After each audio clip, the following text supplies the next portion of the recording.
in. Luckily, the new school had a uniform, but I still used up my savings to buy a nice bag and some shoes. I had to dress to impress. On the very first day, I walked into the classroom with all the confidence of someone super rich. Just then, my shoes were splashed with water, and I looked up to see a pretty girl holding an empty bottle. OMG, my expensive shoes! I got them for $200 just a week ago from Europe. Oh, I'm so sorry.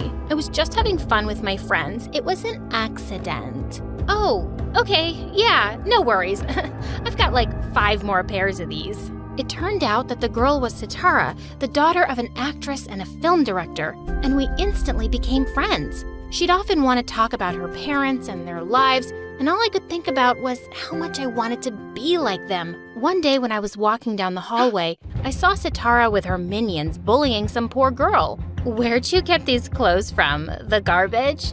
And this cloth bag? Ew.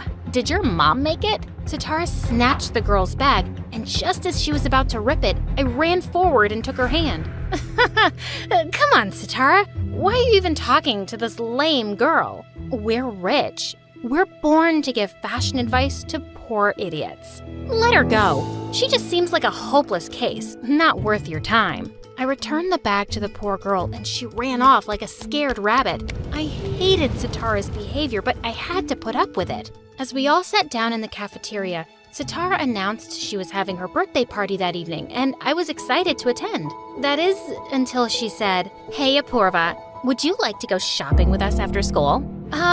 No, I have to go home. Mom needs me for something. Then what will you wear to my party? Oh, I'll wear anything from my closet. Seriously? Like, you'll wear the same outfit twice? Oh, of course not. I was just kidding. I'll definitely go and buy some new clothes.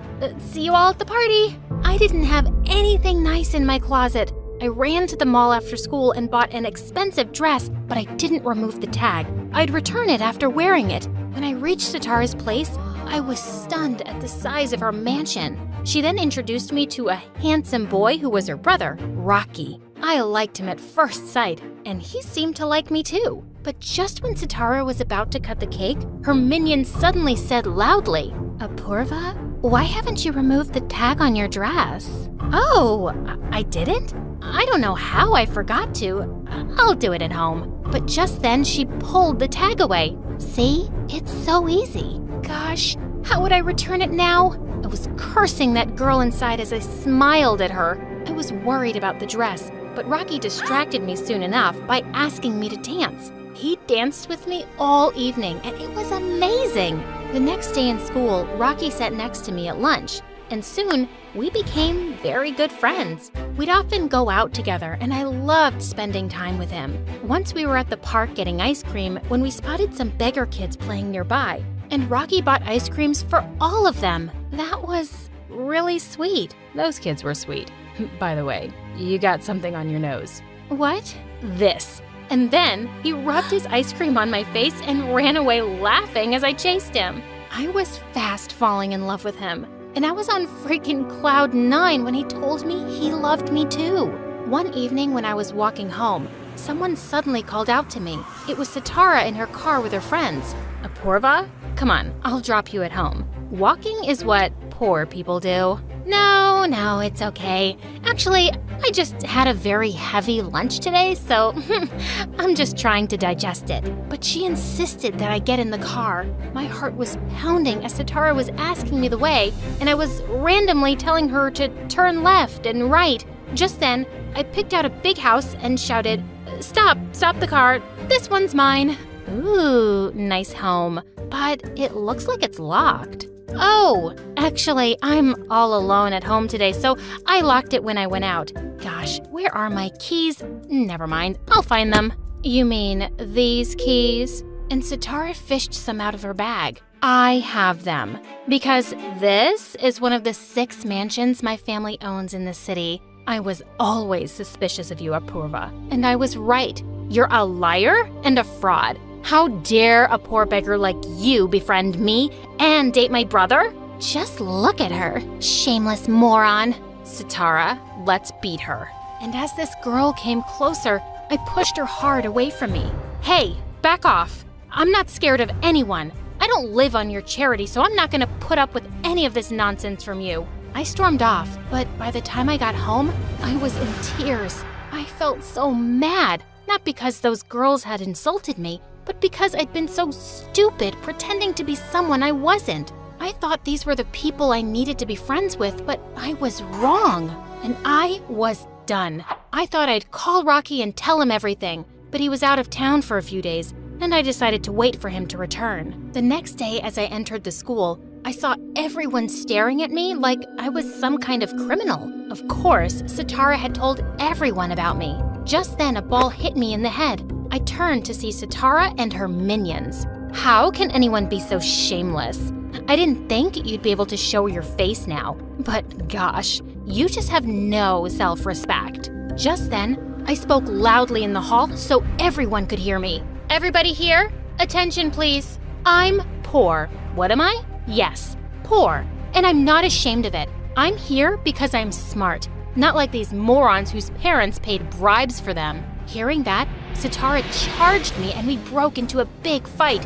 And we both landed detention for a month. But the only thing I cared about was Rocky finding out. I was afraid he'd think I'd fooled him with my lies and he would dump me. And I really didn't want to lose him. The next day, I saw a poster for some acting auditions on the bulletin board. They were for a role in a TV series, and I immediately signed up. But just then, Sitara pushed me aside and signed up too. Oh, look who's aspiring to become an actress. Babe, these things are meant for rich people with connections. Don't even bother. If you don't want a bruised face right before the audition, better shut up and keep walking, Sitara. I'll see you on the stage. The next couple of days, all I could do was practice for the auditions. Even Mom was excited to come see me. But when I got there on the day, I was taken aback to see Rocky there, next to Sitara. I warned you about Apurva, Rocky. I know poor girls like her. When they can't get rich, they find a rich boy. Why else would she lie about it? I just couldn't make eye contact with Rocky and started walking away. But he caught up with me. Apurva, you're not even going to talk to me now? You think I care if you're rich or poor? I love you for who you are. You'll always be the same for me, no matter what anyone else says. I stared at him in shock, and then I hugged him tight. Rocky, are you crazy? She's no match for us. Get away from her poor butt. But Rocky totally ignored her, and Sitara angrily stormed off. Rocky wished me luck, and the audition went well. When the results were to be announced, I could hardly breathe. So, the winner is up. Just then, a guy ran onto the stage, whispered something into the announcer's ear, and then turned to the mic again. So, the winner is Sitara. The ground under my feet slipped while Sitara screamed out for joy. I couldn't believe it. I really thought I had it this time, but I just wasn't rich enough to buy myself the part. As Mom and I stepped out of the venue, Rocky joined us and offered us a ride home. After he dropped us off and drove off, Mom said, "Wow, this boy is a catch. Isn't his dad a famous film director? Good job on trapping someone like him, Apurva. With connections like these, I promise you'll become a successful actress one day, just like you always wanted." Mom, you are... But just then, the door opened and Rocky walked in. Apurva, you forgot your bag in my car. Oh, thanks, Rocky. Come, sit with us. I can't right now. I'm in a rush. I'll see ya.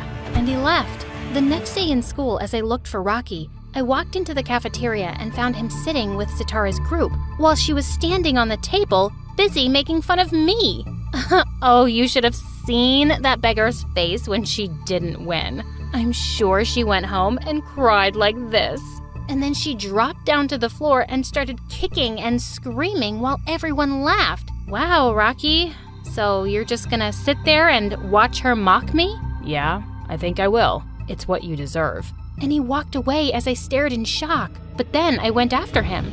What have I done that you're behaving like this? Isn't being poor a good enough reason? Sitara was right. I'm way out of your league. He walked away and I was left in angry tears. How could I have been so wrong about him? He was just like his sister. He stopped loving me because I was poor? Well, I would forget the jerk too, ASAP. Soon after, I found out that the TV series Sitara was selected for was filming the first episode in our school. I joined the crowd and had gathered to see the shooting. On the director's cue, Sitara started saying her dialogue, but she immediately forgot them. And even after 100 takes, she couldn't deliver one line of dialogue properly.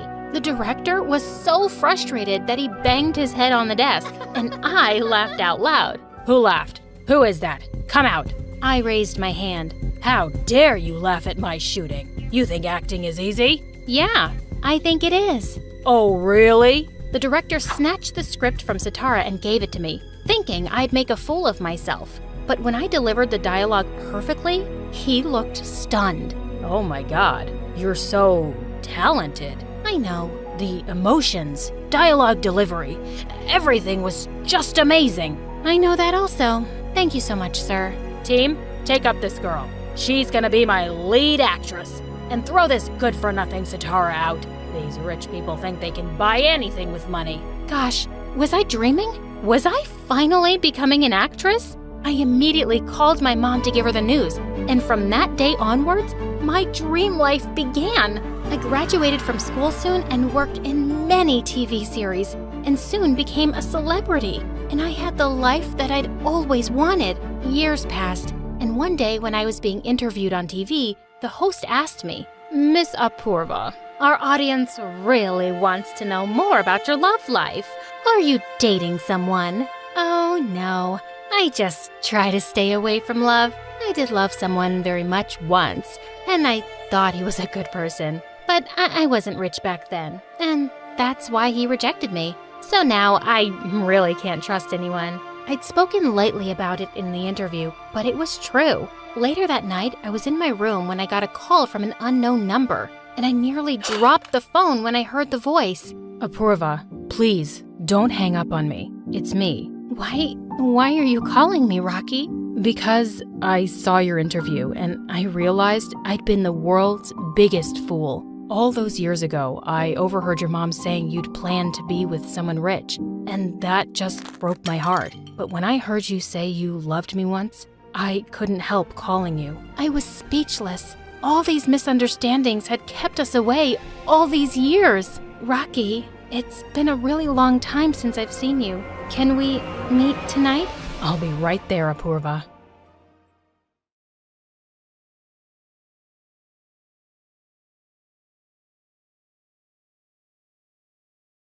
I was only 10 when my next-door neighbor asked me out. "I want you to be my girlfriend, Dylan." Ew, gross. Jack. Ow. Hi, guys. I'm Dylan from Portland. Before I continue, please hit like and subscribe. I rushed back and told my mom, and she just laughed.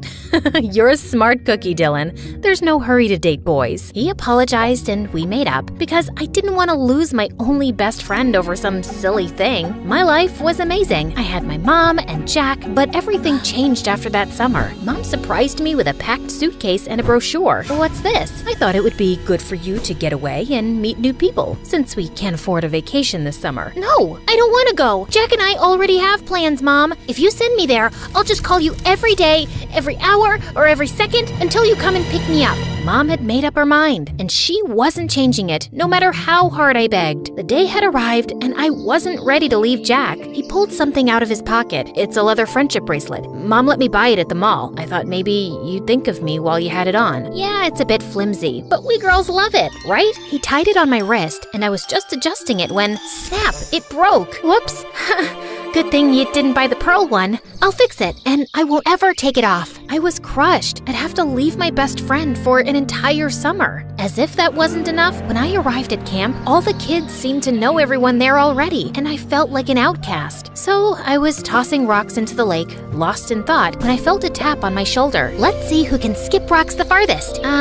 No thanks. I guess I thought she was there to pick on me too, but she plopped down next to me and smiled. "Oh, come on. It'll be fun. I'm Molly, by the way." "Hey, Dylan. We go to school together, right?" "Yep. And you look like you could use a friend. So what do you say? Ready for a little friendly competition? Are you ready for me to kick your butt? I'm the best rock skipper known to man." "Ha! We'll see about that." We had a blast, and I laughed my lungs out. From that day on, Molly and I became joined at the hip. Molly was more social than me, which helped me break out of my shell. I got to know other kids, and I felt like I fit in. I no longer called my mom to pick me up, and I felt myself changing. Until swimming day. No one had a clue that I couldn't swim, and I was too embarrassed to admit it. I tried, but it was like I was Titanicking without a lifeboat. Of course, a few jerk boys figured it out and started to poke fun at me. Imagine being 10 years old and having a bunch of kids laugh at you because you can't swim. I wanted to run off, but then Molly spoke up. Whoopsie daisy.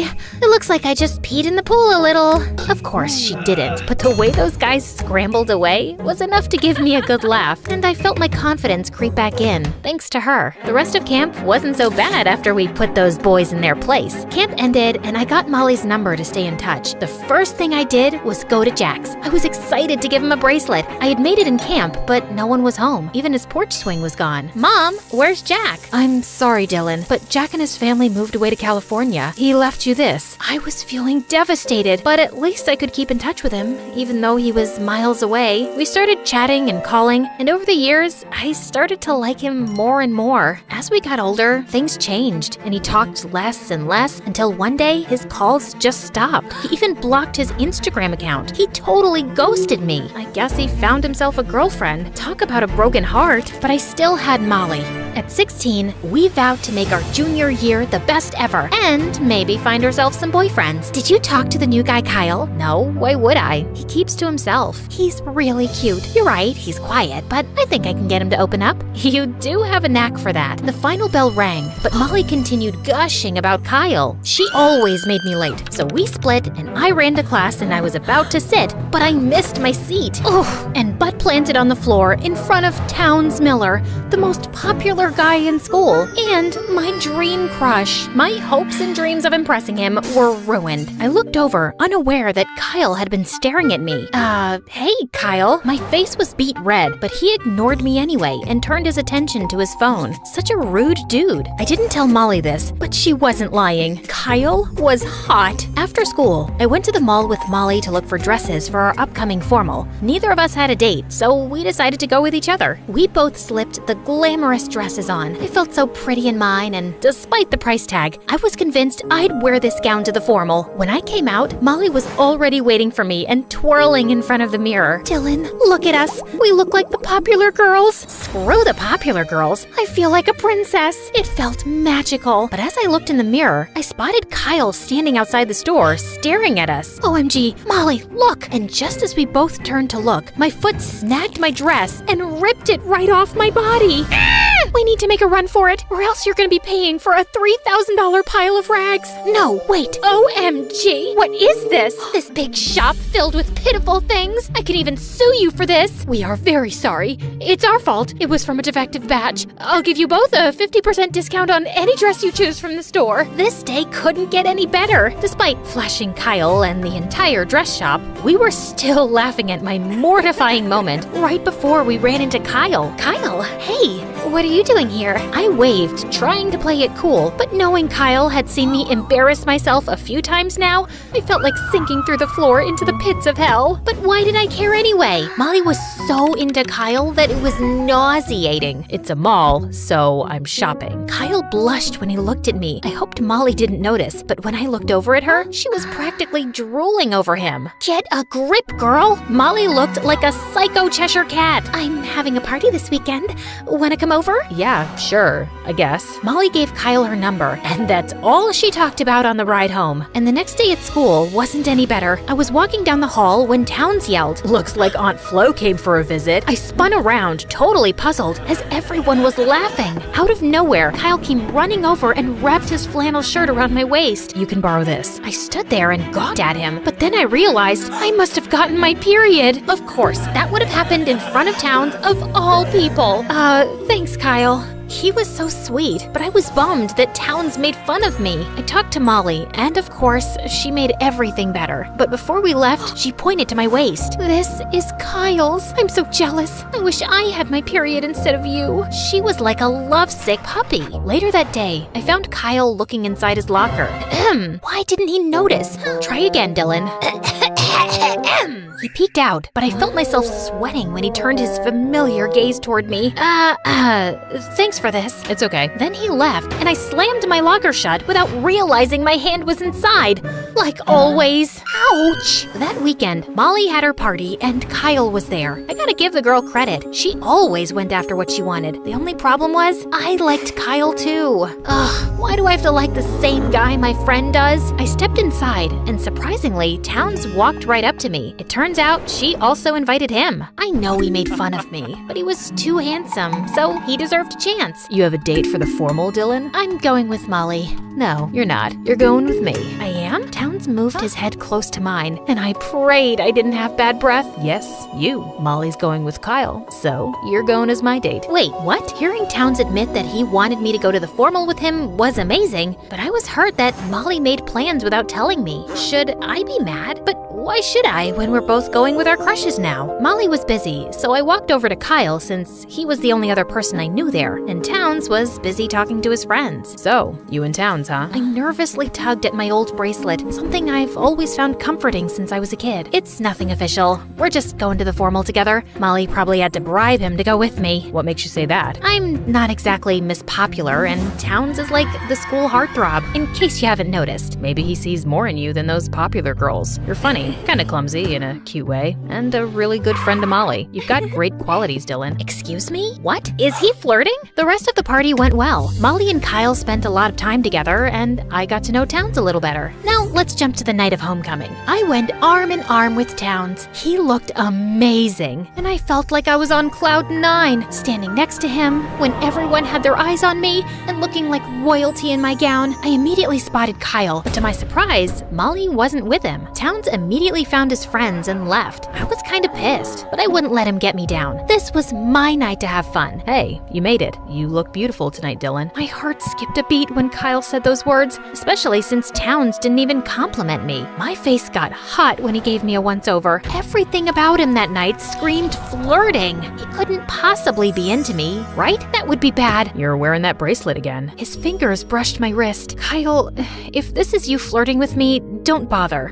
Just then, Towns swooped in and dragged me to the dance floor, and unfortunately, I smashed his toes as I tried to keep up with him. You're brutal, Dylan. You need dance lessons. You don't have to be such a jerk about it. I was leaving when he spun me around, lifted my chin, and moved his face close to mine. He was gonna kiss me, and I didn't feel ready at all. I panicked and ended up bumping my head on his chin. Oh, I'm sorry. I didn't mean it. Ouch, my lips. I brought you here as my date, and now I'm gonna go home with broken feet because of you. The least you could do is kiss me. Just then, Kyle stepped up to us. They both glared at each other, and Kyle looked so territorial. I have to admit, it was kind of hot the way Kyle looked like he wanted to strangle Towns, and I just realized that Towns had been the biggest blunder of my life. Whoa, calm down, guys. You better stay away, Towns. Just then, Molly walked up and pulled me away. Talk to her, Kyle. You promised, or should I say, Molly, that's enough. Hey guys, are you guessing the same? Is it like Molly left Kyle for me? Talk to me about what? Dylan, I'm not who you think I am, and I'm sorry I hid it from you. It's Jackie Kyle, or you know me as Jack. No, you must be kidding. He held my wrist, probably afraid I'd run away, and now I knew why his eyes felt so comforting all this time. It's me, Dylan. I moved back here with my mom so she could be closer to my aunt. You're Jack? All this time? Why would you lie to me, Kyle? Or should I call you Jack? I can explain, please. After we moved, things fell apart. My dad got mixed up in bad business, and my mom had to find another job when the police finally arrested my father. We moved to New York to be closer to family, and that's around the time you and I lost touch. I was embarrassed about my father and kinda shut everyone out. My mom even let me change my name so people wouldn't connect me to my con artist father. You didn't have to shut me out, Jack. You used to tell me everything. I know. I'm sorry. I didn't want to have to explain that my father was in jail. I figured no one would recognize me after all these years. I just wanted a fresh start, but hiding who I was from you was too hard. But who cares what people think? I don't care that your dad is in jail. You're still Jack, the boy who stole my heart all those years ago. Will you forgive me? I suppose I could consider forgiving you, but what about Molly? Molly knows my feelings for you and urged me to talk to you. What can I do to make you not hate me? I suppose if you kiss me, I could forgive you. You won't slap me and run away this time? Try it and find out. He kissed me softly, and it felt perfect, just as I thought it would. I felt like I was floating in the clouds. So, Jack and I reconnected, and we've been dating ever since. Molly eventually started seeing a super nice guy too, and I ended up having the best junior year ever.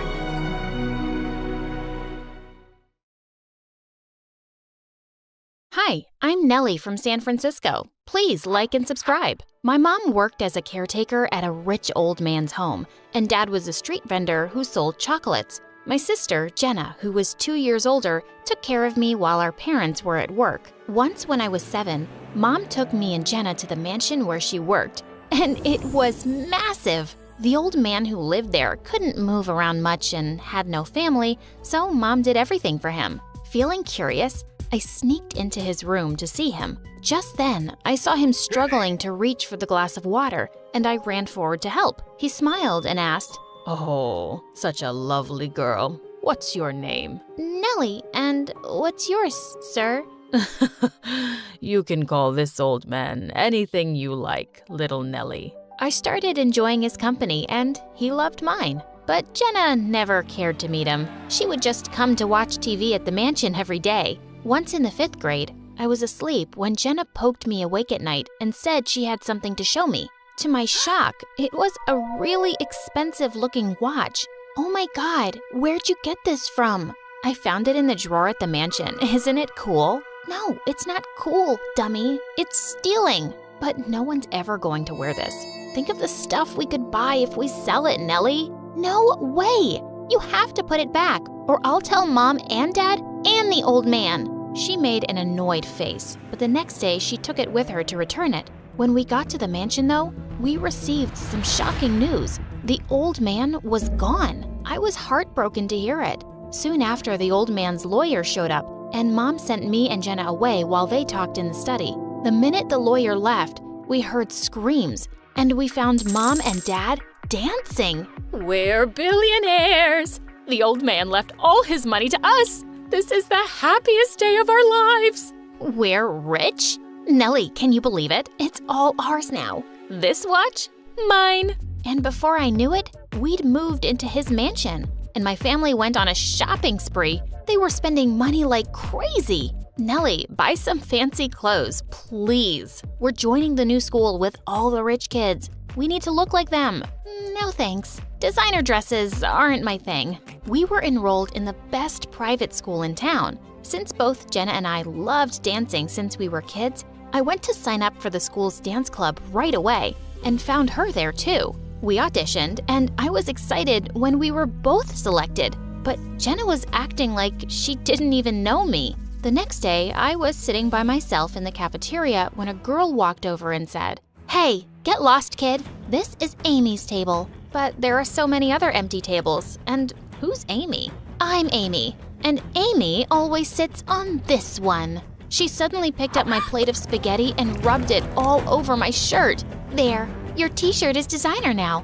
Original art by Amy. I was about to smack her when suddenly I saw Jenna marching over to my table with a glass of juice. But when she came close, she threw it straight at my face. Didn't you hear Amy the first time? Move it. As the two high-fived, I ran off to wash the juice out of my eyes. What was wrong with Jenna? As I washed my face and looked up, I saw Jenna standing behind me. Do you want to explain what just happened there, super jerk? Yeah, I'm here to explain it, so listen closely. You want to be a loser? Fine. But I want to start over with my life, and I'm gonna be popular. So you better not tell anyone that we're sisters, okay? And with that, she just walked off. Which? She and Amy kept bothering me in school, but I tried ignoring them and focusing on getting better at dancing. And within a few years, I was officially a part of the school's dance team. The studio was my happy place, but I couldn't say the same about home. Jenna and Mom were too busy partying and attending fancy events, while Dad was always out driving his luxury cars, and I was often all alone. At least we spent some time together before we got all this money. But to my surprise, I found out that Mom was throwing a huge party on my 15th birthday. When I stepped out into the pool area that evening, I was really surprised because I couldn't spot anyone from my class. They were all Jenna's friends. And standing next to the cake, all ready to cut it, was freaking Amy. What are you doing, weirdo? It's my birthday. Your birthday? Oh my god, I completely forgot. Well, looks like you and Amy have the same birthday. Jenna asked me to throw a big party for her gorgeous friend. Maybe you can both cut the cake together? No thanks, Mom. I'm good. Yeah, Amy's not sharing space with this poorly dressed loser. The photos have to go up on my Instagram. Yeah, sure. I'm the loser. But so are you. It's pretty lame that someone else's mother had to throw you a birthday party. Where's your own mom? Amy leapt forward to attack me, but I pushed her off and she landed straight in the cake. She pounced at me again, and as we wrestled, we both ended up falling into the pool. Amy started to scream and cry because her look was ruined, and Mom and Jenna started screaming at me. Ugh, they were all unbelievable. I just stormed off, cleaned up, and snuck out to go to school, to the dance studio. I turned on the music, but suddenly I saw a strange figure behind me in the mirror, and I screamed. Who are you? Why are you sneaking up on me, creep? Hey, relax. I'm Daniel. My parents donated this dance studio to the school. I come here every evening to practice. You're the one interrupting. I couldn't think of a reply, so I just walked out, but he followed me. I didn't mean to offend you, and you don't have to go. Maybe you could dance with me? I looked straight into his dreamy blue eyes, and I couldn't refuse. Yeah, why not? We danced and then talked for hours. I found out he was my senior in school and already part of an established dance group. We grew close and always met at the studio. It was our spot. And soon, I had a pretty big crush on him. Once Jenna saw me talking to Daniel on the playground, and as soon as he left, she ran to me. Hello, my little sister. Little sister? Aren't you afraid someone will hear you? Oh, you're funny. BT Dubs, how do you know Daniel? He's so cute, and I've had a crush on him since the first day. Are you guys friends? Please introduce me to him. Wait, what? Jenna liked Daniel? My heart just sank hearing that. I liked him too, but I couldn't hurt my sister. The same evening, I met Daniel and decided to talk to him. Daniel, I need to tell you something. My sister, Jenna, I think she likes you. She's super cute, and you both will be great together. I can introduce her to you sometime. Jenna. Oh, yeah, I've met her, but she isn't really my type. And besides, there's someone else. And with that, he took my hand and my heart was racing. It's you. I like you, Nellie. And suddenly he leaned in for a kiss. Just as our lips touched, the door burst open and Jenna barged in with Amy right behind her. Oh my God. Good thing I told you to follow her, Jenna. Amy's always right about people. Jenna stared at me with pure rage. Wow, my own sister stabbing me in the back? You act like you're so innocent, but you're such a snake. Jenna, this isn't what it looks like. I didn't mean to. What, did you just fall on his lips? I'll tell you what it looks like. I told you I liked someone, and the next thing I know, you're in his arms? Just to get back at me, huh? Jenna, I kissed her, and I'm sorry, but I like her. Oh, shut up. Do you even think I care about you? I care about my sister betraying me. Jenna, please. I tried talking to her so many times after that, but she didn't listen to a word, and I felt terrible. Even at home, she would act as if I was invisible. And soon after, I found out that as the dance team captain, she'd kicked me out of the team and replaced me with Amy. What? We were participating in a national level competition soon. When I told everything to Daniel, he came up with an idea. Why don't we enter the competition as a separate act? You don't need to be part of the school team to do that. I agreed, and on the day of the competition, Jenna had no idea we were participating. When our names were announced, Jenna's jaw just dropped open. We danced really well, and the whole audience got on their feet to applaud us. Jenna's act was right after ours, and it started off smoothly. But right in the middle, Amy forgot all her steps. As she fumbled around on the stage, she went crashing straight into Jenna, and the two landed on their butts. The entire crowd burst out laughing as Jenna screamed at Amy. You've ruined everything, clumsy idiot. Just get off of me. Amy and the whole team just stormed off the stage. At the end of the competition, I was shocked when Daniel and I won. As we were handed out trophies, Jenna climbed onto the stage and attacked me. This belongs to me, you witch. You just keep stealing things that belong to me. I didn't take anything that was yours. If this trophy makes you happy, have it. Here, I dedicate this to Jenna, the loser who can't accept defeat. And I just left the stage. She was crazy. A few days later, our school was hosting a charity event, and all the parents were a part of it. Mom donated a huge amount of money, and later she was called onto the stage and given an award. Just then, I saw Amy climb onto the stage too, and she snatched the mic from the host. Thanks to Jenna's mom for donating such a huge amount to the poor. You came from the same background, so you understand them completely, of course. Jenna told me how you guys were so poor. You were cleaning toilets at a rich man's house. And now look at you. Wow. Mom's jaw dropped, and so did Jenna's.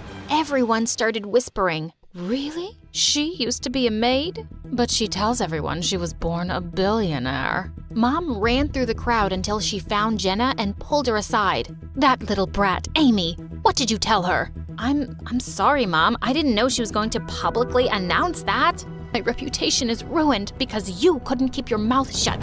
What will they think of me now? That I was poor? Yes. What's wrong with that? I didn't know we had to be ashamed of our past. And if money is all your friends care about, you should get new friends. It's not a secret that Jenna had to hide. Jenna just stood there silently, and I turned to her. Jenna, I know you hate me, but I swear, I met Daniel way before I knew you liked him. I would never hurt you intentionally. You're my sister, and I miss the old you who used to take care of me and dance with me. Jenna suddenly started to cry and hugged me.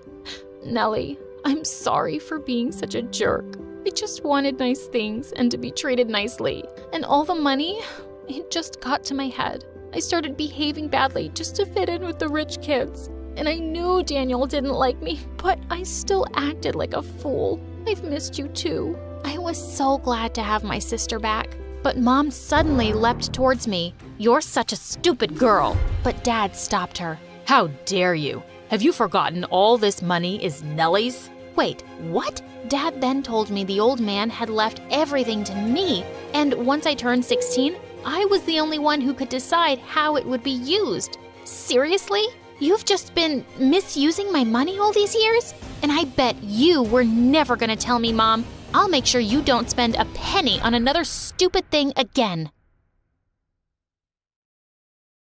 Hi, I'm Luna. I'm 16, and while most people see me as just another shy girl, my life is anything but ordinary. I keep to myself, lost in books and daydreams, trying to navigate a world that doesn't quite seem to fit me. But my life is a delicate balance of hiding and longing, and a secret I guard with everything I have. My family and I recently moved to a small town called Whispering Pines, nestled in a deep forest. My mom, Celine, said it was for a fresh start, but I knew better. She was always anxious, her eyes darting around as if expecting something to jump out at her. She constantly reminded me to stay hidden and keep your secret. Okay, back to my secret. Each night as the moon rose, I slipped into the woods and transformed into a unicorn. It's a magnificent form with a shimmering white coat and a horn that glowed like moonlight. In the forest, under the cover of night, I was free, a creature of magic, running wild and unbound. But by day, I was Luna, the girl who avoided mirrors and hid under a hood. I was isolated, not quite fitting in with any group at school. I didn't seek out friends or companionship because getting close to anyone could have put me in danger. So I remained on the fringes, living a double life that was both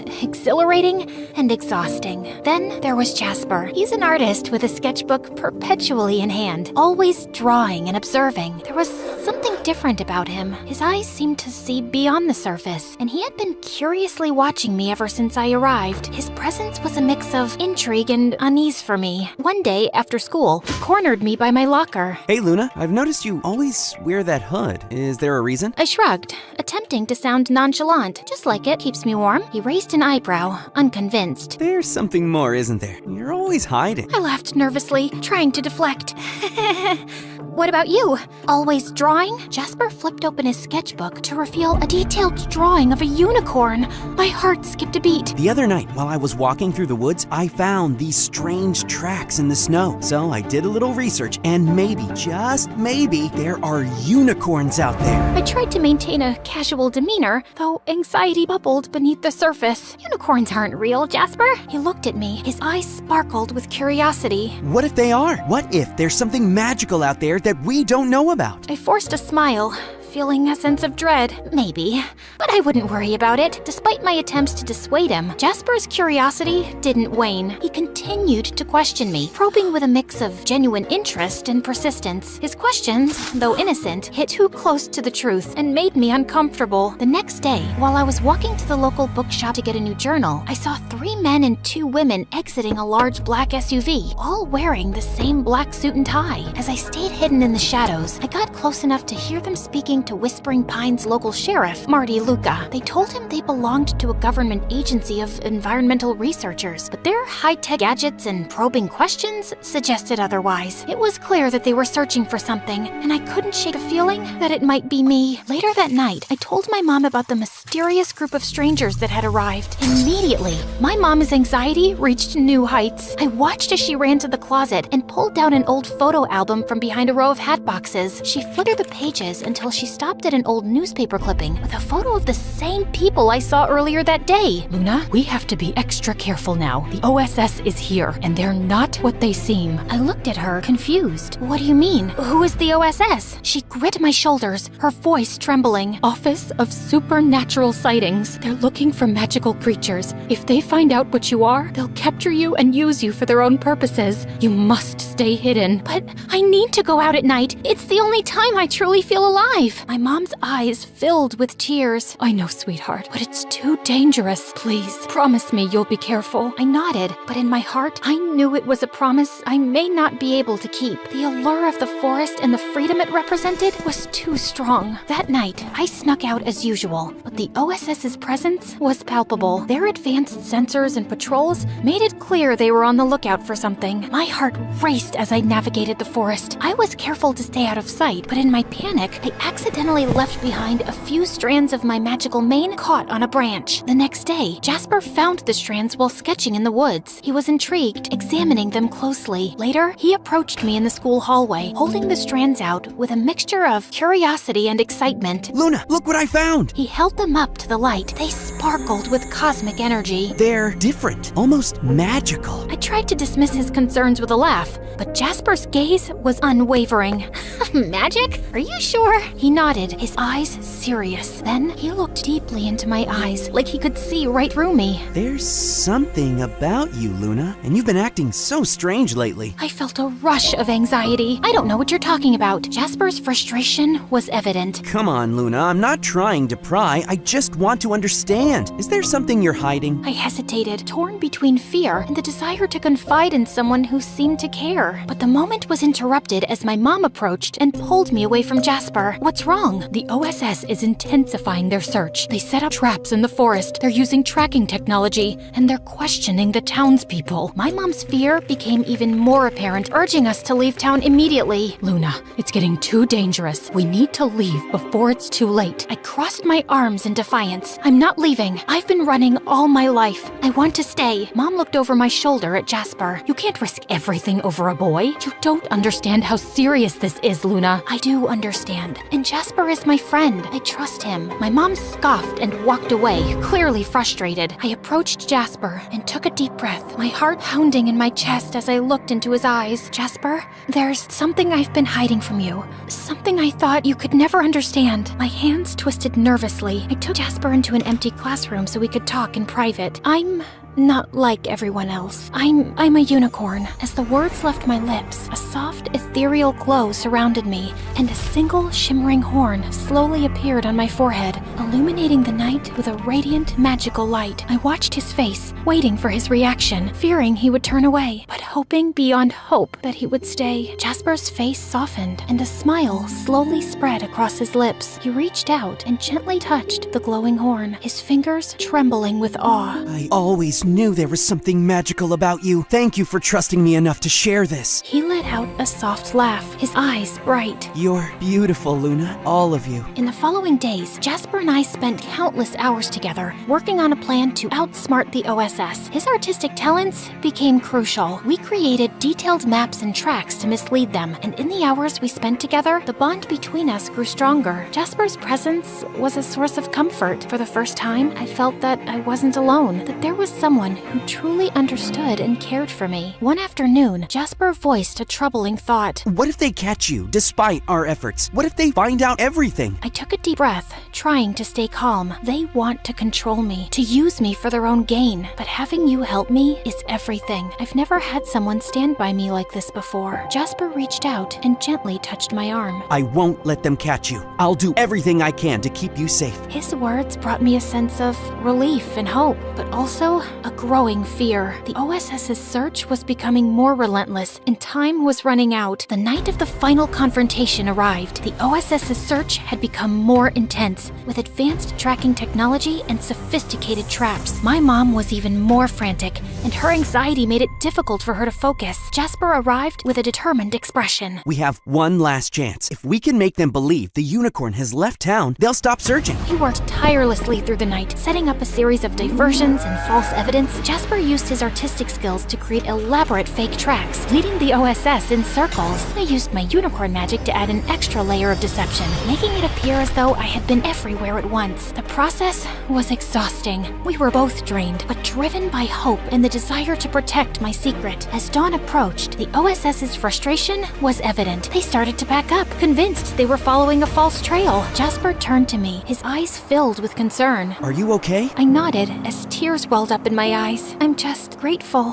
Thank you, Jasper, for everything. He smiled, though there was a hint of sadness in his eyes. I'd do it again in a heartbeat. You deserve to be free. As the OSS retreated, I felt a sense of peace I hadn't known in a long time. The weight of my secret was lighter, and I was comforted by the knowledge that I wasn't alone. Jasper had been a beacon of hope in my darkest moments. With the OSS gone, my mom's fear slowly subsided, though the threat of their return lingered in the air. As the weeks passed, the town returned to a semblance of normalcy. I continued my life as Luna during the day, but the nights were still mine. Jasper and I maintained our secret meetings, and our friendship grew deeper with each passing day. He became a confidant, someone who understood both my human and unicorn sides. Then, one evening, as we walked through the forest together, Jasper turned to me. Luna, what do you want for the future? I thought for a moment, the weight of my dual existence heavy on my shoulders. I want to find a place where I can be both Luna and the unicorn, a place where I don't have to hide. Jasper smiled, his eyes shining with determination. We'll find it together. We continued our walk in companionable silence as the moon cast a gentle glow on the path ahead. There was still uncertainty, but there was also hope. Jasper's presence was a reminder that I wasn't alone, that there was someone who cared about me and believed in my future. In the days that followed, Jasper and I continued to navigate the challenges of keeping my secret while building a life in a small town. We shared our dreams,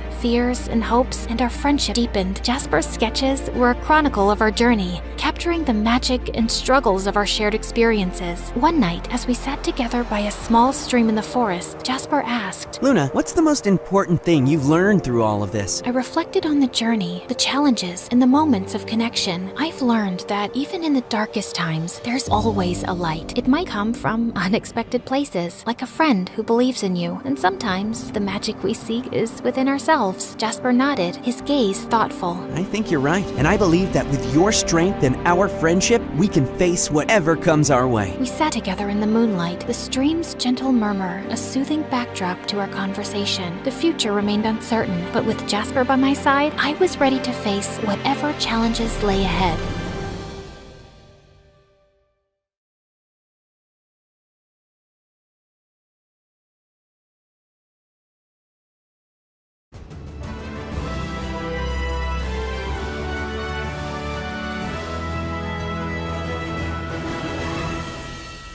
Relaxing in a beautiful hotel in Paris with the cutest French boy smiling at you from across the pool is just perfectly splendid in every way. My personal assistant / best friend Lexi rushed towards me while holding a letter. She read it out loud. "Fancy a date on my yacht tonight? Meet me at 7 on the harbor." The boy across the pool winked at me. That night, I learned that his name was Pierre, and he treated me like a princess. But our splendid date was interrupted by a panicked call from Lexi. "Your dad's secretary called, and he's just sent the jet for us to leave right now." Ugh, he must have been mad because I'd been absent from school for a week now. I so didn't need school. I said my goodbyes to Pierre, who said he wanted to see me again, but I just smiled and left. Oh, hey there. My name is Blair, and I have an almost perfect life. I'm as smart as Einstein himself. There's only one little problem. I'm dyslexic. But it's no big deal because I have Lexi to read everything for me. I used to be #1 in literally everything,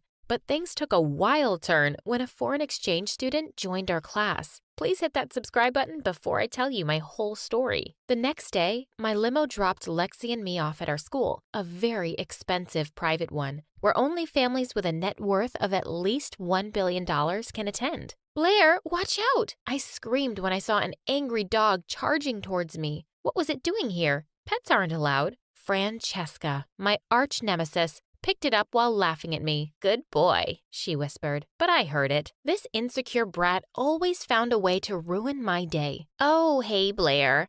I'm giving out our newest luxury product, this $1 million perfume, for free.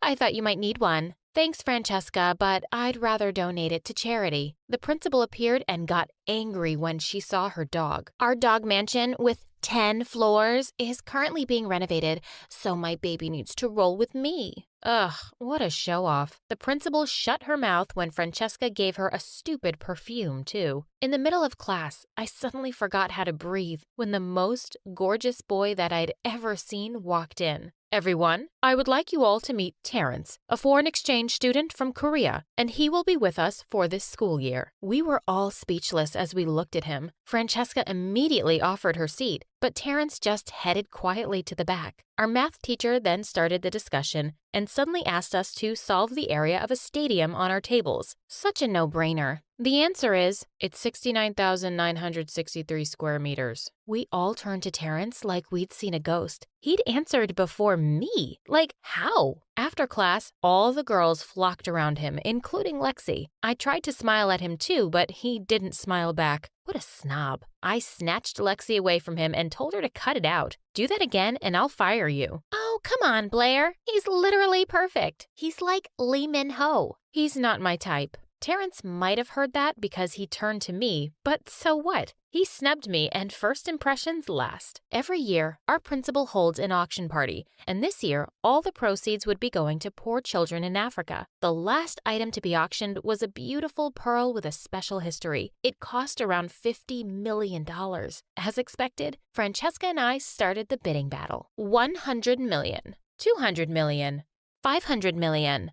1 billion. Then the principal asked if anyone wanted to go any higher. Lexi leaned closer to me and tried to stop me, but I couldn't let Francesca win. 2 billion. 10 billion. Silence filled the room when a male voice joined in and said, $100 billion. Everyone turned to the back. It was Terrence again. He really was something else. The principal declared, "Wow, that's a new record. Sold." My eyebrows shot up when I saw Francesca offering him a handshake in a flirty way. Lexi said, "I think you two look better together." Ew, stop that, Lexi. He's a snob and only loves his phone. During our finals week, as usual, I took a special oral exam because of my reading condition. When the results came back the next day, the blood drained from my face when I didn't see my name at the top spot. It was Terrence. He hadn't even been in our school a full year. Then Francesca appeared from nowhere and said, "Just accept the fact that you're a loser now, Blair." I asked Lexi to do some research on Terrence. I needed to know what was up with him. He seemed like the love child of Einstein and Bill Gates. One day, while I was rushing to the toilet, I bumped into him and tripped over. Jeez. His chest was as hard as a tree. I looked up at him and met his cold, brown eyes. I was expecting him to offer his hand, but the jerk skipped past me like I was trash on the floor. I'd never felt so humiliated. It was the first time a guy had ignored me. Lexi came to the rescue and helped me to my feet.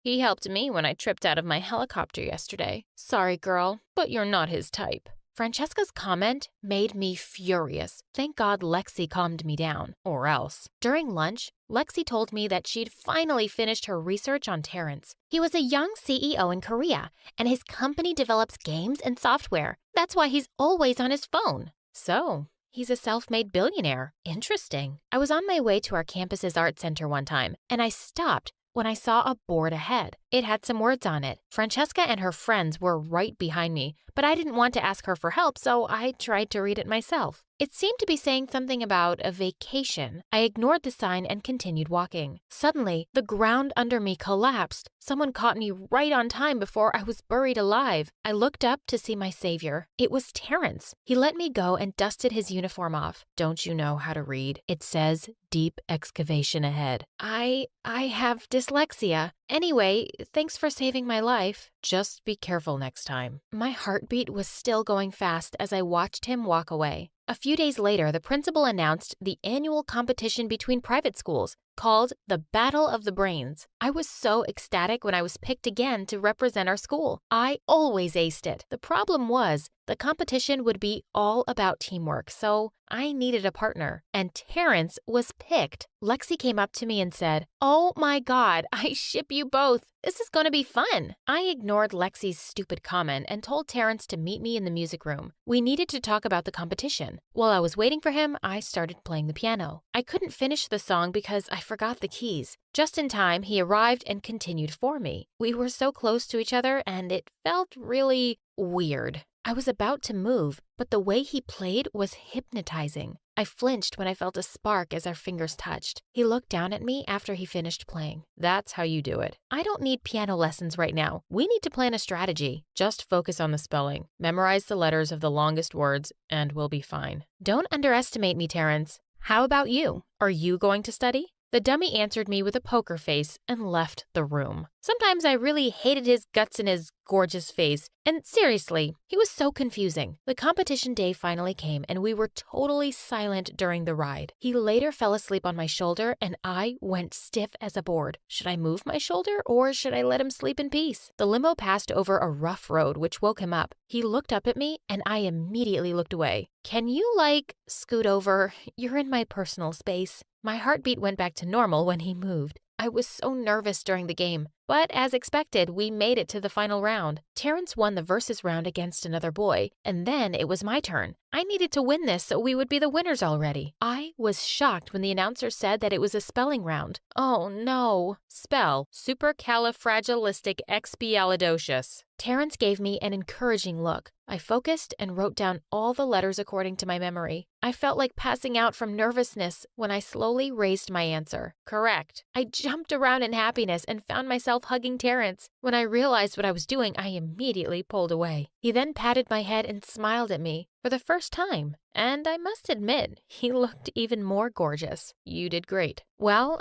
thanks for your advice. Lexi showed up to congratulate us. Oh my gosh, you guys were so good. You two should get married already. Ugh, Lexi and her random fangirling. Terrence smiled at me in the hallway the next day, and it made me feel something in my stomach. What a miracle that he wasn't wearing his headphones and holding his phone in front of his face. Suddenly, the girls started screaming. I went to see what was happening and was shocked to see Pierre in our school uniform. He was showing everyone my pictures that he took on his phone. Oh, finally. There's my girl. Pierre immediately walked up to me and kissed me on the cheek. What are you doing here? I told you. I wanted to see you again. I enrolled in your school just to be with you. I didn't know what to say. Pierre kept following me around and it bothered me. I wanted to turn him down, but I felt bad for breaking a nice guy's heart. Mademoiselle, come. I have a surprise for you. I told Pierre that I still had a class, but he grabbed my arm and was about to pull me outside when someone grabbed my other arm. It was Terrence. Come on. We're running late already. Everyone stopped in their tracks to watch. Terrence and Pierre were glaring at each other, and there I was, looking like a statue between them. Neither of them wanted to let me go, and it was so awkward. I caught Lexi's eye and gave her the signal to help me. She acted like she sprained her ankle and purposefully fell on Pierre. Lexi then winked at me as Pierre turned to help her. She was the best. I didn't know how to get rid of Pierre over the next few days. Terrence started avoiding me too. Once, when I went into class, Pierre winked at me and told me to come and sit next to him. I said, "Pierre, I just want to be clear that you're not my boyfriend." Yet. That night, Francesca threw a party on her own private island and invited everyone. I didn't want to go, but Pierre was so persistent. During the party, he was telling me about his plan to buy a resort in Paris. He was talking nonstop while all I could think about was Terrence. I wished he was here. I signaled Lexi to start our plan. I excused myself to the restroom as she came over and I let her entertain Pierre. I sneaked out and found myself in a beautiful garden. While I was smelling some flowers, I suddenly felt someone's presence beside me. I turned to see Terrence. "You're here. I didn't think you'd come." "Francesca came over to my place yesterday and invited me." "What?" I wanted to ask him what else she did at his place, but I chickened out. He was looking up at the sky and suddenly a snowflake dropped on his forehead and he slowly closed his eyes. It was a beautiful moment, and I just found myself staring. "It's the first snow of the year." "Oh. Is it?" He seemed to be so happy about it, and I wondered why. "Where's your boyfriend?" "He's not my boyfriend. I just met him in Paris last time I was there." "I'm relieved." "What do you mean?" The snow continued falling over us. He stepped closer and suddenly kissed me on the forehead. "I like you, Blair." I wasn't expecting that. My heartbeat was so loud I was shaking. Moments later, I finally gave in to my attraction. I think I like you too." "Let's get out of here." I told him that only my dad had access to our helicopter, but he just gave me a smug smile and said, "That's not a problem." Did he plan ahead or what? The helicopter flew us to a beautiful place, and while we were enjoying the marvelous view beneath us, I felt his hand holding mine. It gave me an electric feeling. I'd never felt this way before. After our helicopter date, he brought me to this Korean restaurant and made me taste their delicious specialties. We fought over the bill and he won and paid for it. I then gave the waiter a tip, a key to a car. "That's very generous of you, but I prefer giving tips like this." He gave the waiter a business card and told him that his secretary would assist him in enrolling in the school of his choice. "Education is more important, Blair." Oh, he was wiser than I thought. It was almost midnight when we strolled in the park. When I complained about my high heels hurting my feet, he gave me a piggyback ride. This man had never failed to surprise me. We were inseparable over the next few weeks, while Lexi always ended up distracting Pierre. One day, Terrence was teaching me Korean when Lexi kept calling me. I was enjoying our session, so I ignored her calls. Later that day, I was on my way to my locker when I saw Francesca's dog again. It started chasing me and I ran into the nearest room. While I was catching my breath, I was surprised to see Pierre in there too. "Bonjour, mademoiselle. Miss me?" Before I could react, he suddenly kissed me. I was so shocked that I couldn't move. I slapped him and walked out to look for Lexi, but I couldn't find her anywhere. She wasn't answering my calls either. Where was she when I needed her? The next day, everyone was looking at me like I'd done something terrible, which I apparently did because an anonymous account had posted a picture of me kissing Pierre on Instagram. No, it was all a mistake. I asked Lexi about it, but she was so mad at me. What did I do? That pervert made a move on me. You weren't there when I needed you because you only care about Terrence now.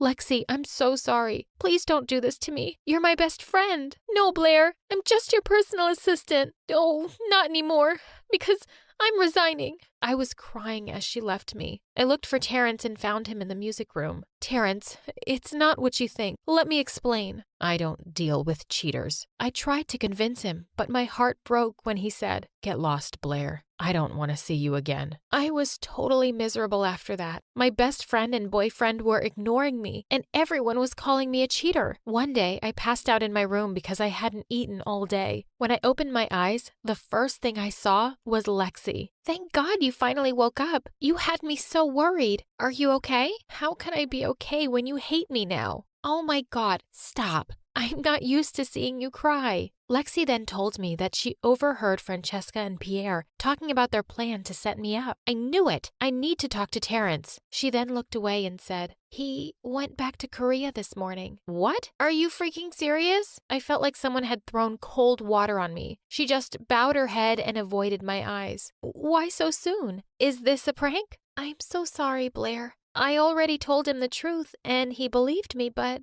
he still left. No.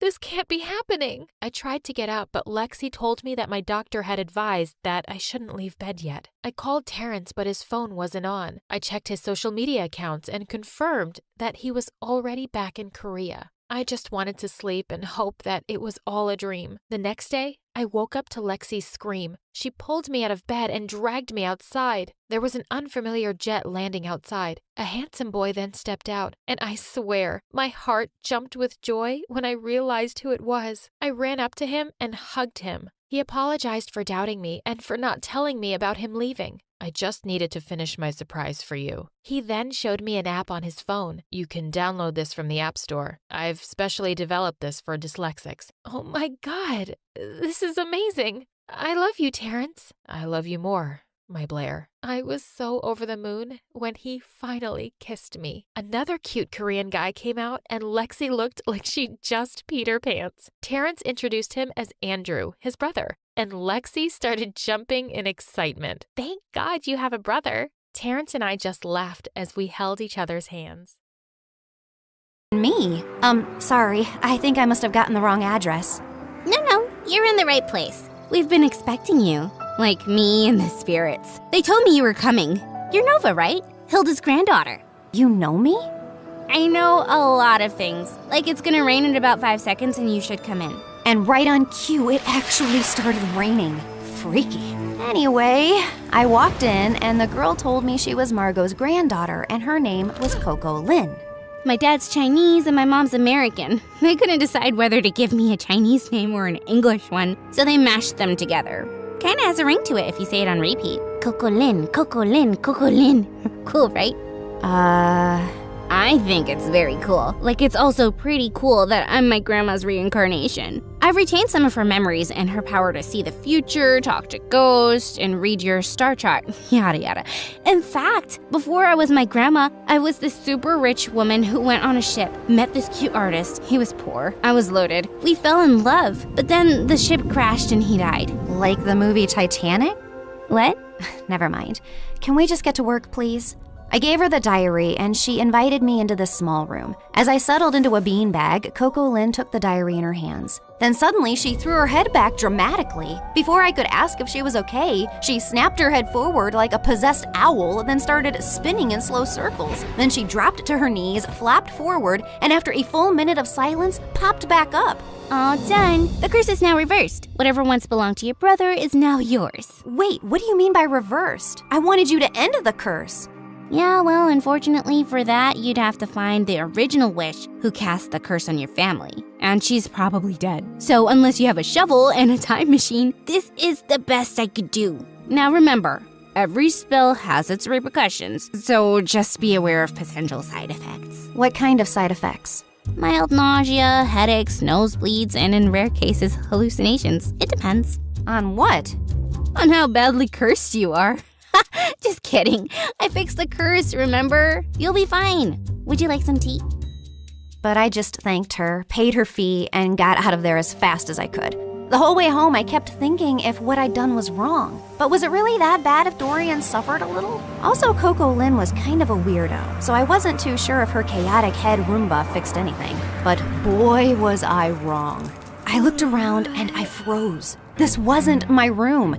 It was bigger, with velvet curtains, a chandelier, and a full-length mirror. I jumped out of my bed and pulled the curtains, only to see a massive, perfectly manicured garden with fountains and a freaking swan. Why am I in this place? How did I get here? I checked my phone. It showed the same date as yesterday.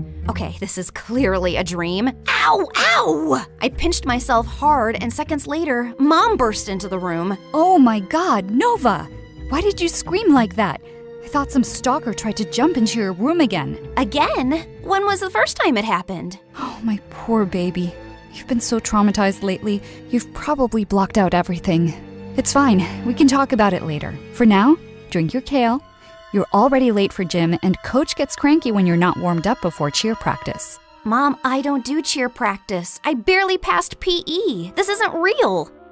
I rushed outside to find Ella's room. She might have answers. But the house was so huge, I had no idea which room was hers and accidentally entered Dorian's. What are you doing in my room? Shut up and tell me what's happening. Are you trying to pull some elaborate joke on me? Who even owns this house? One of your weird rich friends?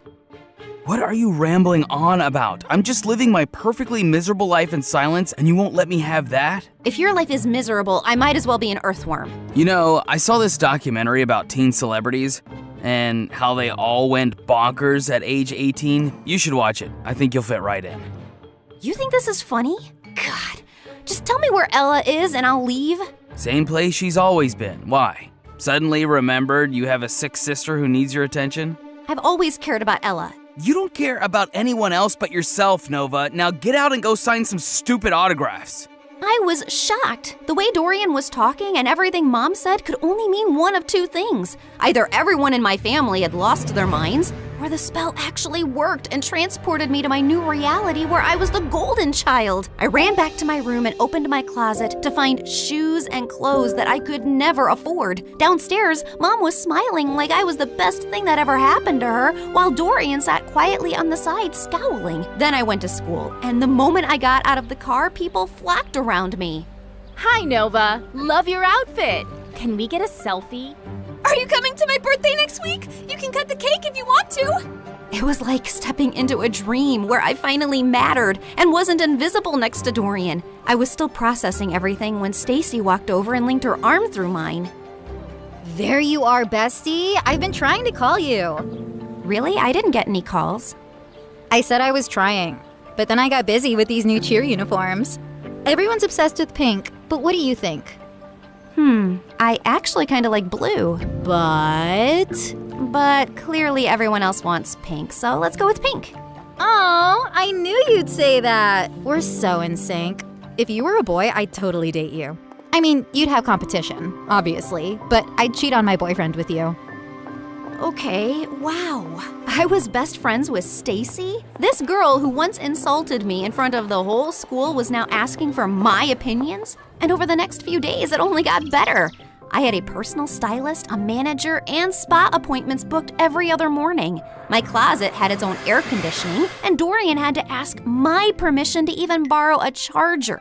My parents transformed into my biggest fans overnight, hovering at every photo shoot, attending even the smallest events, and proudly displaying an entire wall of my trophies and awards. At school, I never stood in line. I had my own table in the cafeteria stocked with fresh smoothies and sushi rolls. Teachers gave me extra credit just for showing up.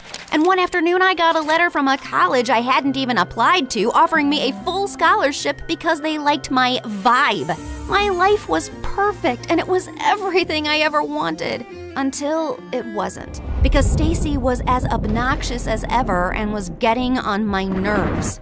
Oh my God. Who died and left you that hideous skirt? And why are you carrying a Prada purse when I don't have one? You need to pay fashion tax. What? You know, do my homework, pack my lunch, clean my sneakers, that kind of thing. Now hurry up, I'm hungry. The girl ran off in tears, and I turned to Stacy. Was that necessary? No, but it's fun. And why are you being all judgy today? Did you forget the time you bullied that new girl, Maya? She was so terrified of you, she literally transferred schools. I bullied her? Every day. You made fun of how she dressed, the way she spoke, and then when your loser brother started dating her, you totally snapped. My God, I'll never forget the tantrum Dorian threw when she left. I even have a video. Stacy shoved her phone in my face, and I watched in shock. Dorian was having a full-on meltdown while I stood there laughing like a maniac. Seriously?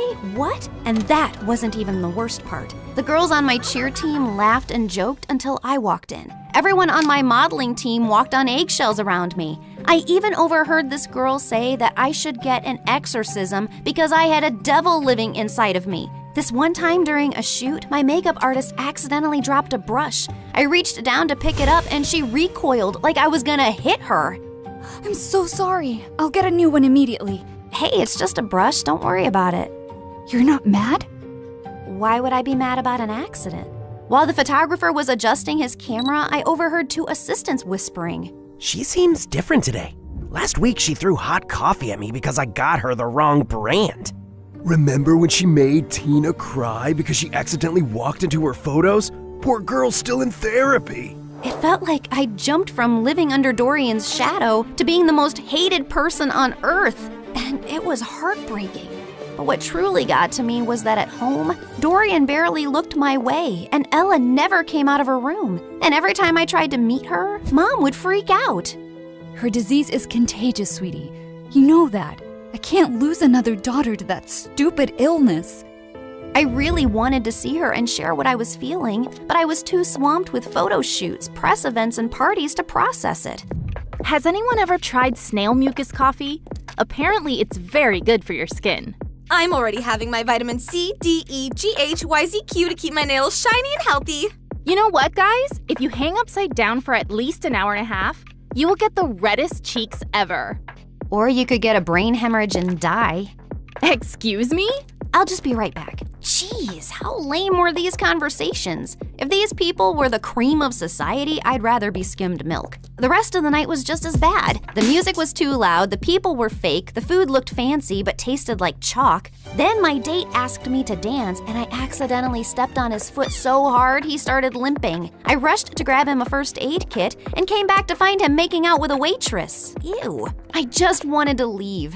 I was walking to my car when I spotted someone across the road. Maya was standing at a stall selling t-shirts. I dropped everything and sprinted toward her. Maya! Oh my God, how are you? Leave or I swear I will call the police. Look, I know you're really angry at me and I deserve it, but I swear I didn't mean to. You didn't mean to ruin my life? Come on, Noah. You and I both know you bullied me because you're evil. But honestly, you did me a favor. That school wasn't for me anyway. The only good thing that happened there was meeting Dorian, and I'll always be grateful for that. But you, I never ever want to see again. Please, Maya, I said I'm sorry. I'll do anything to make up to you. I'll buy all your t-shirts. I don't need your charity, Nova. But if you really want to help me, then help me sell these. You're a professional model, right? She pulled out a pile of tees with the most chaotic slogans I'd ever seen. This too shall pass, like a kidney stone. The only X I want is extra money. Nice. Who came up with these? Of course I did. I've always been really creative.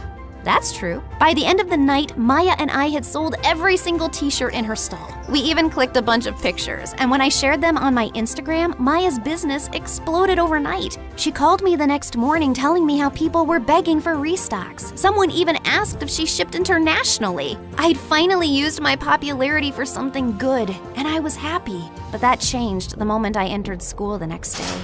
Why were you hanging out with peasant Maya yesterday? It's all over your Instagram feed. I was just trying to help her sell her stuff and apologized for being completely moronic. You did not! It's against every rule book ever written for mean girls. Once you bully someone, you never apologize to them. Especially not if they're as ugly as peasant Maya. Stop calling her that. She's a brilliant and hardworking girl, and she's 10 times the person you'd ever be. 10 times fatter, sure. She's a real inspiration for stretchy t-shirts. Say one more word about her and I swear. Or what? You'll cry into your organic kale smoothie? I have a better idea. And I launched myself at Stacy, but she didn't even budge. Instead, she smiled and punched me. Then she jumped on me, pulled my hair, elbowed me in the stomach, and I almost threw up. I thought I was gonna die when a bunch of girls rescued me. Later, while I sat outside the nurse's office with an ice pack on my face, I overheard a group of girls whispering nearby. Wow, Nova really thought she could take down Stacy? That girl's made of iron. I heard her mom's Russian. She came here illegally, then married some rich guy, and that's how Stacy got all her money. My maid's cousin works at their house. She says Stacy lives like a trash gremlin. Her room smells like stale yogurt and wet socks. Ugh, gross. Imagine strutting around like a queen bee while your closet is a health hazard. If I were Nova, I'd wash my hands with bleach just to get the smell off. They kept going, but I tuned out. Not because I was offended. Honestly, it all made sense. Stacy didn't rule the school out of confidence. She did it to distract people from the disaster she actually was. Anyway, I was feeling better, so I decided to take the day off and go home, when suddenly Dorian came running down the hallway. Nova, it's Ella. They're moving her to a hospital. Her condition is getting worse. The world blurred for a second, and I pushed Stacy out of the way and ran through the gates. We reached the hospital and saw Mom and Dad were sitting in the waiting room. Where is she? What happened? She took a turn for the worse. The doctors are doing everything they can. I sat down slowly. Ella, my baby sister, my sunshine. She was the only person who ever believed in me, and she was suffering. I buried my face in my hands, and that's when Dorian snapped. Is this all your fault? Dorian, please. No, Mom, she needs to know. I've been trying for months to act normal, but no more. What are you talking about? You were supposed to babysit Ella, but instead, you chose to sneak out and go to your dumb party with her in the back seat. You'd barely gotten the car out of the driveway when you crashed into another car. You blacked out and Ella took the hit. She's been in a coma ever since. But Mom told me her condition was contagious. That's why I couldn't see her. Well, she lied. Because you hurt your head too and forgot all about the accident. And Mom didn't tell you so you could live your perfect little life like the golden child you are. I swear, if something happens to her, I will never forgive you. And he stormed away, leaving me totally shaken. I bullied my best friend. My brother couldn't even look at me. And my little sister was in a coma because of me. This wasn't the life I wanted. I stood up quietly while everyone was still talking to the doctor, slipped out of the hospital, and ran straight home. I stormed into the attic, flung open every box until I finally found the diary. The next morning, before going to the psychic's house, I went to the hospital. I just had to make sure Ella was okay. And thankfully, when I got there, she was sitting on her bed smiling. I stopped a doctor walking by. Is she okay? Yeah, she had a seizure, but it shocked her system so hard, it jump-started her like an old car battery. Guess sometimes being on your deathbed has its perks. I took one look at Ella's face and walked in. As soon as she saw me, her face lit up. I ran over and hugged her tight. Hey there, you slept for a really long time. Yeah, well, I needed my beauty sleep. Why do you look so old and wrinkly? Probably because I'm sad and sorry for everything. I messed up your life. It wasn't entirely your fault. I was jumping around like a monkey in the back seat, remember? You couldn't even see the car behind us. I basically launched us into it. So I guess I'm sorry too. Well, I'm sorry too, Nova. I shouldn't have snapped like that yesterday. I haven't always been the best brother because I've often let jealousy get in the way. I wasn't exactly the best sister either. What I did with Maya and how I treated people around me was horrible. Yeah, but you're changing. I saw what you did for Maya. That's growth. I nodded slowly. I'd spent so long being angry about everything I wasn't. I forgot to appreciate what I had, my adorably flawed family. And all I really wanted to do was to go back and mend things now.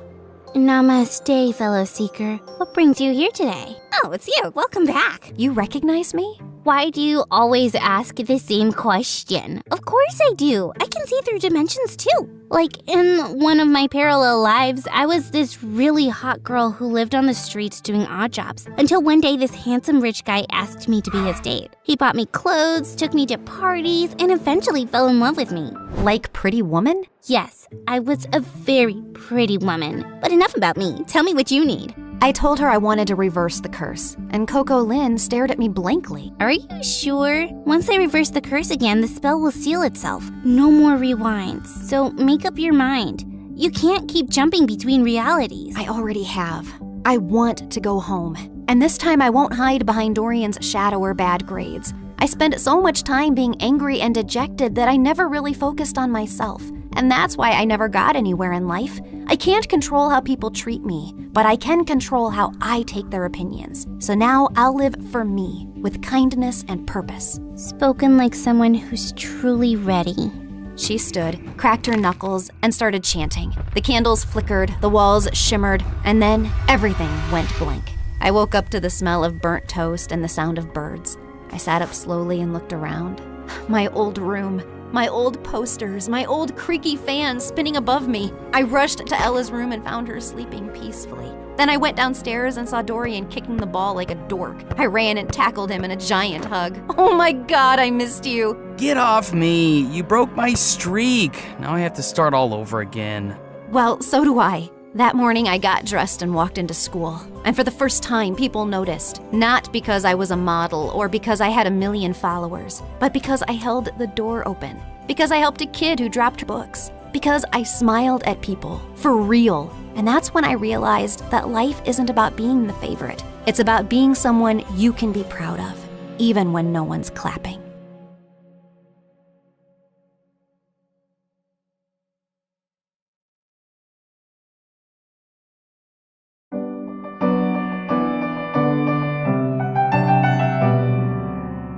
Mom, I'm your daughter. How can you forget about me? Mom just ignored me and said, "Thank you so much, Mrs. Arnstein, and sorry I kept you waiting so long." Hi, I'm Emma, and I want to grow up to be the world's best ballet dancer, but my crazy parents have made it really hard for me. We used to do a lot of things together, but they don't even come to see me perform anymore. Dad is almost always out of town on business. Mom's usually poring over work files till late at night. The next day, I had a really big performance. I was the star of the show. As my name was called and I received a standing ovation, I looked up and searched for my mom's face in the crowd, but I couldn't see her anywhere. Yeah, no surprise. I wish you could see how good I'd become. Mom had asked my friend's mom to drop me home. I walked into an empty house and found a note on the kitchen table. "I'm sorry I couldn't make it, sweetheart. I had a very important meeting. I'm sure you were amazing, Mom." Yeah, thanks for the support, Mom. The day after, at school, my teacher walked up to me and told me to go to the principal's office. To my horror, the principal told me that my mom was in a coma. She was completely fine this morning. How had my life changed so much in a couple of hours? Fiona, my mom's friend, said she was showing no signs of improvement, and all we could do was take her back home and pray for a miracle.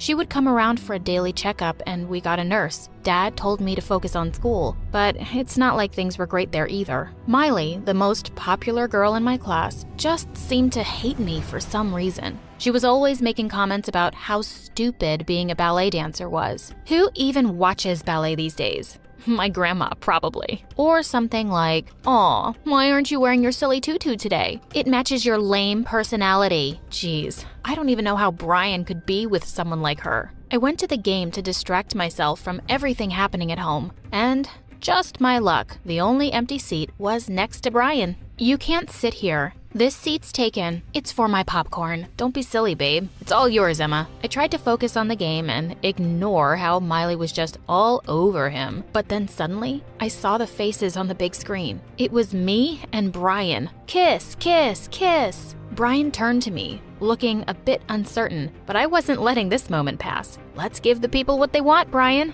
I pulled him in close and gave him a long, steamy kiss. And the crowd cheered and clapped, and it felt like something straight out of a rom-com. When we broke apart, I saw Miley's face. Oh boy. She stepped closer to me and threw her entire soda in my face. "You'll pay for that, Emma." "Oh, I know, Miley. But it was totally worth it." When I got home, Dad walked into my room. I saw a couple of suitcases behind him. "Seriously? You're off having fun watching games while your mom's a vegetable, and I'm left to deal with this all day?" I was about to deny it, but I realized I was still wearing that stupid baseball cap. "Just leave me alone, Dad. Listen, I need to tell you something. I met this woman a couple of years ago. I'm in love with her, Em. I can't live without her. And she won't wait anymore, so I have to go." "What? And you can live without me and Mom?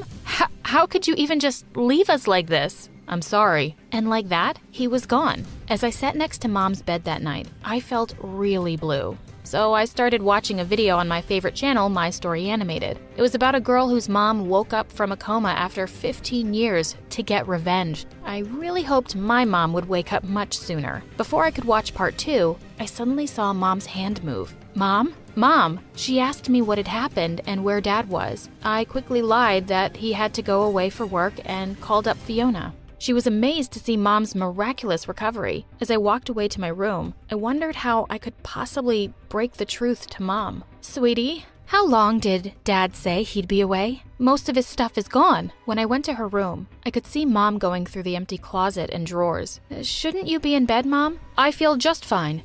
Where did Dad go, Emma? She sat down on the bed in a trance as I told her what had happened. Finally, she spoke. Get out. She slammed the door behind me, and I heard her screaming and breaking things. A little while later, I saw her run out of her room, grab her car keys, and leave the house. It looked like a tornado had hit her room. It was bad enough watching Mom cry herself to sleep on the couch every night, but my life was about to get so much worse. The next day at school, I could just feel people looking at me and whispering. I soon discovered why. There were posters of me and Brian kissing at the game everywhere, but that wasn't all. Girls, hide your boys, hide your men. The ugly-footed ballerina is after them. OMG. She had stepped way over the line. She wasn't going to get away with this. I couldn't even be here right now. I picked up my bag and headed home. I needed to cool off and plan my revenge. Wow, Mom wasn't on the couch. I found her in her room, packing all her things. What are you doing, Mom? Can't you see? Go pack your stuff too. We're leaving town. I can't bear to be in this house anymore. My head was spinning. I've asked my firm to give me a job transfer, and they've agreed. And don't you dare tell your dad anything. I don't want to see him till the day I die. My parents didn't care how their choices affected my life. It was so easy for Dad to leave me. And it was so easy for Mom to make me leave my home, my school, my friends, ballet, everything. I hated them both. One day, Mom called me to her room and handed me a letter. I enrolled you in ballet class before we even moved here. This place has a great dance academy. I don't want you to give up on your dream, Em. I burst into tears and hugged her tight. Tying my shoes, I felt my heart race with joy. This was my happy place. The teacher asked me to perform a segment from the famous Swan Lake so she could judge my skill level. I knew that one well. As the music started, I was transported to another world. When I stopped dancing, I saw everyone's mouths were open wide. The teacher stood in shock before she started clapping, and the rest followed. She said I was amazing and that she would be so honored to teach me. Suddenly, I found myself falling flat on my face. I looked up to see a girl who had introduced herself as Angela, smiling down on me and lending a hand. As she pulled me up, she whispered in my ear, "I'm the best here. Don't even think of messing anything up for me." I was shocked. Had this psycho just tripped me? She'd looked so nice, but she sounded crazy. I couldn't wait to tell Josh all about it on our date tonight. I'd had a crush on Josh and his dimples almost right after we'd moved here. And he'd just walked up to me the other day and asked if I'd go to watch a movie with him. Just as I was having one final look at myself in the mirror, I heard the door open downstairs, and Mom was talking to Josh. Sorry, wrong house. My daughter isn't allowed to date boys. Before I could even get a word in, she had slammed the door in his face. Mom, are you crazy? Are you stupid? Don't you know all boys are jerks who will dump you as soon as they see another pretty thing walking by? Josh isn't like that. Oh, that's what I thought about your dad. They're all like that, sweetheart. You're better off dating girls, really. I don't like girls. I don't care. You're grounded. And this was basically my dating life for the next few years. It involved a lot of sneaking out and getting my best friend Stacy to cover for me. Mom was hard to shake off though. She turned up to my last date and told my boyfriend that I was a gold digger who was only dating him because he was rich. My prom date backed out at the last minute because apparently Mom had told him that I was gay. I had to do well at my audition. That was the only way I was getting a dance scholarship and my ticket out of here. As I fastened my shoes and got up to leave, I found that the dressing room door was locked. OMG, the judges were waiting for me outside. I screamed and banged on the door like a crazy person, and luckily a janitor heard me and let me out. I went running to the stage, and those faces did not look happy that I'd kept them waiting. My heart was pounding, but I started to feel calm as the music started. I could do this. I poured my heart and soul into it. I made the perfect jump, and then suddenly, the music died. I looked around in horror. This couldn't be happening. I saw Angela sitting at the back of the theater. "Miss, we don't have time for this. We're all familiar with that piece. Can you just continue without the music?" I closed my eyes for a few seconds. All I could see was my dad leaving and my mom crying and Miley's posters and Angela's smirk. I'd worked too hard and long to let anything stop me now. I breathed out and nodded. I could do this. When I was done, I just covered my face with my hands. Suddenly, I heard clapping and saw all 4 judges standing up, smiling at me. Was I dreaming? Just then, Angela came running to the front and started screaming and tearing the judges' score sheets. I got the scholarship to the dance school of my dreams. It was so good to see Mom so happy and finally proud of me. Stacy and I were cycling one summer morning when a car came speeding right at us. We quickly swerved and it missed us, but I fell down and the cycle on me. Ow, Stacy, my ankle really hurts. She stopped a car and we hitched a ride to the hospital. My ankle was swelling up and I was freaking out. Just then a doctor walked in. "So, what do we have here?" I looked up and instantly forgot my words because the doctor was so handsome. The cycle fell. I fell, the cycle fell on me and something happened to, my ankle. He smiled and inspected my foot. I was pretty sure he could feel my pulse through it. "It looks like a pretty bad sprain. I'm going to need you to come and see me again in a week. Why are your toes bruised?" "I'm a ballet dancer." He looked really intrigued. He said he absolutely loved ballet, and we started talking about our favorite performances. Obviously, Mom was great at wrecking all signs of happiness. She went berserk when I made it back home and showed her my ankle. The doctor said, "It's going to be just fine, Mom." Before I knew it, James had asked me out, and I was over the moon. I found myself falling in love with him at a dangerous pace. But one day, I got a call from Fiona, and she told me my mom was in a coma again. No, this couldn't be happening. James rushed over as soon as I texted him. "Babe, I've been trying to call you for days. Was your mom unwell all this time?" I wiped my tears away and exhaled. Oh boy, here goes. That's not why I didn't answer. "James, I'm pregnant." "You're what?" We both turned around in shock to see Mom sitting up, looking like she was having a heart attack.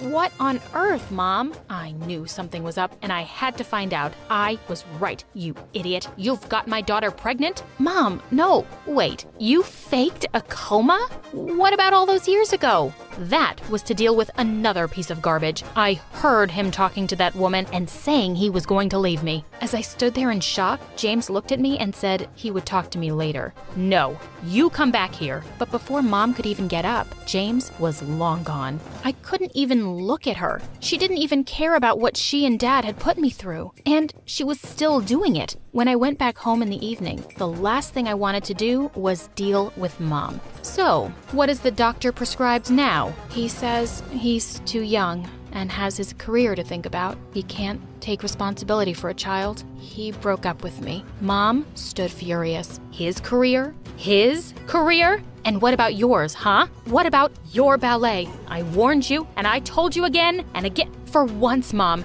just shut up. There was a stunned silence. Do you care at all about how I feel? Or do you just care about being right? Well, congratulations, Mom. You're right. All men are evil. And now I'm heartbroken, and I'm having a baby all alone, and I'll never do ballet again. Suddenly, I felt Mom pull me into a hug. "No, you're going to that school. We will defer your admission by a year. But what about the baby? I'll raise the baby while you're away. You're not giving up after all your hard work. You're going to make me and your child really proud." Fast forward 9 months, and I had a beautiful baby girl, Ella. I couldn't get over how perfect she was. I cried as I sat in my dorm, hundreds of miles away. This was harder than I'd ever thought it would be. Would she hate me for leaving her? I just had to pull myself together. I wanted my daughter to know one day that I'd tried my best to be everything I could possibly be. "Break a leg, babe." Kevin kissed me on the cheek minutes before I went onto the stage. We'd met a year ago on the set of a ballet show. He had recently asked me to marry him, and of course, I'd said yes. He was my best friend, and I couldn't wait to introduce him to Mom and Ella. A few months later, I was back home with Kevin, and we were discussing our plans to move to New York. I had landed a role in a major ballet production. "Come with us, Mom." "I'm happy here, sweetheart, but I can't wait to come and see you." Just then, there was a knock at the door. I froze in shock. "James, what the heck are you doing here?" "Emma, I've missed you so much." "What's going on here?" "You!" James' eyes froze on Ella. "Is that my baby girl?" I was furious. How dare he? "Listen, Emma, I made a mistake. I promise I will make it up to you, and we can be a family. Get out of my house and my life, James. I'm getting married, and I will never let you be a part of Ella's life. You didn't deserve me, and you certainly don't deserve her." James looked furious, but he turned around abruptly and left. That felt so good. I moved to New York with my family and gained fame quickly. The president himself came to see me at the opening of my latest show, and he asked to meet me later. I was stunned when he said he would be honored if I represented my country in the Olympics. I travel all over the world now, thanks to my amazing husband and mom, who've supported me all these years. And Ella couldn't be prouder of her mom. I can't wait to see the amazing person she grows up to be and the things she does. And I will always support her. Little Natalie's tummy couldn't stop growling. She'd been hungry the whole afternoon, but it was evening now and her mom wasn't home yet. Those rich people should stop making my mom work so much. I wish we'd never moved from France. Mom didn't have to work so hard there like she does here. As she walked outside, she heard loud music coming from the biggest mansion in the whole countryside from afar. Her tummy told her to go there, and she found out there was a large party happening in the garden. Natalie started drooling when she saw the huge feast. She tried to sneak in, but a group of women blocked her. "Where do you think you're going, little girl?" "I'm hungry. Can I have some meat, please? And a glass of juice, too?" "Just look at her dirty clothes and hands. Disgusting. You're not welcome here, child. Be off with you." Natalie was so mad at their meanness. Just as she turned to leave, she noticed a young boy around her age hiding in the bushes, and he looked furious. He was staring at a maid who was being scolded by the lady of the mansion, Mrs. Harrison. "How can you serve these fruits in a stupid basket? We have an expensive tray for this. Another mistake, and you're fired." Mr. Harrison was trying to calm his wife down when their daughter Harper, who was the same age as Natalie, was making things worse. "I don't have the mood to eat those fruits anymore, Mom. That woman ruined my night." Natalie felt so bad for the humiliated maid. She joined the boy in the bushes. "I hate these people." "Me too. And that's my mom they're yelling at. They don't deserve all this delicious food. I have to teach them a lesson." "Wait, are you gonna do something bad? Mom said you shouldn't do bad things no matter what." But he just ignored her and dragged a bag of manure lying close by. Then he started climbing a tree that overlooked the garden. But moments later, the branch under him cracked, and he went tumbling down straight onto the food table, spreading cow poop everywhere. Everyone screamed, and Mrs. Harrison looked ready to explode. She yelled for security, and Natalie thought she had to do something to save her friend. And with that, she ran towards the nearest barn, rode on a young horse, and made it run around the garden, completely ruining the party. "You little rascals!" Natalie grabbed the boy's hand and they fled the scene. "I can't believe you just did that! You're so cool!" Natalie's tummy suddenly let out another growl. He chuckled and took out an apple from his pocket. "For you. Make it two, 'cause I saved your butt." "I'll get you another one soon, promise. What's your name?" "Natalie. And you?" "Caleb. Nice to meet you, Natalie. Can we be friends?" Okay." And since then, Caleb and Natalie became best friends. Growing up, they shared their love for food and their hate for rich and mean people, especially for people like the Harrisons. Caleb was 11 years old when his mom met a guy, Mr. Cross, a gardener for the Harrisons. His mom said that from now on, Mr. Cross would be taking care of them. "Hello, Caleb. Your mom told me you like apples. And reading?" Not long after, Mr. Cross and Caleb's mom got married, and he became the hero in Caleb's eyes. He was so amazed by his stepdad, how smart and strong he was, and how good he was to both him and his mom. "When I grow up, I want to be just like you, Dad." "I'm sure you'll be better than me, and every wealthy man in this land, my child." He would help Caleb understand his math homework, give him tips on how to build a dove house, and he also gave him really good life lessons. "My dad told me something. I want to share it with you too, 'cause you're my best friend." "Really? Tell me." He said, "Sometimes we need to stand up for ourselves and fight back, whatever it takes." "Yes, we fight back, the right way. Mom said we shouldn't do bad things no matter what." "I know, you told me. But is it bad to defend ourselves? Do we just let other people do bad things to us and say nothing? You always speak about how unfair the system is in this town for poor people." "Yeah, I do think that. Like, if someone hurts you, I'll hurt them too." Natalie was surprised by how firmly Caleb said it. Suddenly, as she changed her position, she lost her balance and fell. Caleb laughed and helped her up.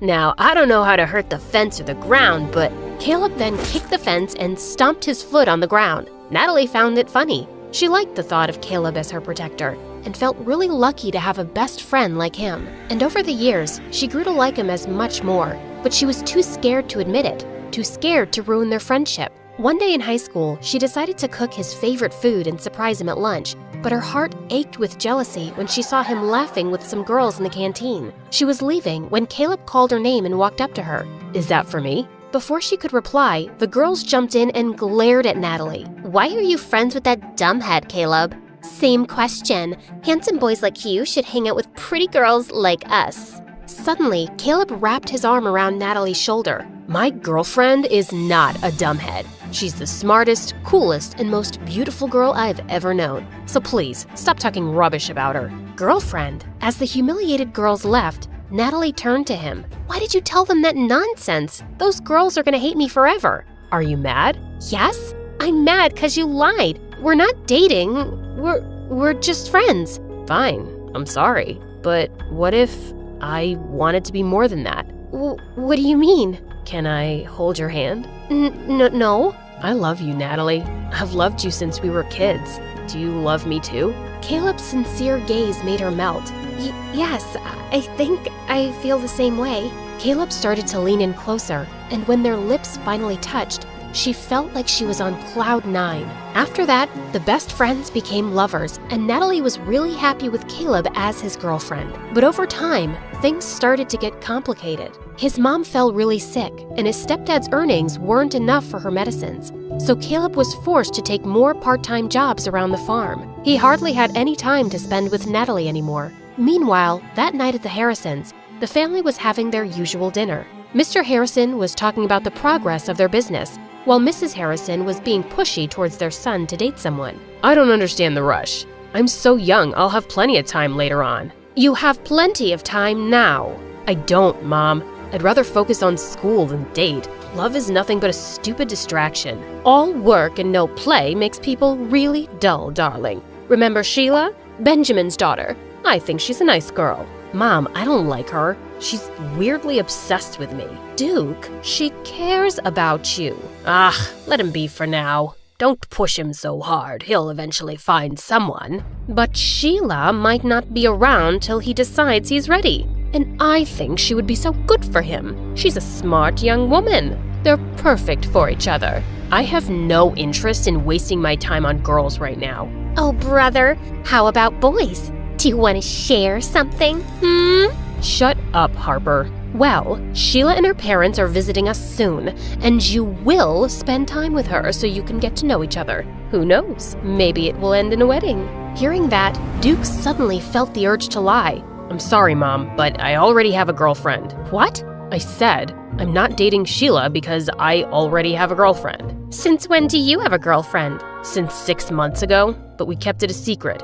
I don't want people in my business. Duke left the table and decided to take a walk in the gardens to cool off. Suddenly, he heard someone behind him and turned around to see it was just Mr. Cross. Oh, sorry, Master Duke. I didn't mean to disturb your walk. You look a little upset. I'm not. It's really nothing. Just sometimes parents can be too much. Do you have kids, Mr. Cross? A son, the same age as you. Maybe I'll introduce you sometime. Duke was feeling too preoccupied, so he just smiled at their gardener and walked off. That weekend, Natalie's mom caught a serious flu, so later that day she went to town with Caleb to buy some medicine. While they were in the pharmacy, his stepdad called him. I need to stop by a dad's friend's place to pick up a package. Wait for me in the town square. I'll be right back. Natalie bought the medicines and sat on a bench in the town square. Her favorite thing in that old place was the old horse statue in the center. They're such gorgeous and magical creatures. Just then, she noticed that its red eye patch was lying on the ground. She picked it up, and as she placed it back on, the statue suddenly wobbled. She tried to make it steady, but it just suddenly toppled to one side and broke into pieces. Holy mighty horsey! Natalie stared at the sight in complete shock. The townspeople quickly gathered around, and they went berserk. How could you be so reckless and ruin the pride of our town? Isn't it bad enough that we have to live with a foreigner who badmouths our town and its systems?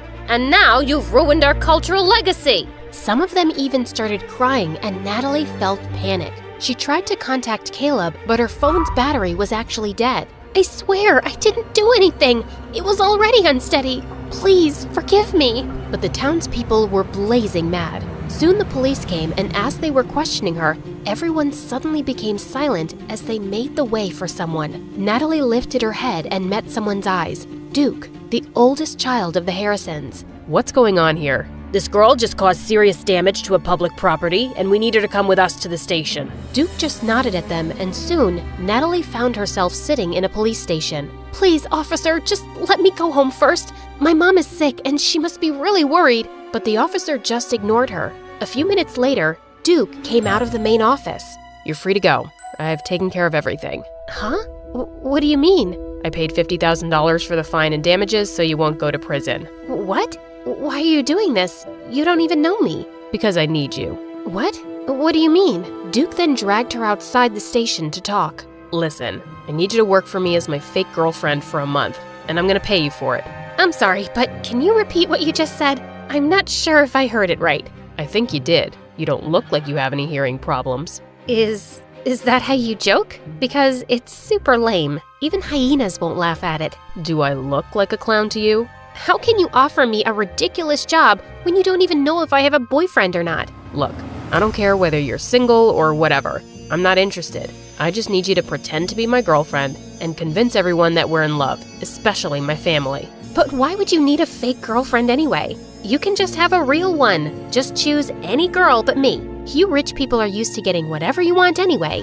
I asked you to be my fake girlfriend, not to become an interviewer. In private, we'll be practically strangers minding each other's business. I can prepare a contract tomorrow. What makes you think I'll accept your offer? I don't want this weird job. Don't worry, I'll think about another way of repaying you. There is no other way. Accept my job, or return my money immediately. It should be the exact amount that I spent to save your sorry little butt. Natalie wanted to yell at him for blackmailing her, but she knew she couldn't pay him back.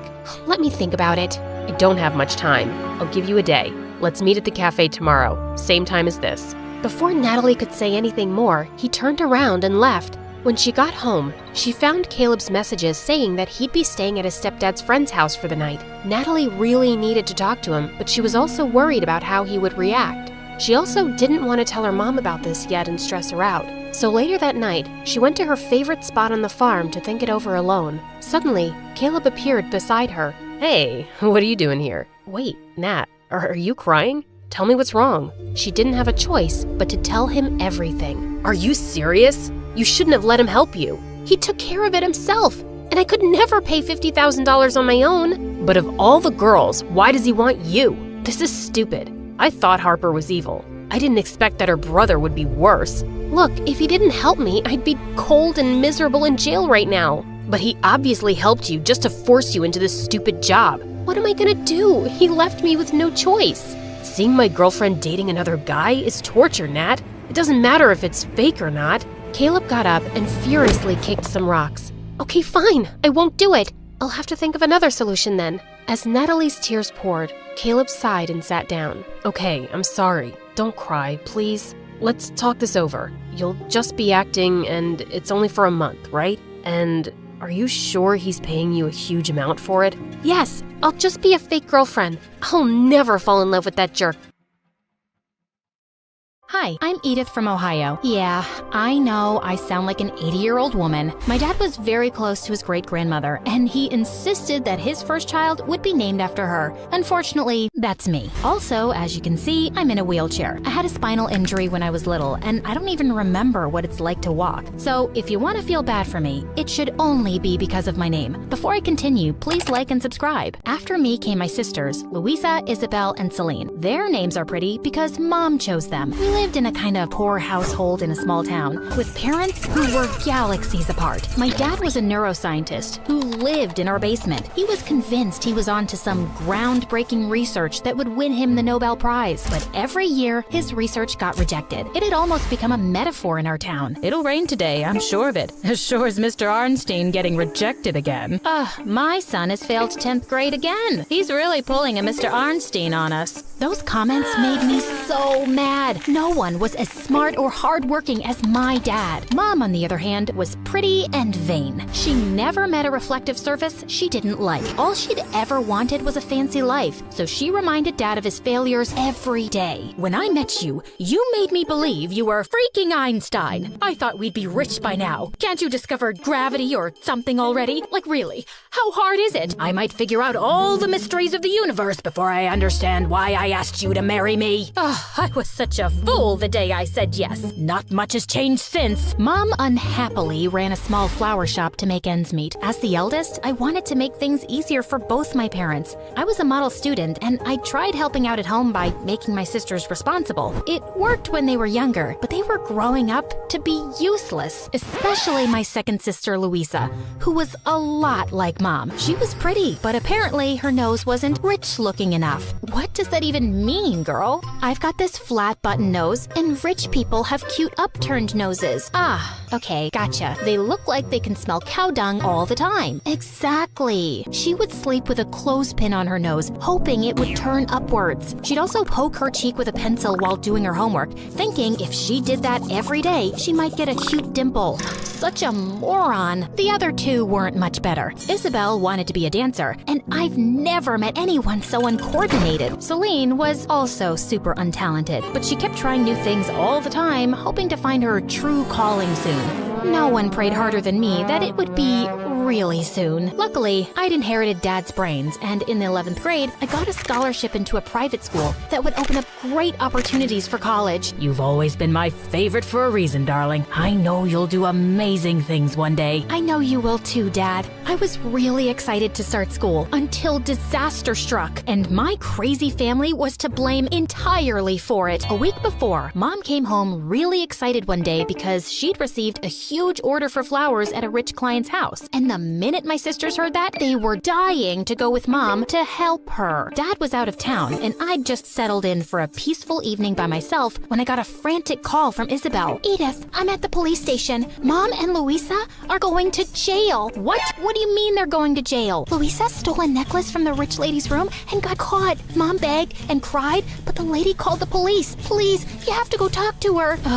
Louisa was such a pain. Isabel sent me the lady's location pin, and I took the bus to this massive mansion. I was asked to wait in the main hall, and I just couldn't resist taking a spin on the marble floors. But suddenly, I lost control of my wheelchair and went crashing into a center table, which sent a huge fishbowl to the ground, which made the servants running in slip on the water and land on their butts. Oopsie daisy. Soon, I was in the library, facing the snooty owner and her carbon copy snooty daughter. Who are you, and what are you doing in my house? Again, so sorry for the damage. I'd love to repay you, but my parents are poor, so I can't. Speaking of parents, actually, my mom is the flower lady who came here today, and the girl who took something from you is my, sister. What? You're related to those thieves? Louisa's mentally unstable, I swear, and some days she just refuses to take her meds. Please, please don't send them to jail. What will I do without my mom, given my condition? This is very distressing,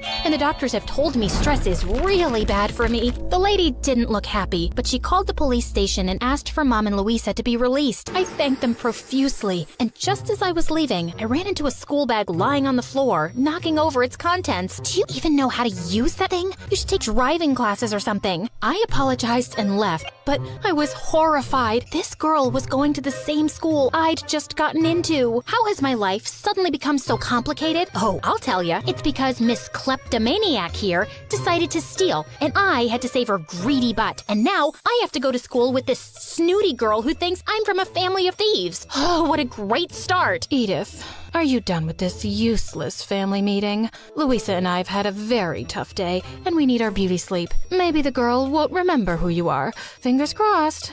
Yeah, right. In fact, as luck would have it, that girl and I were in the same class. Her name was Haley, and the minute she saw me, her face went from shock to a wide grin. Uh-oh. And soon, Haley became my arch nemesis. Apparently, she was the smartest kid in class till I turned up. She was also beautiful and wealthy, and she was dating the star basketball player Cody. And Cody was fine. But Haley still didn't like being knocked off the #1 student spot. How about we make a deal, Edith? Edith. You can act a little less smart in class, and I won't tell everyone how we really know each other. I won't be doing that, thanks. I can make your life miserable, you know. You really want to make the wheelchair girl's life miserable? How would it make you look if I started telling people you're bullying me? It'll tank your popularity, and you might even get suspended, or worse. And Haley knew I was right. We just never got along and continued to compete in class. I always got the highest marks in subjects like math and physics, but she'd beat me in history and literature. She knew she couldn't openly bother me, but she tried in sneakier ways. Like one morning when I wheeled into literature class, our teacher, Miss Agatha, was looking furious, and everyone was staring at me. And that's when I saw the chalkboard. On the lower half it said, Miss Agatha should change her name because she is not cool like Agatha Christie. In fact, she is dull and ugly and stupid. I think she was a toad in another life. She is... It went on, and the lovely cursive handwriting was unmistakably mine. Okay, I know what this looks like, but I really didn't do this. Detention for a week.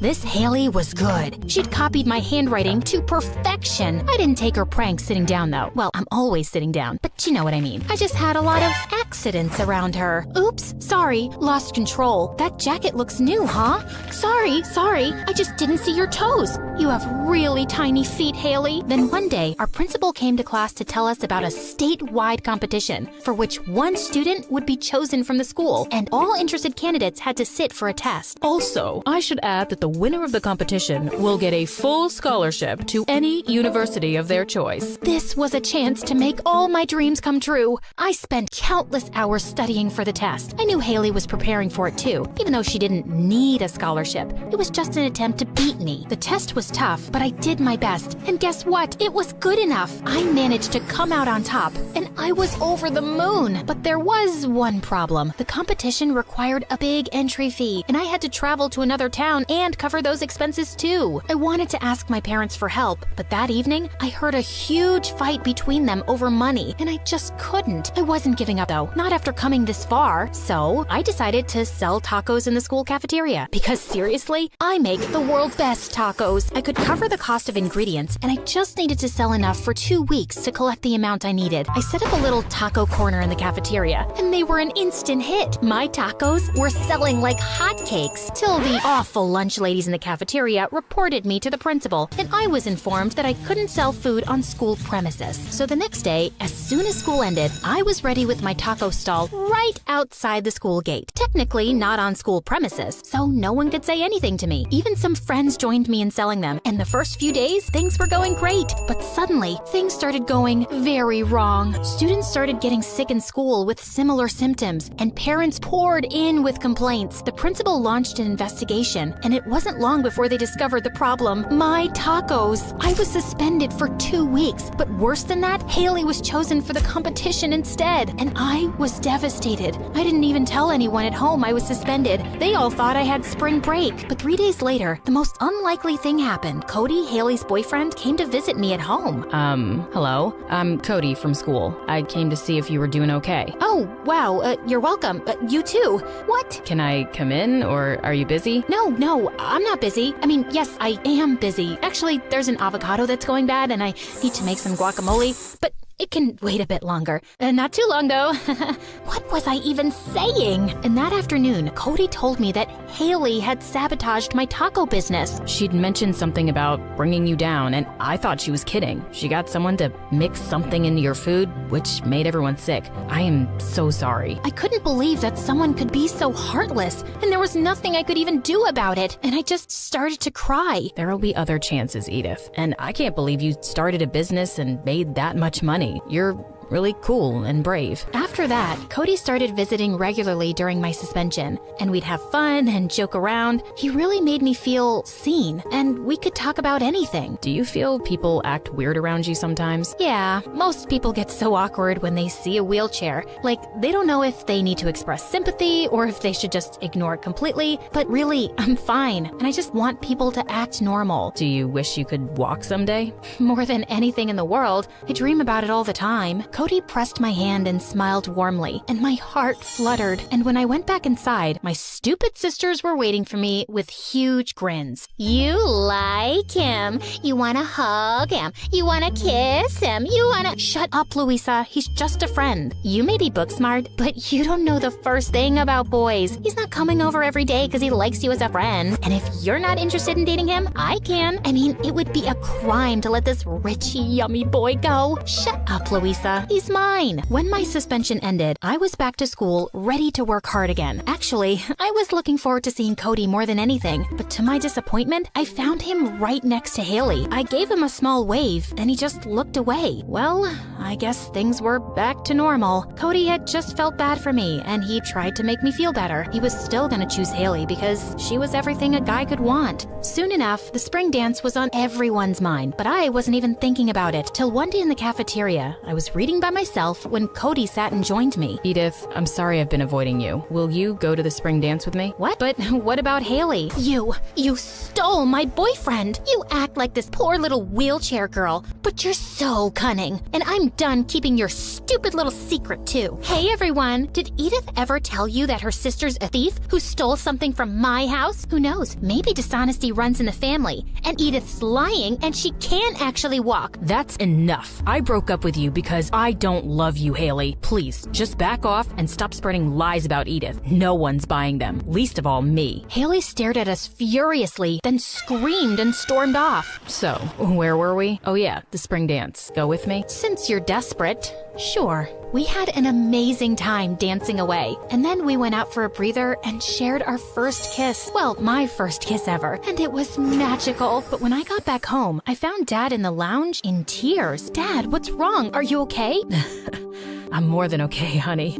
I just won a huge research grant. Oh my God, I knew you'd do it. I'm so proud of you. What's your research about? It's about you. It's all I've been working on for years, and I couldn't give up. You never lost complete sensation in your feet, Edith, and I've been working on developing a machine that can get you walking again. I don't want to raise your hopes too high, but it's a very real possibility, and we have the money to try it out. Dad, I can't believe you did this for me. Even if it all doesn't go to plan, this means everything. Well, long story short, I was one of Dad's subjects, and within 2 months, he got me to stand on my own 2 feet. A baby couldn't be prouder of his first steps than I was, and all of my mom's and sister's dreams came true too. We moved to a much bigger house with much fancier things, and Mom didn't have to work anymore. I knew I always made the right choice marrying you, Mr. Arnstein. I'm still wondering why I married you, but let's not argue anymore, dear.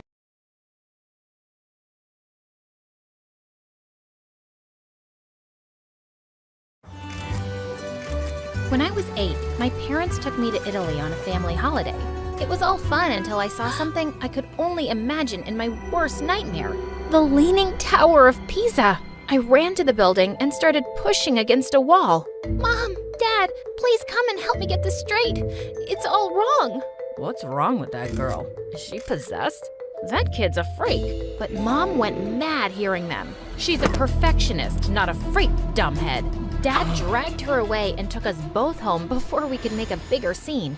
Hey friends, my name is Bella and I'm from Manchester. Please like and subscribe. Ever since I can remember, I've been a perfectionist, like my mom. She owned a small bakery and everyone loved her cakes. Growing up, my place always used to be squeaky clean, and I hated visiting other kids just because their homes weren't as tidy as mine. But it wasn't just that. I couldn't sleep at night without the TV on. I needed to color code my entire closet, and I had to count words on signboards while I traveled in a car. When I was in the 9th grade, another bakery opened up right across from ours. When Mom saw the long lines outside, she was furious and wanted to check out what they had that we didn't. But when I entered the shop and I saw the slightly tilted balloon arc, I felt my eye twitch. I just had to fix it. As I tried to, the entire thing fell on a table of cupcakes, and then a girl standing nearby started to yell at me. Are you crazy? My parents worked so hard to set everything up and you ruined it. But I swear, I just wanted to fix the arc. I'm so sorry. Wait a minute. Aren't you from the bakery across the street? You guys were jealous, and you did this on purpose. What? Of course not. let me just tell you, the whole decoration looks ugly. There's no color coordination, everything's off. No way we'd be jealous of this place. And before I knew it, the girl had pounced on me with her gross, sticky hands. Oh God. Our parents pulled us apart, but our moms were glaring at each other. Get out of our shop, now! Yeah, we're leaving. It's not like it's something special. On our way home, I was so mad at that girl, and I hoped I'd never see her again. But the very next day in school, someone entered the classroom, and it was her. The teacher introduced her as Maya, and just then our eyes locked, and she glared at me. When she sat down, I noticed her odd-colored nails and cringed. Like, who did that? I tried avoiding Maya every day, but she was so loud and messy. One day, the math teacher asked everyone to take out their homework assignments, and she just couldn't find hers. I promise I did it. I put it in here. And then what happened? Your dog ate it? An elf came at night and stole it. A kidnapper is holding it for ransom. I make myself laugh. Well, at least you make someone laugh. And then Maya turned over her entire bag on her desk, and I was horrified at all the trash she had inside. She found her filthy assignment and a half-eaten donut. Want some? I'm sure it's only 2 weeks old. No, 3. Okay, a month, tops. The teacher looked as disgusted as I felt and made Maya stand at the back with her face to the wall. She deserved it. But the next day, I saw a bunch of kids gathered around Maya before math class, and they were all laughing. The teacher walked in and everyone ran to their seats. A few moments later, I saw Maya take out a freaking mouse from her pocket and quietly slip it into the teacher's desk while her back was turned. Seconds later, when the teacher turned around, she screamed and fell back in fright, while the mouse started running everywhere, and I panicked. Maya, catch your stupid mouse right now. I can't stand it. Mice are dirty. Catch it now. The whole class turned to me in shock, and the teacher was about to explode. Maya got 2 months detention, and she and the entire class turned on me. You're such a snitch, Bella. Everyone knew it was me, but you had to announce it. I didn't mean to. Do you ever mean to do anything? Save it, weirdo. As if having her in school wasn't bad enough, I found out that she was also my neighbor. Mom was even more annoyed than I was. Oh God, are they following us or something? That hot mess now lives next to us. I felt the same way about Maya, but for some reason, all the kids and most of the teachers became her fans. It was like Maya was the real perfectionist because she could have fun. And she was an ace student who was giving me tough competition. One day during lunch, I was sitting at my usual spot when suddenly Maya came over and sat across me, grinning. What are you doing here? Oh, I just came to see if you'd like the surprise I planned for you. What surprise? Why don't you look up? I looked up and saw a balloon coming right at me. And suddenly, I was drenched in paint. My hair, clothes, face, it was everywhere. Oh God, oh my God. No, what did you do? Hey, Bella, I was just messing around. Can you relax? But it was like I couldn't hear her. And suddenly, I attacked Maya as I screamed and cried. I don't remember what happened next, but as the teachers were taking me away, everyone was looking at me like I was some kind of alien. I was taken to the hospital and I found out that I just had a panic attack and that I had OCD. Turns out, even Mom had it and never knew. I had a breakdown and needed to take some time off school.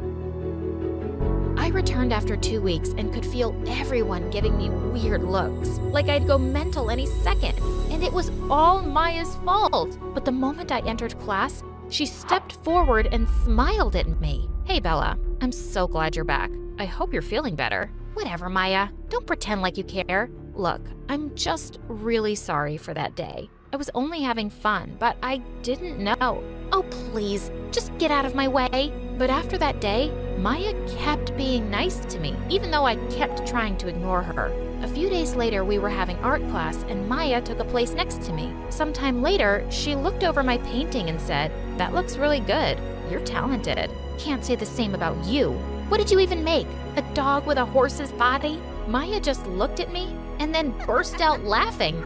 She laughed so hard she fell on the floor. And I started laughing too. OMG, you are so mean. That was my puppy that died a few years ago. But geez, it does look like he has a horse's body. Maybe Maya wasn't so bad. Soon we started hanging out together, and she kind of started to grow on me. One time I was in the cafeteria eating my lunch when I realized Maya was staring at me. What? Why do you finish your fries first, then the burger, and cold drink in the end? I don't know. I always eat it like that. Everybody does. No? Why don't you try this? Maya ate a fry, then took a bite of the burger, and took a sip of her soda. Though I hated the idea of trying all three together, I did it for Maya. Holy moly, it tastes amazing! Told ya. Maya was the friend I needed. She accepted me for who I was, but also made me try different things. One day when I was home, I suddenly heard Mom screaming loudly. She was arguing with Maya's mom, who was washing her car while playing loud music. I asked you to keep the music down and stop making a mess. You're wasting water, you dumbhead. Who are you calling a dumbhead? And then she turned the hose to Mom, completely soaking her.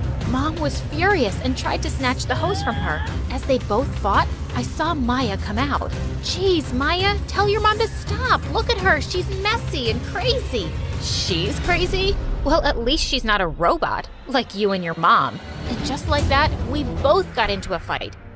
I was so angry at Maya, I totally ignored her at school the next day. And she was doing the same. In our science period, the teacher announced how there was going to be a science tournament and we needed to pick teams. Even though Maya and I were the smartest kids in class, everyone wanted to be on her team. You're going to make the project so fun, Maya. I want to be with you. Me too. Pick me, Maya.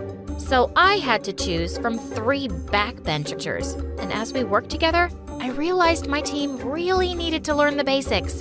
I could see Maya's project was almost done, and I was so far behind. So just one day before the submission date, I became a dictator. Listen to me loud and clear. We will get this done today. You got it? Go, go, go! I pushed those guys so hard, and by some miracle, we finished it. Well, team, I'm proud of you. I'm sure we'll win tomorrow. But Maya's project looks so much better. Ours is really good too. Come on, we can win this. I was feeling confident, but something totally unexpected was waiting for me at school the next day. Maya was screaming while her project lay broken on the floor. It was fine when we left it yesterday. How could this happen? We worked so hard. What do we do now? Who did this? Do you think it could be Bella? Oh, shut up. She would never do this. I felt my heart swell hearing her words. She wasn't talking to me, but she still defended me. Just then, I spotted my team member snickering on the side. Ours is the best project now. What do you mean now? What did you do? Bella, we just wanted to win. What did you do? Spit it out. We kind of broke it yesterday before leaving school. Oh my God! I couldn't believe they'd do such a thing. I was beyond furious. I didn't want to win this way, so I walked over to Maya's stall and told her everything. You can tell the teachers. I'm really sorry. Well, that was a nasty thing your team did, but I appreciate you being honest. Help us fix this and we can forget about it, okay? I helped Maya and her team fix the project right before the exhibition started, and after the teachers judged everyone's project, they got first prize. And I was so happy for her. Just as I was walking away, Maya suddenly pulled me into an empty classroom, and she kissed me. Whoa, what just happened? I just wanted to do that. Did you like it? Maya, it's not a really good idea. Our moms hate each other and wouldn't even want us to be friends. Why don't you loosen up for once and stop caring, Bella? Did you like it or not? I looked at her and smiled. I think I did. I'll have to try it again to be sure. And then I kissed her. The next few weeks with Maya were amazing. We kept it completely secret from our moms, and we were always sneaking around them. One time, she asked me to come over at night, and I nearly passed out when I saw her room. There were clothes everywhere. Oh my God. Listen, I'm helping you clean this. Otherwise, I'm gonna have to break up with you. She laughed, and we spent the whole night sorting out the mess. Best date ever. Sometime later, Maya and I were selected to be part of a quiz competition that was gonna be broadcast live on a local TV channel. I was nervous, but so relieved to be doing this with Maya. It was going great, till there came a moment when I pressed the buzzer to answer a question, but suddenly, my mind went blank. I started to sweat and felt breathless as I sensed all eyes on me. Oh God, not another panic attack. Do you know the answer? I do, but I just need to count to 50 first. What? We don't have time for that. If you don't know the answer, just pass. Suddenly, Maya leapt up from her seat. She does know the answer. She just needs to count to 50, okay? Can you give her some space and let her do that? The host gave her an impatient nod, and I closed my eyes as Maya took my hand. Once I'd counted, I gave the answer, and it was correct. We won! I stepped forward as team captain to receive the trophy, when suddenly, Maya's mom jumped onto the stage and tried to snatch it from me. Why do you get to receive it? My daughter should. You wouldn't even have won without her, loser. And then my mom was on the stage too. Who are you calling a loser? She's the team captain because she's better than your daughter. Oh my God, shut up, both of you. We dragged our mothers backstage and I turned to them furiously. Thanks a lot for embarrassing us. You know what? You want to fight and compete and rip each other's hair out? Go ahead. But Maya and I are friends. In fact, we're more than friends. And with that, I took her hand. What do you mean? Let me make it clearer. And with that, Maya kissed me, and our moms' faces were priceless. No way, not happening. Bella, have you lost your mind? Yeah, maybe I have. Deal with it. I put my arm through Maya's, and we walked off to celebrate our victory with ice cream. We'll get 3 scoops each. Vanilla, strawberry, and chocolate. Exactly in that order. Don't mess it up, okay? I love you, Maya. Yeah, you're okay too.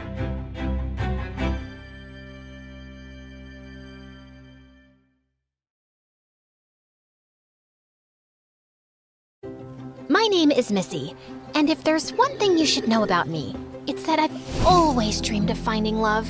Love is about being seen, the kind of attention that makes you feel special. But that's never been me. They say love finds you when you least expect it. I never believed that. Not until it literally found me. I was getting ready for school when I heard the doorbell ring. I opened the door. No one was there. And then I saw it. A mysterious box wrapped in silver paper with my name written on it. I wasn't expecting any deliveries. I wasn't even sure it was safe to bring in my house. But something inside me had to know what was inside. Tucked inside the black velvet was the most beautiful diamond ring I've ever seen. The way it caught the light and sparkled made my heart skip a beat. Next to it was a small, neatly folded note. For as long as you wear this ring, true love will find you. Was this a dream come true? I slid the ring onto my finger. I didn't question it. I didn't hesitate. And somehow, the ring was a perfect fit. Immediately, I felt a sudden, unexplainable shift in the air.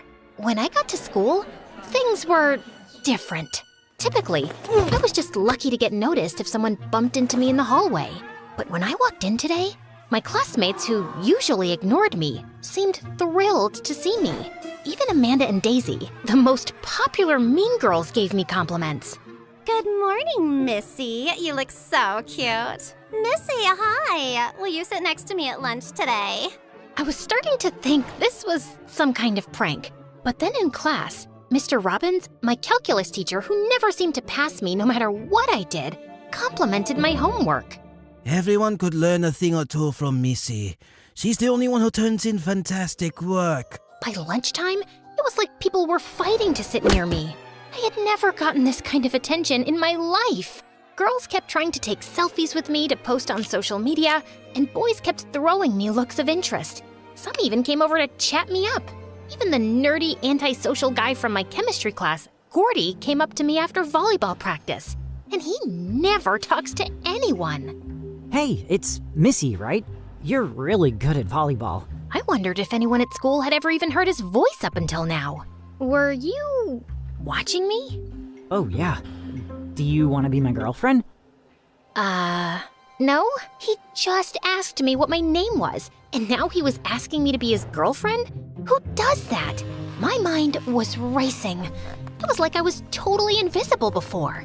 And all of a sudden, I was getting attention from everyone. Well, not everyone.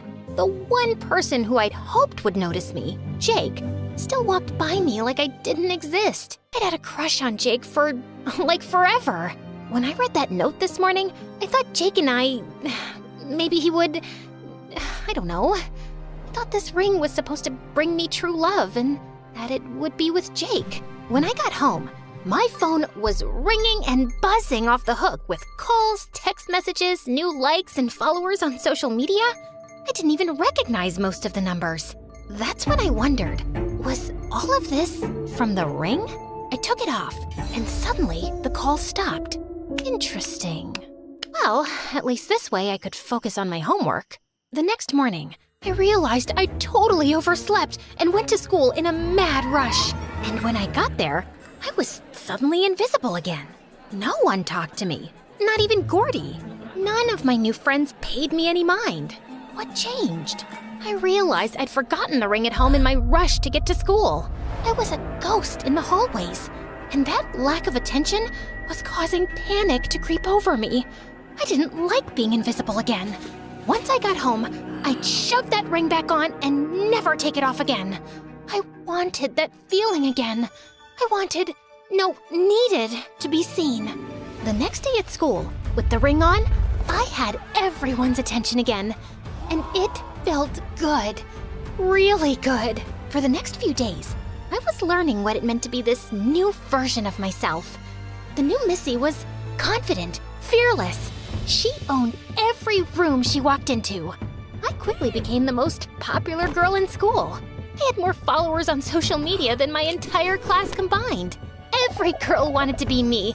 Every guy wanted to date me. And lots of them tried.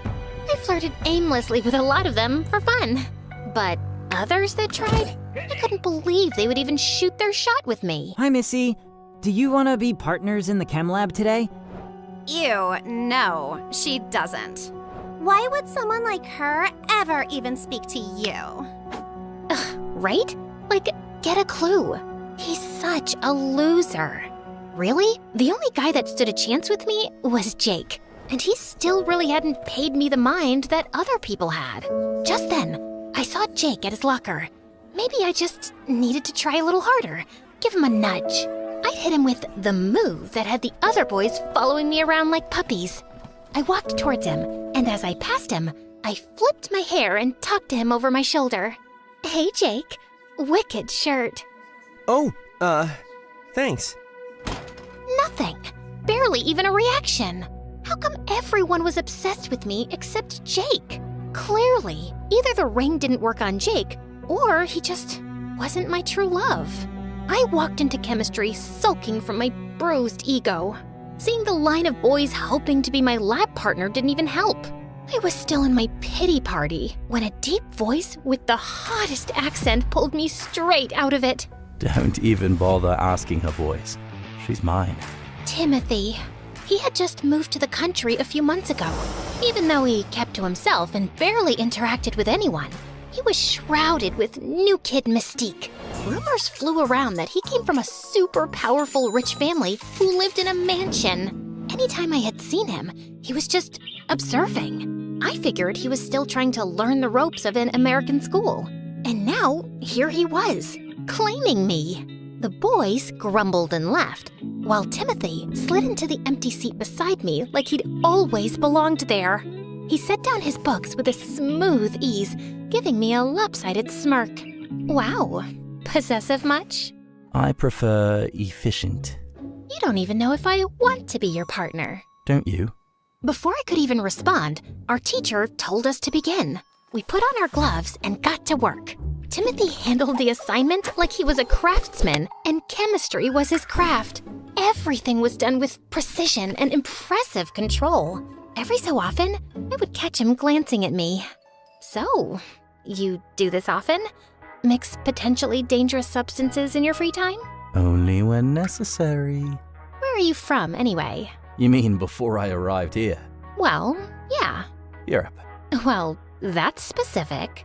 The liquid in our beaker shifted from deep blue to bright pink, signaling the reaction was complete. I scribbled down the results. When I looked up, he was looking at me intently. You stare a lot. Well, there's a lot of beauty to stare at. Okay, that worked. Now that we've found each other, you should let me take you out. Now that we found each other, the note had said true love would find you. And here Timothy was. Maybe this was it.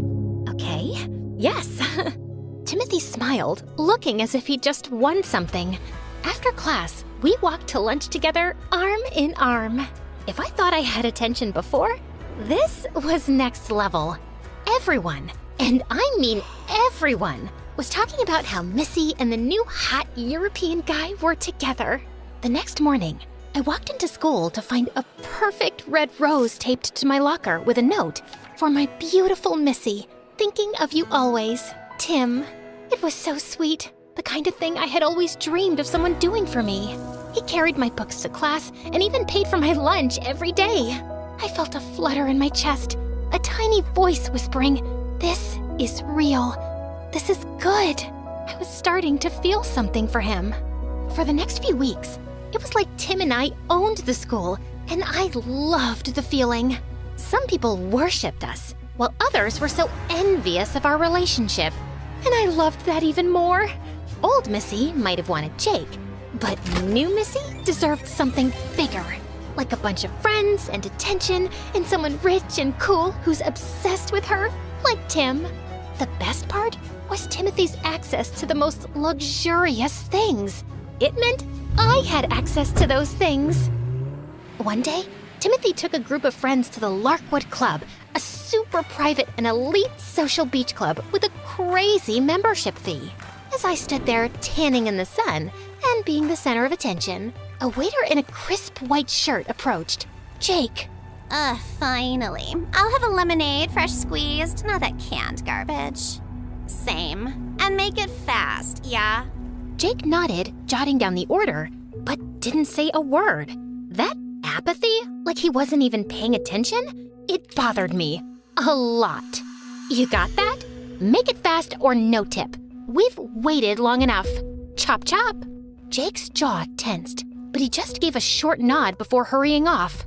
Amanda and Daisy looked at me, and then we all burst out laughing. Just then, I caught a glimpse of my reflection in the sleek glass building. The girl who was staring back at me was standing next to girls who had always made her feel small. And now, I was one of them, behaving just the way they did. It made my stomach twist. I tried to turn my attention back to the group and Timothy, who was staring at me with a huge grin on his face, but that feeling was hard to shake. Who was I becoming? Over the next few weeks, the more time Timothy and I spent together, the more I realized that we didn't have much in common.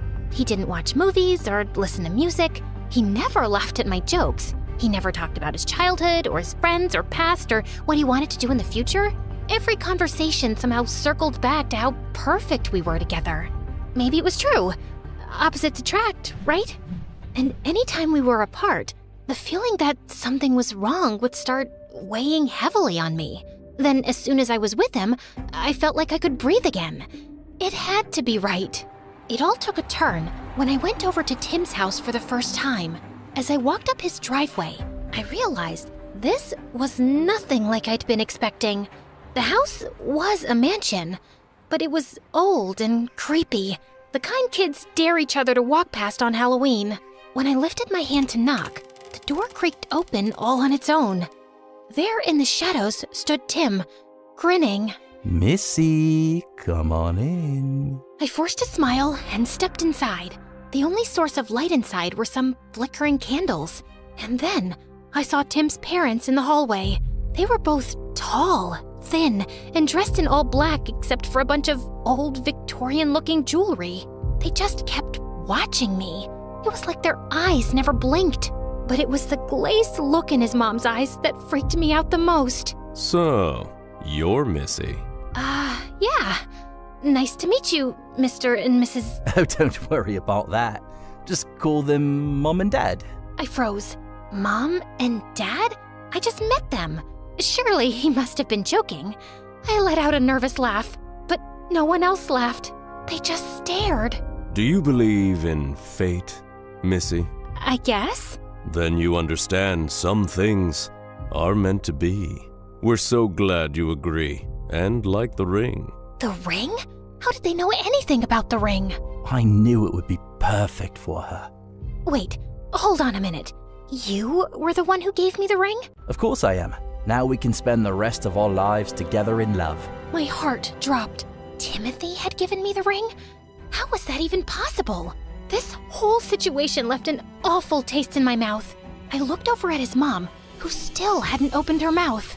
She grasped at her throat, and just then, I saw the same exact ring on her finger that I had on mine. I needed to get out of here, now! You know, I just realized that I totally forgot I have, a super big project due tomorrow. I should go home. I ran out of the house before they could say another word. What kind of insane family was that? I don't know what kind of power was in that ring, but I didn't want any part of it. I turned the corner onto my street, and there, on my doorstep again, was Tim, with a twitch in his eye. How did you get here before me? Why did you leave? We were in the middle of a date. This whole ring thing, it's really starting to creep me out. I can explain. My family's been crafting jewelry for generations, but we aren't just skilled artisans. We have a gift. We can infuse our creations with the power of intention, bringing our very desires to life. That's exactly what I did with your ring. Our fates are bound now, you and me, forever intertwined. I tried to stay calm as I took off the ring. A weird look came over his face. I'm really sorry, but I don't know if we should continue seeing each other. I'll see you at school, okay?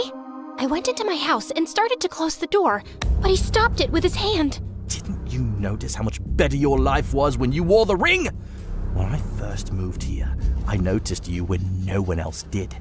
You were constantly looking towards other people, hoping someone would talk to you, include you in their conversations, notice you, praise you. But you always stayed in the shadows, too afraid to speak up. I could see what you really wanted, though. You craved to be seen just like me. I have the power to give us the attention we need, the attention we deserve, the power to bring you true love. I don't think this is true love, Timothy, and I don't think I want the attention this badly. I handed the ring back to him, and I swear I will never forget the crazed look in his eyes. I closed the door, and this time he didn't stop me. Major sigh of relief. I should have known that ring was too good to be true. Sure, it brought me the popularity and the attention, but was all that worth an insane family and me not even recognizing myself anymore? The next day at school, I was back to the old Missy. No one talked to me, no one really even looked at me. It was like none of my friends even remembered who I was. And to be honest, I was relieved. I wasn't sure any relationship I had was authentic in the first place. And after everything that had happened between me and Tim, I just wanted to be alone. And weirdly enough, Tim had disappeared. He wasn't at school or in class for the next week. Maybe that was something else to be relieved and grateful for. One afternoon, I was having ice cream by myself at a cafe like I used to before, when suddenly, Jake walked in. He went up to order, and I pretended to check my phone. Not really sure why. It wasn't like he noticed me much anyway, even when I had the ring on. I got up and turned toward the door. Just then, a hand reached out and opened the door for me. I got it, Missy. Oh, thanks. We walked out together and kinda started walking in the same direction on the pier. Even though we weren't talking, there was some kind of charge. This was slow and quiet, not like what it felt like with everyone who gave me attention. I wondered what it would be like if Jake had paid attention to me, but that wasn't something I really deserved. I had turned into someone I didn't want to be. Hey, Jake, I'm really sorry about how I spoke to you the other day at the beach club. That wasn't cool. Oh, people talk to me like that all the time at the club. It's okay. It's not okay. I shouldn't have been one of those awful people. I'm sorry. That's big of you. Thanks. I forgive you. All of a sudden, the hair on the back of my neck stood up, and that's when I saw him, Tim, standing at the end of the pier, lurking in the shadows of a gift shop. He was watching us, and then he stepped forward into the light. Missy! His voice cut through the night like a knife. Moving on so soon? You've just barely broken up. This could be considered cheating. The way he said it sent a ripple of unease through me. You and I aren't even together, and Jake and I are just walking. He doesn't know what you want, but I do. Put it back on. Tim's hand moved to his pocket, pulling out the all-too-familiar ring. His fingers curled around my wrist slightly as he tried to slide the ring on. I tried to yank my hand away. No, Tim, you're being insane. Insane? No, what's insane is you thinking you could just take it off. That you can pretend none of this ever happened. His grip tightened, not painfully, but firm. Let her go. Jake's voice was steady, but there was an edge to it. He stepped between us. Timothy let out a slow exhale, like he was disappointed. His eyes flicked to Jake. Something dark flashed behind them. You were never supposed to be here. No, Tim. You're the one who was never supposed to be here. Timothy's head snapped toward me. His expression twitched, but I didn't care. Something inside me had shifted. You were never supposed to be in my head, making me think I needed you, or the attention, or the ring. Maybe I thought I needed people looking at me, talking about me, wanting me. But none of it was real. The attention didn't make me important, and it made me someone I didn't even recognize or like. And I'm done with that. I'd rather be invisible, and myself again. Timothy's face twisted into something ugly. No, that's not who you are. You just need to remember. His hand darted out, gripping my wrist, trying to force the ring back onto my finger again. I said, let her go! Jake shoved Timothy back. Timothy staggered but caught himself, then shoved Jake back violently. I gasped as Jake's foot caught the edge of the pier and he grabbed Timothy's hand at the last second, trying to regain his balance. But Timothy looked at him with a sinister smile and let go. Jake fell backwards and hit the water with a splash. I ran over to the railing, hoping that Jake was okay, but all I saw were bubbles. What is wrong with you? What if he can't swim? We have to get help. Can't you see that I'm willing to do whatever it takes to make you happy? To make sure you get everything you deserve? Just put the ring back on and I'll show you. That's gonna be harder than you think. My head whipped back an assault on Jake. We contacted the police and went with the officers to his mansion. The officers knocked for a while, and finally Timothy's parents appeared, completely poised and calm. We're looking for Timothy. There's been an incident. Timothy's mother just looked at us with those glazed eyes, and his father politely smiled. Timothy? Oh, I'm afraid you must be mistaken. We do have a son, but he doesn't live here. He's away at boarding school. Has been for years. A cold shiver ran down my spine. That's not true.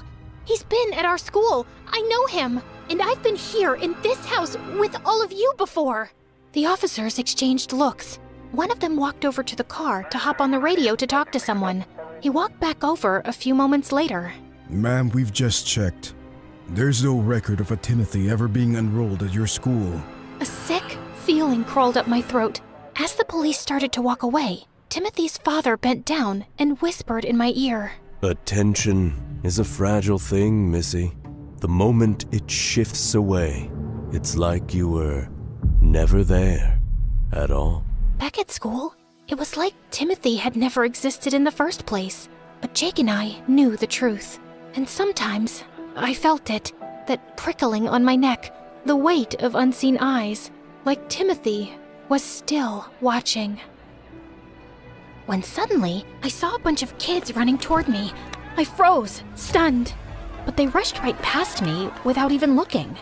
Confused, I turned around, and that's when I saw her. A girl standing in the middle of the crowd, all eyes on her. And just then, I saw it. The exact same ring on her finger that I once wore. There was only one thing I really wanted, a boyfriend. I dated before, but all those guys were jerks. I even said yes to a nerd for one date just to see if he'd surprise me. Never trying that again. No thank you. Next, I was beginning to lose hope in ever finding my Prince Charming. That was until Chris came into my world years later in high school. My eyes were immediately hooked onto him. The looks, the smile, and the muscles rippling underneath his shirt. I just had to have him. So I asked him out, something I would never do normally. But it all worked out because he said yes. It didn't take long for us to finally go on our first dinner date. It was incredible. He was such a gentleman and knew just the right things to say. I knew right as he took my hand that he was the one. But I couldn't shake the feeling of deja vu, like I'd met Chris before. Oh well, I'm sure it's nothing. For the next few months, we went on many different dates, traveling all over the city, eating wonderful foods, and studying together at night. Everything was perfect. I had finally found a good boyfriend, and he was a keeper. But of course, something just had to happen to ruin it. Chris had planned a date at a fancy new restaurant downtown. I was so excited. I actually got ready early this time and speed walked to the restaurant with a spring in my step. But when I finally got there, my heart fell to the floor and shattered. Sitting next to my boyfriend was another girl with her arm around his shoulder. I didn't care if he looked a bit uncomfortable. I wasn't taking this betrayal lying down. So I burst through the doors and marched straight up to the duo's seat. Who is this? Tia? You're early. Answer the question, Chris. How could you cheat on me? Wait, I didn't cheat. Who is this then? Hello, you must be Tia. I've been looking forward to meeting you. I'm Chris's big sister. The name's Vecta. The girl's cheeky smirk nearly made me get physical, but her last words registered just in time. Sister? Yep. I wanted to see who claimed my brother's heart and changed him so much. You see, I'm very interested because Chris and I are very close. That's funny because he never mentioned you. I thought I'd introduce you two when the time was right, but since Vecta is here, I guess there's no time like the present. Well, nice to meet you. But we are supposed to be on a date. I don't want to be mean or anything, but... She's right, Vecta. You should go home. I'll be back soon. Oh, she didn't like that. She looked at us both, and instead of leaving, got comfortable. Nah, you two just act like I'm not even here. You won't even notice me. Besides, I'm starving. Fine. Fine? It wasn't fine with me, but she was a sister, and it was just one evening. How hard would it be to get through it? Turns out, really hard. She kept interrupting non-stop. Oh, Chris, I have this really funny story to tell you. That's hilarious. Oh, stop it, Tia. I think I just peed a little. I didn't even tell it yet, but I know it's really funny. You just said so yourself. Which reminds me, Chris, I've got a joke that'll make you poop. So, a duck and a chicken walk into a bar. She kept picking up food from Chris's plate and fussing over him. Why would you order this dish? You hate olives and broccoli. Here, I'll take those. Also, you've got sauce on your face. There, I got it. Do you need to blow your nose, Chrissy? And when she wasn't acting like his freaking mother, she kept staring daggers at me. I tried to act like I wasn't bothered at all and leaned over to feed Chris some of my pasta. But seconds later, he started coughing and turning blue. Oh my God, you poisoned him. What? Of course I didn't. Chris, are you okay? Say something. He can't, you moron. His tongue is swollen. What is in that pasta? Blueberries, kiwis, dandelion tea, rosehip oil, Diet Coke? No. Honey, oysters, anchovies. Yes, it has anchovies. Don't you know anything about him at all? And with that, she quickly reached into her bag, pulled out an EpiPen, and stabbed him with it in the thigh. He gasped and coughed some more, but he could finally breathe. What would you do without me, bro? The date ended after that, thankfully. And as I went home, I hoped it was the last I'd ever see of her. But for the next 2 months, it was the same. No matter where we went and what we did, Vecta was there to ruin it. Chris just couldn't seem to shake her off and would let her stay. And she kept making it obvious that she disapproved of me greatly. I'd catch her staring at me with disdain, like I wasn't worthy of him or something. It didn't feel like the frustrations of some jealous ex, thank God. But it was something serious, enough to squeeze herself in on our dates and annoy me while wearing the most outlandish cosplay outfits and hairstyles. So childish. It was even affecting Chris. He had been looking more downcast lately. It came to a head when he actually decided to hang out with Vecta over me for a day. What? Look, she's my sister, and I have been neglecting her recently. But what about our date today? She would just crash it as usual. I promise we'll hang out this weekend. Just the two of us. He kissed me on the cheek and then left me devastated and confused. That night in bed, I stayed up pounding my pillow, imagining it was Vecta's face. I wanted our private time back, but as much as I wanted to slap her, violence wasn't the solution. Instead, I needed to know what Vecta's problem was. There must be a reason for why she was acting the way she was. Luckily, a puzzle piece fell into place during the weekend. As promised, I was hanging out with Chris at his place. We were watching a cheesy romance movie while snuggling on the couch. Right on time, Vecta came out of nowhere and inserted herself into our lives again. No, literally, she came and sat between us on the couch, holding a dead potted plant. You let our plant die? The plant that symbolizes our bond as brother and sister? I've never even seen that plant before. Vecta, what do you want? A plant that's alive? But I guess that ship has sailed. Do you know what next week is? Christopher? Christopher? Now, why did that name sound so familiar? Before I could remember anything, Chris let out a loud sigh. I told you not to call me by that name. Whatever. Now guess, before I call you by your real name again. That's your real name? Used to be. Anyway, I don't know what's happening next week, Vecta. Can you just leave us alone today? A part of me was jumping for joy at the way Chris snapped at her, but another part noticed how hurt Vecta looked. I gave in to my more merciful half. What's happening next week, Vecta?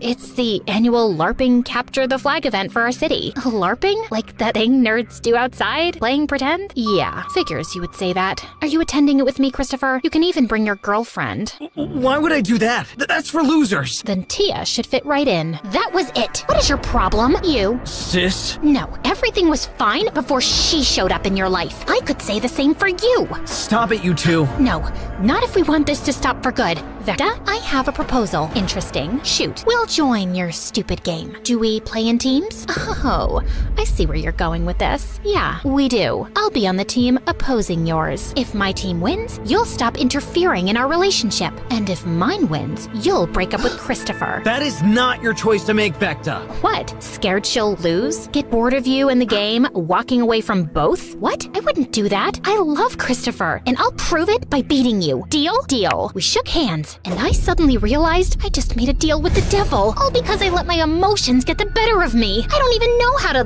LARP. But there was no backing down now. My relationship was on the line. Before this is over, I'm going to remind my brother of who he really is, all while kicking you to the curb where you belong. Good luck. You're gonna need it. Vecta left, and I slumped down on the couch. What did I just sign myself up for? Chris sighed before looking at me with determination.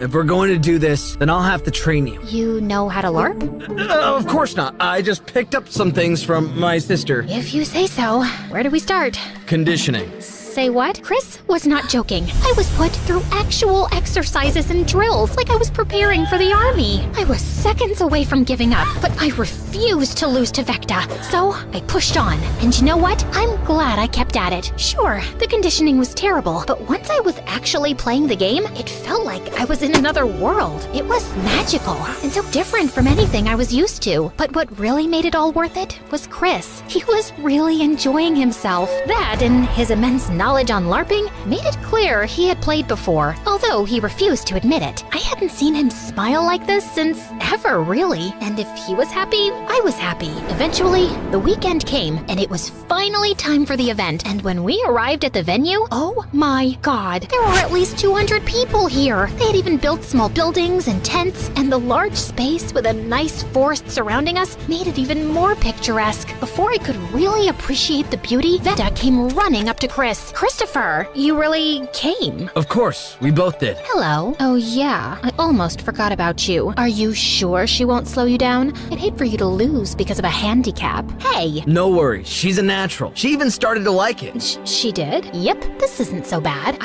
I'm sure she's just faking it. I'll prove it by winning this thing. Before Chris could say anything, Vecta fled into the crowd. She really doesn't trust me, huh? I'm sorry. No need to apologize. She's just a... No, she's lonely, okay? Please don't hate her for this. It's my fault anyway. Before I could dig further, a horn echoed throughout the field. It was almost time. The two teams, red and green, got into position. The two flags were placed in their proper bases. Finally, the next horn signaled the start of battle. I kept close to Chris. Despite the training, this was still nerve-wracking. The worst part was the mages in the teams pretending to react to their own foam ball spells. It was a struggle at first, but eventually I got used to it and started having fun. I could tell Chris was having a blast too, even more so when he noticed I was having fun too. Eventually, our squad was closing in on the enemy camp. Our leader suggested a pincer attack. Chris was on the other attack squad, which nearly caused me to panic, but a comforting hand to the shoulder later, I calmed down. So we split up and went deeper into the forest. And this is where things got bad. One by one, my squad was picked off by some archer in the woods. It didn't take long for me to be the last one standing. That's when the culprit revealed herself. I'm surprised you lasted this long. Vecta, of course. I should have known. We stared each other down before Vecta threw down her bow and drew her foam sword and shield. Let's make a new deal. The first one to get a hit wins. Same conditions from before apply. I drew my own sword and shield. Fine. Good. Prepare for failure. Wasting no time, Vecta charged at me as if this was a life and death battle, and I responded in kind. I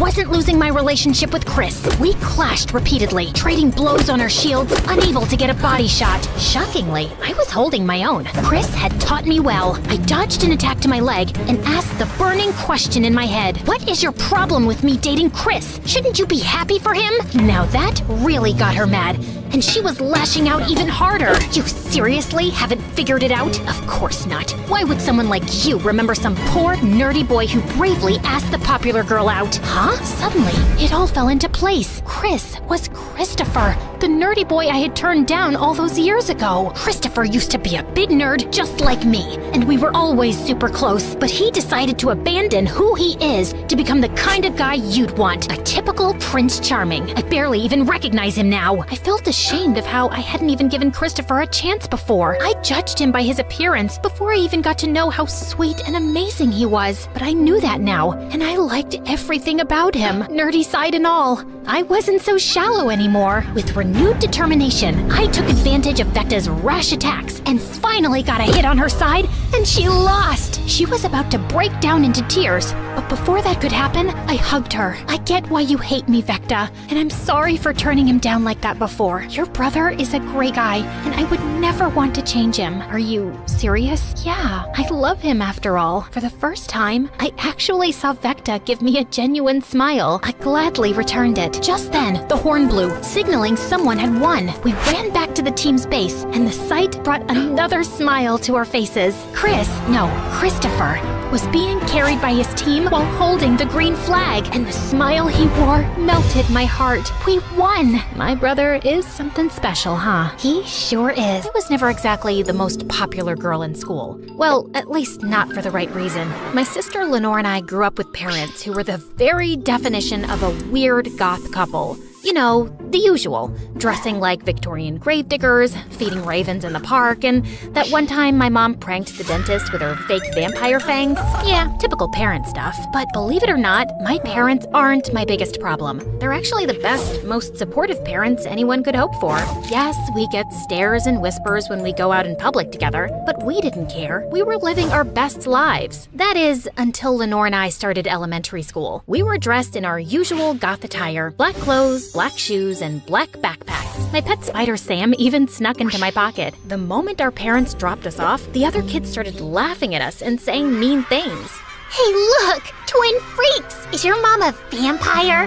Is your dad Frankenstein? Lenore was so embarrassed that she ran off and hid in the bushes. Leave me alone, you jerks! I tried to shove one of the mean kids out of my way, but he didn't budge. Just then, Sam crawled out of my pocket and jumped on the kid's face.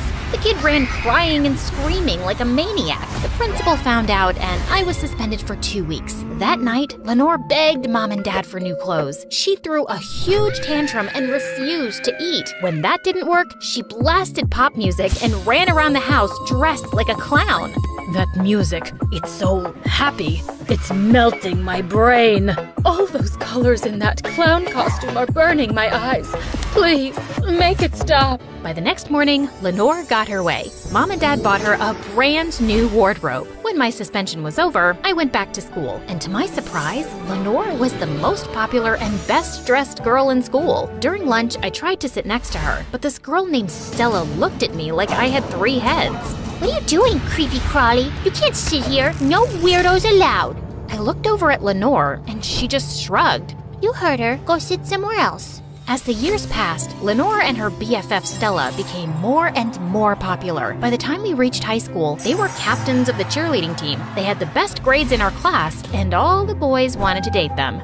They were perfect, and I was a disaster. I did want to make friends, but I could just never get it right. Like for my 14th birthday, I planned a huge birthday party and invited my whole class. I had a spooky birthday theme, of course, which I was sure everyone would love. But just as the kids were done singing happy birthday, I opened the closet and a dozen bats flew all around the room and maybe acted like they were attacking the kids. Everyone started screaming and running around in a panic, and then they left. And the next day at school, the kids whispered behind my back and refused to talk to me. But it was fine. I didn't need those jerks. I still had Sam. Yeah, the tarantula. Jeez, why is everyone so scared of these beautiful creatures? But even though hanging out with Sam was fun, I got lonely sometimes. I never imagined that my life could become an even bigger mess than it already was. But, fate had something in store for me. On Valentine's Day, I walked down the hallway during recess to find a dozen boys surrounding Stella and Lenore in the hallway with gifts and flowers. Please go out with me, Stella. I'll buy you a Ferrari. Be my Valentine, Lenore. I'll fly you out to the Bahamas. As I rolled my eyes and took my stuff out of my locker, I was surprised when a bright red envelope fell out of a book and it had my name on it. Hey, what's that? I was super excited, but I tried to play it cool. I got a Valentine. Ooh, Creepy Crawly has a secret admirer. Stella snatched the envelope out of my hand and made a huge commotion. Suddenly, everyone was staring at me. Hey, give that back. It's private. Stella tossed the envelope to Lenore, who opened it and started reading it out loud. My darling Annabelle, you're a shining star, a diamond in the rough. The jocks and cool girls can't measure up to you. Whoever wrote this must be blind and stupid. I tried to get the letter back, but Stella got in the way. You're my debating diva, my leading lady, my dancing queen, and my future class president. My heart aches when I see your face. Love, your secret admirer.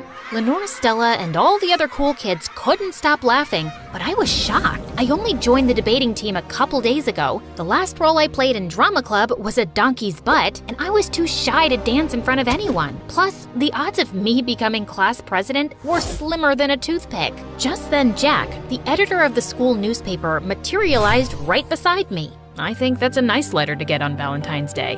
Of course you do, nerd. I bet you wrote this junk. It wasn't me, I swear. Whoever wrote this has lost his mind. Yeah, he's a crazy lunatic. Lenore ripped the letter to pieces and threw it in the trash. That was mine, you witch! You're so stupid, Annabelle. You don't really have a secret admirer. Someone's just pulling your leg, you dummy. Lenore was probably right. It was a stupid joke.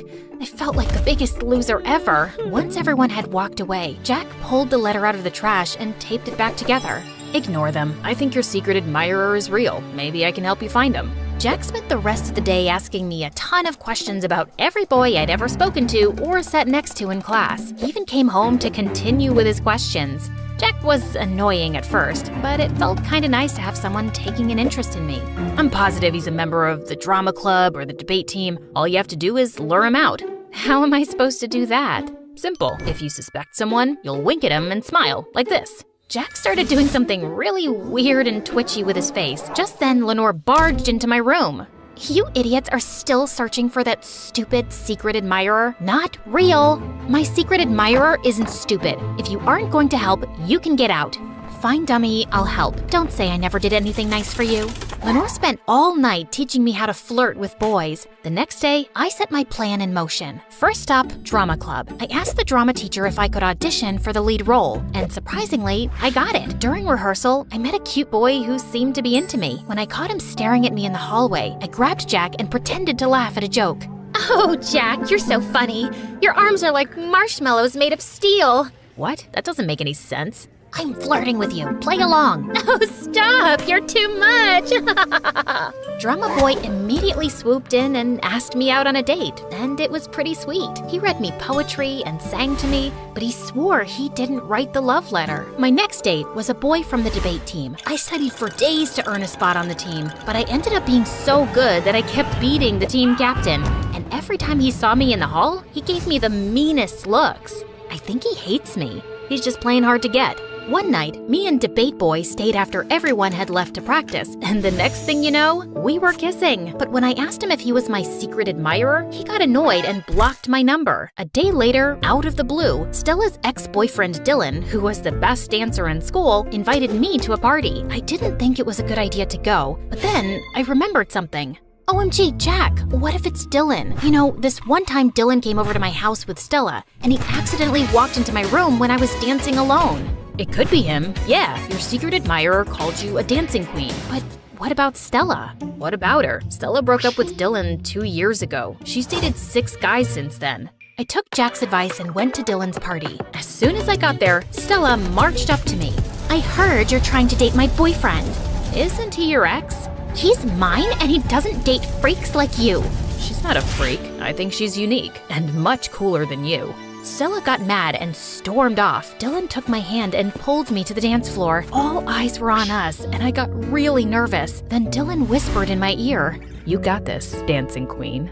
I was beyond excited. Dylan just quoted a line from my letter. My nerves melted away, and we were dancing like superstars. The crowd cheered my name, and at the end of the night, Dylan gave me the perfect kiss. The next day, we were the talk of the school. The more time I spent with Dylan and all his friends, the more I started to realize that I'd been an outcast all this time because I'd never really tried to get to know the other kids at school. I hadn't given them much of a chance because they were different from me. They weren't bad at all, and I could make compromises and not bring Sam to school. Overnight, I became Dylan's girlfriend and even more popular than Stella and Lenore. Someone even nominated me for class president, and I actually won. Even Lenore was nicer to me now, and we'd hang out more. Life was perfect, except for Stella. Every time she saw me, she gave me death glares. She spread rumors and tried to make fun of me, but no one paid attention. My schedule got so busy that with being class president and spending time with Dylan, that I hardly had any time for Jack. Then one day, Jack caught up with me in the hallway.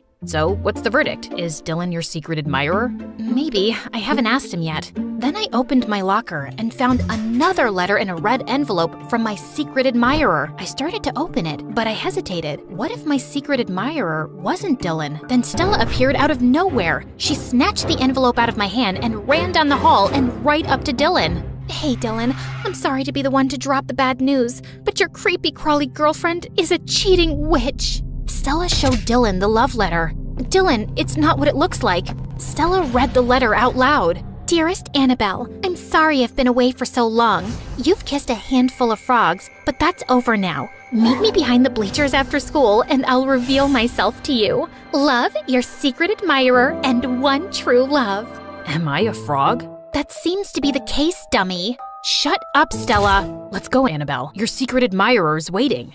I didn't know what to do. The last thing I wanted was to break Dylan's heart. Dylan, when you called me your dancing queen, I thought you wrote me the letter on Valentine's. I thought you were my secret admirer. Who cares about some stupid letters? You already have me.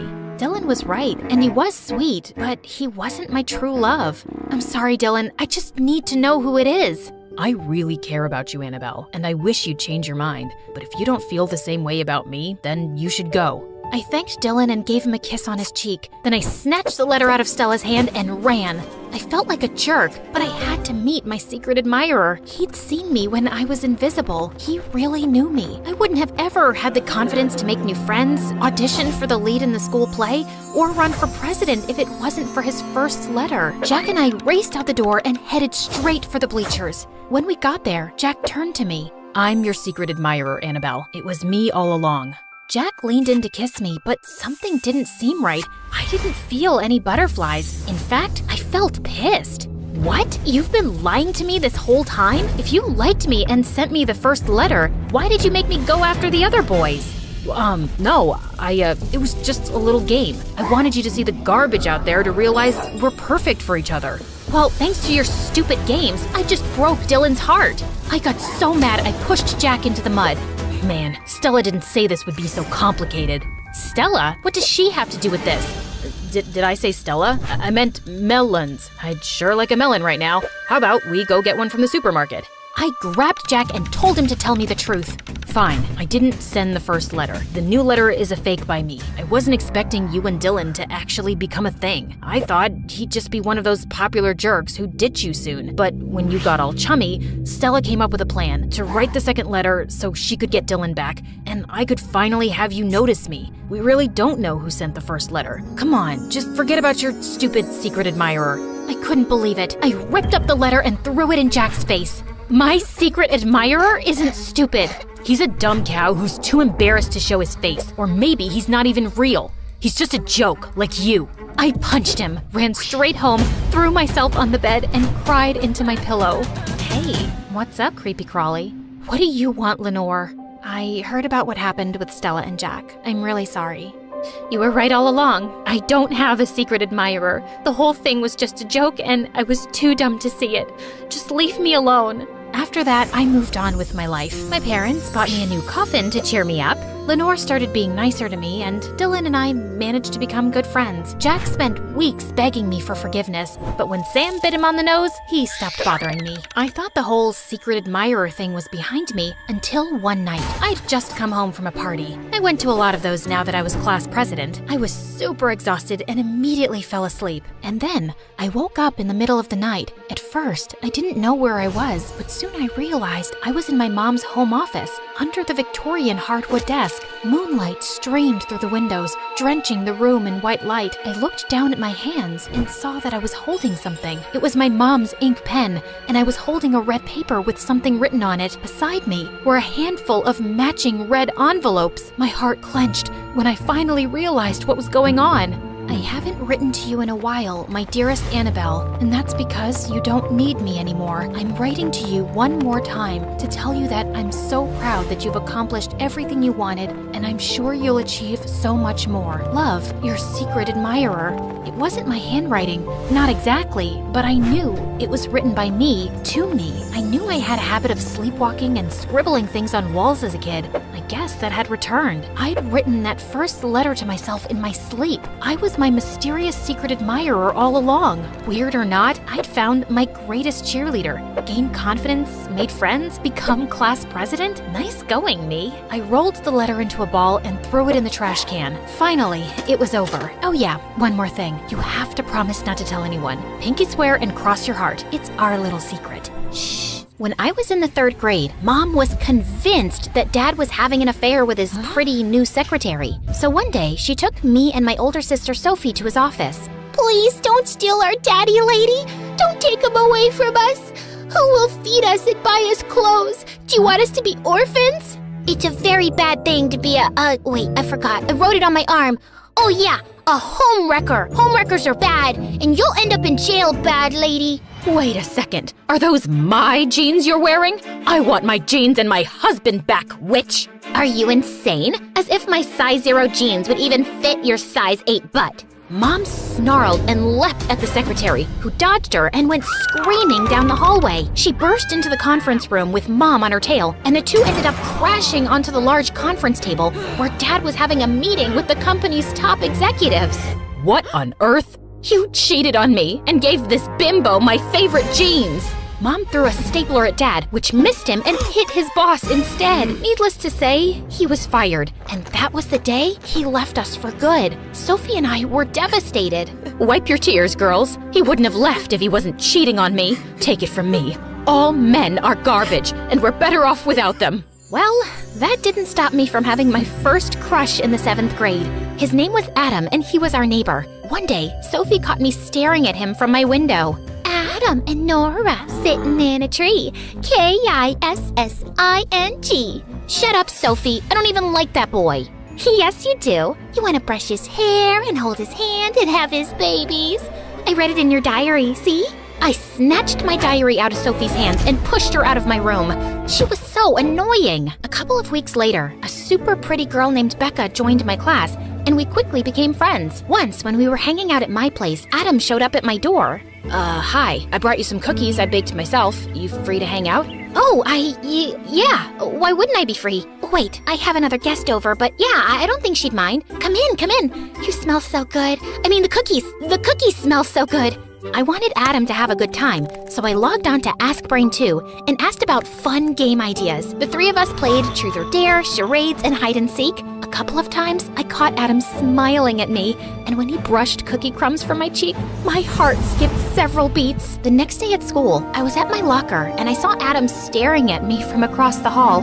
Suddenly, he winked at me and blew me a kiss. The butterflies in my stomach went into a frenzy. I raced down the hall, ready to jump into Adam's arms, but I slipped on a banana peel and fell face first right at Adam's feet. I thought he'd sweep me up, but instead he stepped over me, hugged Becca, and gave her the most romantic kiss I'd ever seen. I wanted the ground to swallow me whole. That night, Mom and Sophie caught me crying in my room. Boys are like that, sweetie. They'll lead you on, make you think they love you, then tear your heart out, just like your father. Not only was my heart broken, now I was totally paranoid when a boy even came close to me. Hey, Nora, you want to go to the movies? I'd rather eat a bag of worms. Would you be my Valentine? Stay away from me, or I'll dunk your head in a toilet. Nora, you're the most beautiful girl I've ever seen. Liar! After a while, I got a reputation for being a little cuckoo, and most of the kids in school started avoiding me, but I didn't care. Sophie was totally different, though. She'd flirt with every boy that passed her in the hall, and date a new jerk every 2 weeks. Of course, they all broke her heart, and I felt so sorry for Sophie that I decided to help her. You gotta remember my rules, Soph. Don't let their good looks fool you. Don't trust anything they say. Don't let them melt you with their kisses, and don't ever fall in love. Sophie listened attentively and took notes, but a week later, I caught her kissing a boy named Clive in her room. You're breaking all the rules. Your rules are dumb. All boys aren't bad. That's right, girl. Boys are cool, and that's why they rule. Ha ha! Shut your stupid mouth. No one's talking to you. Where'd you pick him up from? The dumpster? That's your problem. You're so judgmental and won't give any boy a chance. I thought you were smarter than this, Sophie. Maybe hanging out with stupid boys has made you stupid too. Sophie kicked me out of her room, and we didn't speak much after that. Soon, I was off to university, and there were boys everywhere. I just kept my head in my books and rejected any boy who even tried to make a move.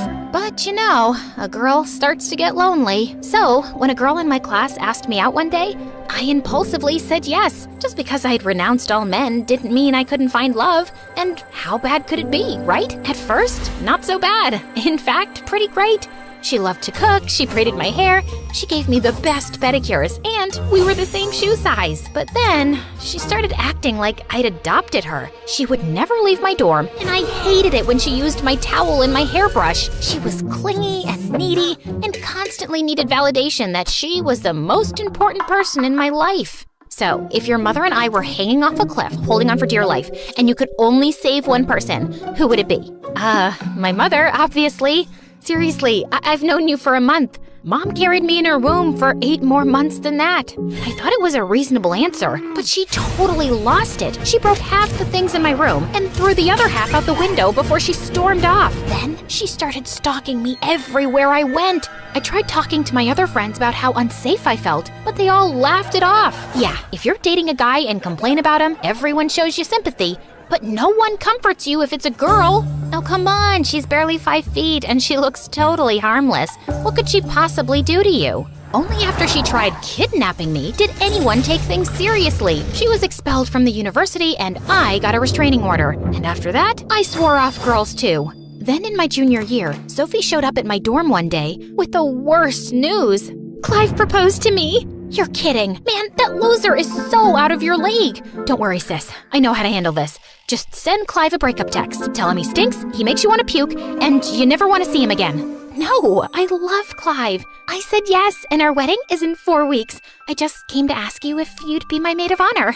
I couldn't believe this. I thought Clive was just a phase. I wanted to yell at the top of my lungs, "Don't do this, you'll ruin your life." But instead, I caved in and said yes. I mean, was I allowed to say no? When I got back home for Sophie's wedding, I tried to keep an open mind about Clive. But Clive was horrible. He had no sense of humor, he was boring, and he totally ignored Sophie to spend all his time with his friends or fixing his dumb car. So when it was time to make my maid of honor speech, well, things got out of hand. Here's to Sophie and Clive. Clive is dumber than an ant, he smells like a rotten egg, and his face reminds me of a horse's butt. What are you doing? Sophie, I don't know how you can stand him. Are you marrying him for his money? Oops, I forgot he's broke. Look, we both know this marriage isn't gonna last, so why don't we cut to the chase now, and I can get you out of that tacky wedding dress Clive bought you from the dollar store. Sophie got so mad that she threw the wedding cake at me, Clive's mom cried, and the rest of the bridal party chased me out of the building. The next day, I was packing my bags to leave when Sophie came to my room. I thought she'd punch my face, but instead, she took my hand. Listen, Nora, I'm not like you, okay? I'm not bitter, I'm not angry, and I don't hate men. I chose Clive, and if you want me in your life, you'll have to respect that. Okay, but you're making a huge mistake. You're the one making the mistake. Love is real, and one day, I hope you'll understand. I was only trying to do the right thing, but clearly Sophie was too blind to appreciate it. But when I got back to my university, my life turned upside down. My friends and I went to a restaurant to celebrate my birthday, but when we got there, the waiter told us our table was booked. 3 dumb guys were sitting there laughing and joking. But I booked this table a week ago. My apologies, ma'am. It was our mistake. Maybe you could come back tomorrow? Just as I was about to snap at the waiter, one of the guys from the table walked up to us. His name was Chris. He had movie star hair, a $1 million smile, and a perfect body. Why don't you girls join us? There's plenty of room, and we won't bother you. That's a horrible idea. Don't mind Nora. She's just kidding. The next thing I knew, we were sitting at their table, and Chris talked to me all night. To my surprise, he wasn't the absolute worst. He worked in a private security firm as a bodyguard, and all his crazy stories made me laugh. At the end of the evening, he even asked me for my number. Don't get any ideas. I'm not interested in a relationship. Neither am I. I was thinking we could be friends. After that, Chris and I talked and texted every night, and soon we started hanging out almost every day. No, we weren't dating. We were just, okay, fine, it's true. Every time he was close, his cologne made me dizzy, and when he looked at me, my stomach did that weird thing that it does after I eat too much cheese. And if his hand brushed against mine, I started having acid reflux. Yeah, I let my guard down and fell in love, okay? And I wasn't the only one. I know we're supposed to be friends, but I love you, Nora, and I think we're meant to be together. Like the moon in the night sky, like the bees and the flowers, like water in a well. Just shut up and kiss me. Soon after I'd graduated and moved in with Chris, he got a job as a bodyguard to protect this beautiful pop star Sasha. Yeah, I know y'all have heard about her. Sasha, the gorgeous singing sensation who ended up dating her ex-bodyguard Damon? Yeah, that one. Sasha was going on tour, and for months, Chris was off traveling from city to city, and it got kinda lonely. Then one day, Mom and Sophie came to visit. Oh, Nora, my poor baby. You must be so sad. What are you talking about? Stop it, Mom. It's none of your business. Your sister needs to know. Mom showed me a bunch of pictures online of Sasha leaning on Chris's arm and laughing. Then she turned on the TV, and some stupid reporter said how cute Chris and Sasha looked together. When I heard that, I suddenly picked up a bat and smashed the TV to pieces. Nora, don't listen to Mom. She's paranoid. All that stuff is stupid gossip. Sasha is with Damon, and Chris adores you. Nora, don't be naive like your sister. Everybody lies and cheats. After Sophie and Mom left, I called Chris, but he didn't answer. I kept thinking about what Mom said and how I'd broken all of my rules, and now my heart was in danger. So the very next morning, I put on a disguise, took a bus to Sasha's next concert venue, and signed up as an extra on set. And I watched the two of them like a hawk. Every time Chris whispered something in Sasha's ear, my heart burned. She even asked him to zip up her dress once. Had everybody else died? One evening during Sasha's performance, I was backstage when I saw Chris and a dancer going into a dressing room and closing the door behind them. What the heck? I quickly ran after them and burst in. Aha! Caught you! Just then, I saw the girl's arm was bleeding and Chris was bandaging it. Caught you? Wait, who are you exactly? Oh God, I couldn't let him recognize me. I turned around and ran for it, with Chris sprinting right behind me. In my frenzy, I found myself heading straight for the stage. Red alert, red alert. A snake is headed towards the eagle. I found myself crashing into the dancers on stage, and just as I was about to run into a horrified Sasha, 4 men pinned me to the ground while the audience gasped. I was immediately carried away and found myself facing Chris backstage. Nora? I realized my wig had come off. Sasha's performance was ruined, and her manager insisted that Chris be fired. What were you thinking? You compromised my client's security, and you cost me my job and my reputation. Oh, I don't know, Chris. I was thinking how my hunky boyfriend hangs out with beautiful pop stars and dancers all the time and is never home anymore. Can you blame me for being paranoid? Yes, I can. I haven't given you any reason not to trust me. Yet. I just don't want you to be a bodyguard anymore. Well, too bad. It's my job. Just go home, Nora. I don't want to be around you right now. Feeling miserable, I ended up going to a dance club instead to get my mind off of everything. I saw this cute boy on stage playing with the band, and he kept winking at me. I recognized him from TV. He was a movie star. On an impulse, I took a deep breath and then walked up to the boy and gave him a passionate kiss. The next morning, I was back home, and I woke up to tons of pictures on the internet of me and that movie star kissing. Chris showed up at my door soon after. Why would you do that to me? I thought we were in love. Everybody cheats, babe.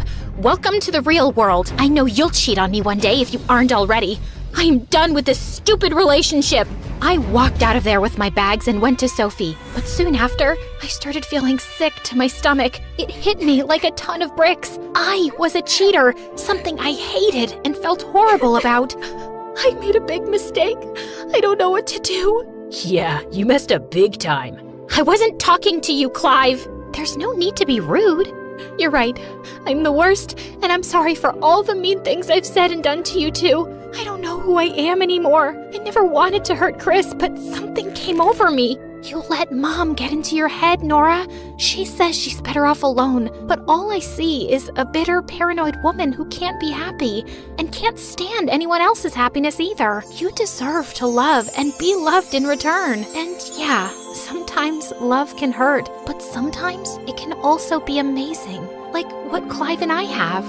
I really don't understand how that's possible with Clive. Okay, sorry. You're right. I decided to see a therapist and learned to deal with my insecurities and trust my heart. I even wrote Chris a letter apologizing for hurting him. I didn't get a response, but that was okay. One day, I went to eat at the cafe where Chris and I had our first kiss. Then someone walked up behind me. You're sitting at my table. I looked up to see Chris looking down at me. He smelled like an ocean breeze. My heart melted, but I tried to play it cool. I don't see your name on this table. You're right. Do you mind if I sit with you? I thought you hated me. I did at first, but I couldn't hate you for too long. You really broke my heart, though. I hope one day you can forgive me. You were the love of my life and my best friend. I want you back, but I understand if you can't trust me. Maybe we can start over? We could take it one day at a time. I can't promise anything, but I do want to give us a second chance. And this time, I was throwing away all my stupid rules and following my heart.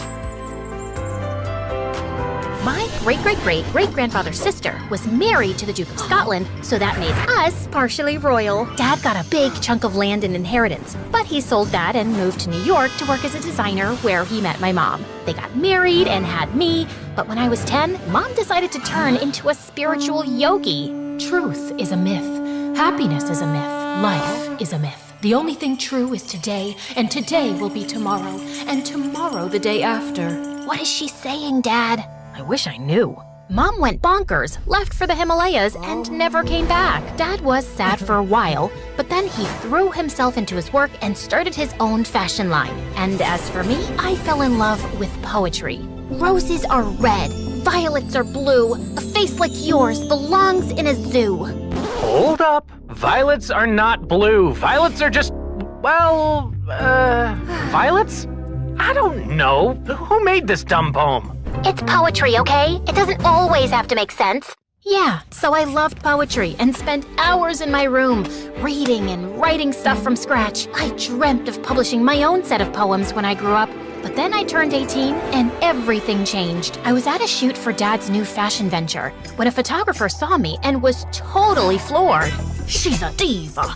I've never seen so much beauty in my life before. She should be the face of your brand. Turns out the photographer was right, and I was a natural. The ad went live after a week, and everyone loved me. I had fan accounts on social media, and my life became a series of parties and fancy dinners. At one such dinner, Dad introduced me to his investor's son, Marcus. He was the only heir to his dad's multi-million-dollar business, and he was dumb as a button. Dad got me a private jet last week for my birthday. Pick a country, and I'll take you for dinner there. Really? I've always wanted to visit the United States of never in this lifetime. That sounds like a cool place. Where exactly is it? Oh, it's close to I can't believe you're so stupid. I've never heard of it, but I'm sure we could make something work. This guy was unbelievable, and no matter how much I tried stalling him, Marcus just never gave up. Poor guy. You want to date him? I'm pretty sure he's single, and I can put in a good word for you. No thank you. Anyway, a few months passed, and my life as a model only got busier. I hardly got time to breathe and was constantly tired. I tried telling Dad about it, but he always had one thing to say. It's just a phase. Just get a good night's sleep, and you'll be fine. No, Dad, I need a break. Breaks are for losers, Haley. You're on top, and if you want to stay there, you'll have to push your limits. I tried, but things kept getting messier. And then one day during a party, I just decided I'd had enough. So when Dad was busy talking to some stupid investors, I slipped away, rushed across the street, and slid into a taxi. Let's go. I need a location, ma'am. Just take me to the first place that comes to your mind. Anywhere. As you say. The driver hit the accelerator and rushed through traffic, landing us straight in front of a public bathroom. You couldn't think of anything better? I was under pressure, and I haven't peed in almost 12 hours. This is the only place I could think of. Now wait here, and I'll be back in 10. You'll take 10 minutes to pee? Yes, I have a big bladder, okay? Runs in the family, actually. Why am I telling you this? No idea. The driver shot me a glance and darted to the bathroom. When he walked back, I noticed he was kind of cute. You're drooling. Am not. Want me to zoom in? No, that won't be necessary, and I thought you were zipping it up. Whatever. Anyway, the guy introduced himself as Tyler and offered to take me to a diner close by, and I happily agreed. As the order came, I stuffed my face in food, while Tyler gave me a soft smirk. So, what's your story? What do you mean? I mean, you're either incredibly brave or incredibly stupid to trust a taxi driver in the middle of the night. I was hungry, and you looked harmless. Also, I always carry pepper spray in my bag, so in case you act funny, I'm well equipped. Tyler shot me a funny look before bursting into a laugh. I joined him, and the two of us ended up having a great time. I was kinda disappointed when he dropped me back home. I didn't think I'd ever meet Tyler again, but the next morning, while I was leaving for my shoot, I saw him outside my house. So, you've been thinking about me, I see? You left this Minion keychain in my car last night. Oh, this! Haha, of course! It's my lucky keychain! You know it's important to be lucky or you'll get unlucky. And you can't get unlucky because then you're just sad. And I don't want to be sad, so thanks for making me lucky. Sorry, bring my luck back. I should go. Actually, I was thinking, do you want to grab some ice cream? Or not, you're probably busy. Darn right she is. I turned around and saw Marcus walking in our direction. Why are you talking to this loser, Haley? Is he bothering you? The only thing bothering me is you, Marcus. Tyler here is a friend. Really? I didn't know you were friends with sewer rats. What did you just call me? Tyler stepped up with his fists balled up, but I got in the way. He's not worth it. And Marcus, stop butting in my conversations and find someone else to waste time with. Marcus looked furious, but I just held Tyler's arm and left. He was still mad when we got to the ice cream parlor, but I calmed him down and we ended up having a great time. Tyler was cute, easy to talk to, and he had the best taste in music. We got talking, and I told Tyler everything about my life and how I actually wanted to be a poet, but Dad was against it. Tyler tucked a strand of hair behind my ears and came closer, and my heartbeat was in chaos. Excuse me! I think I need to get myself checked for diabetes. You're spoiling my moment. Fine. So, yeah. After that day, Tyler and I just got closer. He would drop by at my shoots with my favorite coffee and we'd go for drives. I was the happiest I'd been in months with Tyler around. But of course, Marcus hated it. What are these rumors about you going around with that gutter-faced taxi driver? Firstly, that's none of your business. And secondly, they aren't rumors. I genuinely like Tyler. So you'd choose that poor rat over me? Are you blind or just dumb? Tyler is twice the man you'll ever be, Marcus. At least he works hard to pay his bills than just feed off his father's money like a parasite. Now get out of my way. I accidentally pushed Marcus a bit too hard, and he landed in a bunch of chairs. I'm sorry.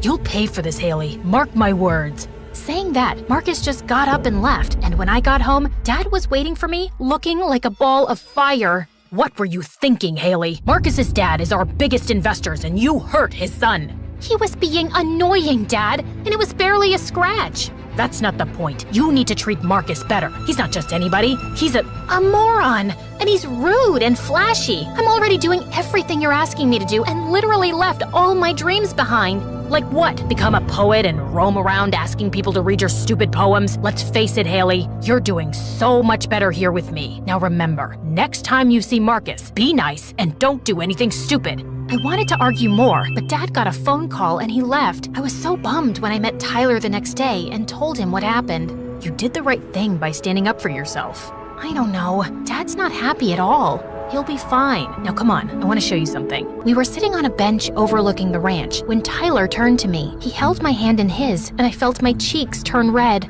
Haley, I know it's probably a long shot, and you look like a dream in this moonlight, but I can't keep this to myself anymore. I think...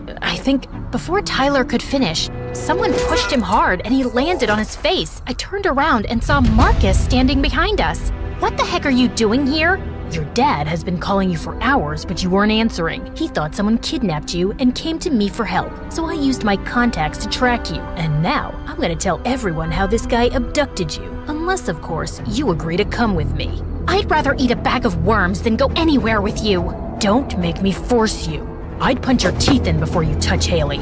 Uh-huh, let's see what you got. Marcus punched Tyler, but Tyler ducked away just in time. He kicked Marcus in the shin before punching his face. Not my face, you moron! Just then, the police walked in along with Dad. Marcus must have alerted them once he knew where I was. Take him. He kidnapped my girlfriend and then hit me. See? He bruised my perfect jawline.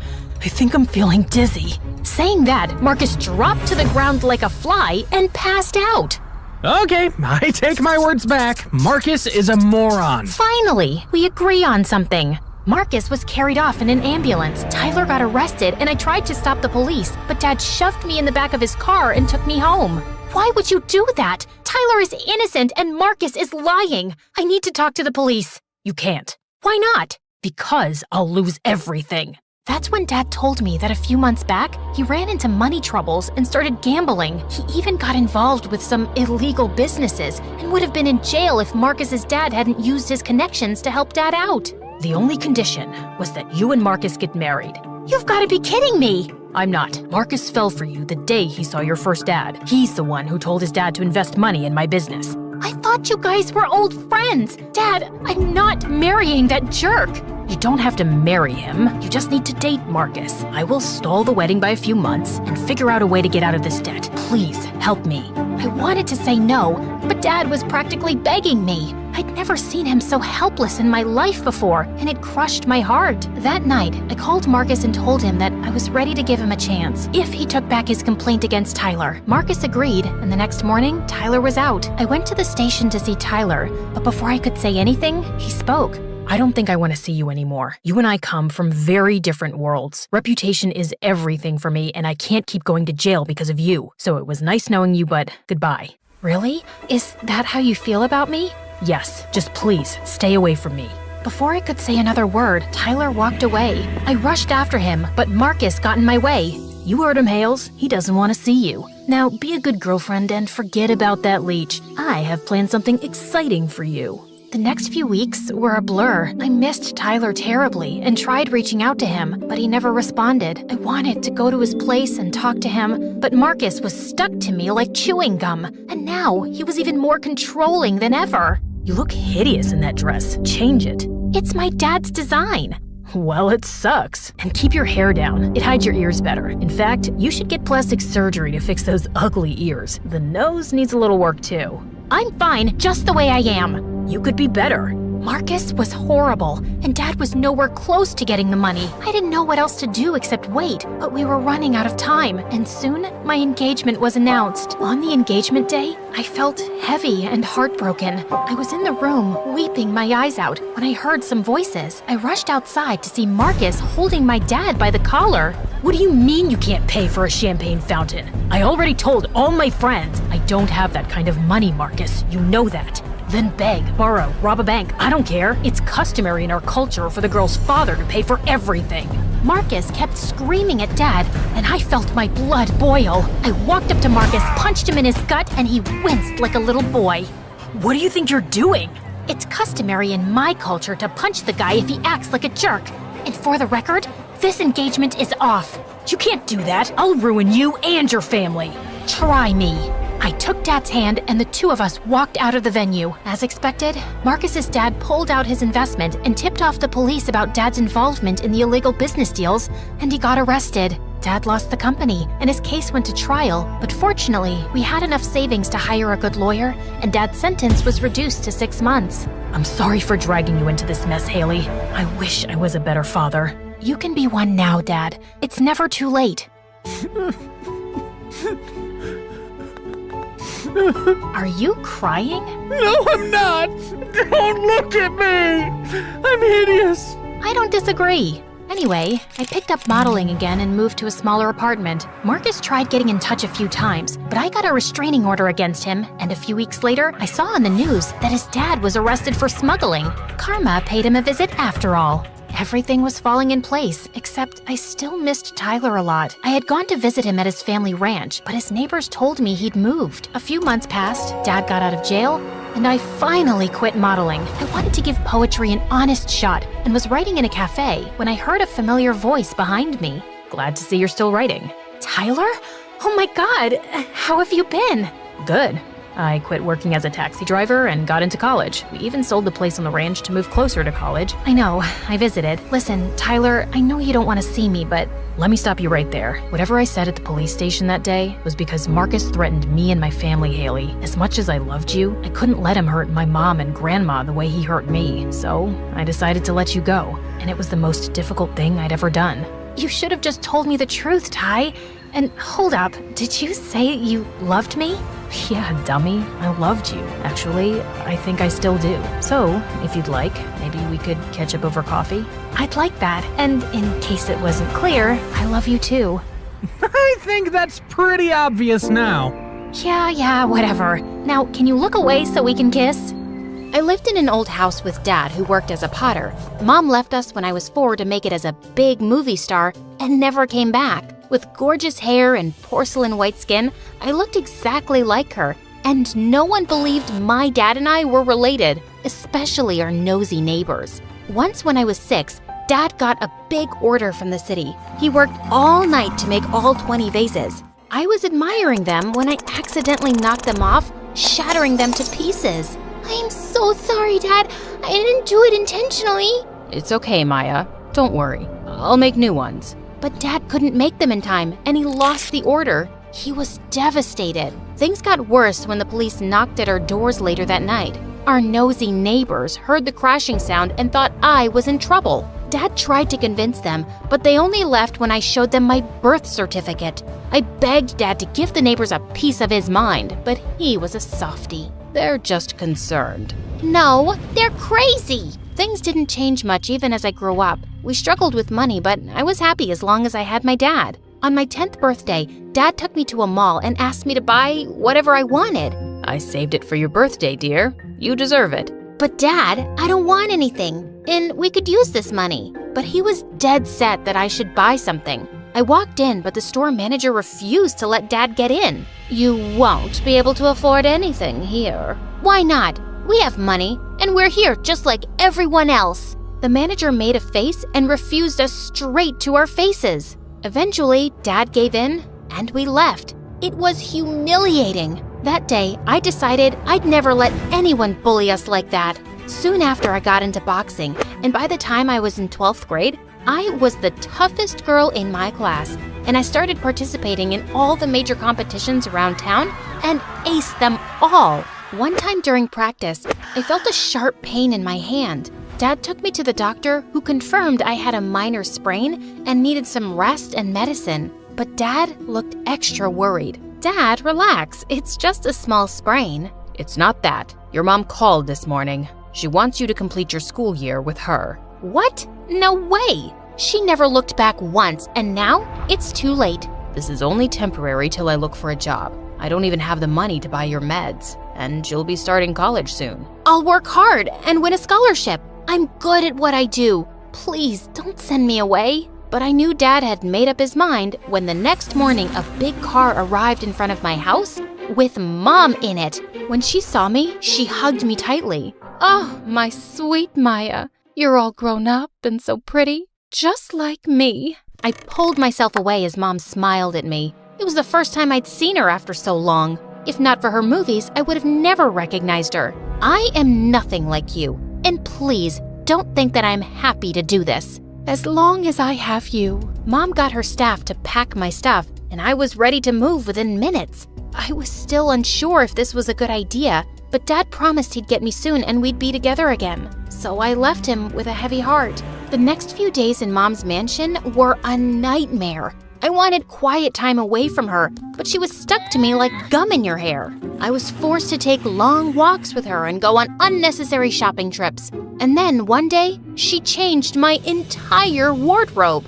Where's all my stuff? Your old stuff was rotten, so I threw it away. But those things were important to me. Dad gave me those things. I want it back. You're my daughter. I can't let people see you as a poor girl anymore. So, that's what it's all about? That's why you took me away from Dad? Stop twisting my words. I was just too angry to hear her out and slammed the door shut on my way out. Every passing day I spent there made me miss Dad even more. But he spoke to me whenever he could, and I was happy. When Mom told me I'd start school soon, I couldn't be more excited.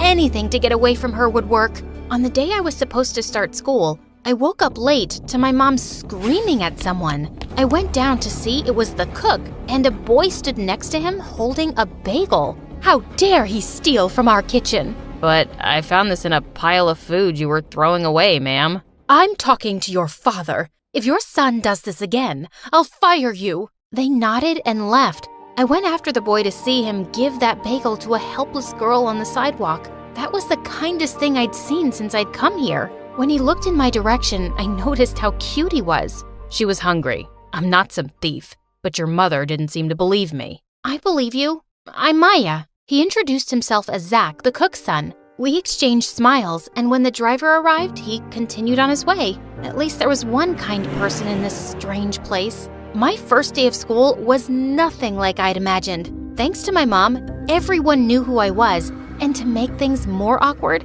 a really good-looking guy approached me in the hallway. Wow, you're even prettier than your mom. I looked at him, clueless. I'm Marco. Your mom must have mentioned me.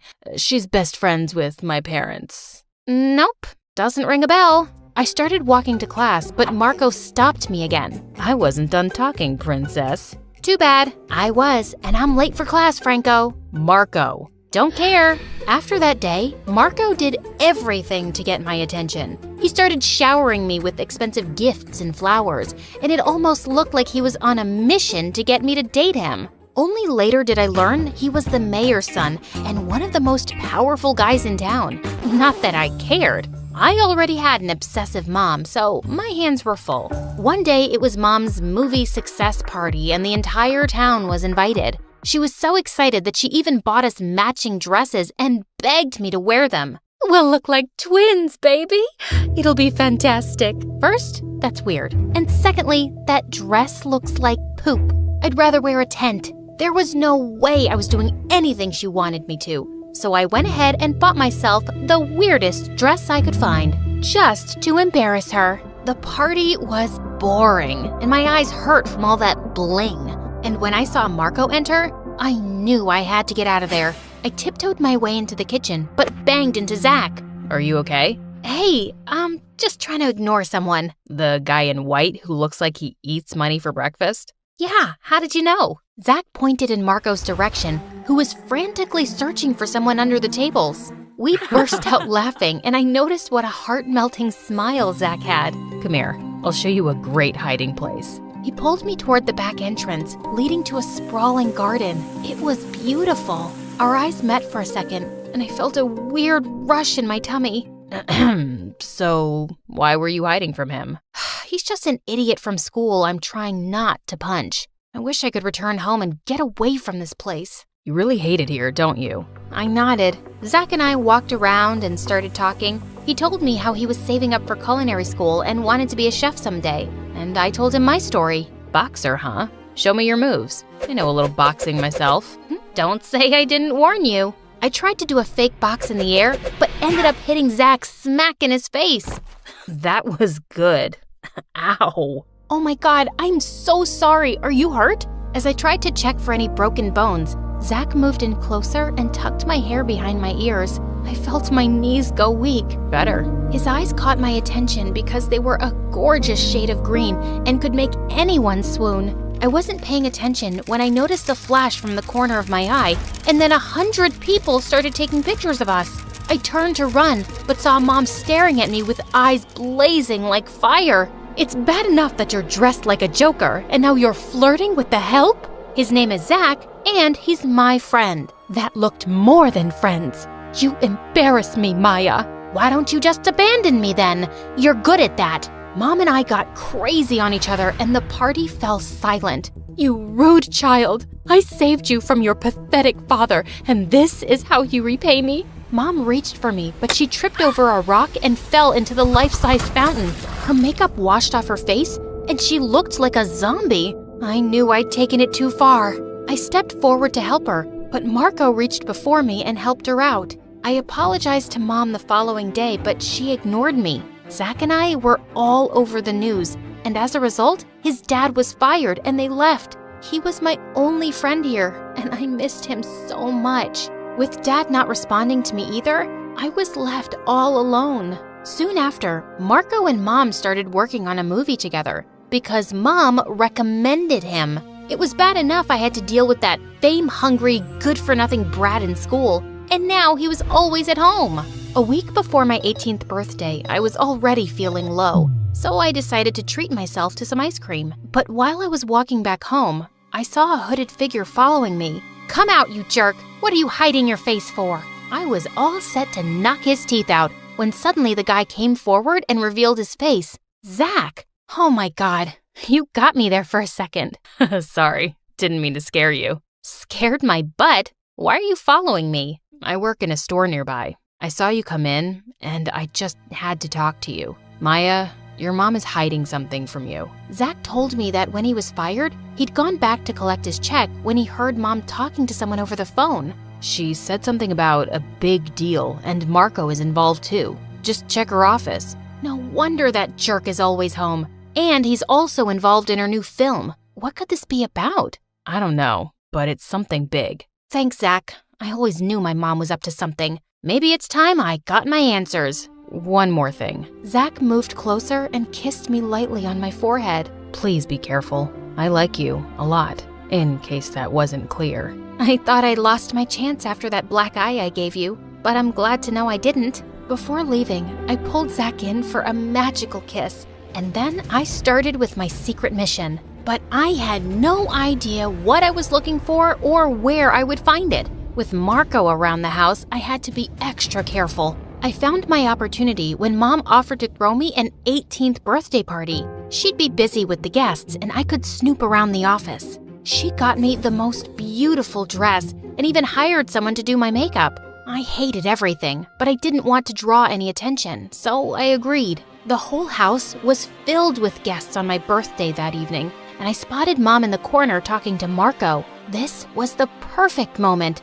I went to Mom's study and found some papers in a red mailer about some land deal. I was just opening them when Marco walked in. He saw me and grinned, and I had the weirdest feeling ever. You're a sight for sore eyes, sweet face. That dress looks amazing on you. Shut up, moron. That's not how you talk to your fiancé, sweetheart. Is this some kind of sick joke? Well, your mom would answer that better. Why don't we ask her together? Marco took my arm and pulled me outside. When Mom saw that, she came rushing and pushed him away. What are you doing? Just bringing the truth out. Mom, what's happening and what are these papers about? Mom looked at me in shock as the color drained from her face. Why don't I do the honors? Marco told me that Mom wanted to open a film academy but had money issues, so his dad pitched in. In return, she promised them a role for Marco and our marriage. But now, she doesn't seem to believe me. Maybe she'll believe you. I looked at Mom in shock, and she stayed silent. She totally did it. What kind of mother are you? First you abandon me, then you take me away from Dad, and now you want to use me as bait? My beauty won't last forever. So I had to think for myself, and I don't regret it one bit. You will marry Marco, and that's final. Not without my approval. Don't forget, you signed over full custody to me. I turned around to see my dad looking angrier than ever. I rushed to him and hugged him tight. Dad, I'm so glad you're here. Maya, there's someone I'd like you to meet. We all turned around, and I was completely shocked to see Zach walk in. He told us how Zach had called him a few days back and told him I was in trouble. I was out of town to set up my pottery school. I wish I could have come sooner. You're just in time. As Mom and Dad argued, I walked up to Zach. Marco tried to butt in, but I kicked him so hard, I'm sure he'll limp for days. I took Zach's hand as he smiled at me. Thank you. You truly are amazing. Not half as amazing as you. I'm moving to Paris to study. Want to join? I'll follow you anywhere. Zach and I kissed as I said goodbye to this fake life forever. I always liked history and the secrets of the past. Even when I was a child, the stories of the Roman Empire and dinosaurs fascinated me. Needless to say, history was my favorite subject. But there was one thing that made history class a chore. My rival and headache, Timmy. Don't let his name fool you. He was a nightmare. You see, like me, he was obsessed with history and the stories of the past. So what was the problem? He was a total jerk, that's what. He always scored higher than me in history class, and he always had the most smug grin about it. Considering our similar interests, it didn't take long for us to form a lasting rivalry. It even extended to our time in high school. Oh, so close, man. Did that question about the French Revolution stump you? I would have had time to think it over if you didn't make those stupid faces when the teacher wasn't looking. Not my fault that it makes you giggle. I did not giggle. Sure. Not like you could have beaten my score anyway. And there it is, a perfect score. How the... Better luck next time, Mindy. God, I hate that smug grin. One of these days, I'm gonna wipe it off his face. Yeah, getting 2 straight 100s would restore my honor. But that never happened. Due to some family emergency, Timmy had to move abroad. I decided not to say goodbye. I turned away and let him leave me behind. At first, I celebrated. No more teasing, no more childish competition, and no more of his smug grin. But as the school year passed by, I had to admit it. I missed him a bit. There was no real challenge anymore. Eventually, I did start getting back-to-back perfect scores, but it wasn't the same. My parents were so proud of me. I was happy, don't get me wrong, but it was just so easy. It didn't feel like an accomplishment anymore. So, the years went by like a blur. I went to university and worked to get my archaeology degree. All the while, I volunteered as a museum tour guide. It was fun getting to teach people about my favorite subject, but something was always missing. But all that changed when I met Antonio one day after work, a tall, dark, and handsome older student working on his business administration degree. At first, I wasn't that interested, but he quickly impressed me with his knowledge of history. You also study archaeology? No, but I do dabble. I'm more on the business side of archaeology. I like helping those more talented than me reach their full potential. And you're saying I'm... Yes, I'm saying you're talented and I want to work with you. What do you say? We can discuss details over coffee. Well, all right. After my volunteering work, though. Of course. The day was set, and it was wonderful. After so many years, I finally found someone else who shares my passion for history. We spent hours talking, mostly about my job in the museum, something I was happy to talk about. For the next 2 months, my days were spent with Antonio. We studied, worked, and had fun together. We were a couple in all but name. For some reason, I was never able to take that step with him. But the next day, things would be different. I was going to ask him out. That plan, however, burned up while I was working at the museum and leading my current group. And here, we have what some would call the secret map to the Akashic Records. Legend says, if you can crack the code, you can find the record buried in some desert. It's believed the record details the written language of actual angels.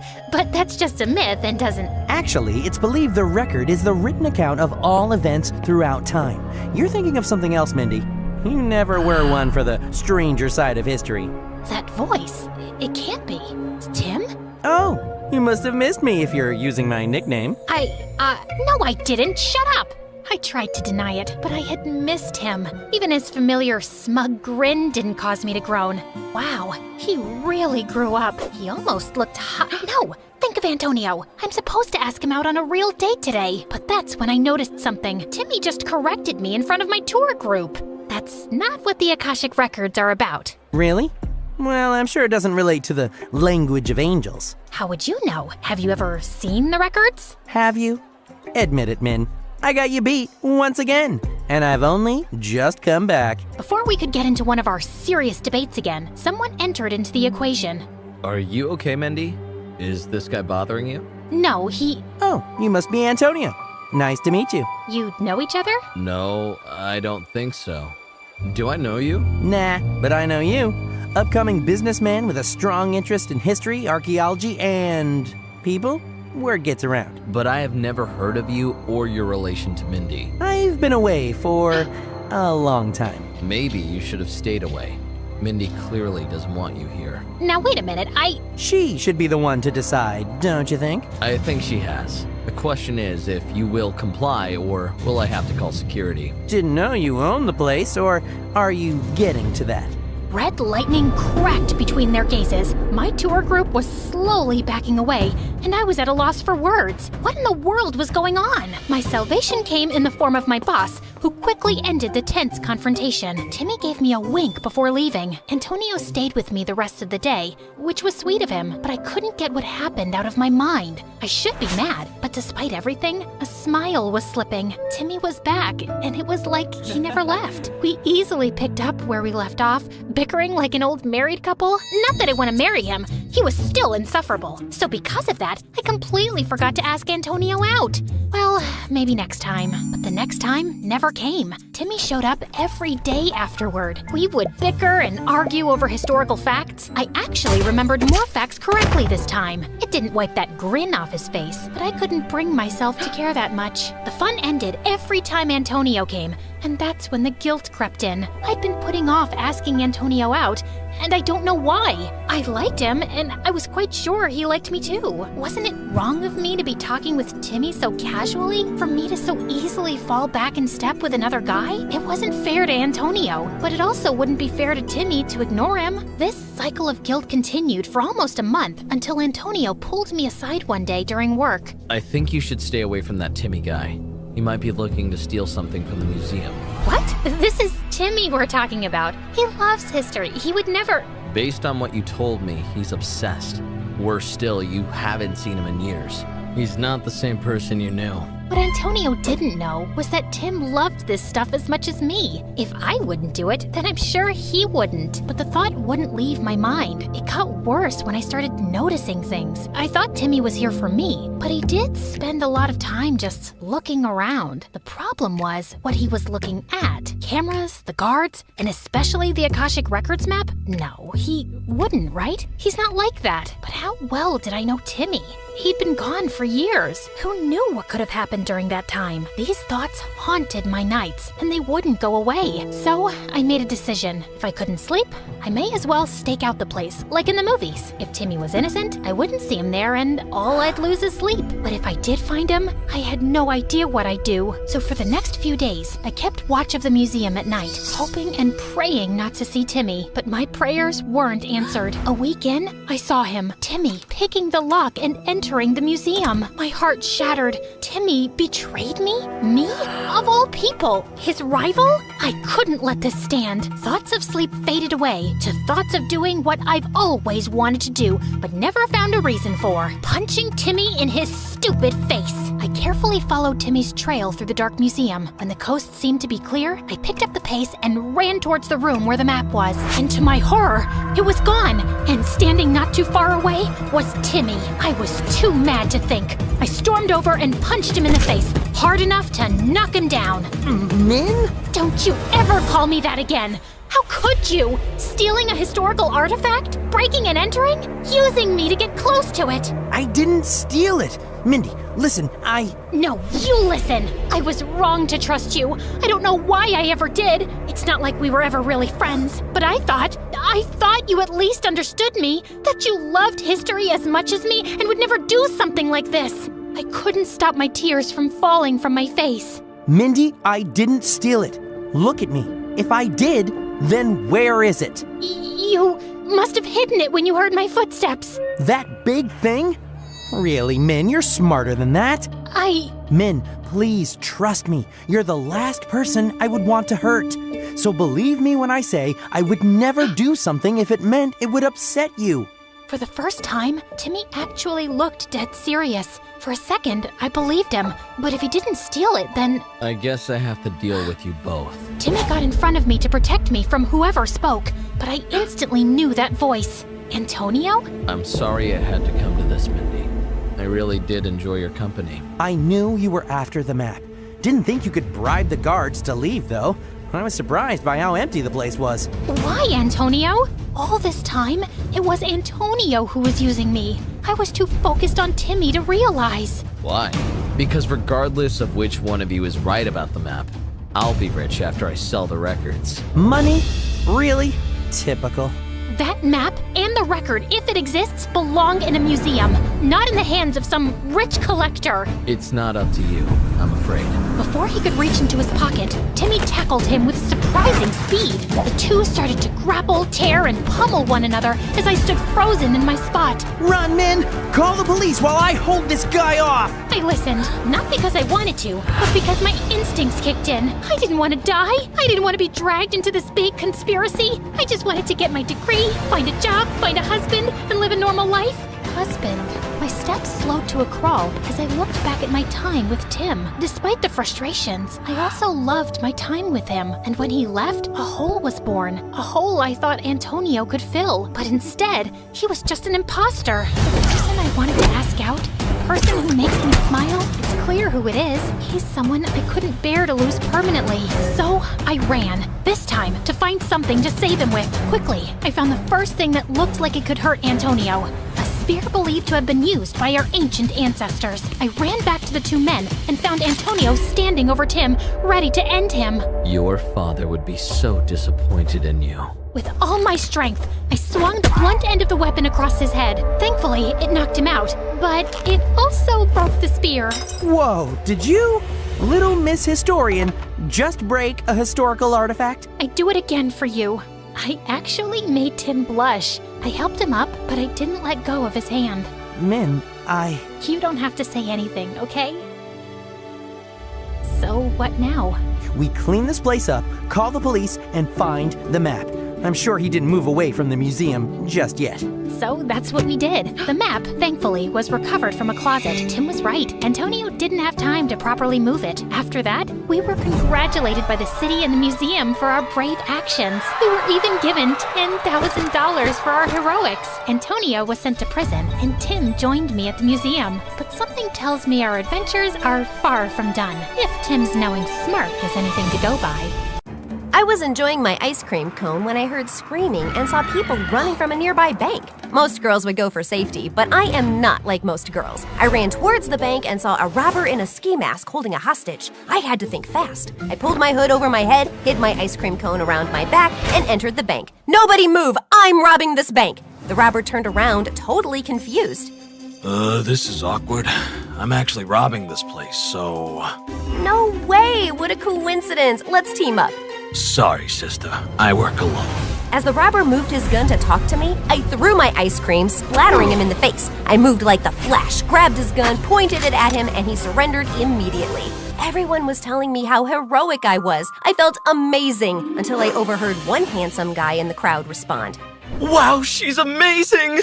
Yeah, she's brave, but also stupid to put herself and others in danger. She should have let the police handle it.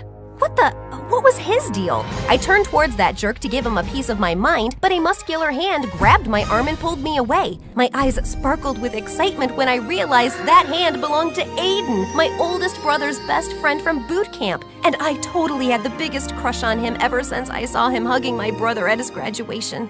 Wow, Astrid. I was in the area and saw everything. Can I take you out for lunch? Pinch me, because Aiden just asked me out on a date. Ah! Are you okay? Sir, yes, sir. I followed Aiden to a nearby park where he had rented a rowboat for us. This was my notebook moment, minus the dying grandparents. I prepared myself for Aiden's love confession when he leaned in. I readied my lips. Now that we're alone, I wanted to offer you a job on behalf of the president. What? I work in secret operations, and there's a job you'd be perfect for. Have you ever considered going undercover? Like a spy? Not really. We've been chasing this exotic animal trader known as Wildcat Carla. We think she just stole a bunch of albino tigers from a nature preserve and wants to turn them into coats. What a monster. But wait, the president cares that much about animals? Actually, the president wants her in jail for other things as well, but they're top secret. Ah. We also discovered she's looking for a housekeeper, and we need to get you on the inside. So, you want me to pretend to be a housekeeper just to collect evidence on this Carla Cat girl? Just because I'm a girl doesn't mean I'm good at cleaning. No, but you were raised by a military family, and I've been to your house. It's spotless. He had a point. We have a saying at home, cleanliness is close to godliness. We need a girl so it's not suspicious, especially one who can defend herself just in case. Someone I can trust completely, and it's only you who comes to mind. Mind? Aw, I wish I was closer to his heart than his mind. And if you're able to confirm that Carla has the tigers, we'll pay you $3 million. I'm in. That wasn't a bad deal.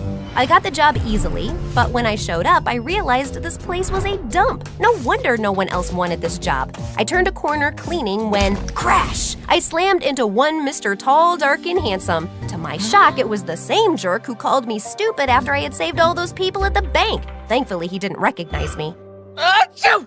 Then this thirst trap started sneezing everywhere. Suddenly, Wildcat Carla came running in. What have you done, you stupid girl? My son, Mason, is highly allergic to dust. And he sneezed right on Carla's face.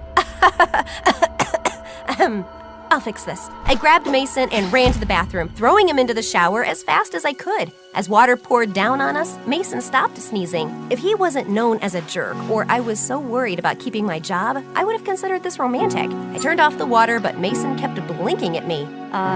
You good? Yeah, you saved me. You can stay, for now. And Carla disappeared back into the darkness. I'm sorry.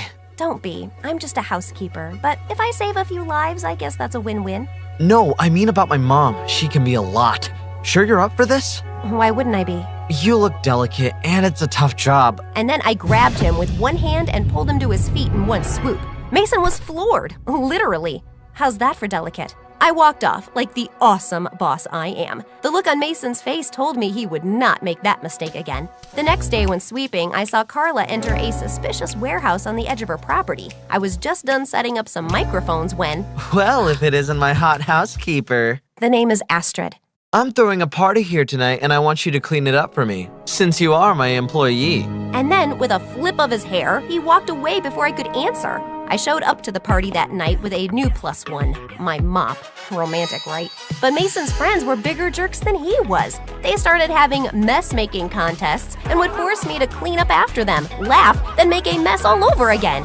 You better stop unless you want me to kick all of your butts. Before I could even wind up my fist, Mason snapped his fingers and security escorted those losers out. She is my housekeeper, not yours! Hello? I don't need you to fight my battles for me. I can clean up after myself. But as I stepped forward to give it to him, I slipped on a spilled drink and clumsily fell into Mason's arms. My face instantly flushed. Looks like you need to be a better housekeeper. Want to dance? But before I could reject him, this pretty girl pulled Mason away and started dancing with him. Ew! Don't dance with the help, dance with me. My stomach clenched. What a rude and privileged girl. But also, oh no, was this jealousy I was feeling? Stop it, Astrid. Don't get attached. Suddenly, this muscular dude came up to the two of them and pulled Mason away. That's my girlfriend, jerk!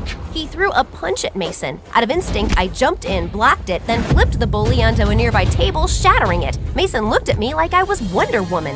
How did you do that? My parents taught me karate straight out of the womb. It wasn't a total lie. That was incredible! I want you to teach me how to fight, just like that, starting tomorrow. Wait, what? That night, I called Aiden and told him everything. Astrid, you can't get involved with Mason. His mother's a criminal. I'm not getting involved. I want you, dummy.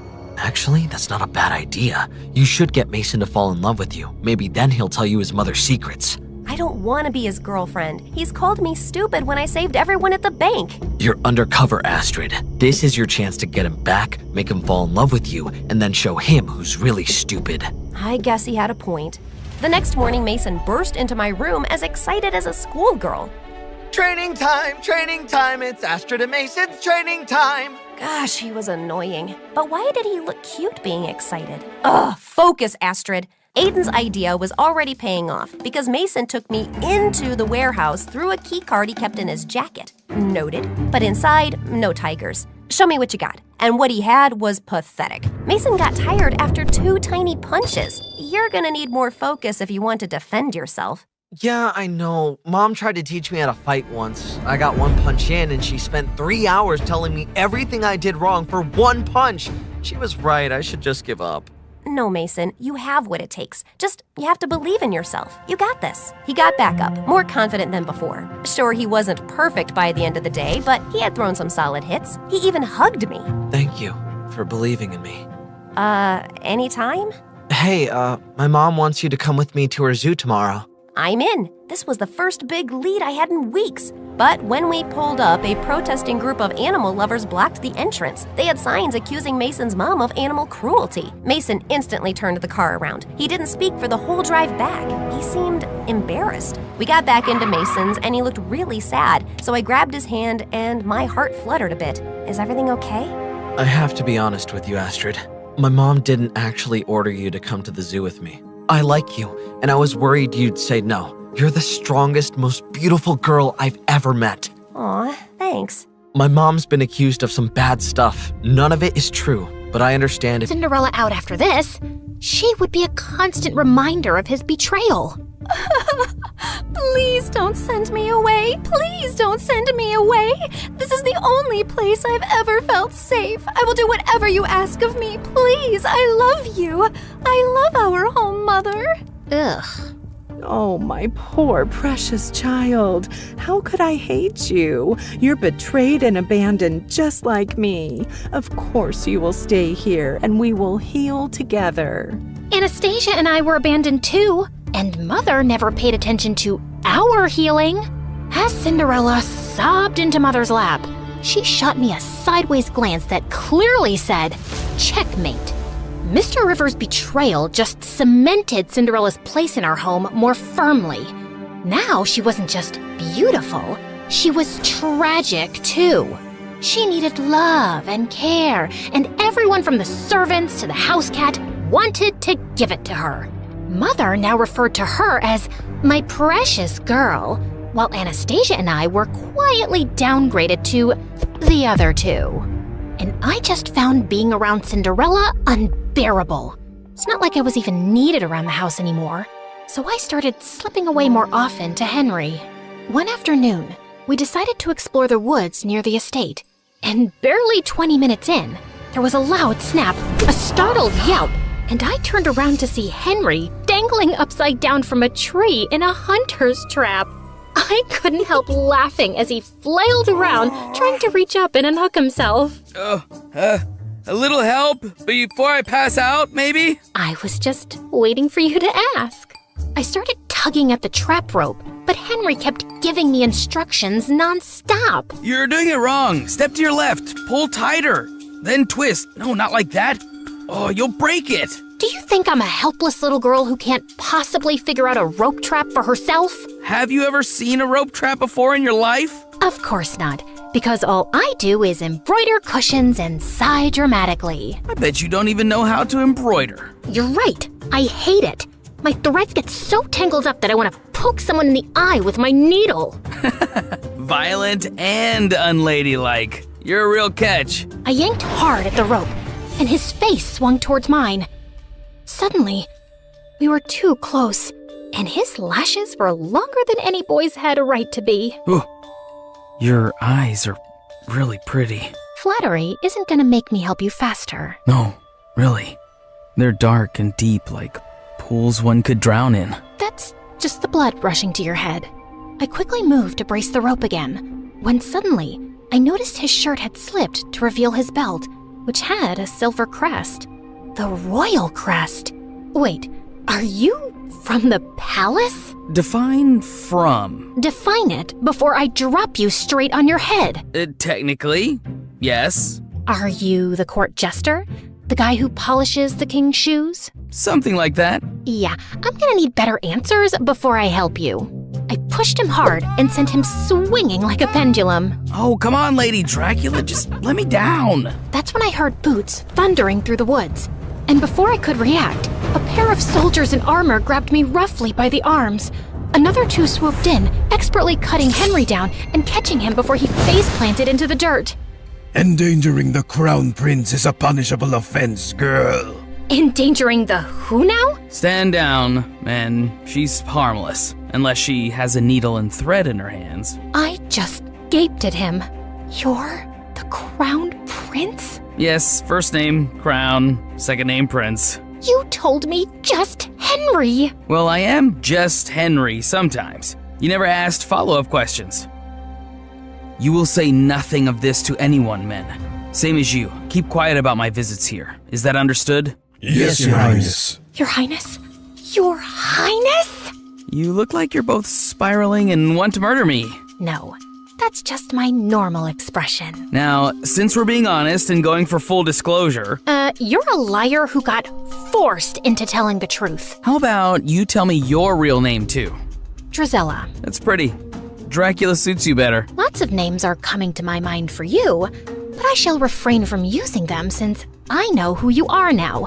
Good day, Your Highness. Hey, don't let this change things between us. But I kept walking without turning to reply. How could it not change things between us? The boy I'd been sneaking off to meet, regularly insulted, hit a couple of times, and maybe, possibly, definitely liked, was the freaking crown prince. I didn't go back to the estate for days, still finding the truth about him too overwhelming. But eventually, I cracked. So I rode back to the old estate one afternoon, and my heart skipped a beat to find him already there, throwing pebbles into a broken fountain. Well, look what the cat dragged in. I was beginning to think you died. Or got married. Sorry to disappoint you, but still alive and unwed. You know, I was this close to going around town and knocking on random doors to inquire after a girl with violent tendencies and great hair. I just rolled my eyes, but inside, I was smiling stupidly. We just sat in silence for a while. I come here sometimes because it's all just too much. The title, the expectations, the spotlight. I don't even get along with my father mostly. I know I'm gonna sound like an ungrateful brat, but sometimes I just don't want to be the prince. I come here for quite the opposite reason, I suppose. I feel invisible in my own house, completely replaced by my stepsister. My pride wouldn't let me say the gardener's daughter. She's perfect.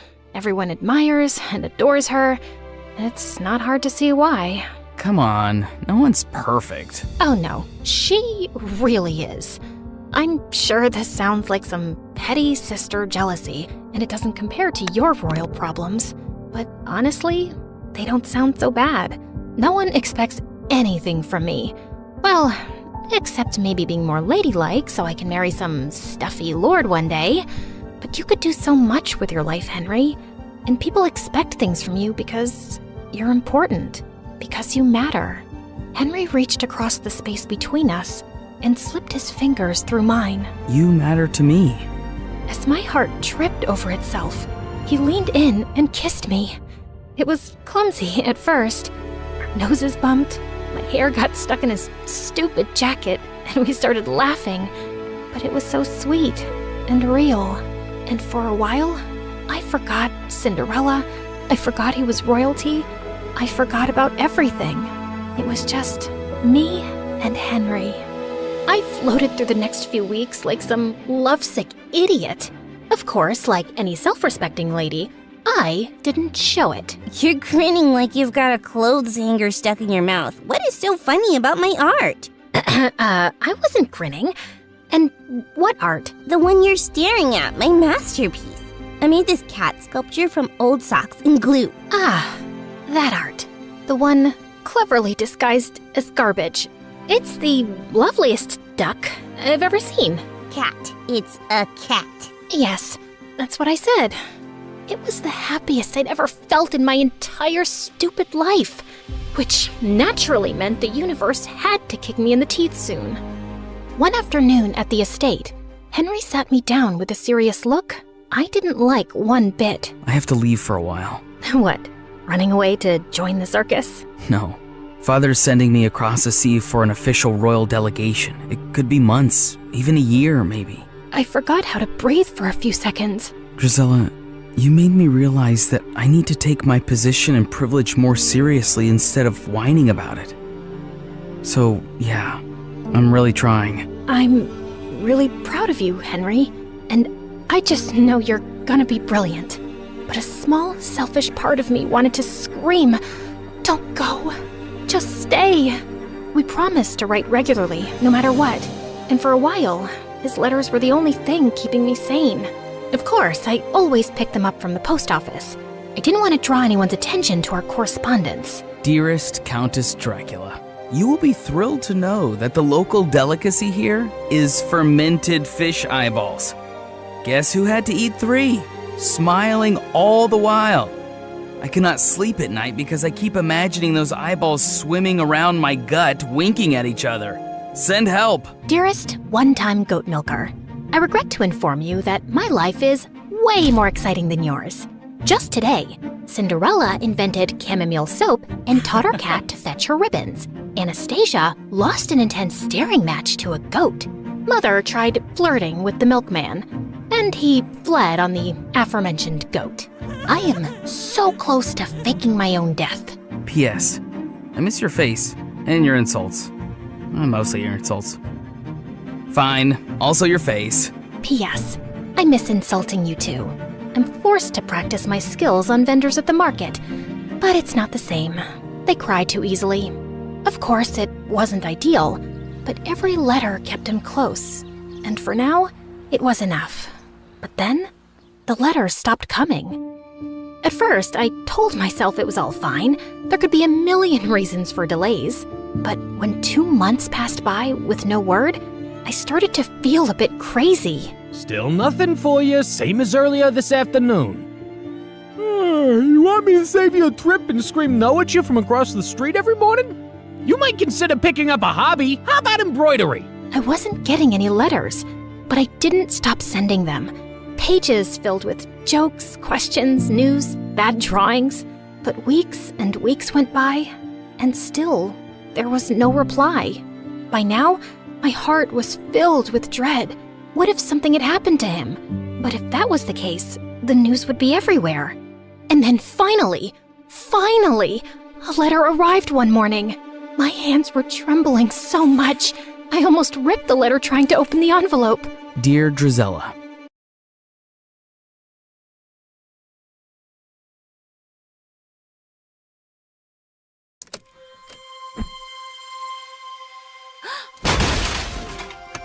Sorry about that, guys. Is the setup back up? I hope no one's hurt. Can you also move this vase and this coffee cup away, please? I'm kind of clumsy, but you already know that.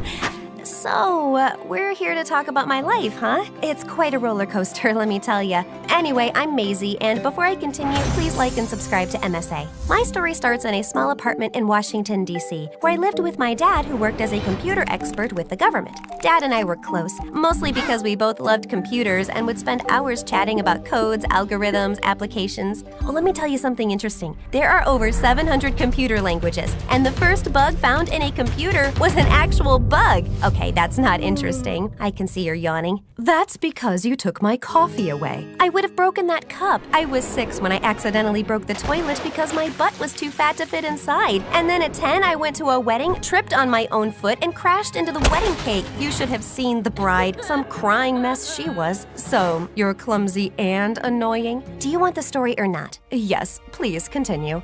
So, yeah, my dad and I were close and things were going perfectly. I was acing my classes. By 13, I could crack the toughest codes. And by 16, I'd already developed an application where you could paint your own cat pictures. Because cats are cute. Life was good. But then I turned 17 and everything changed. Dad and I were working in his lab when his screen started glitching. And suddenly it went blank. Dad sprung into action, but it was too late. And then minutes later, out of nowhere, the FBI crashed open the lab and handcuffed Dad. You're under arrest for leaking important government files. You have the right to remain silent, and whatever you say will be used against you in the court of law. No way! My dad is innocent! Tell them, Dad! Maisie, I'm sorry. Take care of yourself, and I promise you everything will be fine. The FBI dragged Dad away, and a week later his case went to trial. I used all our savings to hire the best lawyer for Dad, but it was useless. The evidence against him was stacking, and he was sentenced to 20 years in jail. Do you want a tissue? Yes, thank you. Oh, sorry. I just get really overwhelmed. It was a tough time. Anyway, the day Dad went to jail, I couldn't sleep a wink. And the next morning, news of his arrest spread like wildfire. My friends turned their back on me, and everywhere I went, people whispered all kinds of things about Dad that made my blood boil. I was losing my mind. So that week, when I met Dad, I told him everything, and he suggested I move in with his sister Gina to New York. But I'd only met Aunt Gina once when I was 6, and it wasn't a pleasant experience, mostly because her daughter Claire was such a prude. I was nervous, but somehow made up my mind and hopped on a plane. I reached Aunt Gina's mansion and saw her waiting for me with Claire. I walked up and hugged Claire tight, but she pushed me away. Oh my God, have you heard of personal space? 2 steps back, please. I'm sorry, that's just the way I say hello. Maisie, that's a funny noise. No, my name's Maisie. We met when we were really young, and you told me I have the nose of a seahorse. And then I asked you if you wanted to play with the computer, and you told me that was geeky and you'd rather eat a bag of worms than stay with me because I smelled like a farm. Ring a bell? But Claire just gave me a weird look and left without answering. The next morning was no good either. Aunt Gina and Claire were sinfully boring people, and they hardly spoke, so I decided to start a conversation. Such beautiful weather. I can already smell the winter in the air. Perfect time for some hot chocolate and sandwiches, right? It's the weather to curl up and die. The leaves have ruined the garden, and I feel like throwing up at the thought of wearing 10 layers so I wouldn't freeze to death. Oh God, I'm having flashbacks. Oh, sweetums, do you want a handshake? It will make you feel better. Yes, thank you. See what I mean? Oh, thankfully, I still had my computer, so I wasn't totally losing my mind. And a few days later, Aunt Gina enrolled me in the same school as Claire, and I was happy to finally get some time away from the house. On my first day, I was in the cafeteria figuring out what to eat when I saw the last piece of pie. I reached out for it, but someone else did too. And for a moment, I forgot how to breathe. Standing in front of me was the most gorgeous guy. Wow, we're in a fix. You can have the last one. It's okay, you were here first. Besides, this pie is the only thing edible in this cafeteria. You know, one time I ate the muffins here and it gave me such bad gas I almost pooped my pants? Okay, that's not a very funny thing to say. I have a weird sense of humor. So do I. I'm Maisie. Noah, pleasure meeting you. Noah and I sat down on one of the tables and ended up having a great time. He told me he was a year senior and had only recently moved to New York. We had a lot in common, but the best part was when he said he loved coding, just like me. After that day, Noah and I were inseparable. It felt nice to have someone to talk to, and as time went by, I slowly started to like him. Soon after, Noah asked me out, and I gladly said yes. We went to this video game parlor near school, and I totally owned his butt. Those were some crazy moves. And where did you learn all those cheat codes? My dad taught me. He loved video games, and he was a coder too. He's not around anymore though, and that's why I'm stuck with my aunt and my cousin who are worse than a statue. They don't talk to me, and I have no one to share my feelings with, and I just... Hey, I can understand. Please, calm down. Noah pulled me into a hug, and I melted into his arms. I wanted to tell him everything about Dad, but I knew he's going to judge me, so I stayed quiet, and soon after we left. Noah held my hand tight throughout the ride back home, and I couldn't help myself falling for him harder. I was super excited to see Noah the next day, but surprisingly, he kept avoiding me. He wouldn't talk, wouldn't laugh, and every time I tried having a conversation, he would make up some silly excuse and run away. I gotta go. Class. Wish I could talk, but I have to go home. A raccoon came flying and knocked my grandma off a rocking chair. She broke her hip. A flying raccoon? Yeah, it's an Australian raccoon. We live next to the zoo, so I guess it broke out or something. Is she okay? Nope, she tried to get up with a broken hip, then lost balance and hit her head on the door, and now she's unconscious. I just got her text that she needs me. Okay, bye-bye. And before I could say anything, Noah just ran in the other direction. He was clearly lying, and I needed to know why. So that evening, I went to his place to talk to him. But the guard told me that Noah was out of town with his dad. I tried texting him, but he didn't reply, and he didn't even answer my calls. I was losing my mind over the situation when a week later, I walked into school and saw Noah talking to that trash cheerleader Whitney. You know what, handsome? I've always had my eyes on you, but you were so busy with the new nerd Lazy or Hazy or something. Anyway, now that you're available, you and I should hang out this weekend. Over my dead body? And you, why are you not answering my calls? Jeez, Mom. Relax, stop being so clingy. Sorry, what? I'm being clingy? You're the one who asked me out, and then you totally ghosted me. Something's up, and you owe me an explanation. I don't owe you anything, okay? And yeah, I took you out on a date and you basically blew your nose into my shirt. That's disgusting, and I don't date disgusting girls. Now, if you'll excuse me, I'm late for class. Noah started walking really fast. I tried my best to keep up, but then he opened the door to the classroom, walked inside, and the door swung back, hitting me in the face. That oughta hurt. Oh yeah, I'll tell you what hurt actually feels like. I flew into a rage and punched Whitney's stupid nose. She tackled me to the ground, and we started fighting like a pair of wild dogs. The teacher pulled us apart, took us to the principal, and we both ended up in detention. After that horribly bad day, I went home, stuffed my face in a pillow, and cried like a baby. I was wiping my nose when Claire barged into my room. I heard what happened at school today. I don't understand. Why are you so worked up about a boy you just met? Why do you care? Because I hate seeing intelligent girls make dumb decisions for some boy who hardly respects them. He isn't just some boy, okay? He's my soulmate. He even likes pepperoni pizza. It's my favorite. So does homeless Willie down the street. Is he your soulmate too? That's not it. He likes strawberry ice cream. How many boys like pink ice cream, huh? He's definitely the one for me. You know what? He's doing this thing I've read about in books. Just agreeing with everything you say. Does he stop to smell every flower and gaze at stars at night?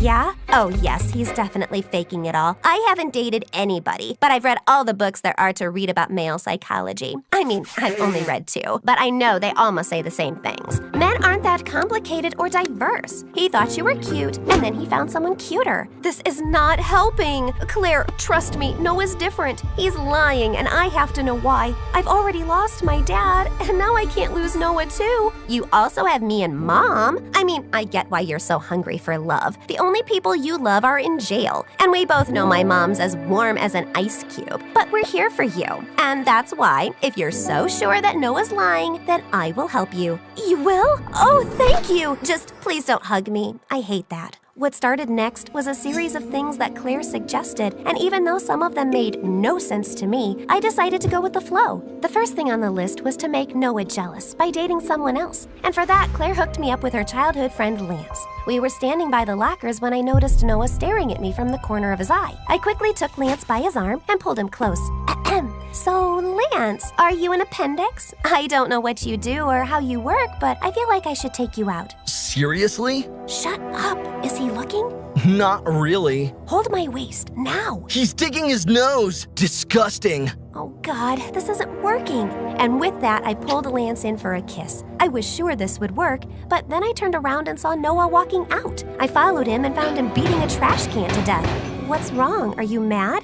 Why? Why would I be mad? You can kiss any random jerk you want. I don't care. Then why are you turning red? Because of the heat. Duh, stop asking stupid questions. You're giving me a migraine. Saying that, Noah just turned around and left. But that whole day in school, he kept giving me death stares, and I could tell that my little trick worked. I updated Claire on the progress that evening, and she suggested we take our game up a notch. So the next day at school during lunch, just as Noah walked in the cafeteria, I let out a huge scream and fell to the ground. Noah came running towards me and started rubbing my cheeks. When I didn't wake up, he lifted me in his arms and took me to the school infirmary. As he laid me down on the bed, our faces were so close. I just wanted to grab him and kiss him, but Claire walked in and spoiled the moment. Get away from her, you creep! You're the reason she's so stressed, that she hasn't eaten anything in 3 days. You know she has Lavaria? What? It's a rare disease where if the patient loses their appetite, their brain turns into mush, their heart starts beating rapidly, and they can even lose their life. This is all your fault.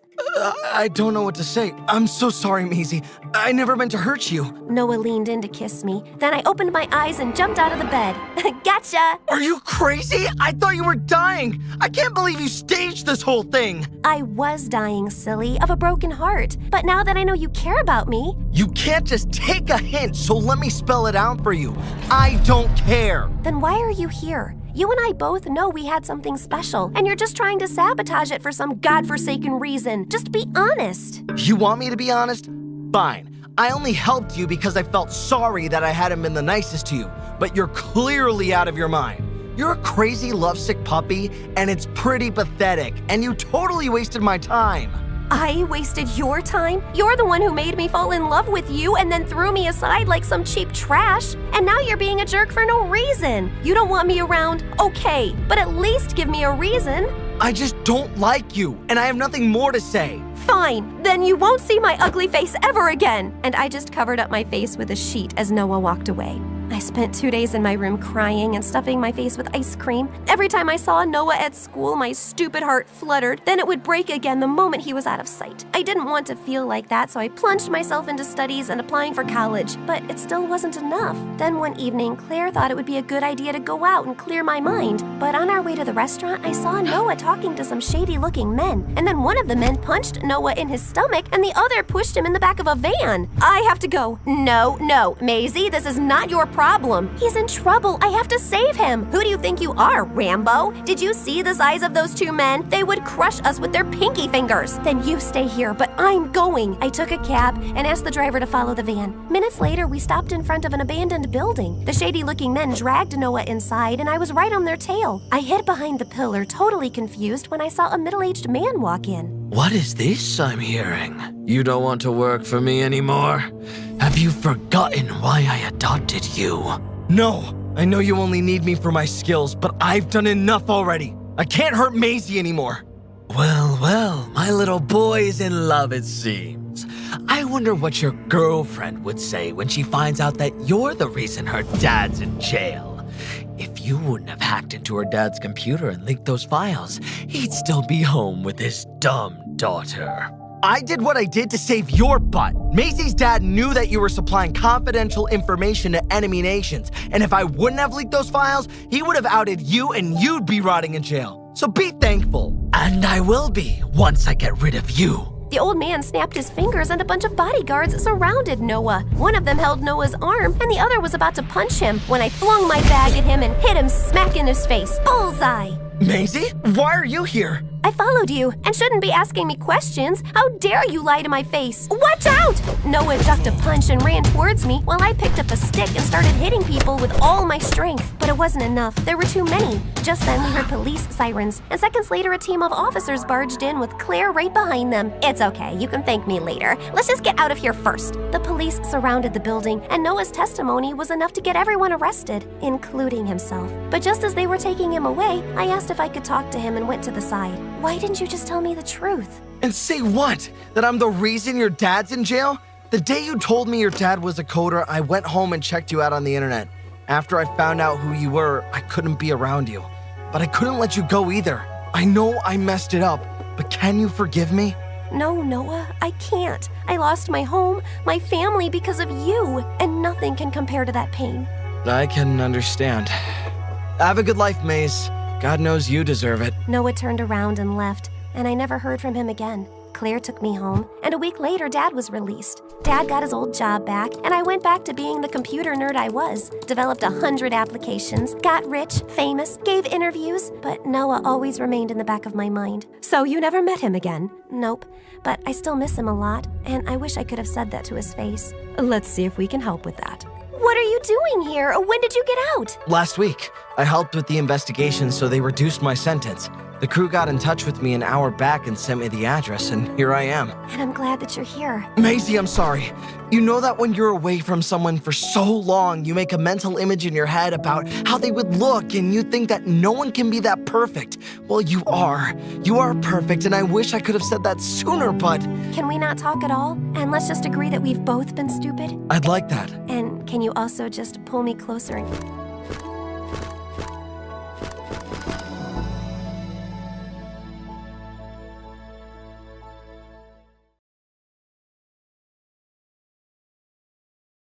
I was standing on the balcony in my room, screaming my lungs out, while my cousin Catherine stood next to me.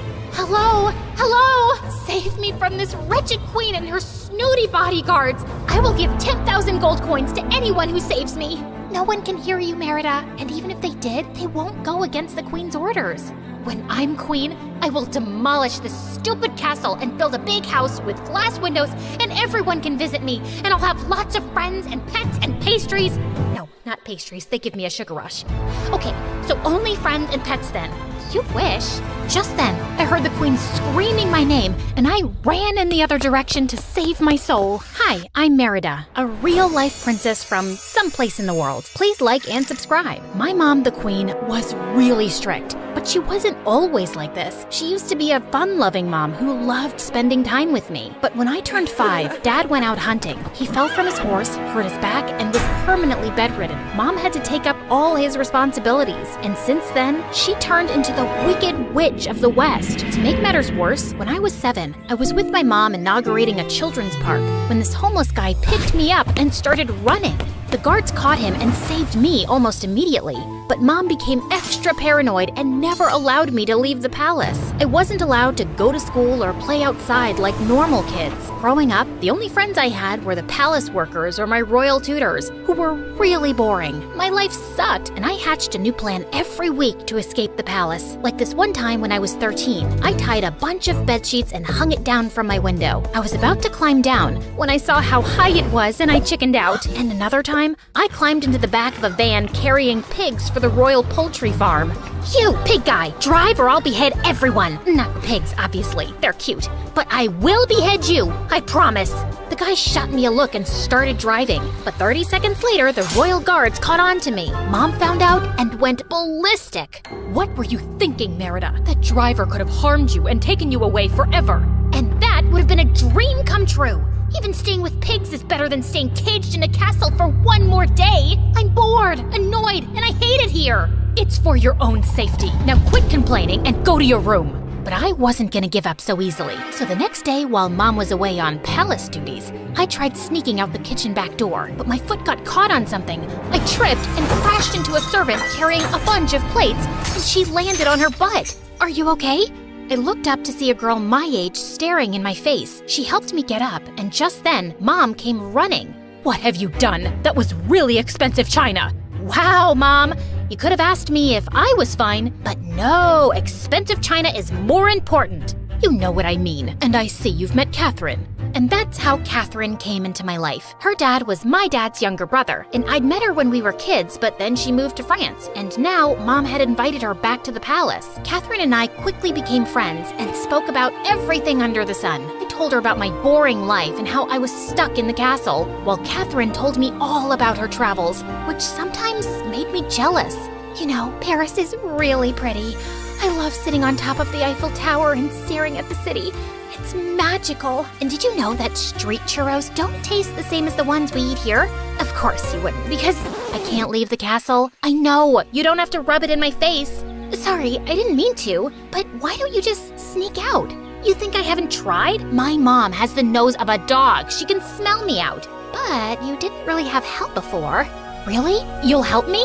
Of course. What are sisters for? Catherine kept her promise, and the next day when Mom left for her daily royal duties, she led me through the back gate of the castle. The guards were scattered everywhere, so Catherine and I had to be careful. We were hiding behind a huge wall, trying not to get spotted, when a huge trash truck stopped right in front of us, and Catherine signaled for me to climb in. This is your brilliant idea to sneak me out? A trash truck?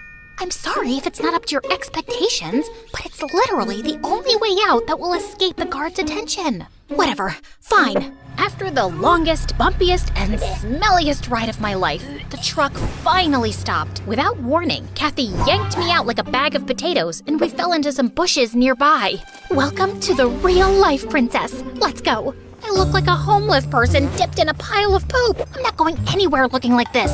But it's the perfect disguise. Who would think a princess is walking around smelling like a pig? Hey, watch it. Don't forget that when I'm queen, Yeah, you'll behead half the population. Can we go now? We only have a few hours before the queen comes back. It took years before I was finally out of that miserable palace. So I didn't want to waste any time. Catherine took me to a photo booth to capture my first day out, and we ended up clicking a dozen pictures. I was still in the photo booth when she went outside to get something to eat, and this really cute boy walked in. I tried to run away before the boy saw my face, but I tripped over my own foot and went flying into his arms. Whoa, is Is it fate, or did the most beautiful girl in the world fall into my arms? He smiled and my heart raced, but just as he came closer, I started sneezing like crazy. Are you okay? I'm sorry. I must be allergic to something. Just give me Just then, the curtain flew open and Kathy angrily pulled me out. The hot dogs in her hand went flying, and one of them hit the pretty boy in the eye. Ow! Wait, will I ever see you again? No, get out of our way! As Kathy dragged me away, I waved goodbye to the boy, feeling like I'd just lost the love of my life. We went through a secret tunnel through a church that opened at the backside of the castle, and I was stunned to know that something like this even existed. We quickly slipped inside the castle before someone noticed. Wow, that was so cool! How did you know about this? My dad might have mentioned it. Then why did you drag me through the trash truck? Seriously? That's your concern? If that boy hurt you, the queen would have killed me for sneaking you out. It was a mistake, and I'm not doing it again. But now, I didn't need Catherine's help. I already knew about the secret tunnel. So the next day, I sneaked out through the passage and went straight into town. I went back to that photo booth where I saw the same boy sitting outside kicking the air. You came. I was hoping I'd run into you again. I couldn't stop thinking about you. Neither could I. I'm Romeo. I'm Juliet. Right. Wanna get out of here, Juliet? It was lame, but I wasn't gonna tell him my name yet. I need to trust him completely. And for all I know, his name wasn't Romeo either. Over the next few days, I sneaked out every day just to meet Romeo, and I was smitten. He was cute, fun, really kind, and even volunteered at a local children's hospital at times. One day, he took me to the hospital with him, and I could see how everyone's eyes just lit up seeing Romeo.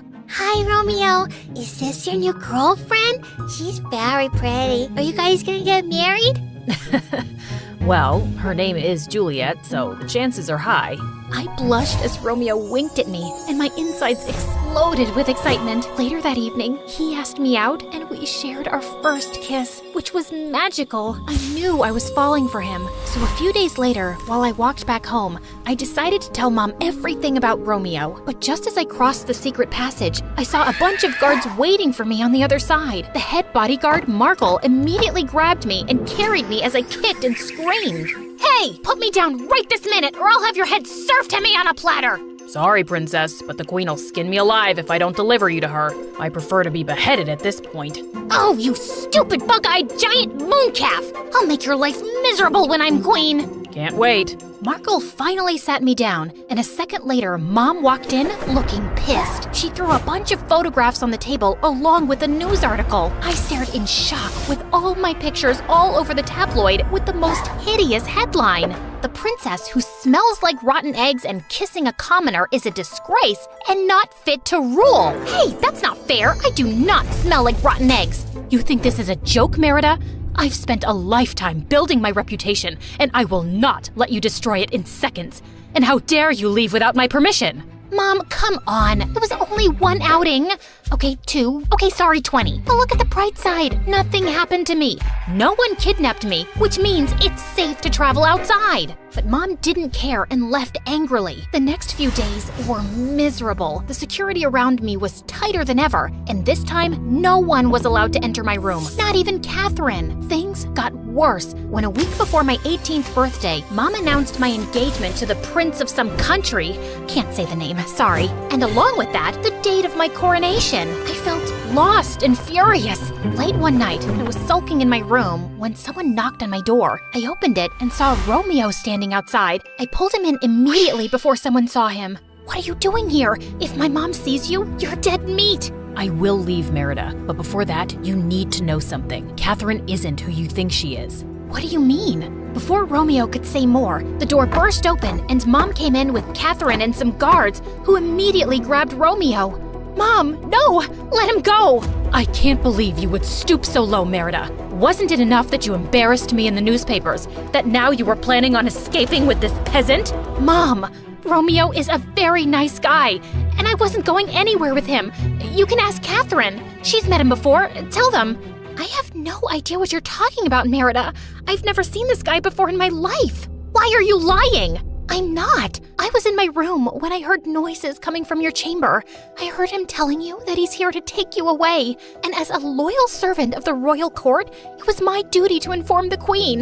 You backstabbing witch! I will— Enough! I'm so disappointed in you, Merida. Now, until the members of the royal court decide what to do with you, you will not leave your room. For the next couple of days, I was locked in my room with 2 guards at the door the whole time. I had no idea what happened to Romeo, but I prayed he was okay. About a week later, I was summoned by the royal court members who had apparently made a decision about me. After a week of deliberation, the royal court has concluded that Princess Merida has gone against Act 54 of the royal constitution that states, "The queen in line shall not interact with commoners or have personal relations with them before her coronation."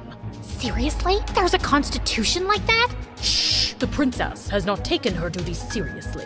Therefore, she will be replaced by the next person in line to the throne. Wait, Catherine? Seriously? Unbelievable! Merida, be respectful before the members of the court. No! If all of you think that I'm the problem and Catherine is the next best thing, then I have no respect. And what's wrong with interacting with the very people— commoners we're supposed to rule? I was about to storm off when suddenly Romeo ran in through the doors with several guards following behind him. Catherine's eyes widened in shock as he marched straight to Mom. How did you get out? I've lived on the street. We pick up a trick or two when it comes to escaping. But first, everyone needs to know the truth. My name is Romeo Buffet. I met the princess through Lady Catherine, who paid me to lure her out of the palace, expose her face to the media, and ruin her name.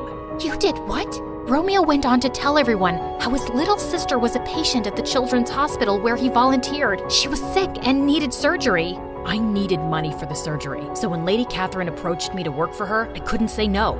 He's lying. He has no proof. You can see my phone. I have the messages. Your Majesties, I did a terrible thing trying to ruin the princess's reputation, and I couldn't live with myself if I didn't confess the truth. Kathy, why? Suddenly, Catherine turned to me with angry, bloodshot eyes. Because this crown belongs to me. It should have gone to my dad after his brother fell sick. But you, Queen, you snatched it away. My father lived in misery all his life when he was the rightful king. So that's why you came back, for the crown. Of course. You thought I came here to be friends with your sorry butt? Please. I hired this butthead so I could somehow ruin your reputation in front of the court, and your mom would banish you from the throne on her own. I would have succeeded if this jerk wouldn't have barged in. I'm gonna kill you when I'm the queen. Which will be never. I've heard enough. Get this girl out of here. And if I ever see your face near the palace again, Catherine, you'll never see the light of day again. The room was quiet as Kathy was dragged out of the hall kicking and screaming. And that was the last time I saw her. The queen then got up, grabbed the scroll from the royal speaker, and tore it to pieces. What are you doing, Your Majesty? That's the only copy of the Constitution there is. I'm the queen, and I make or break the Constitution. I'm sorry, Merida. I thought I was doing the right thing by keeping you safe, but sometimes parents can be wrong. I wasn't the best daughter either, Mom. I made life tough for you when all you wanted was to keep me safe. I promise I'll be better. Mom and I hugged it out and finally made up. Overcome with emotion, I ran to Romeo and hugged him too. I'm still mad at you for deceiving me, but I get why you did what you did. Also, I missed you a lot. Think we could start again? Nothing would make me happier. Romeo and I started dating officially. His sister's surgery was a success and was fully paid for by the palace. 2 years later, I was officially 21. Romeo and I tied the knot, and I was ordained as the next queen. Don't worry, I haven't beheaded anyone yet.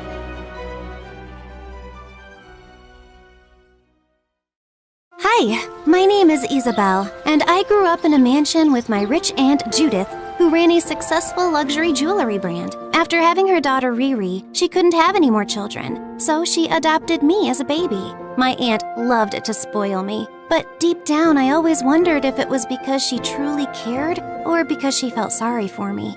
When I was 5, I won a singing competition, and she gifted me a massive dollhouse. I was happy the entire day, until my cousin Riri ruined it. She was 3 years older than me, taller, prettier, and meaner. She had everything, but somehow my very existence offended her. Seriously? She gets a castle for singing a stupid song?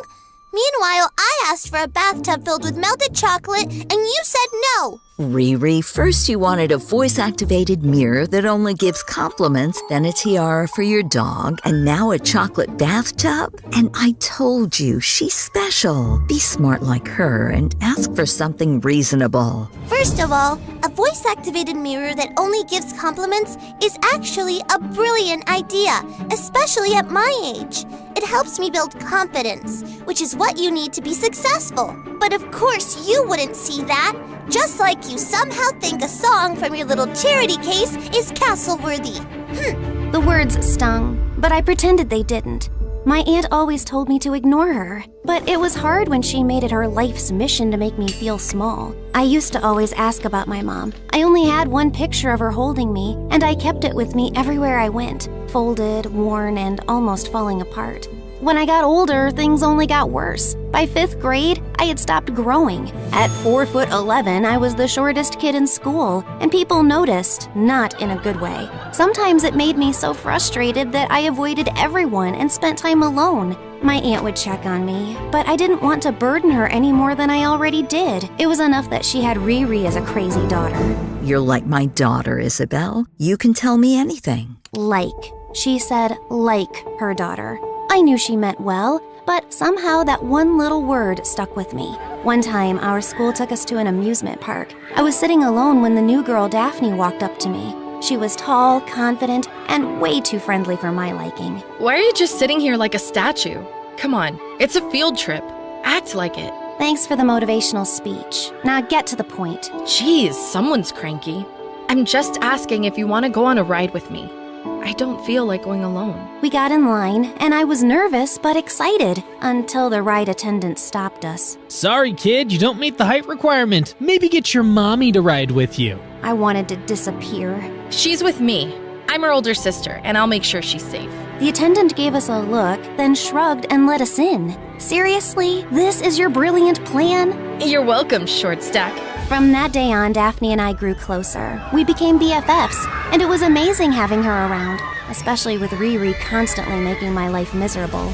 One day, when I was in the 7th grade, I got accepted into an elite summer camp for free because of my high grades. My aunt was so proud, she bought me a new car. Why would you buy her a car she can't even drive? And even if she could, she'd never reach the steering wheel. Aunt bought me the car for the driver to pick me up in it. Not my fault you're only good at failing and bullying. How dare you! I'll catch you and sit on you. Riri charged at me, but I spun away effortlessly, landing in a perfect stance on the other side of the room. Oh dear, how many talents do you have?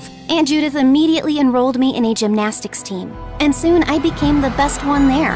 And with every perfect landing, every gold medal, I hoped maybe this would make her love me even more.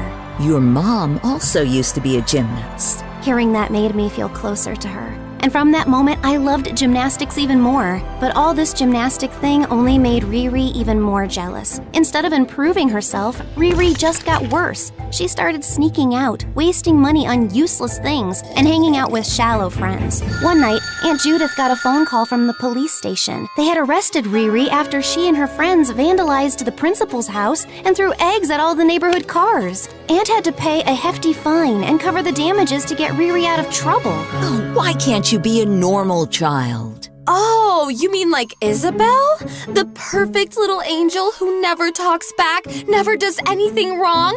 Why don't you just adopt her and finally get rid of me? Hey, don't talk to Auntie like that. She loves you. You just refuse to act like a daughter. Shut up! No one's talking to you. This is between me and my mother, you charity case! That's enough, Riri. I have given you enough chances, and you've always disappointed me. And what about you? You got her home and forgot about me. I'm done being a second fiddle in my own house. I'm going to that fancy boarding school in France. Go ahead, let Isabel call you Mommy instead.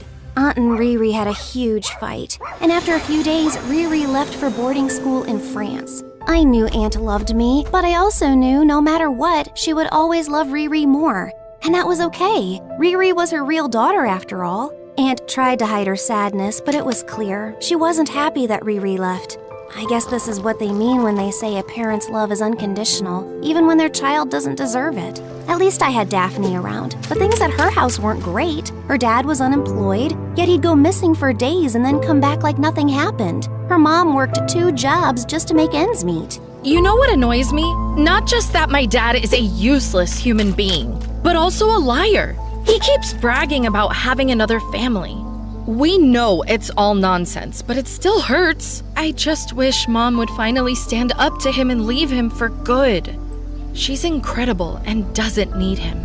Yeah, that sucks. Wow, that's all you've got? You're terrible at this, you know that? Hey, I've told you 100 times already, and here I am saying it for the 101st time. Just come live with me. Aunt Judith already agreed. She likes you and thinks you're a good kid. She'd think anyone is a good kid compared to the airhead she gave birth to. One day, when I was in 9th grade, my aunt told me she had to go on a business trip for an entire month. I tried to convince her to stay, but she wouldn't change her mind. Isabel, this is a huge opportunity for me. I can't miss it. Besides, you're a responsible kid. You can have Daphne stay over, and I'm sure you two will have the best time. That night, I slept next to Aunt Judith because I knew I was going to miss her a lot. A few days later, Daphne came to stay with me. One afternoon, while we were chilling in the living room, someone knocked on the door. I opened it and saw a beggar standing there. She had a scarf wrapped around her and wore oversized sunglasses, but something about her felt weirdly familiar. Oh, dear. God gave you a big mansion, not because you necessarily work harder than everyone else, but because luck was given to you. Keep passing on His goodness, and He will give you more. A few coins is all I ask to feed my children. Yeah, sure.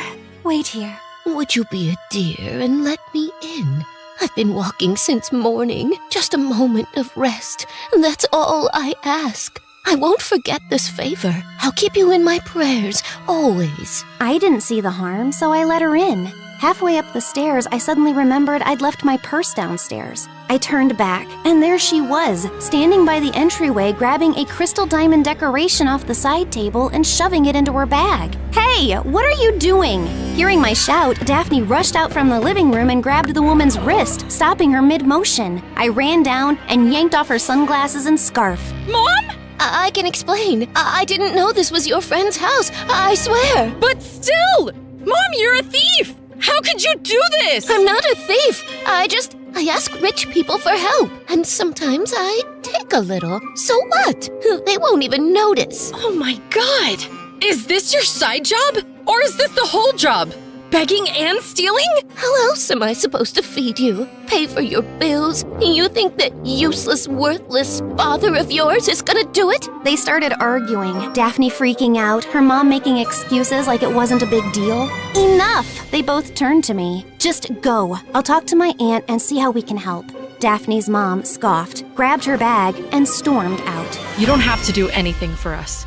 I'll leave for now. Then she was gone. That night she sent me a message. Things at home are chaotic. I'll talk to you in a few days. I didn't see her for days. I understood her though. I would never have judged her. I didn't want to pressure her, so I gave her space. At least I still had my aunt, and I was FaceTiming her almost every night. But one night, no matter how many times I called, she didn't answer. I remembered her assistant's number, so I called. She told me they had been searching for my aunt since that morning when she left on her private jet for a short domestic flight. They had lost all contact with the crew and suspected that something had gone wrong. My heart dropped. I kept praying for her safety, but a familiar fear crept in. The same hollow, aching feeling I barely remembered from when my mom was gone. Except this time, I was old enough to understand the weight of it. The next day, I heard the doorbell ring. Miss me, cousin? Riri had just moved back into the mansion like before. But what about your school? It's my last year, and I wasn't feeling like finishing it. Also, I heard about Mom, so I came to be by your side, cousin. How did you hear about Aunt Judith? In case you forgot, I am her daughter. We talk. And her assistant told me the same thing she told you, so I immediately booked a flight and came here. Oh, by the way, I brought a guest. I hope he doesn't bother you.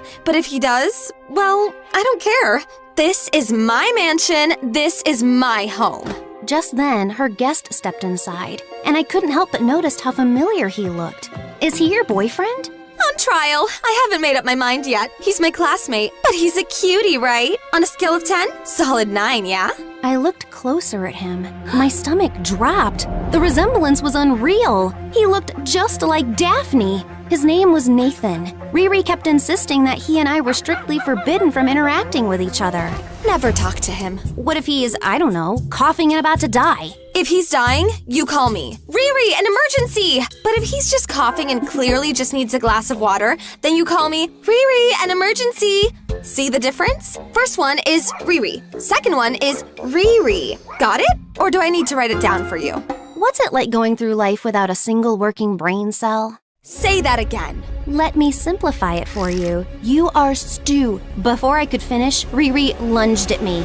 I started kicking her, but she knocked me down and sat on top of me, pinning me in place. God, I've been waiting for this moment for years. Jeez, when did you get this fat? No wonder you wanted a bathtub full of chocolate. You were planning to drink it. I shouted for the maids and shoved Riri so hard that she stumbled back, knocking over her boyfriend, who apparently had been about to pull her off me. He winced in pain, then she smacked his neck. Man up! Instead of defending me, you just stood there like an idiot watching. No, he didn't just stand there. He tried to help me. He was pulling you off. No, he didn't. Yes, he did. He already likes me. Nathan opened his mouth to speak. Shh! Is that your mouth moving? You don't talk, you don't breathe, you don't blink unless I give you permission. Then she grabbed his hand and dragged him upstairs. What is she hiding this time? For the next few days, Riri treated Nathan like her personal assistant. He carried her bags, brought her breakfast, and basically followed her around like a lost puppy. I tried to corner him multiple times, but he always ignored me. Until one day he was struggling to balance a ridiculous tower of whipped cream, marshmallows, and a giant stack of pancakes in one hand, while clutching a bunch of papers in the other. He nearly lost his footing. I quickly stepped in, grabbing some of the toppling food just in time. Thank you. You're welcome, Nathan. I'm here if you need anything. And I'm here if you need a punch in the face, cousin. As Nathan walked away, a piece of paper slipped from his hand and fluttered to the floor. I picked it up. It was a card with his face on it, the words written in big fancy letters. Happy 18, dear.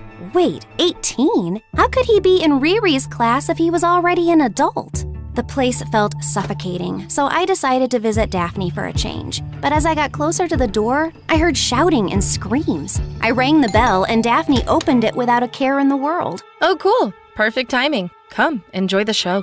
Inside, her mom was swinging a kitchen spoon wildly, while her dad sat on the couch, calmly playing on Daphne's iPad, the one she had won in her school's science competition. You spent my last $20 on a lottery ticket? I was supposed to buy dinner! It's called investing. You don't get rich without taking risks. And when I do, I'm moving in with my other family. She swung the spoon at his head, but he ducked just in time. The spoon smacked the lamp instead. She's always aiming for the head, but his survival instincts are getting too good. Why don't you go steal some money, woman? Make yourself useful. I'm gonna steal your kidney in your sleep. All right, it's getting too graphic. Let's go to the park.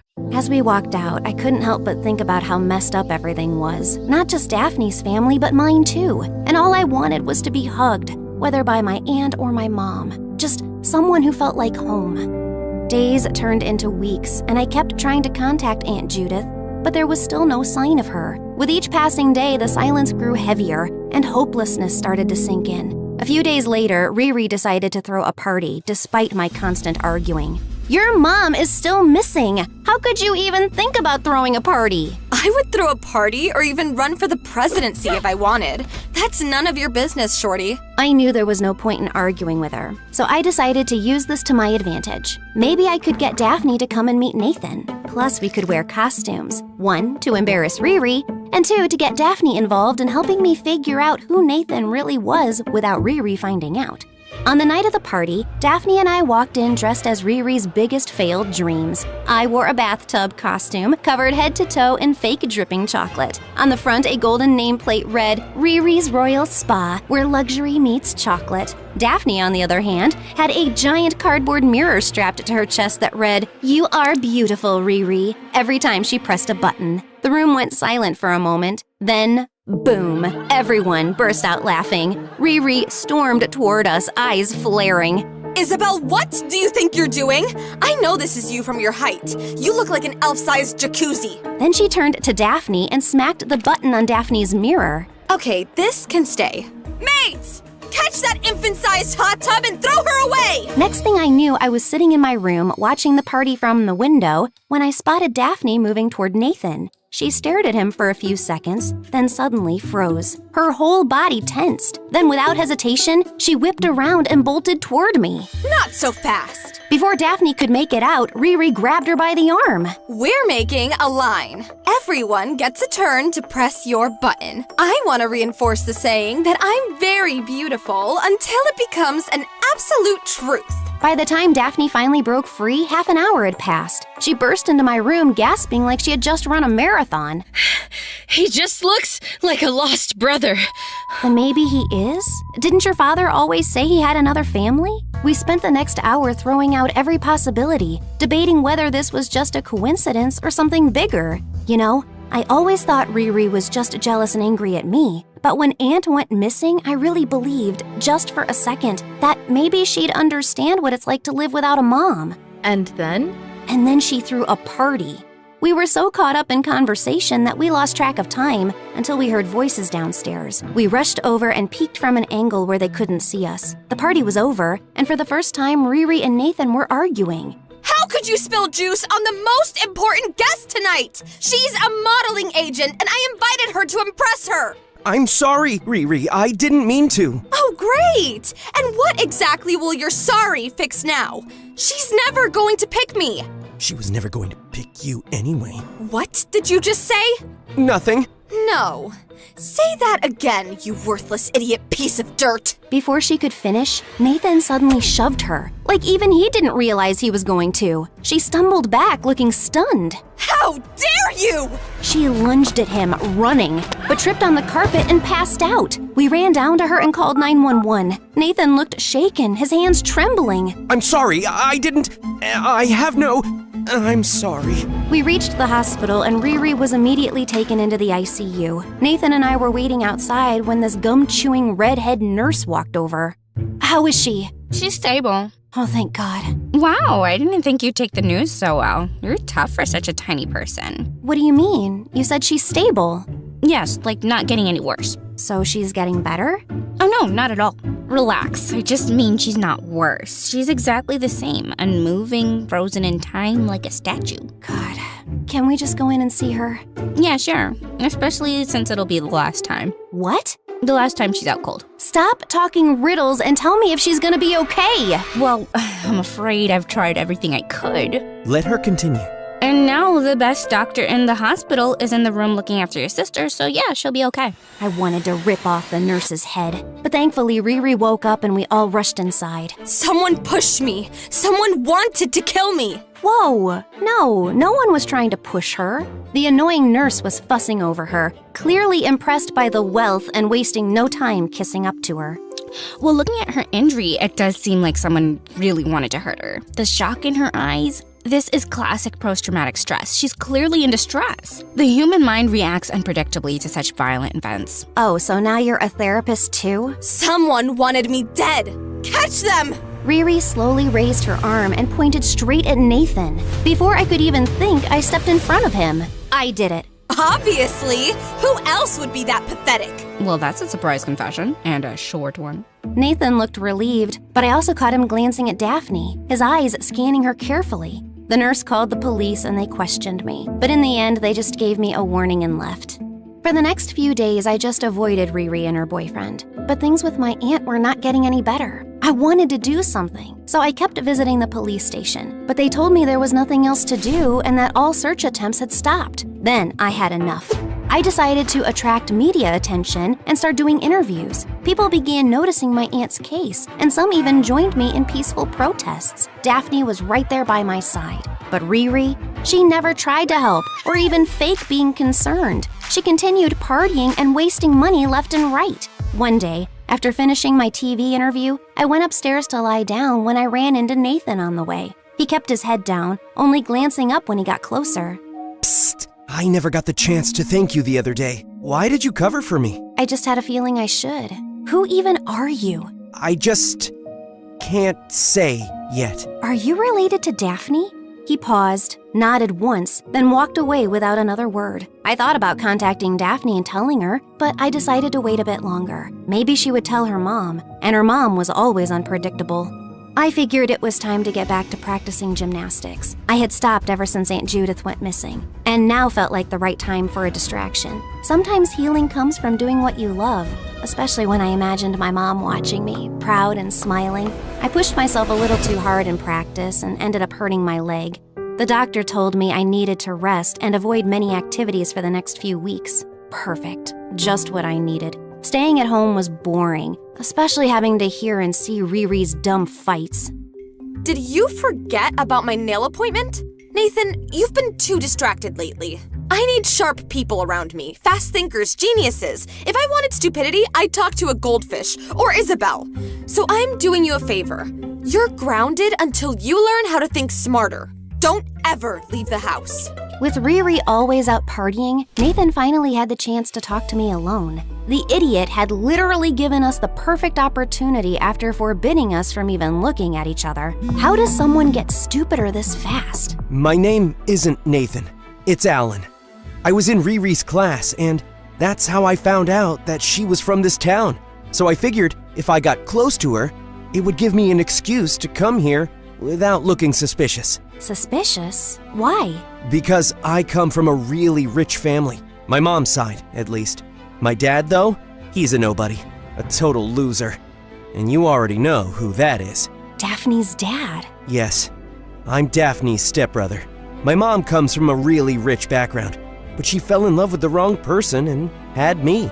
Her father, my grandfather, never truly believed that my father existed and always saw me as a stain on the family. He never truly accepted me as his grandson and gave all his inheritance to my cousins instead. The ones with respectable fathers. Wait, so your grandfather doesn't even know your dad is alive? No.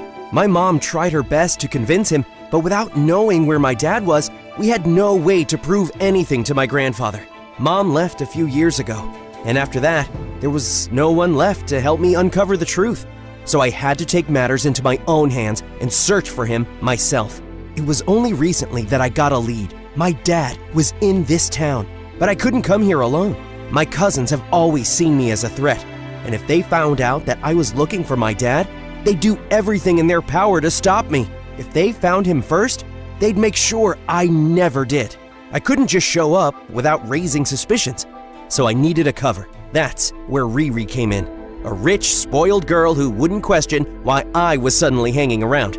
All I had to do was play along, pretend to be interested in her, and make it seem like I was just another rich kid chasing wealth, at least as far as my cousins were concerned. Riri, on the other hand, thinks I'm some desperate, dumb, poor kid trying to break into her world. And honestly, that worked in my favor. So I posed as her boyfriend and came here. But it's been a painful journey. But I found out you're 18. How are you even in Riri's class? Well, I had to retake my senior year. All the drama with my family messed me up, and I failed the first time. I told Nathan I'd talk to Daphne, explain everything, and that we would help his dad confess he's the father.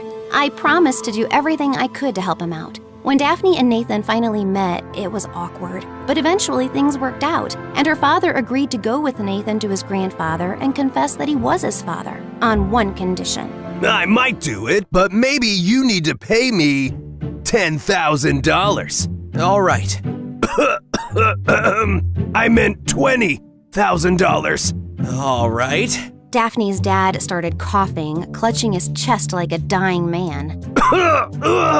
Actually, $40,000. All right. Daphne's dad suddenly collapsed onto the couch, wheezing like he was on his deathbed. I see the light.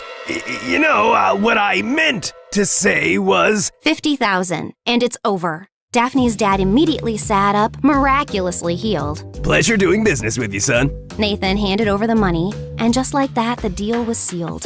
Nathan also suggested helping us find Aunt Judith. I have a feeling Riri is hiding something. What do you mean? I know she's stupid, but not this evil. We should search her room. That night, we waited for Riri to go out, and the three of us snuck into her room. We searched everywhere, but found nothing.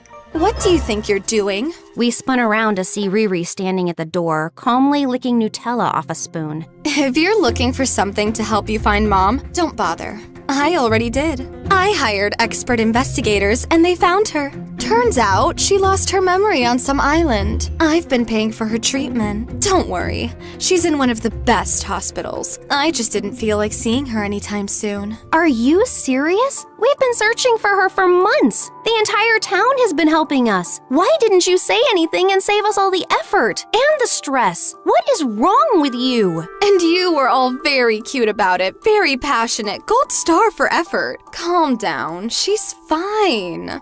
I'll give you the hospital's contact and you can deal with it from now on. I'm done. She never loved me. The only time she ever called was when I was in trouble. Which is almost every day? She loved you unconditionally. Shut up, Isabel. And by the way, Nathan, I know you're not poor. I'm not that dumb, but I did enjoy making you my personal servant. And with that, she grabbed the bag she had already packed and walked out. A few days later, Aunt Judith was finally back with us. Her memory was still recovering, but after some hugs and tears, the first thing she did was pull out a worn-out picture from her pocket. It was of her, Riri, and me. I remember you. You're Isabel, my daughter, right? Where's your older sister, Riri?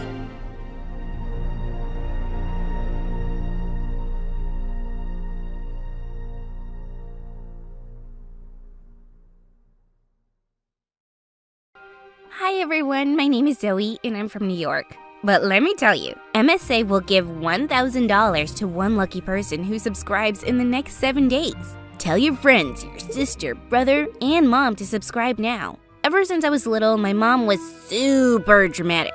She tried to be an actress before choosing to be a lawyer for money. But she never lost her ability to be extra. When I was 5 years old, I fell in love with the fashion shows on TV, but mom said, Zoe, you're too young to watch this. I like pretty dresses. My little girl is growing up too fast. We're supposed to wear costumes and pretend we're the Powerpuff Girls.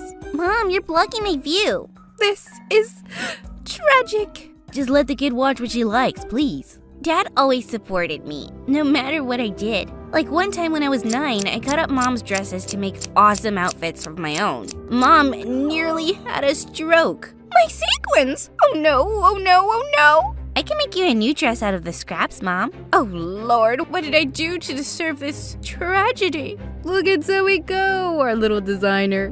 God, I loved my dad. With his support, I wrote to all my favorite designers and sent them my ideas. I even wore my own creations to school with full confidence, no matter what other kids said. But when I reached 7th grade, my entire life turned upside down. I came home to find my parents in a heated battle, and Mom revealed a huge secret she'd kept from us all these years. I wasn't my dad's real daughter. She'd lied and said I was his because she wanted me to have a family.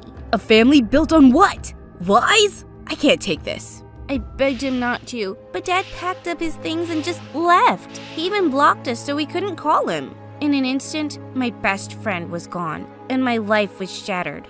Mom and I got into the biggest fight of our lives, and that's when it happened for the very first time. My ears started ringing. I couldn't hear anything Mom was saying. My heart was racing like a horse, and I couldn't breathe. And the next thing I knew, I blacked out. When I woke up, I was in the hospital. The doctor said, it was just a panic attack. Kids have them all the time. She's fine. Fine? She passed out. What if it happens again? Ma'am, this is the ER. We're very busy. I didn't want her to make a scene here, so I pulled her away. I just wanted to go to school and act like everything was normal, but it wasn't. My friends in school heard about my parents' divorce from their families, and when I got back, they had a million questions for me. That's when my ears started ringing again, and before I knew it, I was hyperventilating in the nurse's office. I would panic before tests, sleepovers, and every time a teacher asked me a question in class. I took months off of school just to stay in bed. Mom tried to get me out in 100 different ways, but I was just too scared to get another attack. I thought things would never get better until one day in the 8th grade when I got a letter in the mail that changed my life. It was from Amelia, my favorite fashion designer in the whole world. She loved the designs I sent her, and she wrote back because she wanted to get to know me. She even sent me her email. I literally flew out of bed. I emailed her in a rush, and like an idiot, I blabbed about every problem in my life, including the divorce. The moment I pressed send, I felt instant regret. Why didn't I talk about design? I was busy kicking myself when she emailed me back.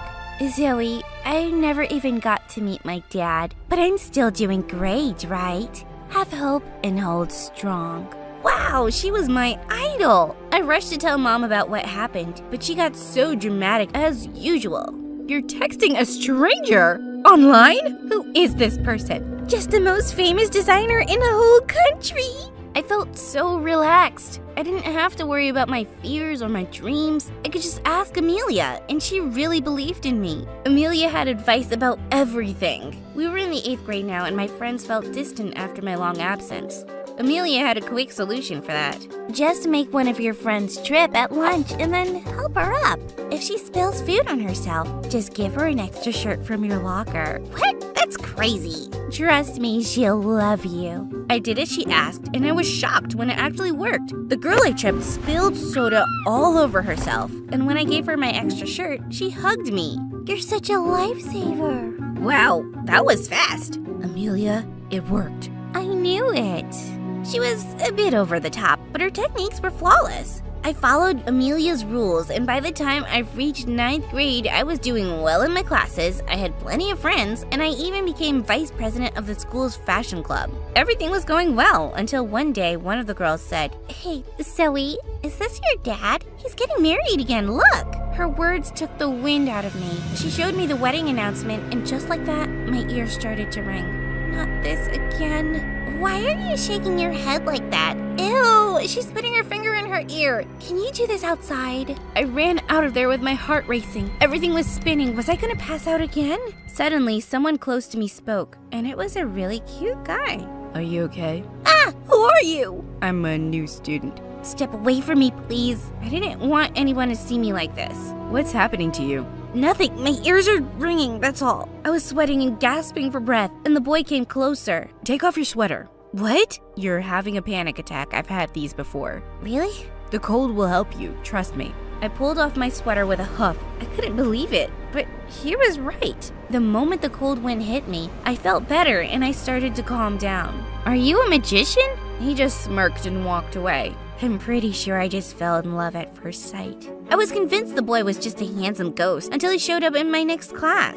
My name is Elliot. I like music. I don't like people. Thank you. I waved at him as he sat down, but he didn't respond. Did he not recognize me? Turns out he was so cold and aloof, he ignored everyone that tried to talk to him. The moment class got over, he flipped on his headphones and ran off to be alone. I wanted to get to know him, but his attitude made me nervous. Of course, the best person to ask for help was Amelia. My first tip: stick a bit of your dress into his watch during class. When he moves, you'll be like, connected. So romantic. It wasn't.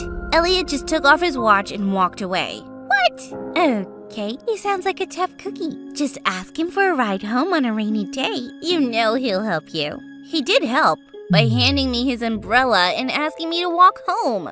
This is not working. I should just talk to him normally. Not if you want a real romance. There's one last trick as old as time. Grab a bunch of papers and fall into his arms. Let him catch you. It will work. As one final effort, I took some papers in my hand and waited until the perfect moment. Then I flew into his path and all the papers went flying in the air. He grabbed me by my shoulders. Did you just fall down on purpose? No?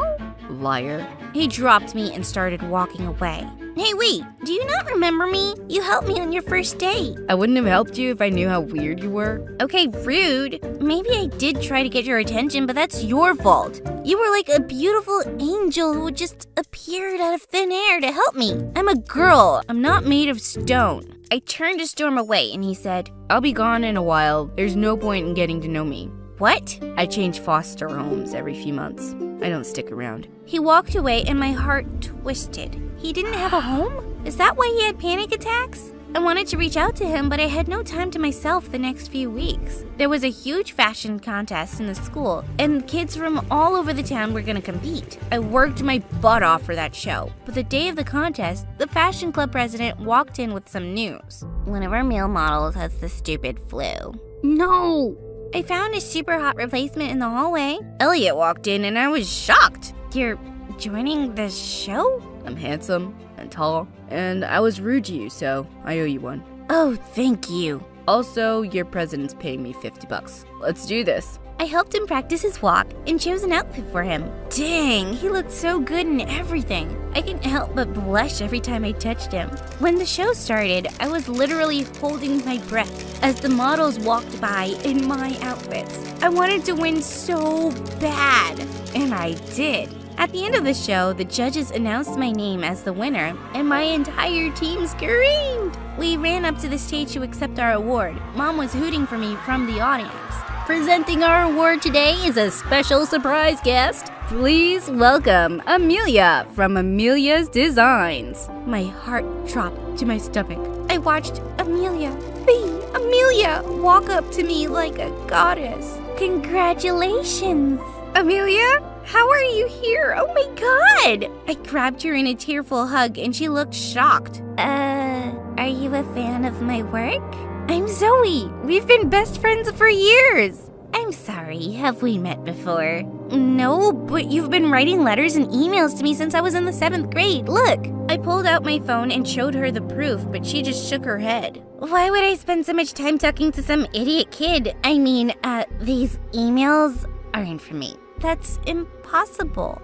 Here's your award. Good luck with everything. She ran away awkwardly while the people around me buzzed with whispers. I felt so humiliated. If it wasn't Amelia emailing me all this time, who was it? Suddenly, I couldn't breathe, and the panic attack hit me like a truck. My ears started ringing so loud I knew I would pass out. That's when Elliot took my hand. You need fresh air. Come on. He pulled me outside where I took off my sweater and rushed. That's when I got an email from Amelia? I had to act like I didn't know you, so I didn't make my other fans jealous. I'm sorry. I sent her a hasty reply, but the moment I hit send, I heard a phone ring nearby. I sent another message and heard the sound again. I followed the rings only to find my mom crouching behind her car, replying to my emails. Mom? Zoe? It's you?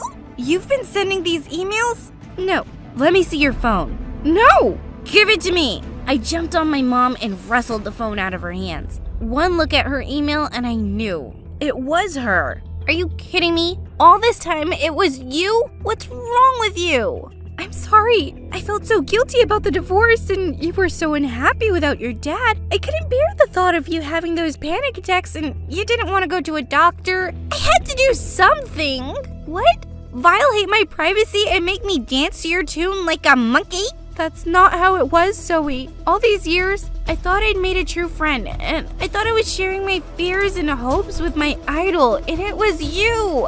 What a waste. I threw her phone to the ground and stormed back home. I'd never felt so angry or so embarrassed. How could I have not seen it? All those dramatic ideas right out of a movie? Of course it was Mom. There was no way I was going back to school, and I refused to even look at Mom. No matter how many times she apologized, I just slept in a pile of my clothes like an old cat until a week later when there was a knock on my bedroom door. Go away, Mom. Or should I say Amelia? It's me. Can we talk? How do you know where I live? Your mom messaged me on Facebook asking for help. Ugh. Why aren't you coming to school? Are you embarrassed? It's not just that. Ever since my dad left, I've been relying on Amelia for everything. She was the reason I started having fewer panic attacks. She made me feel confident. I can't go back into the world without that. The person who made you feel better is still downstairs. Mom? Yeah, right. Look, maybe her methods are insane. Yes, but she was just trying her best to take care of you. As someone who's never had a mom, I kinda envy that. Was he right? I opened my emails with Amelia after weeks, and when I read them, knowing it was Mom, I couldn't help but laugh. She was so crazy, but she was really trying to be there for me. I went downstairs to see her, and when I said hi, she fell to my feet. I'm the worst mother on earth. I don't deserve to live with you. I ruined your life. I'm so sorry, Zoe. Calm down, Mom. Why didn't you just tell me it was you? Did you think I'd never find out? I didn't want you to hate me more than you already did. I just wanted to see you smile. It was working, so I kept going. I'm so stupid. It was actually pretty clever. You talked about her life like you were her. I researched her for weeks. I read all of her books. You're crazy, but you're not a bad mom. I forgive you. Mom grabbed me in a tearful hug. Thank you. Oh, I love you so much, Zoe. I love you too, Mom. And thank you for making her talk to me, Elliot. You should ask her out. She really likes you. Mom, oh my God, you're so embarrassing. I'd like to go out with her too. What do you say, Zoe? I say yes.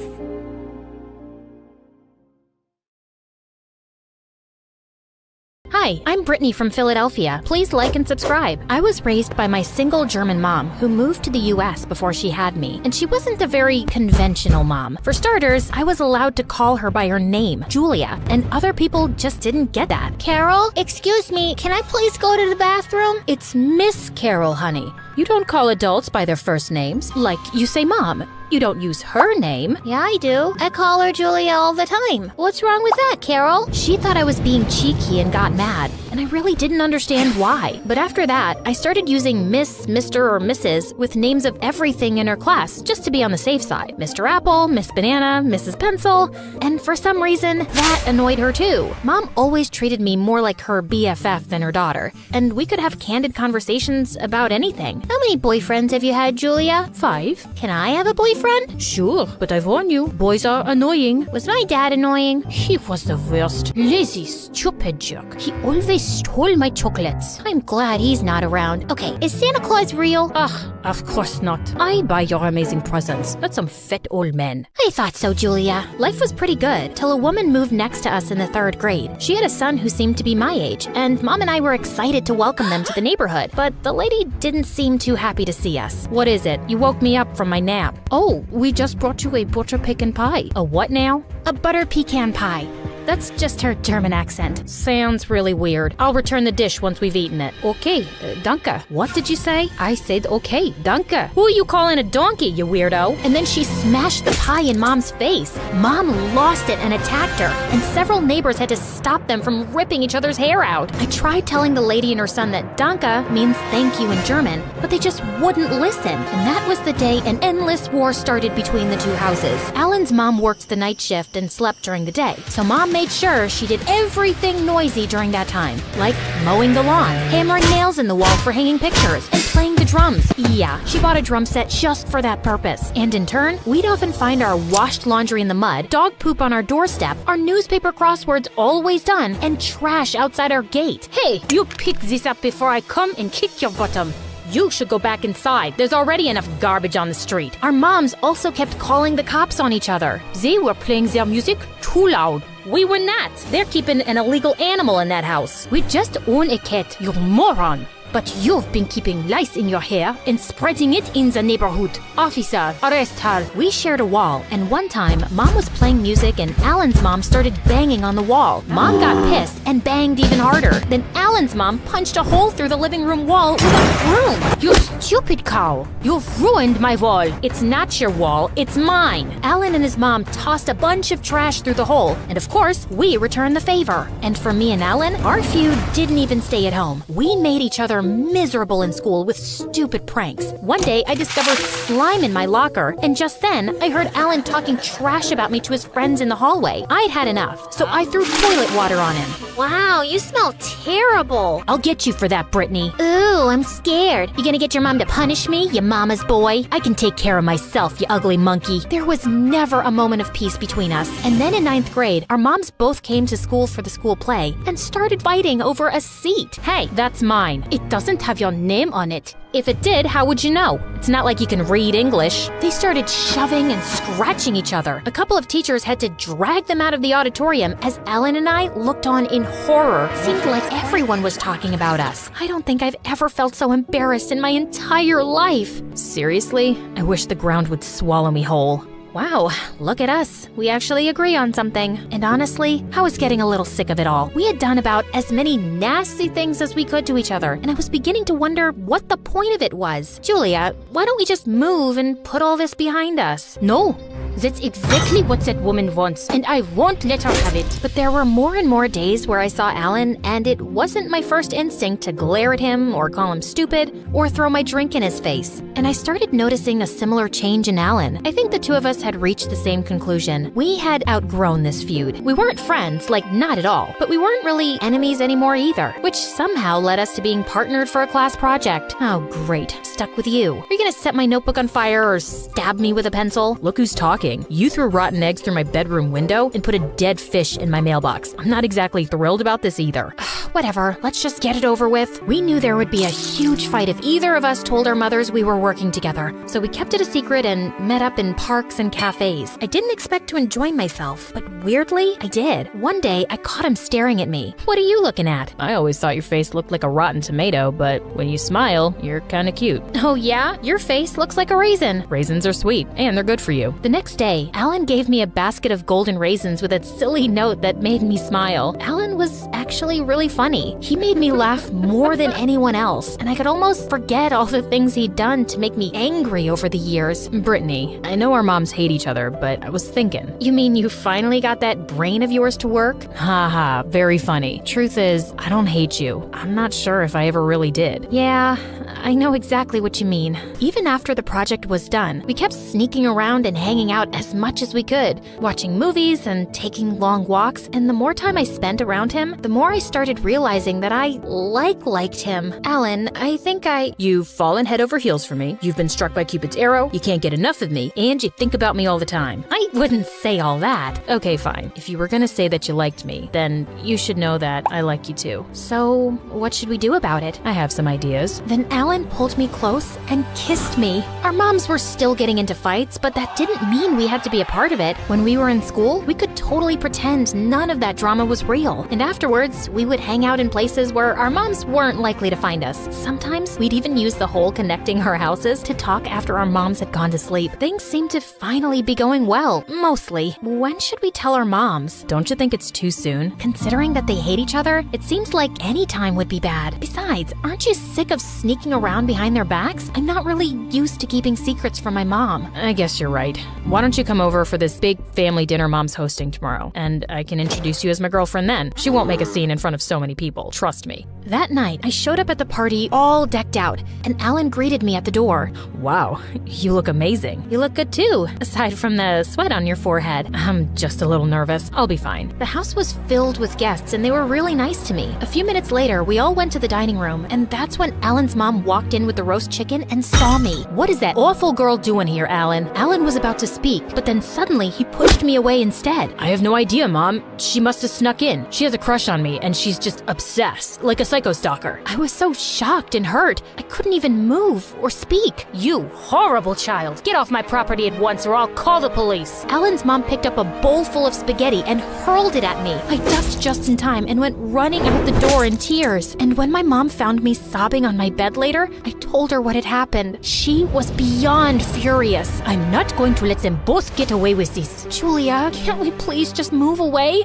I'm so sick of all this fighting. No, we are staying right here, and we are planning revenge. She came up with all these crazy ideas for how I could embarrass him at school or out in public, and some of them involved his mom. I was getting so frustrated that my brain was about to explode. Just stop! What do you mean, stop? You haven't even heard the rest of the plan. I'm sick of this. I don't want to be part of your stupid plan. There's no need to be rude to your mother. If you have a better plan, share it. OMG, you are not hearing me. I'm tired of this stupid feud, and I don't care about getting revenge on anyone. And I wish you would act like a mother for once. I ran outside and bumped right into Alan. What are you doing here? Brittany, look, I don't have much time. My mom's out, and I wanted to say, I don't care about what you have to say. We decided to tell your mom about us, and you chickened out and lied about everything. Wait, please. I know I was a jerk and a coward, and I shouldn't have acted like that. I just froze up. Congratulations on your self-awareness. Now get out of my way. You don't understand. My mom's terrifying. She gets that crazy look in her eyes. I can't make her mad. She's really hard on me. But I know that's not a good excuse, and I really am sorry. I love you so much. I want to shout it from the rooftops. I hate hiding things and living like this. What if we didn't have to hide it? Our moms will never see eye to eye. We need to find a way, if you really care enough. Of course I do. Both our moms were on alert because of what had happened, so we had to be extra careful sneaking around and meeting up, which led to some pretty close calls. One night, I even had to climb a tree and leap over Alan's backyard fence when his mom got home from work early. And then a day came when we were hanging out at the park, and suddenly my mom popped out of a bush. Aha! I knew something was going on.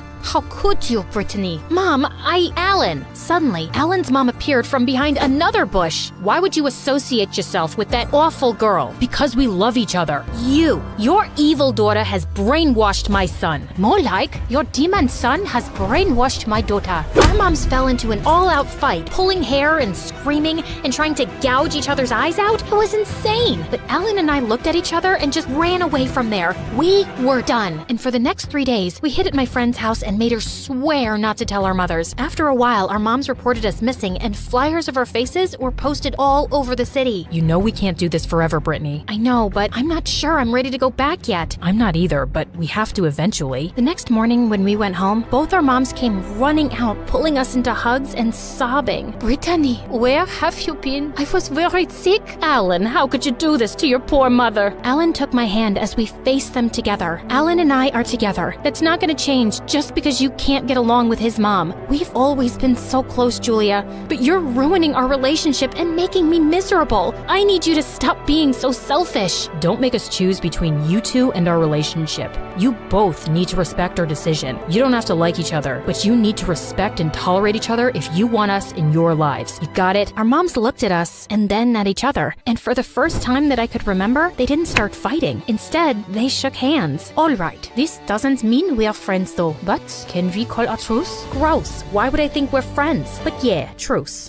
Hi, I'm Ava from Ohio. Please don't forget to like and subscribe to MSA. School was always a breeze for me. I aced all my classes, math, English, science, you name it, all A's. But grades were never my main concern because I had a bigger dream, to become an Olympic gymnast. My gymnastics coach Jenny saw potential in me. I was her star student, and she was confident I'd bring home a gold medal someday. Jenny was more than a coach to me. She was like a second mom. She'd invite me over for dinner after practices, and I found myself going over quite often. You see, my own mom wasn't a bad person, but we didn't always get along perfectly. She was often moody and quick to anger, which made my 3 older brothers keep their distance as much as possible. I knew she wasn't a bad person. She was just a bit challenging at times, and hanging out with Jenny just felt easier. One night, after a really hard practice, Jenny saw I was feeling down, so she took me to her place, picked out some inspiring sports movies, and got my favorite snacks ready. Ava, when you're out there, you're not just doing gymnastics, you're showing everyone what it means to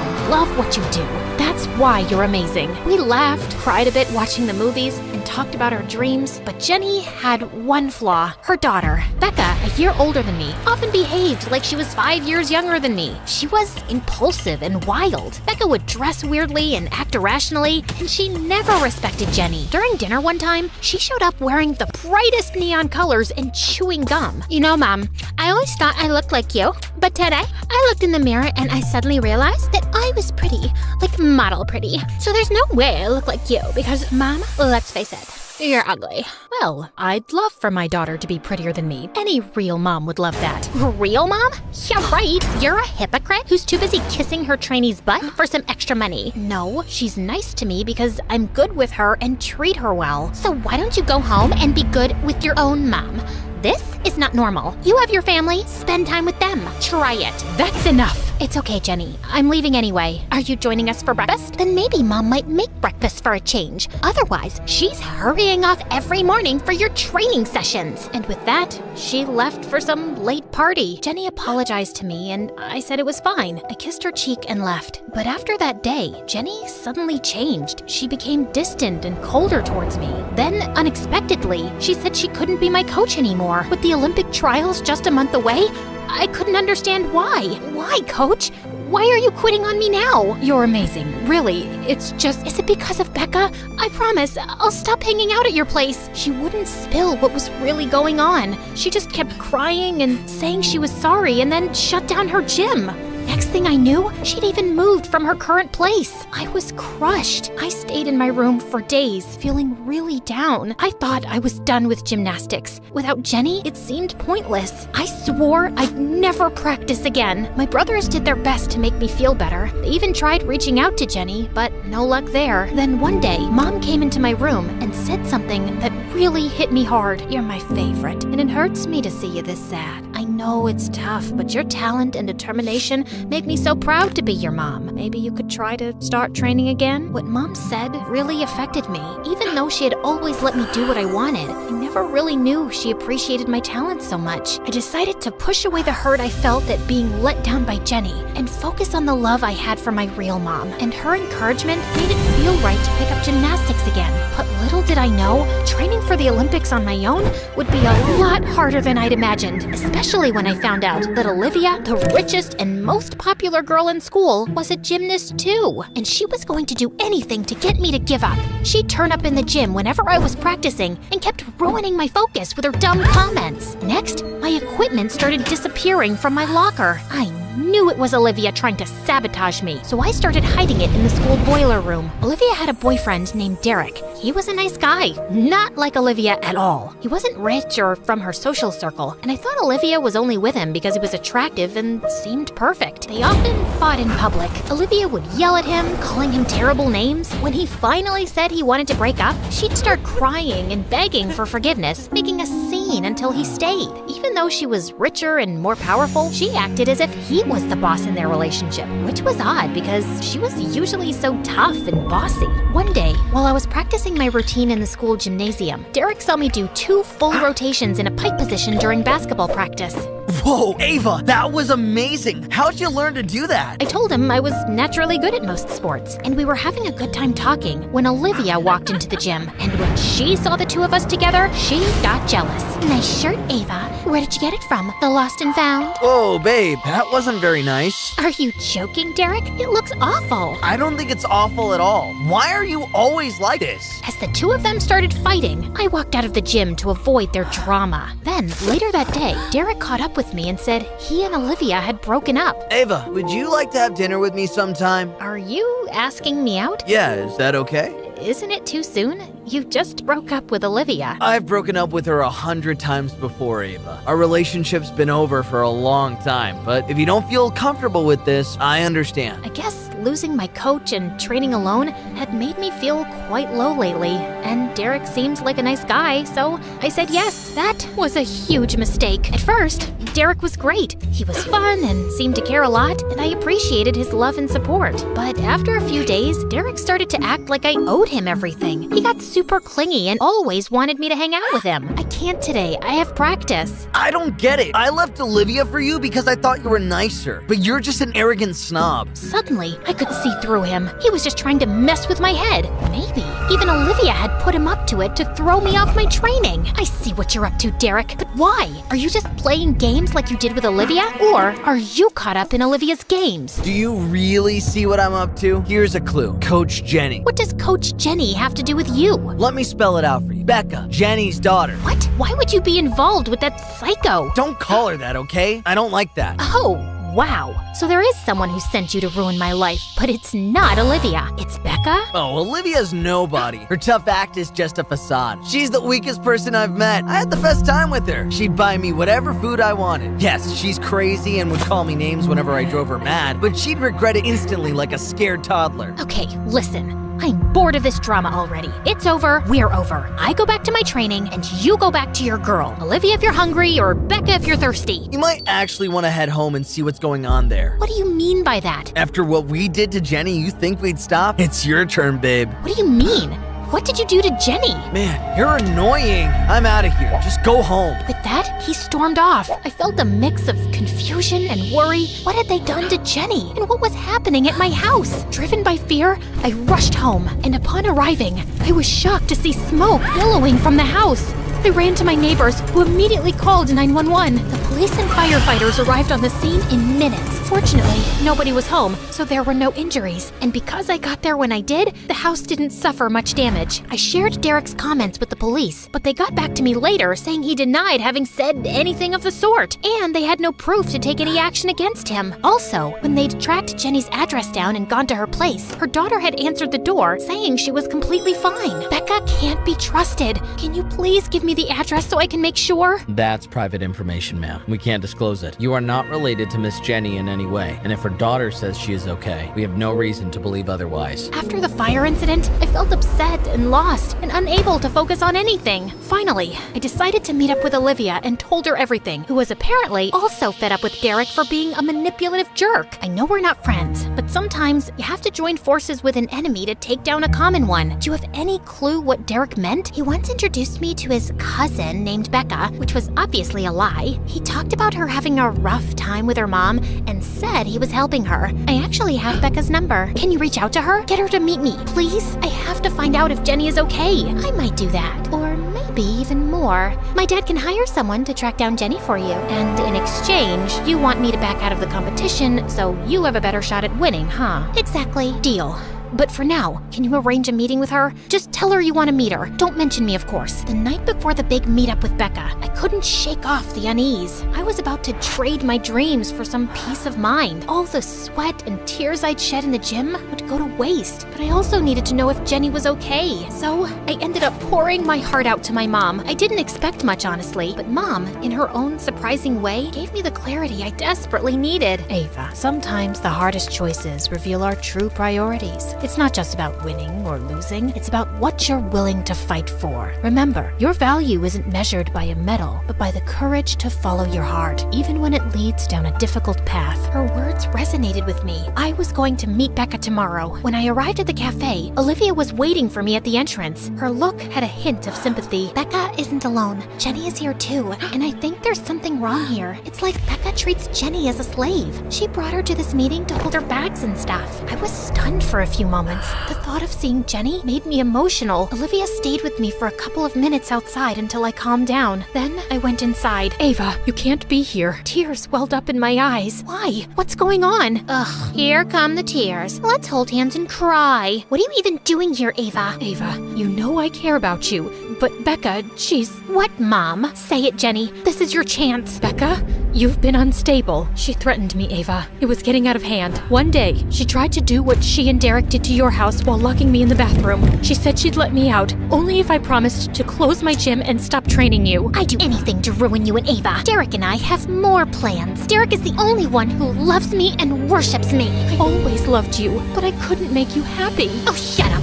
Suddenly, Becca lunged at her mom. Right then, police officers surrounded us and restrained Becca. Becca, you're going to need to come with us. We've heard enough, and it sounds serious, so you and Derek might be facing juvenile detention. Olivia and I had called the police beforehand in case Becca made any confessions, and they heard everything. Thanks, Olivia. Giving up the competition felt worth it. Actually, I think you should compete. May the best girl win. Why help me now, Olivia? I realized winning only means something if I compete with the best, and that's you, Ava. I guess this is me trying to do the right thing for once. So this is about respect? Yeah, respect. And maybe a bit of trying to be better myself. I'm sorry for everything, Ava. She winked and walked away. Overwhelmed with gratitude, I hugged Jenny again, although I could feel how hurt she was over Becca. Looks like we're back to the hard training, just like old times. And Becca, she'll always be my daughter. I'll do my best to help her, even if she pushes me away. 2 weeks later, standing on the stage, I won first place.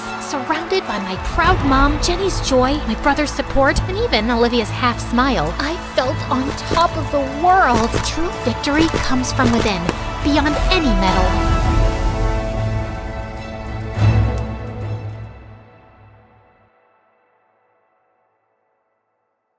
My name is Joy, but I'll have to admit I was not very joyful when I couldn't stop talking about doggy turd every few hours. The story I'm about to tell you is written in my notebook. I don't actually remember any of these incidents, to be honest. The last thing I clearly remember, though, is being late for my math test. I was running to catch the bus. I was so late for my test. My parents would kill me if I missed it. Suddenly, a blind man on the sidewalk stuck his stick forward. I dodged it at the very last minute, and then I saw it, a doggy turd on the sidewalk. It was too late. I slipped on it, and I flew in the air. And well, that's my last real memory. Mom later told me I fell on my head and got a concussion that put me in a coma for 3 weeks. The doctors apparently told my parents they should prepare for the worst. She said Brody, my twin brother, kept telling her that I waved at him when no one was looking. He said I was a drama queen who was enjoying time off school. It's usual for Brody to be so annoying, but this time I guess his attention-seeking lies saved my life. The doctors were so confused that they didn't pull me off life support. When I woke up, I yelled, "I'm about to slip on a doggy turd!" Everyone got really quiet in the hospital room while Brody burst into laughter like a maniac. Finally, the doctors saw a pattern. Not only did I repeat the same thing every few hours, but I also forgot everything after that point. But to make matters worse, Mom and Dad were sad that I was spoiling their perfect life. That night, I woke up wondering what I was doing there, when I saw Mom sitting in a corner furiously typing away on her phone. I called her 10 times, but she said, "Will you please wait, Joy? I have a huge party planned for tomorrow and I have to send the invites." How could she? I needed her the most. When I came home, my parents argued about whether I should be kept in my room or be allowed downstairs for the party. Since I could go a few hours without resetting, my mom thought they could let me come home, saying, "If she's missing, I'll have to tell everyone about her condition." But she kept repeating, "Don't talk to anyone. Stay in the background. Keep your mouth shut." She knew better than to stress me out because the stress triggered my condition. Geez, my mother went from one guest to another, flashing her smile. Suddenly, she froze when I yelled, "I am about to slip on a doggy turd!" The glass fell from her hand. All eyes were on me. Oh, dear God, no, I had done it again. My dad dragged me to my room and shut the door. My mom locked herself in her room and said she would never come out. She cried, "How will I ever show my face in public again?" As if that wasn't bad enough, Brody began using my memory loss for his own benefit. Thank God for Sally, my best friend, who was there for me every time. As soon as I was discharged, Sally came over. She said, "I hate that your memory loss stops you from going back to school." So she told my mom she was going to spend the weekend with me to understand my condition and to help me cope with school. My mom was already having a really hard time accepting her broken daughter, and she gladly handed over the responsibility for me and my problems to Sally. One evening, my brother came into my room and said, "Mom told you to give me $15, remember?" When I said I didn't remember, Sally told me all about how I forget things after a few hours, so I just gave Brody the money. The next morning, I was fast asleep when Brody shook me really hard. I said, "Is everything okay? Did someone die?" He reminded me I had to give him $15 and snatched it from me and ran out. An hour later, Sally was over when Brody popped in, reminding me to give him $15 again. But this time, Sally was there. She screamed at Brody, "Beat it, Brody. Stop messing with Joy or I'm telling your parents." Brody just ran out of my room so fast. He was terrified of Sally because he had had a crush on her for years. A few weeks later, Sally asked Mom if she could take me to the bookstore to see how I would function in public and to buy school supplies.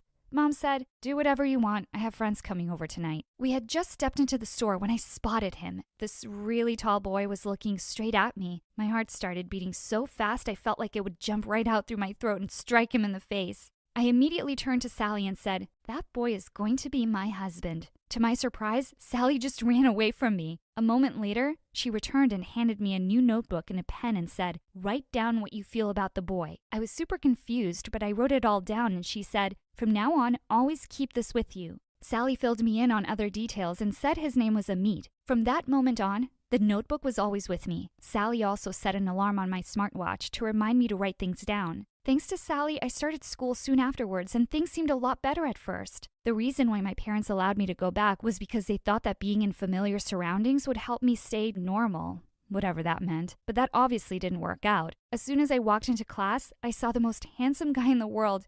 He was tall and dark, and the moment I saw him, I wanted to be his girlfriend. The very same day, he walked up to me and said, "Hope your memory alarm won't stop you from going out with me, or I'll be heartbroken." Just as I was about to say yes, I suddenly shouted, "I'm about to slip on a doggy turd!" Sally was shocked. My smartwatch alarm hadn't gone off, so what just happened? Apparently, stressful situations reset my brain quicker and unannounced. Amit made my life worth living. One day when we were in the cafeteria, Amit made a video of us hanging out together. He realized that videos helped me remember everything faster, so he got very serious about it. He ordered a cool camera and even bought a tripod and gimbal so he could document our time together. One day, he came up to me and said, "I love you, Joy Joy." And I said, "Are you making a YouTube video? Because even though you're really cute, I don't know you." He laughed his head off and kissed my cheek, which made me blush red. A week later, Amit said he wanted to take me to a movie, and Sally said it was a bad idea. He didn't care. He and I sat together holding hands, and after a few hours, I screamed about doggy turds. Everyone would laugh, but Amit wasn't embarrassed at all. Every night, I read my notebook and smiled, knowing I was falling in love with Amit. One morning, Amit gave me a long gold chain with a real USB as a pendant,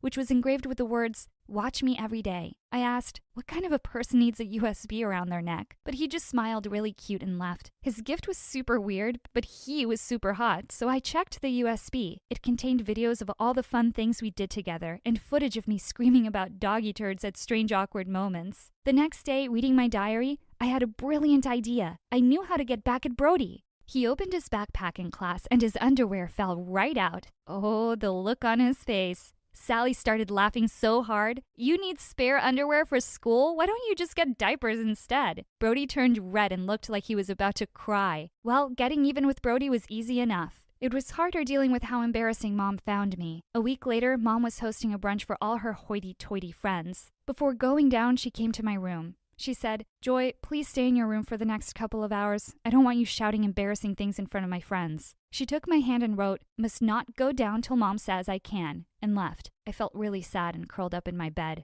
I woke up and it seemed it was dark outside. My tummy was growling. I went downstairs to get myself some food when I heard Mom and Dad talking in the lounge. Mom said, "Oh, this is just so hard. All the girls today were talking about how their kids are going off to Ivy League universities next fall. And then there's Joy, who's now as dumb as a goldfish." I walked back to my room as Dad consoled her. My heart broke at their words. The only good thing was that I would forget about it in a few hours. However, things soon became even worse. One day, Amit was dropping me home when he asked me if I would like to meet his parents. I was thrilled and said I'd be delighted, and I said, "Well, I'd like you to meet mine too." Maybe when Mom found out I had a boyfriend, she wouldn't think I was the loser she thought I was. That weekend, Amit and I planned a whole meeting the parents' surprise dinner. When I got to the restaurant with my parents, Amit and his parents were waiting for us with his family. Everyone looked so confused. Then Amit took my hand, just like we'd planned, and said, "We are dating." All hell broke loose. My dad screamed, "No daughter of mine is dating someone different. No, you are not dating my daughter." Mom turned into a red tomato of anger and said, "Joy isn't allowed to date." Amit stepped in and said, "Please listen." But just then,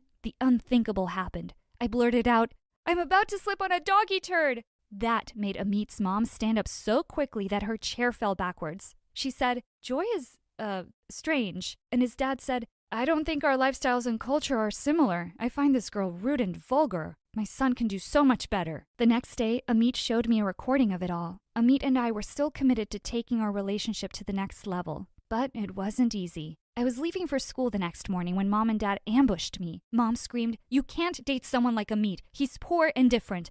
And I thought that was so ignorant. But before I could say anything, Dad threatened, "If you don't break things off with Amit, I won't pay for your college education." I screamed, "Don't you get it? I can't ever go to college with my short-term memory." That just reminded them how I wasn't the perfect kid anymore.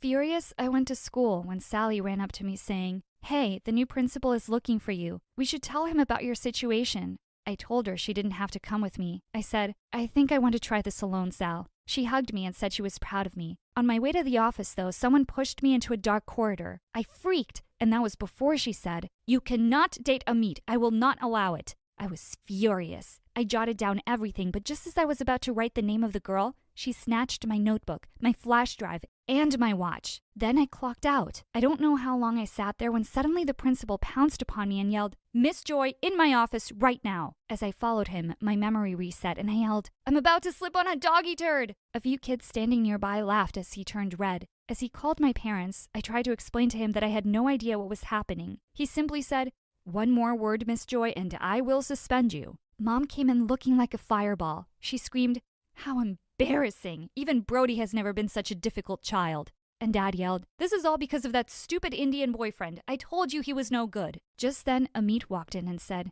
"We'll get through it, Joy Joy." My mom and Dad jumped to their feet and started yelling at the principal for allowing this sort of stuff to go on in front of him. He looked super terrified and immediately told Amit to leave. But I'd had enough too. None of this was making sense, so I walked out. The boy followed me looking super worried and said, Joy, I'll take care of you. But I yelled, I'm about to slip on a doggy turd. When I came back to myself, I was surprised to see I was holding the hand of a very cute boy.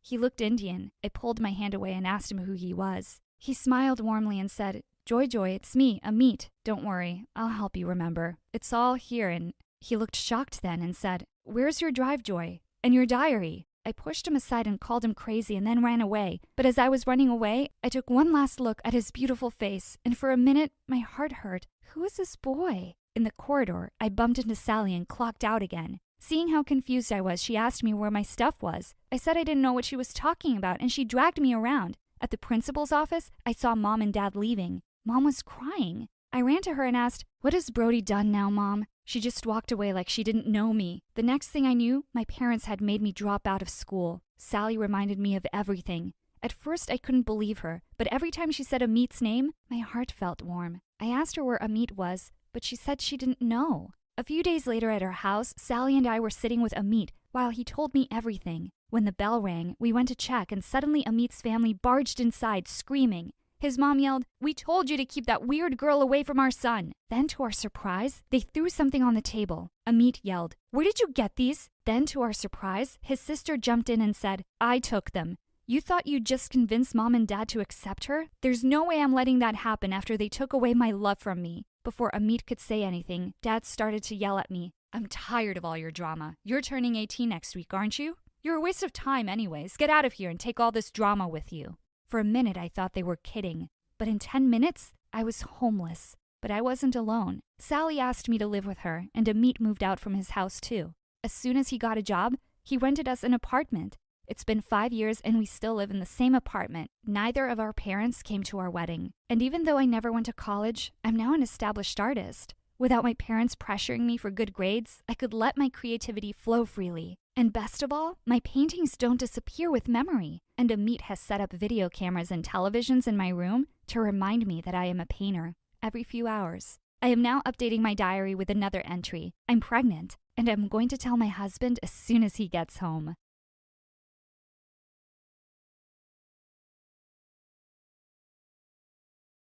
Hi, I'm Phoebe from Florida. Please like and subscribe because MSA will give $2,000 to one lucky winner in the coming 7 days. My mom always told me the day I was born was quite an exciting one at the hospital. When she held me for the first time, she gasped at my eyes. They were midnight blue in the center with a light blue ring outside. The nurses were stunned too, and well, a bit confused. Blue eyes are rare, and you both have brown eyes. Quite unusual. What are you trying to say, woman? You think this isn't our child? Did you cause a mix-up in the nursery? No, of course not, sir. I was only saying. How about you keep your useless opinions to yourself? Her eyes are nothing special to talk about. And for some reason, it always really annoyed him when people noticed and talked about my eyes, which was every time they met me. And as I grew older, I started realizing that I had a strange power. I could get what I wanted using my eyes. Let me give you an example. Once when I was 6, I went with my parents to their friend's house, who had twins my age. I could tell the boy was really sweet, but the girl didn't like me much. When she left the room for a while, the boy climbed onto her bunk bed and returned with a beautiful doll. Her eyes are just like yours. I think you should have her. Oh, wow, really? Thank you so much. Hey, thief! You can't have my doll. But your brother gave it to me. It even looks like me. It's not his, it's mine. And it looks nothing like you, witch. Let go. I pulled harder and suddenly the doll's head snapped off. The girl burst into tears and went running to our parents. Oh boy, I'd be in so much trouble with Dad. Suddenly, I looked deep into the boy's eyes. You'll tell everyone that your sister broke the doll's neck because she didn't want me to play with it. You'll say that, won't you? And that's what he said, word for word. The girl's parents apologized to me and scolded her. Over time, I just couldn't help using my eyes more often to get my way. Sometimes I knew it was wrong, but it was just too easy. I only had to look at people with my big baby blues, and teachers would help me during exams. People would give up their seats on the bus. And if someone got the last hot dog at lunch before me, they were sure to surrender it. By the time I was in high school, I was quite popular with the boys and had my girl gang too. But I knew I wasn't well liked by the mean girls, especially the head cheerleader Cadence. She was the girl whose doll I'd broken as a kid, and she hated me since. One day in 9th grade, a group of cheerleaders and jocks in the cafeteria were talking about a cool new movie they were going to watch that weekend. It sounded like fun, and I wanted an invite. So I walked straight up to this boy, Zach. "Hey guys, I was wondering if I could tag along to the movies with you this weekend." Zach hesitated, and then he looked directly into my eyes. I knew what his answer would be. "Of course, Phoebe." "Thanks, Zach. You're a sweetheart. Did you just invite her to the movies without asking any of us?" "What's the big deal? I don't think anyone has a problem." The rest just shrugged, and Cadence glared at me before storming off. I was still grinning when I walked over to my locker later, and I found her waiting there. "You're not going to the movies. No way! I don't care what Zach said. You're uninvited." "What are you gonna do? Ban my entry into the cinema?" "You can't, so I'll see you there." I turned to leave, but she knocked my books out of my hand and stepped on them. I grabbed her by the hair and we broke into a cat fight. We both ended up in the principal's office, and she immediately called our parents. "I didn't do anything. She started it. I hadn't even touched her. She pulled my hair." The principal also called in a few witnesses from the hallway, and luckily for me, it was a bunch of boys I knew. I only had to look at them, and they all said Cadence was to blame. No way! She can't get away with everything just by batting her dumb eyes. She looks like an angel, but she's a lying witch who has everyone dancing to her tune. But Cadence got detention while I was let off with just a warning. On the car ride home though, Mom and Dad were really quiet. "Why are you guys acting like I killed someone? It was just a silly fight over a movie plan." Why do I feel like I believe Cadence? You've always tried to get your way by manipulating people ever since you were a kid. Now it seems worse than I thought. Okay, so people are sometimes nice to me and do what I ask. What's so wrong with that? We'll talk about this tomorrow. You are grounded for a week. What? Why the heck? Phoebe, enough. You heard what your dad said. I felt really mad at both of them. But the next morning, I found them waiting for me in the dining room with a small box on the table. What's this? Something to cover up your eyes. You need to learn that life isn't so easy, and you can't just get whatever you want. Inside the box were brown contact lenses. They were the color of mud. Are you kidding me? You think I'm gonna wear those? You have to wear them if you want to continue going to school. I looked over at my mom, who wouldn't even look me in the eyes. But I could tell Dad was completely serious, and Mom just didn't have my back. With angry tears, I grabbed the box and ran out of there. It took me a few tries to wear the contacts, but I finally managed.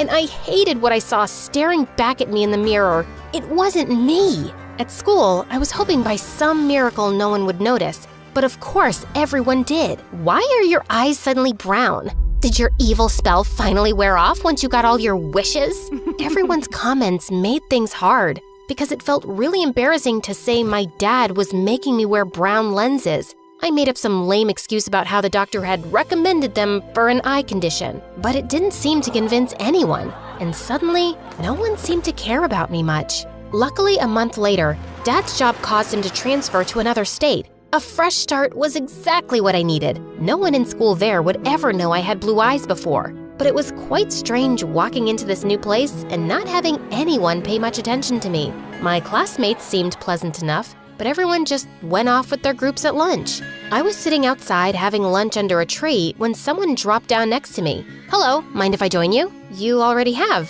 and I don't mind at all." Good, 'cause I'm too tired to get up anyway. Plus, I've been waiting for someone new to show up for ages. All these other girls just talk about boys and makeup, and they think they're from another planet. Or they think I'm from another planet, I'm not sure. Her name was Grace, and I warmed up to her instantly. We quickly became close friends, but I just couldn't tell her my stupid secret. A few weeks later, we were sitting on the gym floor making decorations for an event when some guys started playing basketball. And suddenly, the ball came flying at me and hit me smack in the face. I opened my eyes, and looking down at me was a gorgeous boy with black hair and the deepest blue eyes ever. Had I died and gone to heaven?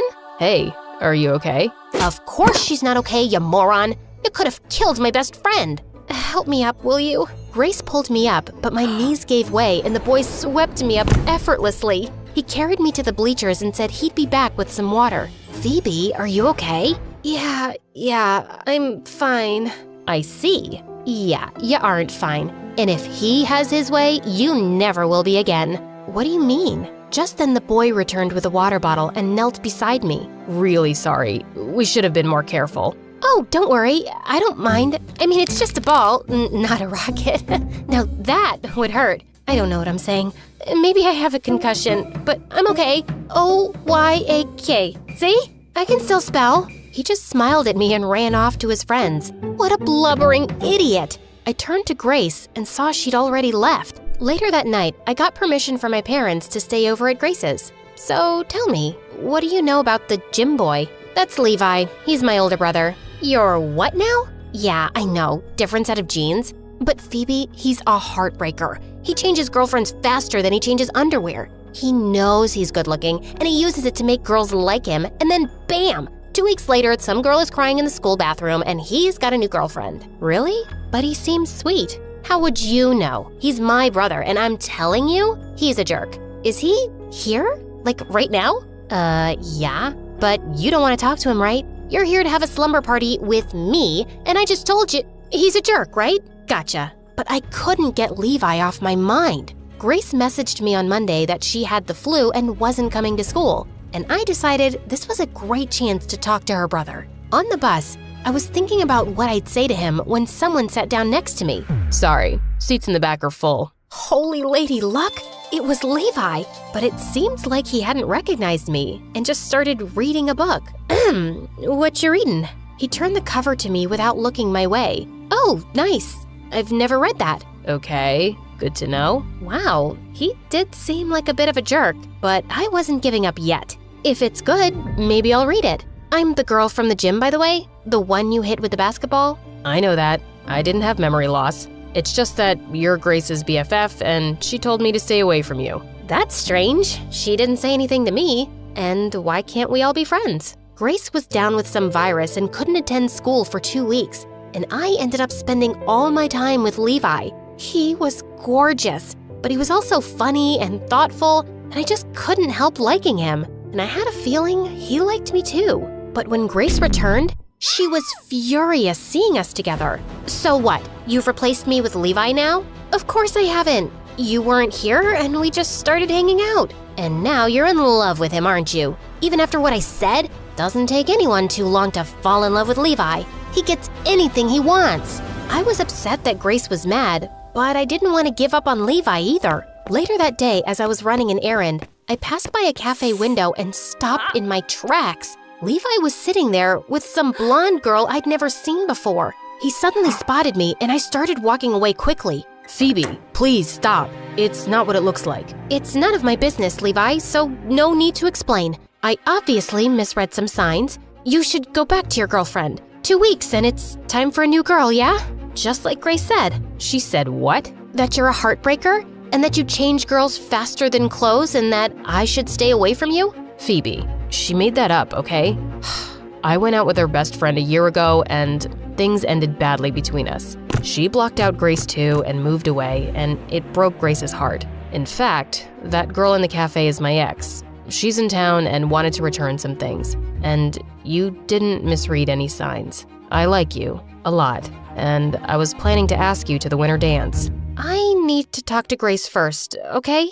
I had a heart-to-heart with Grace, and she admitted that she'd lied about Levi. I know he's a good guy, but I don't want to lose another friend. Pinky swear, no matter what happens between me and your brother, we'll stay friends forever. We decided to go shopping together for the winter dance, and I found a beautiful blue dress. As I looked in the dressing room mirror, I suddenly took my contacts out and called Grace. What happened to your eyes? I told her all about how I'd get whatever I wanted because of my eyes, so my parents made me cover them up. That is ridiculous. They can't make you do that. I know, but maybe it hasn't been the worst thing.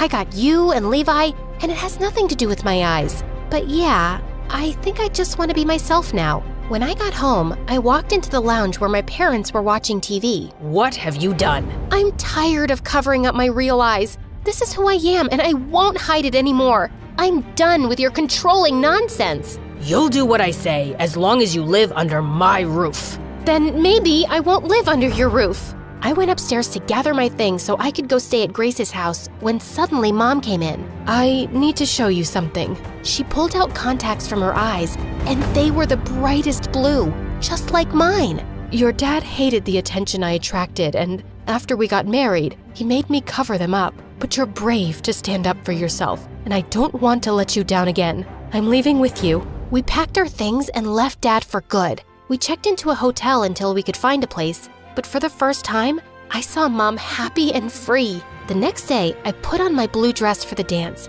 and Levi came to pick me up. Grace told me about your eyes. You look beautiful. You think so? Yeah, but no matter what color they are, I'd think that anyway.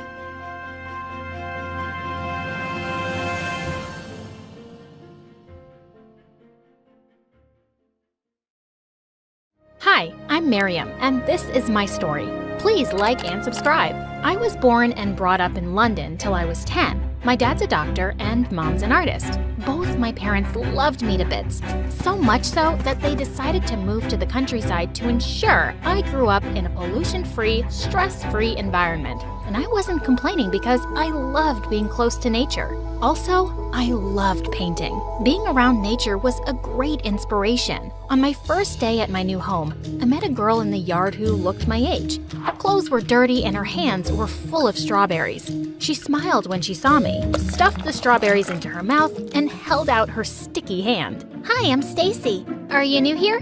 Yeah, we only just moved today. Do you see these horses? They're all mine. This one's Stella, he's James, this tiny one's Marco, and that brown one over there, he's Philip. Wow, aren't you scared of them? What? No, they're my friends. I'll show you. Actually, those horses were all ours, and Stacy was lying through her teeth. But I decided to play along. Stacy took out an apple from her pocket and went straight to the tiny horse. Oh, sorry. What was I saying? Oh, yeah. See, he loves eating from my hands. You know what? I can even talk to animals, and I understand what they're saying. Like the other day, Philip said he wanted to marry Stella.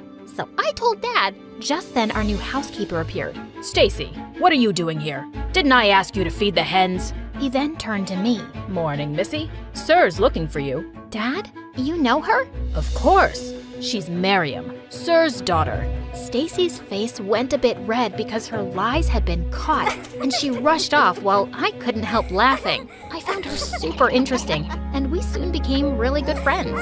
We even went to the same school. I'd always been a bright student while Stacy sucked at studies, and she wore clothes that were very ungirly.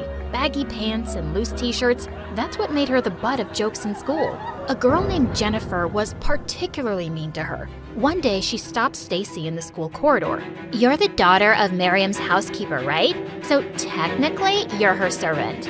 I was not going to let anyone bully my BFF, not under my watch. We're closer than sisters, and she's my best friend. But what would you know? You don't have any. I guess it would be better to have no friends than to have one that looks like her. This made me so angry that I slapped Jennifer, and we broke into a huge fight. Stacy also jumped in, and by the time we got separated by teachers, Jennifer's hair looked like she'd gotten an electric shock. The three of us ended up in detention together, where Stacy went on her lying spree once again. You know, Miriam, when I was 5, I got lost in the woods for 4 days. I met an old woman there who taught me how to cast spells. I almost burst out laughing, seeing the horrified look on Jennifer's face. When my dad found me, I was floating in the air. He almost died of a heart attack. Then when I came home, I cast a laughing spell on him, and he couldn't stop laughing for days. People thought he'd gone mad. Do you remember that spell? No, but I remember one that will make a person dance nonstop for days.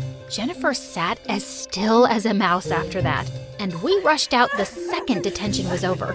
We both laughed so hard, and we knew we'd made an enemy in school. That evening, I asked Mom if we could buy Stacy some new clothes. She immediately agreed, and we all went shopping. We got Stacy some nice dresses that made her look so nice and different. On our way back, Stacy couldn't stop thanking Mom. She told me although she had a few of her mom's dresses, she didn't wear them because she didn't want to get them dirty. Do you miss her a lot?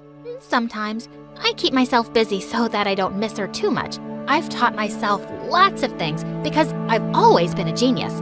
Like when I was 2, I could recite poems and write letters. I studied so hard that I became a master of algebra and psychogoly. You mean psychology? Yeah, that too. I laughed and hugged her tight. She was such a bluffer. I guess bluffing was her way of coping with the loneliness she struggled with since she was a baby. With her dad being busy with work all day, she literally had no one for company, except of course horses, cows, and hens. I was her first human friend ever. When I was in 10th grade, Stacy and I were discussing our science project in school when I accidentally bumped into someone in the hallway. As I looked up, I saw the most beautiful blue pair of eyes staring at me and annoying Jen. Hey, don't you have eyes? Or has your silly friend cast a spell on you that made you blind? It's okay, Jen. She didn't kill me. Hey, I'm Chris. He's my brother, and he's strictly off limits for weirdos like you. Stop embarrassing me, Jen. I can take care of myself. Chris, you know nothing about these two. If he's your brother and still likes you, he clearly doesn't know anything about you either. Shut up, you witch. Jennifer was holding a cup of coffee that she threw on my dress. Jen, what's wrong with you? Oh, I'm so sorry. It was an accident. Just then, Stacy stomped on Jennifer's foot so hard that she screamed out loud. I'm sorry, it was an accident. We both high-fived and went away. But before that, I caught Chris looking at me and smiling. For some reason, his smile melted my heart. The next few days, Jennifer followed Chris like a shadow. I got to know that Chris had been studying abroad and had just come back. He was 1 year senior to us. And once, when I was sitting alone in the library, Chris came and sat beside me. Hey, I've heard a lot about your mom, and I would love to see her creation someday, if that's okay with you. Gosh, I just couldn't stop looking into those big blue eyes. Snap out of it, idiot. Of course. You can come home and I'll show you her paintings. But won't Jennifer be mad? Don't worry about her. I don't know why she's acting so strange lately. She sometimes forgets that I'm the elder sibling, not her. When I told Stacy that Chris was coming home, she wasn't too thrilled because he was Jennifer's brother. She already knew I had a huge crush on him. That evening, I told Mom that my friend would come over to see her work, and she readily agreed. When Chris finally came, Mom greeted him warmly. But all of a sudden, Chris started shouting, "Ma'am, I'm a big fan of your art. I've seen some of your paintings at a London art gallery." That's so nice. Miriam, why don't you go take him upstairs to show him the paintings? Thank you, ma'am. It was a pleasure meeting you. I was so confused at his weird behavior. But then I saw Stacy laughing crazily just outside the door, and I knew she had something to do with it. Did you meet Stacy on your way here? Yeah. In fact, she was the one who told me that your mom has a hearing problem. Good Lord, I swore I'd kill Stacy for this. Chris and I started going out after that day. He was funny and a nature lover like me. Jennifer didn't like our budding relationship one bit, but she couldn't really do anything about it. Once, Chris came to pick me up for a movie night. When I entered the car and tried putting on the seatbelt, it got stuck. He leaned in to see what the matter was, and suddenly, we were so close that I almost forgot to breathe. Just then, Chris looked into my eyes, and we kissed. It was my first kiss ever, and it was freaking amazing. I knew I was totally in love. Then Chris told me his biggest secret. Miriam, I want you to know something. I was 8 when I had a terrible accident. Doctors had to cut off half of my left leg to save me. Chris pulled up his left trouser, and I was shocked to see that he had a prosthetic leg. I'll understand if you don't want to date me after this, but I couldn't keep this a secret from you any longer. Hey, don't be silly. This doesn't change a thing. And then I kissed him again. The next day when I came to school, I saw Stacy waving wildly. I ran to see what the matter was. You heard about Chris? He has a fake leg. What? I mean, who told you? Everyone at school is talking about it. I was horrified that a secret was out now, but who could have done that? I frantically searched for Chris everywhere, but he'd just vanished. I even asked Jennifer, but she pushed me aside angrily. My brother trusted you, and this is what you did to him? You'll never get to see him again. I felt devastated. I even went to his home hoping to meet him, but one of his servants told me that he'd moved to London for good. I missed Chris so much that I cried for days. Stacy tried to cheer me up with her silly stories. She'd force me to go on hikes with her, and she encouraged me to paint more often. With her help, I started to get better. Soon after, we had an art competition where the winner would get a chance to study in a prestigious art school in Milan. Stacy, if I win this competition, I'll literally get to go to the university of my dreams. Don't get your hopes too high. I'm participating too. She then revealed that she was planning to paint a pig rolling in mud. Turned out that Jennifer was also participating in the competition, and I had to admit, she painted quite well, but I was confident of my art skills. So I just focused on my painting, and it turned out to be more amazing than I'd expected. Our art teacher asked us to wait outside for an hour until the judges came and reviewed the paintings. I went to the cafeteria to grab some lunch, and Stacy joined me there. And just then, I heard an announcement. Miriam, I want you to come quickly to the auditorium, please. It was our art teacher. I jumped with joy, thinking I'd won the competition. But when I got there, I got the biggest shock of my life. Someone had ruined my painting by throwing ink all over it. I burst into tears as soon as I saw it. Stacy also looked really upset, but she tried to console me. It's okay, Miriam. There's always next time. You can participate in the competition next year. Who do you think could have done that? I worked so hard for this day. Miriam, I'm so sorry for what happened, but don't worry. We're looking into the CCTV footage, and we'll know very soon who did it. And sure enough, we found out the culprit, and it was Stacy. I couldn't believe it, but the proof was right there in front of my eyes. Stacy deliberately spilling ink on my painting. Stacy, why? Why would you do that? You knew how important this competition was to me. How could you? Why? I did that so I could win. My paintings are so much better than yours, but you just think that you're the greatest artist and I'm nobody because I'm your servant's daughter, huh? Wow. So you've just started assuming things now? You know what? Just forget it. I'm so done with you. I stopped talking to Stacy after that. Our parents figured out that our friendship had turned sour, but we didn't tell them exactly what happened.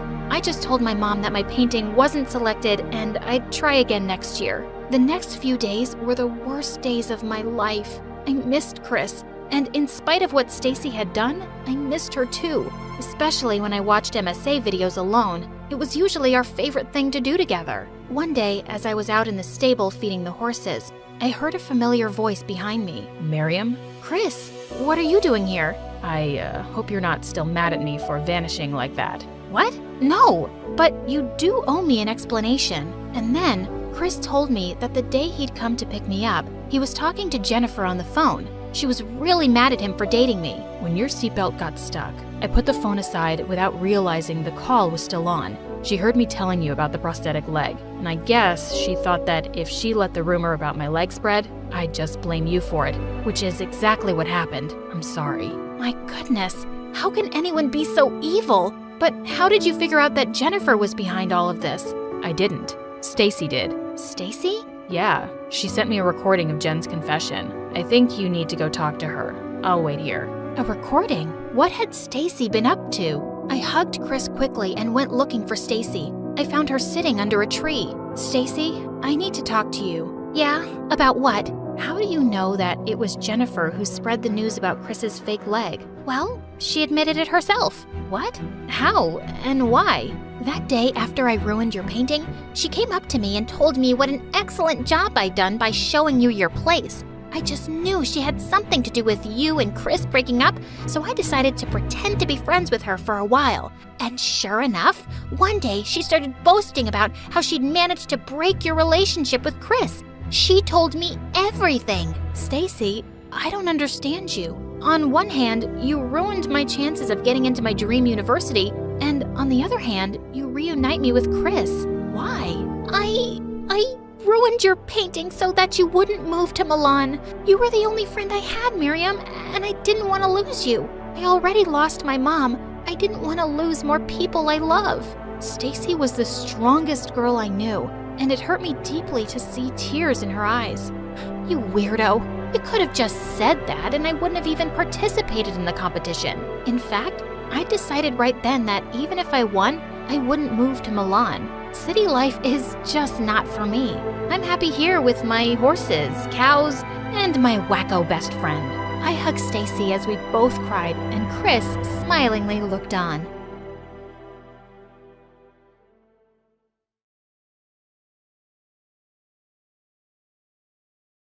Hey guys, I'm Joy from Belgium, and my story is all about how one little prank can change your life forever. But before we get started, please like and subscribe. Growing up, I was the only child in a family of artists. My parents were always busy with their creative work, leaving me with plenty of time to play the rogue. I was a little red-headed ball of energy, and from a young age, I loved to joke and prank my parents and their friends, whether it was acting like a zombie or playing dead on the floor. By the time I was 6 years old, I was already pulling the fire alarm for fun, cutting my parents' hair in their sleep, and secretly turning up the thermostat. Although I could be a handful, I was able to get out of trouble with my charming smile and big, pleading eyes. Surprisingly, I didn't have any issues at school either. Many of my classmates found me hilarious, and I had a talent for creating a fun atmosphere wherever I went. Of course, not everyone appreciated my sense of humor, especially the teachers, who were often the target of my pranks. But I never went too far, and they always forgave me in the end. Things were going great for me until we went to high school. Suddenly, my jokes started to seem childish and annoying to my classmates, and I became bored and stopped playing pranks. Around that time, a new student named David showed up at our school. He was a football star whose parents had just moved into our neighborhood. With trainers watching over him, clubs hunting for him, and a personal fan club of cheerleaders, David was the quintessential jock with a perfect reputation. I couldn't resist the opportunity to pull a trick on him. I started with some classic gags like shock pens, sticky notes, and even a snake in a can. But David didn't even seem to notice. Then I got more creative and put baby powder in his helmet, but it turned out that his fan club wanted to try it on, and one of the cheerleaders ended up getting covered in powder. Of course, it was funny, but I wanted to get him, so I decided to break out the heavy artillery. I set up slime buckets above the door of the locker room, and when the football team walked in, they all got covered in slime, except freaking David, who was the last to enter. But to my surprise, he started laughing so hard that I couldn't help joining in, along with the whole team. As expected, my prank got me suspended for a few days, and the principal made me clean up the mess I'd made before leaving. Hey, I see you can use a hand. Why are you helping me clean up the slime? Because I'm a decent human being, or maybe I just wanted to talk to you. What about? Why, you don't stop trying to prank me? Did I do something to upset you? Or are you secretly in love with me and just trying to get my attention? Please, as if you're capable of upsetting me. And ew, in your dreams, you just seemed too good to be true. So I felt like getting to you with a prank. You know, like trying to find out what your kryptonite is.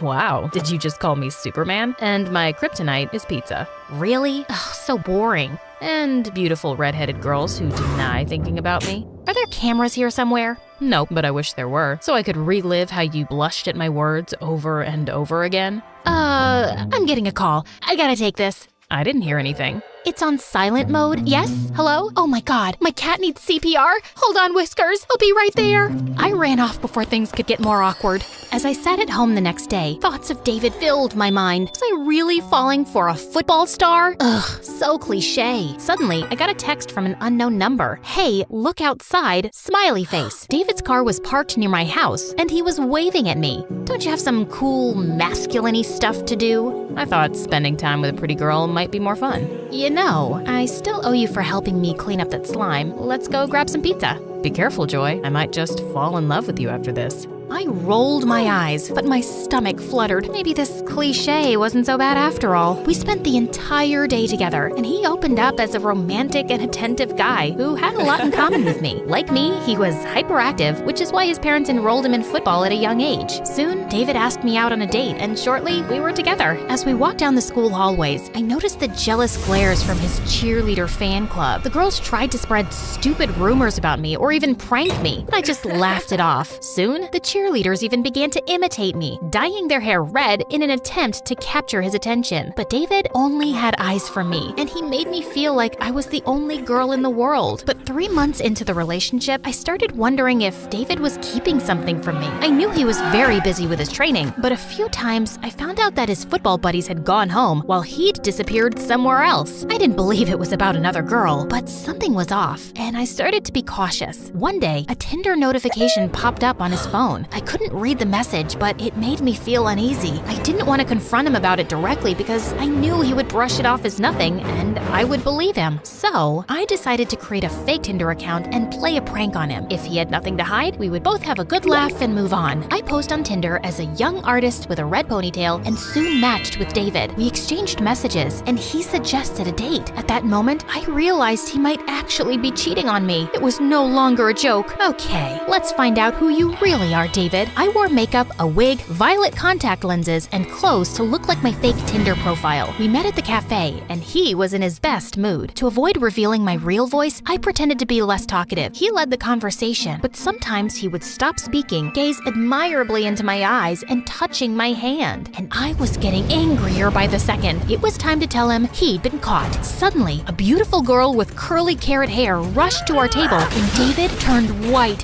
What the heck, David? You said it was a one-time thing. Georgia, listen to me. It's not what it looks like. Then what is it, David? You're with another girl while you're still with me? Before her, it was Francesca from the flower shop. Or are you seeing her too? How could you do this to me? Please, give me a chance to explain. As she stormed out of the cafe, David ran after her. My mind was racing as I tried to process everything. David was a womanizer obsessed with redheads? Me? Fake Tinder artist? Georgia? Francesca? Were there more? I needed more answers, and I decided to track down Francesca. It didn't take long before I found her, surrounded by gorgeous flowers that paled in comparison to her beauty. She was a knockout. By any chance, are you David's girlfriend? Yes. Is everything okay? To tell you the truth, Georgia asked me to check if he's still with you.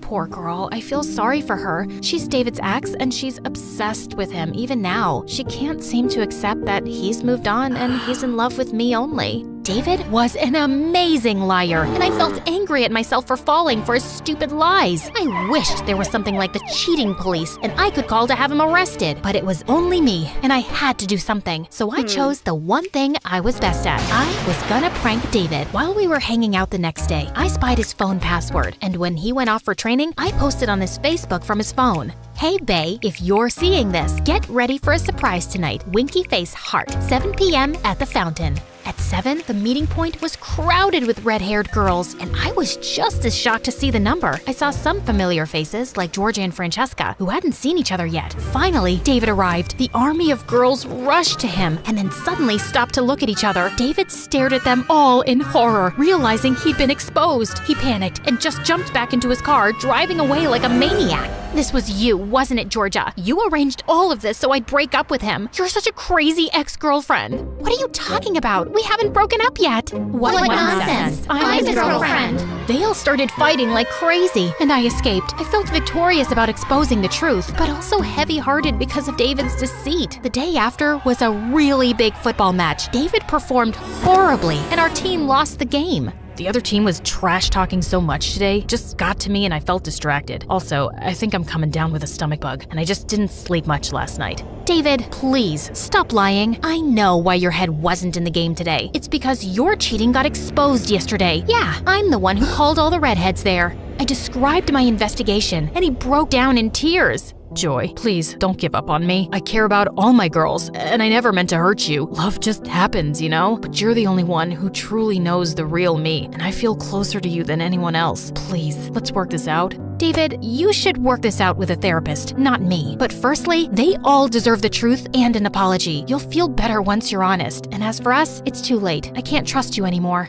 Soon, the whole school seemed to know. The cheerleaders were giving me smug grins, and David's football team looked angry at me for making him perform badly at the big match. Suddenly, I found myself at the center of unwanted attention and began searching for a way to escape it and process everything that had happened. Fortunately, Georgia set up an online club for girls who were hurt by David. We all shared our stories and found out that David had been dating multiple red-haired girls for years, even proposing to some of them. I shared my story too, and it felt good to let it out. The girls even encouraged me to share it on the MSA channel, but I needed some offline support too. So I reached out to Georgia and Francesca. We kept meeting regularly, and slowly we became good friends. We all went public with our story in a magazine article, and it gained a lot of attention. David was getting plenty of negativity, so he publicly apologized and said he'd get therapy for his issues. Well, clearly it didn't work, because years later, when he'd become a famous footballer and married a beautiful singer, she exposed his cheating publicly, divorced him, and left him almost penniless. Finally, David got what he really deserved. Yeah, also, you can tell that I had a talent for acting, which I went on to pursue at a prestigious school. You see, Georgia had an older brother, Chase, who had the same curly red hair as her. When I first met him, he pulled a classic prank on us, switching the sugar and salt in our tea. Francesca spat it out and looked mad, but I couldn't help laughing.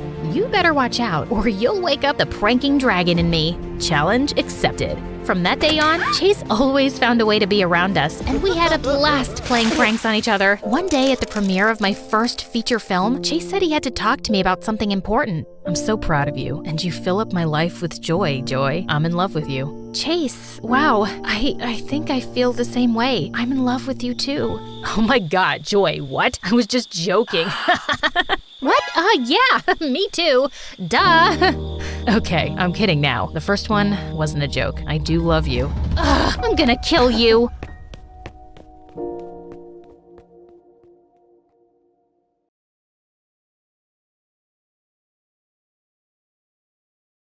Hi, I'm Elisa. I'm the eldest of 3 daughters and clearly Mom's favorite. I don't think any mom on this planet has ever loved a daughter like mine loves me.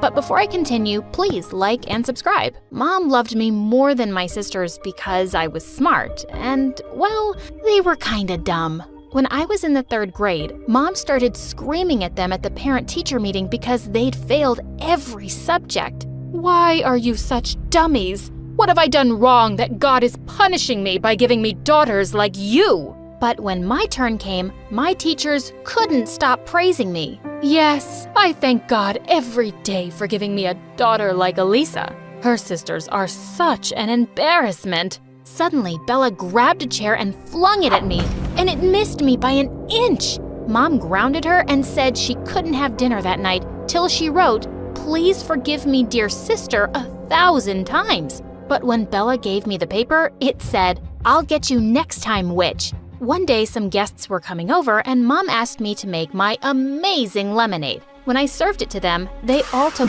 one sip and spat it out, coughing like crazy. Good God, that's disgusting. It tastes like soap. Wait, what? That Bella must have done something to it. See, Mom? I keep telling you, Elisa hates you. I don't know why you love her. I can do everything better. Shut up, Bella. Elisa just made a mistake. I mean, she's perfect. Even perfect people can make mistakes sometimes. Go be useful for once and go get us some coffee. Elisa, darling, you can go back to studying now. Bella looked livid. While the rest weren't watching, she spat in my face. I tried to push her away, but she ran off. What a witch! But thank God, Vienna was nothing like her. She and I were really close, and while I was busy studying, she was always taking care of me. I adored her. When I was in the 8th grade, I'd saved up my pocket money for months trying to buy Mom a lovely sweater for Christmas, and she loved it. But when I went downstairs the next morning, I found Bella warming her hands in front of the fire, and Mom's sweater was burning in the flames. Oh my God, Bella, what did you do? I was cold and we were out of wood. And I like watching things burn. And I hate you. And I hate Mom. Maybe one day I'll set your hair on fire while you're both sleeping. I just snapped and attacked her. As we were wrestling on the floor, Mom and Vienna came running in, and when Mom found out, she totally lost it. Bella, you're a mother's worst nightmare. You don't have looks or brains or any good qualities, and you're so jealous of your sister because you'll never be what she is. You'll always be a failure. I'm going to send you away to your aunt. I was really mad at Bella, but I didn't want that. No, Mom, please don't. We're a family, and we have to stay together. I forgive her, okay? I don't remember asking you for forgiveness, witch. Bella pushed past me and stormed out. Mom wept for hours over her sweater. After Mom's threat to send her away, Bella was careful not to do something too obvious, but I could just sense her hatred grow. I always had a feeling she was plotting against the rest of us. When I was in the 11th grade, we had a cousin's wedding to attend, and I was her maid of honor. As soon as we entered the hall, our relatives surrounded us. Oh, Elisa, darling, I want you to meet my daughter. I'm always saying I want her to be just like you. We hear all about your wonderful achievements from your mother. Your daughter is a little Einstein, isn't she? Mom and Vienna beamed at me proudly, but Bella's lips curled into an evil smile. As she walked past me, she accidentally stepped on my foot. Little Einstein, my bud. They'll see who the real genius is one day. What a psycho she was. The bride handed me the wedding rings for safekeeping till the ceremony started. Just then, I realized that Vienna was nowhere to be seen. I was looking for her all over the building when suddenly I heard a faint sound from a storage room. I opened the door to find Vienna on the floor, and she was crying. OMG, what happened? Oh, Elisa, thank God you're here. I asked someone where the bathroom was, and they sent me here. Then I tripped over something and sprained my ankle really badly. I can't walk. As I helped her up, we suddenly heard the door slam shut behind us, and the lock clicked. No matter how hard I pulled, it just wouldn't open. We kept banging on the door and shouting, but no one heard us. Hours later, the door suddenly burst open, and we saw a policeman standing there with all my relatives behind them. And my cousin leapt forward and started pulling my hair. Elisa, you witch! Where are my rings? You ruined my wedding! Turns out, my cousin thought I'd run away with the rings like some thief. And the wedding didn't happen because everyone had been out looking for me. All our relatives were glaring at me like I was some kind of criminal. I had no way to prove it, but of course, I knew Bella was behind sending Vienna to the storeroom and locking us up. A few weeks later, Mom came to me one morning and told me about a national-level science competition with a first prize of $50,000. She asked me to participate, and I signed up immediately. I studied hard for weeks. More than winning the prize, I just cared about making Mom's wishes come true. Weeks later, Mom came running up to me with the news that I'd won the competition. While we were hugging, Bella turned up and said, You're jumping for joy just like Elisa is gonna give you all the money. Poor dumb Mom. Shut up, Bella. As if I even want my baby's money. It's all for her career. She's going to become a great scientist, remember? Maybe she'll hire you as a cleaner for her science lab. Now, Elisa, it says here in the letter that the prize money will be sent in a couple of months, so you'll have to wait a little. Well, seeing Mom so happy, I'd already achieved what I wanted. I had applied for NASA's Junior Space Program, and I was over the moon when I was selected for a 3-month course.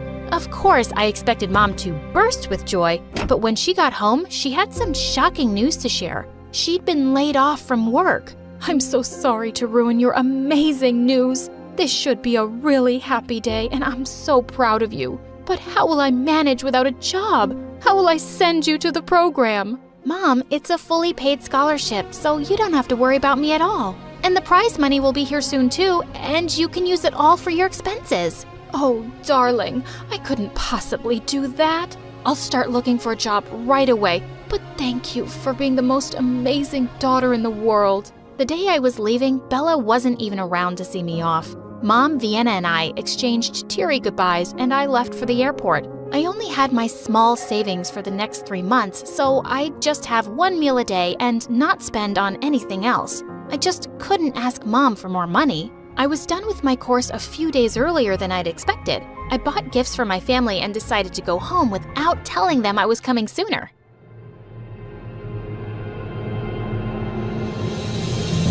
I'm so glad the prize money came before Elisa did. Oh, Mom, you're just wonderful. How you've made that genius a fool all these years? Yes, baby. I am the only one with Einstein's mind. But you're really good too. Hey, have you guys forgotten me? Of course not, darling. You're the worst. Your acting is an Oscar-worthy performance. The way you made her believe you're her sweet little sister. I'm so proud of you. She has no idea how much I hate her. What a moron. Yes, she is a moron, and so was her mom. And your father, too. He left the child of his affair on my hands and thought I'd raise her like a princess for nothing? She's about to get back in a few days. Ugh. Oh, don't worry. She'll go away to some university on a scholarship, of course. After that, she'll be too busy working like a donkey all her life, and we'll sit back and enjoy. When I got home, I unlocked the door and let myself in. Mom, Vienna, I'm home, guys. The two came running down the stairs and flung their arms around me. Elisa, I've missed you so much. Oh, darling, I can hardly believe my eyes. You have no idea how I've lived without you these past months. I was so restless to see you too, Mom. I gave them their gifts, which they both loved. Bella just tossed hers in the dustbin and walked off angrily without a word. I'm just gonna go put my things in my room. What's the rush, Elisa? Just relax for a bit. I'll just be back in a minute. When I entered my room, I was shocked to see money everywhere. The others had followed me upstairs, and they said my prize money had arrived just today. Oh, that's awesome. I'm going to deposit this money in my bank right now. But is that necessary, dear? I'll just keep it safe at home. Mom, we really need this money, so I just can't take any risks. Just let me know whenever you want it for anything. When I came home, Mom took us all out for an amazing dinner, and I was just so happy to be back with my family. A week later, I heard Mom screaming hysterically at someone one morning, and I ran downstairs to find some policemen. Are you out of your mind? How dare you tell me I'm trespassing? I'm on my own property. This is my house. Ma'am, this notice clearly states that you and your daughters Vienna and Bella are living here illegally, and the rightful owner is Miss Elisa. Oh, hello. That's me. And yes, Mom, it's true, but you already knew that, right? See, I talked to Dad's lawyer and saw his will. It turns out that this house is in my name. So I suggest you do what the nice officers are saying and just leave. Elisa, how can you talk to me like that? I was going to tell you about the house one day, of course. Why have you turned against me, my darling? Because I found out you've been against me from the very start. When I came back from my internship, I heard you all talking in my room. I was standing outside and I heard everything. No, you misunderstood us. Elisa, let me explain. Just stop this acting now. It's all over. I guess Dad knew you wouldn't take care of me too, Mom. So he decided to do it himself by leaving me this house. I really loved you and would have done anything to make you happy. You played me for a fool, but you made a mistake. I'm good-hearted, but not a fool. They all went down on their knees and begged me for forgiveness, but I just had the policeman throw them out. Soon after, I sold off the house and went where they'd never find me again. I've left everything and everyone in my past behind me, and now I'm living my best life. While Mom was at work, I crept into her bedroom and searched her closet and all her drawers for evidence of something. I lifted up a blanket from her bed and almost had a heart attack. Hi, I'm Ming from China. See, my mom, she was the prettiest girl in our whole town. She literally won the Chinese beauty pageant 5 years in a row and became rich from it. Everyone would stop her in the streets to tell her how beautiful she was. Best of all, Dad adored Mom to bits and was always showering her with gifts. And then I was born. Oh, darling, she looks exactly like you. Same lips and cheeks. You and Ming should compete in pageants together when she gets older. Well, that's exactly what we did. When I was 3, Mom and I competed in duo pageants, winning every time and soaking up the glory. Then one day when I was 10, I was in my dressing room when I heard Mom had to be rushed to the hospital. What's going on? Is she hurt? It's her skin. It's become completely wrinkled and inflamed. The doctors think she has a rare and untreatable condition. What do you mean untreatable? I want to see my mom now. No, Ming. The pageant is in 3 minutes. You'll have to go on without her. I was totally powerless, but I did end up winning first prize. Sadly, everyone was too depressed to celebrate. Mom looked like a freaking 80-year-old with red lumps on her face. It's obvious I won't be able to compete with you anymore. Look at me. Mom, don't talk that way. You'll always be beautiful in my eyes. Oh, spare me, Ming.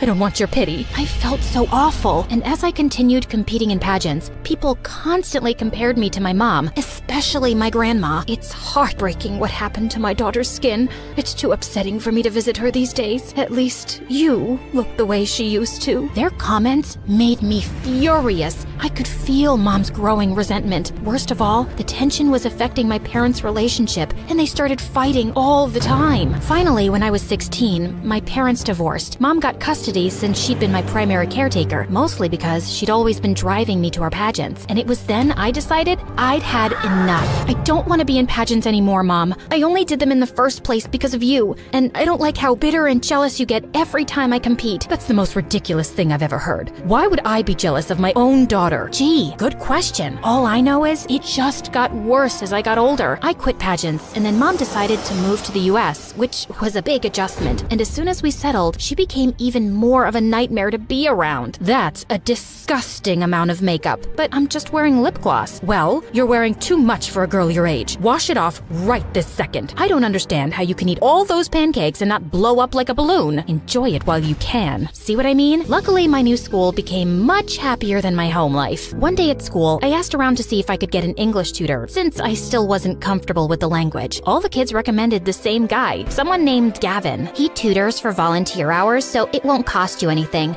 Plus, he's gorgeous. Every girl at school has a crush on him. Oh, well, I'm not looking to date at the moment. I just want to pass my classes. But when I met Gavin in the library that day, my heart skipped 10 beats. He looked like a storybook prince. How could I concentrate on homework with that smoke show up in my space? Are you okay? Your cheeks are bright red, and you look adorable. I do not look adorable. I mean, can we get to work, please? My homework's not going to do itself. We sat down to study, and I had to admit, Gavin was as brilliant as he was handsome. But when I started doing my math homework, he kept staring at me with his twinkling dark eyes, which made me nervous. So, are you free to go out this weekend? Excuse me? I don't want to go out at all. You're just here to tutor me. I know, but I can't fight my attraction for you. I've never believed in love at first sight, until now. Seriously? Does anyone fall for your cringy pickup lines? Face it, Ming. I'm smart, I'm funny, and I have great hair. You won't be able to resist me for long.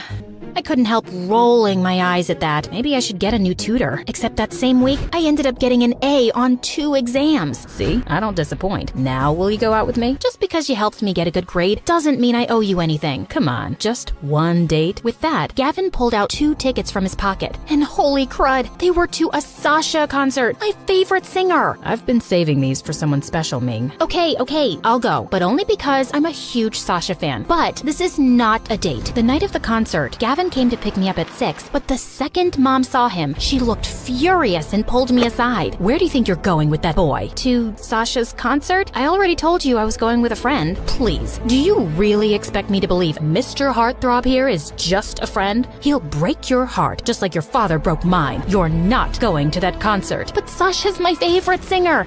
And you and I both know Dad didn't do anything wrong. That comment made Mom so angry that she sent Gavin home and me up to my room. I was so mad I was shaking. Then suddenly, I heard a noise from my bedroom that was coming from the dog door. It was Gavin. Hey, I think I'm stuck. You're gonna have to give me a hand. Oh my God, are you trying to crawl into my room? Well, you want to go to that concert, don't you? You said you're a huge fan, and if you can fit through this door, you probably won't get caught. My heart fluttered as he smiled up at me. There wasn't any harm in going on a date with him, was there? So I crawled through my dog door and let Gavin drive me to the concert. But soon we hit traffic and we're running over an hour late. This is all Mom's fault. It's because of her we left during rush hour. She's becoming even more of a train wreck since the divorce. Your parents are divorced? Wow, small world. Your parents are divorced too? Well, actually, Mom left us a couple of days ago. She met some guy at work and is leaving my dad to be with him. Wow, I'm so sorry. It's fine.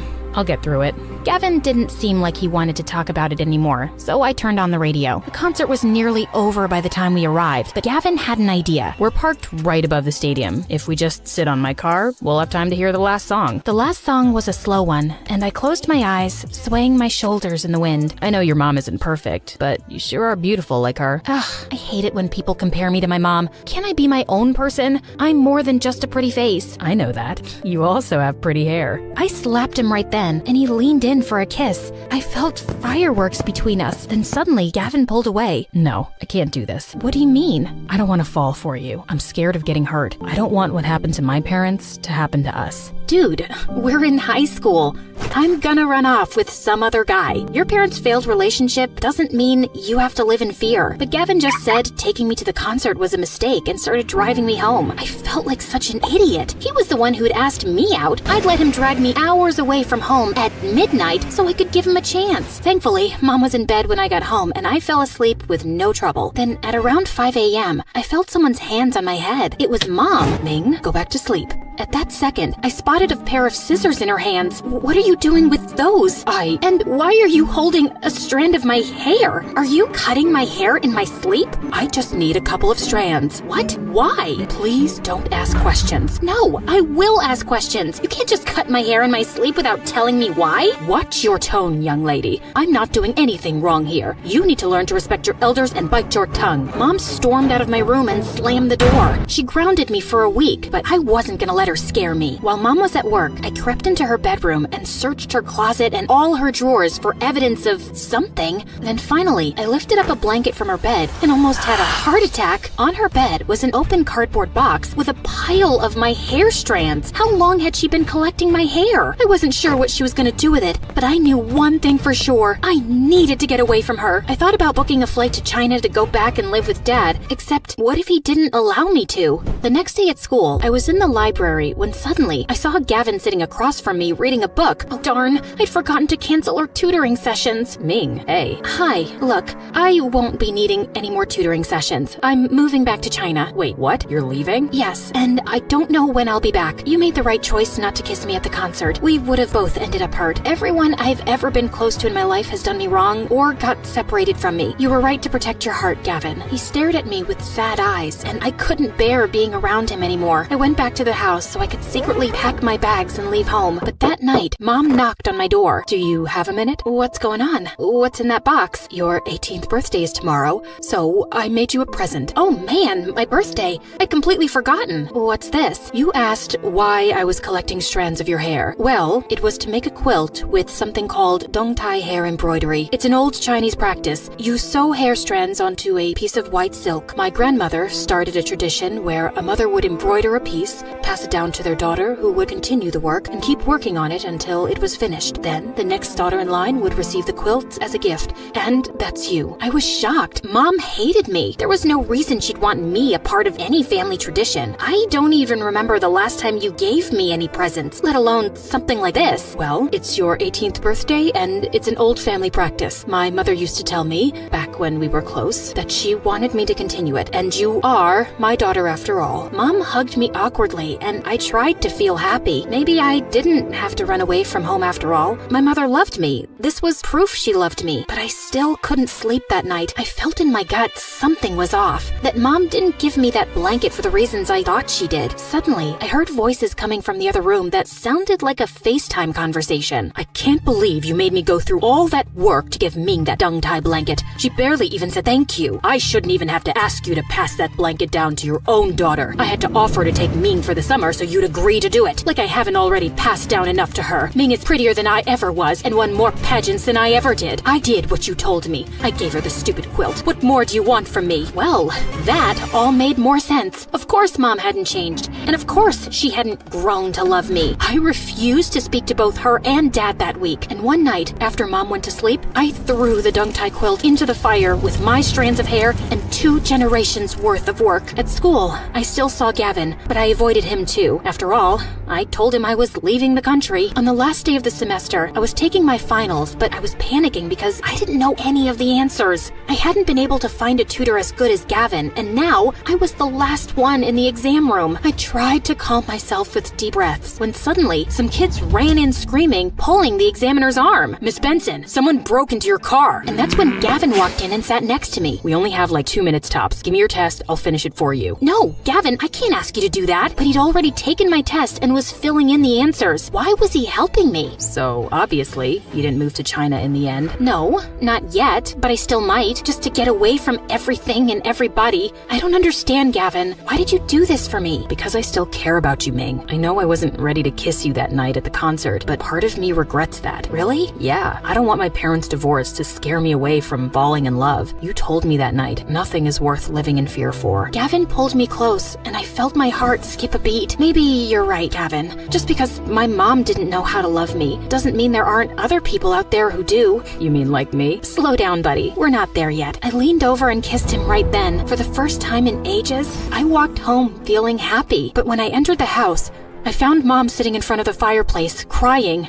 I can't believe you burnt the family quilt. A 3-generation quilt. It wasn't a 3-generation quilt. because you were never gonna pass it down to me. You only did it because Dad told you to. You know what? I'm done putting up with this. I'm moving out of this house. I'm not gonna live with you anymore. That summer, Dad let me stay with him in China as he promised, and Gavin and I applied to the same college and got in. Even after returning to the US, I didn't see Mom, and I also blocked her phone number. But one night at college, I was awake studying when I got a freaking message from Mom on TikTok begging me to call her. Jesus, she created a TikTok just to get a hold of me? I finally gave in, just to get her off my back. Oh, honey, I'm so glad you called. I've been wanting to talk to you and make amends for a while. It's a little too late for that, Mom. I really don't have time to talk. I have midterms tomorrow. Ming, you didn't let me finish. I've been seeing a therapist and working through my issues. I want to be better. I want a fresh start. Well, I am glad to hear you're finally getting help. I know you've been suffering for a while, but I can't just forget the way you've treated me all those years. Maybe one day I can forgive you. I just don't know when that'll be. I understand. Well, if you ever do want to start over, my home is always open to you. I love you, and I'm sorry about everything. Thanks, Mom. I've always wanted to hear those words from you.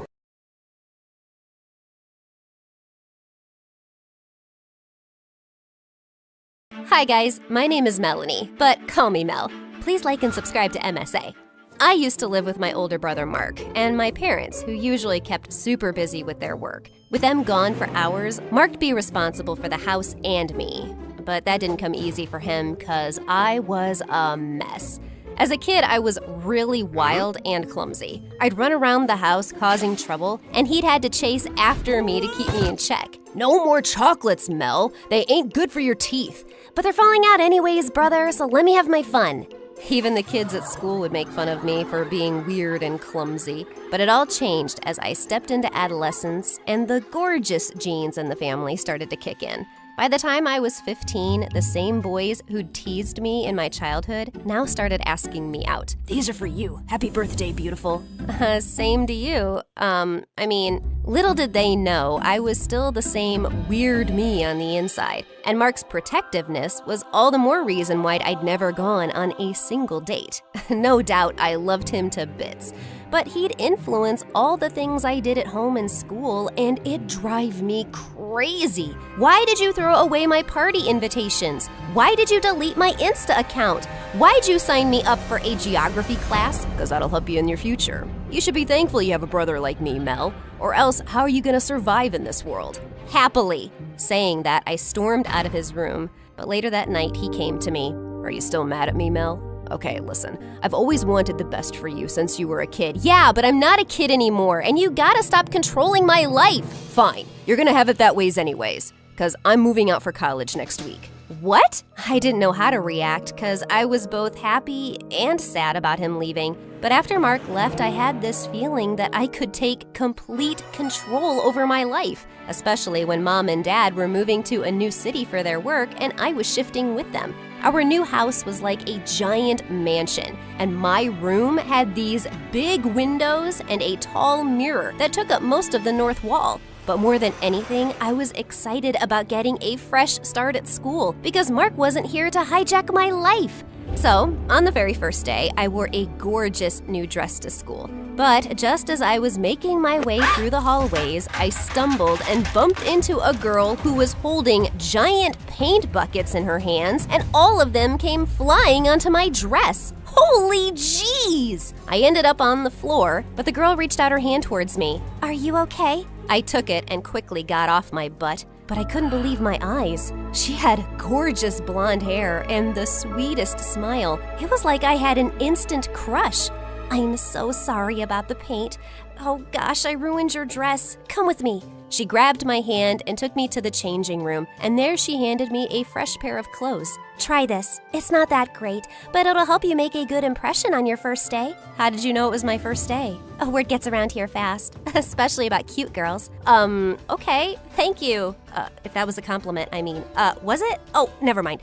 I'm just blabbering. Wow, you're adorable. Saying that, she went away, but indeed I did make an impression, because that dress was all torn from behind, and all the kids were laughing at me as I walked the hallways, except for the one girl that helped me out. Can't believe Jenny would prank you like this. But then again, she is Jenny. What do you mean? And who are you? Well, I'm Lauren, and I'm definitely not like her, but she's evil. She's got these weird family issues with a mute mom and a mute stepdad who's a complete jerk, and she's turning out to be just like them. Yeah, I could tell that by now. Lauren stuck by my side for the rest of the day, and we bonded pretty well. She was fun and notorious, just like me, and had this YouTube channel where she'd make entertaining vlogs. She even introduced me to this music club that she was a part of, and I was loving her so much that I wanted to be just like her now. Within a week, it was like we were besties, with no one to ruin our adventures. Or at least that's what I thought. Because there was someone whom I felt kept a constant eye on us and followed us everywhere at school. Jenny. One time I was in the swimming class, but just as I popped out of the water, I was shocked to see Jenny right in front of me. Jeez, you scared me. What the heck? You should stay away from Lauren. She's not nice, and she's just spoiling you. Really? Who are you, my mom? And why do you care? Especially after what you did to me on the very first day. That wasn't me. I don't believe you. Just leave me alone. Yeah, okay, I'm leaving. But this is the last time I'm warning you about Lauren. Don't be stupid. I don't like stupid people. Excuse me? With that, she took my towel and left. What a psycho! But luckily, after that day, I didn't see much of Jenny, and I got busy with my music club rehearsals. The school had its very own band, with Lauren as the lead singer, and I wanted to audition to be a part of it too. So I practiced really hard and nailed my auditions. And as a treat, Lauren took me out to dinner. You were great today. I'm sure you're gonna get selected. So, what can I get you? Jenny? I didn't know you worked here. That's okay. She ain't Jennifer Lopez, that we should be remembering small details about you. Lauren? After that, she took my order and went away, and Lauren turned towards me. You don't have to be so nice to her. I told you, she's a psycho. Yeah, I get that. But what you said also wasn't nice, man. She keeps following you everywhere, and the other day I saw her chasing away some guys who were coming to talk to you. God knows what she's up to. Suddenly, Jenny came back with our order, but she seemed off. That's your order, and here's something those guys sent for you. I don't like their vibe. If you want, I can make them leave. Make them leave? Are you nuts? Send them over to us, they're cute. But they seem bad. No one asked for your opinion. Now get out of here! And before I could even say anything, Lauren called them over, and Jenny walked away angrily. I also felt awkward because I was still a noob when it came to dating and chatting with guys. So I rushed towards the restroom, but one of the guys followed me there. God, you're pretty. It's like I'm drawn to you. To the washroom? I need to pee. Go away. But he came closer and tried to kiss me. What are you doing, jerk? Get away! I slapped him hard in the face, but just then Jenny came from behind and dumped an entire tray of food over his head. You moron! How dare you touch her? I'm gonna kill you! She kicked him behind his knee and climbed onto his shoulders and started pulling his hair. Suddenly, there were loud screams across the restaurant, and the managers came running. They fired Jenny on the spot for misbehaving with her customers, and I had to butt in. No, she didn't do anything wrong. She was just trying to help. Shh, let her be. I told you she was nuts. Let's just go from here. Lauren pulled me out of there, and we both went home. But later that night, I couldn't stop thinking about Jenny. She tried to help me, but got fired. I was feeling terrible. But then suddenly, I heard a loud thud in my room. I got up and checked, and saw the big mirror in my room was open, and it had a secret room behind it. Holy freaks! I grabbed the side lamp and was ready for action, but then the unthinkable happened. Jenny, did you follow me all the way home? God, she was really a psycho. I started backing away because I was frightened. Melanie? Tell me what you're doing here or I'm gonna call the cops. No, don't do that. Don't call anyone. I'll tell you everything. This was my home. Before my mom married my stepdad, we used to live here happily. I looked around and saw toys and Jenny's pictures with her family all over the walls. She wasn't lying about this. But then my dad left and Mom married that jerk, and he sold everything because of his gambling habits. Mom's head over heels for him, so we won't leave him. And today, when they learned that I got fired from the restaurant, they got mad at me and I just ran away. Oh God, I'm so sorry, Jenny. I had no idea. I thought you were stalking me. What? Why'd you think that? 'Cause Lauren told me you kept following me and that you'd chase away all the guys who tried to come near me. I'm not a stalker, Mel. I didn't know you lived here. And I did all that 'cause I was just trying to protect you after what happened on your first day of school. But if that's what you think of me, then fine. I'm gonna leave. It made me feel bad that she was just trying to be protective, and that reminded me of my brother. Jenny, it's all right. You don't have to leave. If you want, you can stay with me. No, Mel. You think of me as someone bad. You're not bad. The guy who tried to kiss me was bad, and I want to thank you for saving me from him. And I'm sorry that you got fired because of me. So please stay. Her face lit up, and she came and hugged me. And for some reason, my heart started racing. This was crazy. The next 2 days, it was the weekend. Mom and Dad weren't home, and Jenny stayed with me. And surprisingly, it was fun. We shared so many interests together, including MSA being our favorite YouTube channel, and she baked me the most delicious cookies in the world. Later at night, I was even having trouble working on my homework when she came and helped me. Come on, Mel, I know you have it in you. I'm not really on the smart side, but you can be on the hard-working side. Come on, it's just to pass a few grades. Okay, I'll try harder. But instead of that, I ended up sleeping like a log. And when I woke up, I saw she was sleeping right next to me. And for some reason, I couldn't help but stare at her beautiful face. Hey, what are you looking at? Oh, I fell in love with you from the very first moment, Mel. And that's why I was super protective about you. Though I may have shooed away some stupid boys out of jealousy, too. Gosh, she was so adorable. And I liked her all the more for this. Then she got up and played some music and pulled me in for a dance. We danced and played games all night long, and I was super excited to go and break this news to Lauren the next day. But instead, she gave me a shock. Watch this. I'm gonna upload this video on my channel. Psycho Witch Gone Nuts. What? No, you know that's not true. Jenny's a good person, Lauren. She tried to help me. Who cares? We'll get millions of views if we post crazy videos like this. And she's a loner. Nobody cares about her. I do. What? I told her everything, but instead of being happy about me, she looked grossed out. Ew! I can't believe you'd go for someone like her. She ain't even rich like us anymore. How does that matter, Lauren? I like her, and she likes me, and you should drop that low-leveled thinking of yours. Low level? OMG, how dare you? Do you have any idea whom you're talking to? I'm the queen of this school, and you're nothing without me. If it wasn't for the misfired prank I tried to pull on Jenny, I'd have never even talked to you. What do you mean? You were the one who tore her clothes? Yeah. I did it to get more subscribers for my channel, but then I saw you wearing those clothes and the kids making fun of you. I felt bad, so I thought I could be nice to you for a while, but it looks like I pitied the wrong person. Saying that, she pushed me.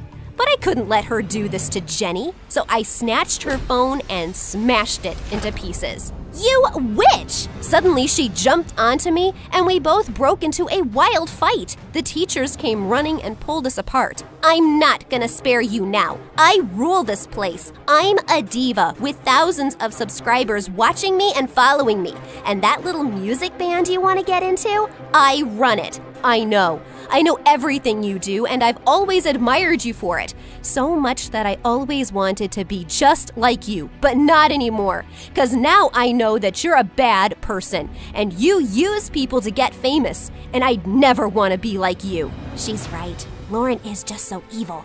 Yeah, she's not even that good of a singer. They have her in the band because of her popularity. She's so egotistical. Suddenly, the color on Lauren's face faded, listening to all the comments and seeing the cameras around her. And then we were taken to the principal's office, where we waited for a few hours until I saw my brother walk out of there. Mark, what are you doing here? I came to give you guys a surprise visit, but Mom and Dad weren't home and I got a call from your school. And seems like you couldn't stay out of trouble without me, huh? I didn't do anything wrong. I know, and I'm proud of that. Mom and Dad told me how well you've been doing on your own. I ran and hugged him, and he told me I was being put into detention for a week, while Lauren was being expelled from school because of several complaints against her for pranking and ill-treating kids. I felt bad for her, but then I felt a gentle tap on my shoulder.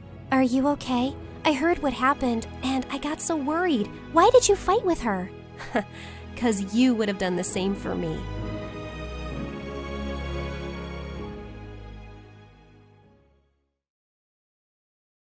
Hi, I'm Sasha from Florida. Please don't forget to like and subscribe. My mom always told me that when I was born, I came like a ray of sunshine in their lives. My parents were struggling financially and were the poorest in their families, but I was a special kid. They could tell from the start that I was super bright, and I could read and count when I was only 3. This made them so proud, especially since my brother Damien, who was 2 years older than me, was just a troublemaker. Once when I was 5, Damien and I were playing baseball in our small yard, and I told him not to throw so far, but he wouldn't listen. Relax, Sasha. Don't be such a nagging baby. But Damien, the neighbors... He threw it again, and this time it broke the neighbor's window, which my parents had to pay for. Damien, you're not getting a Christmas gift this year after that stunt. You're always getting into trouble and costing us money we can't afford. I told him not to throw so high, Mom. Of course you did, baby. I wish your brother was smart like you.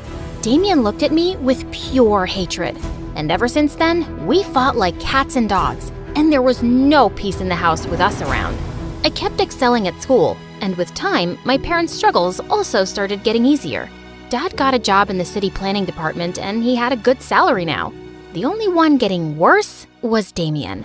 He failed 10th grade twice, and now we were in the same class. If you fail another year, you'll have to find a part-time job and pay for your own school fees. I am not spending my hard-earned money on your failures. Sasha, why don't you help Damien with his math? Heck no, I don't want any help from Little Miss Perfect.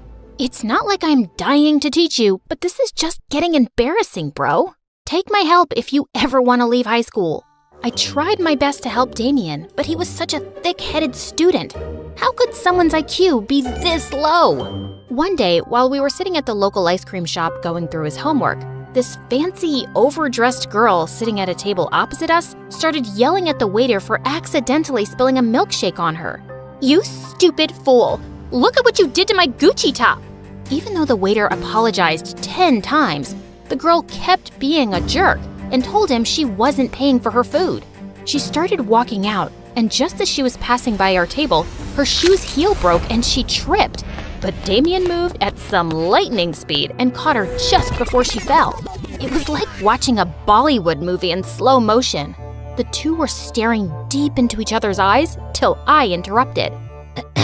"Hey, Superman, these algebra exercises won't solve themselves." "Thank you so much. You really are my Superman. You saved my life. I'm Chanel." Watching Dumb and Dumber making gaga eyes at each other was making me nauseous. So I left them and took the bus home. But I was surprised to see Damien and Chanel already there. How did you get here so fast? Chanel drives a Lamborghini. Didn't you see it parked outside?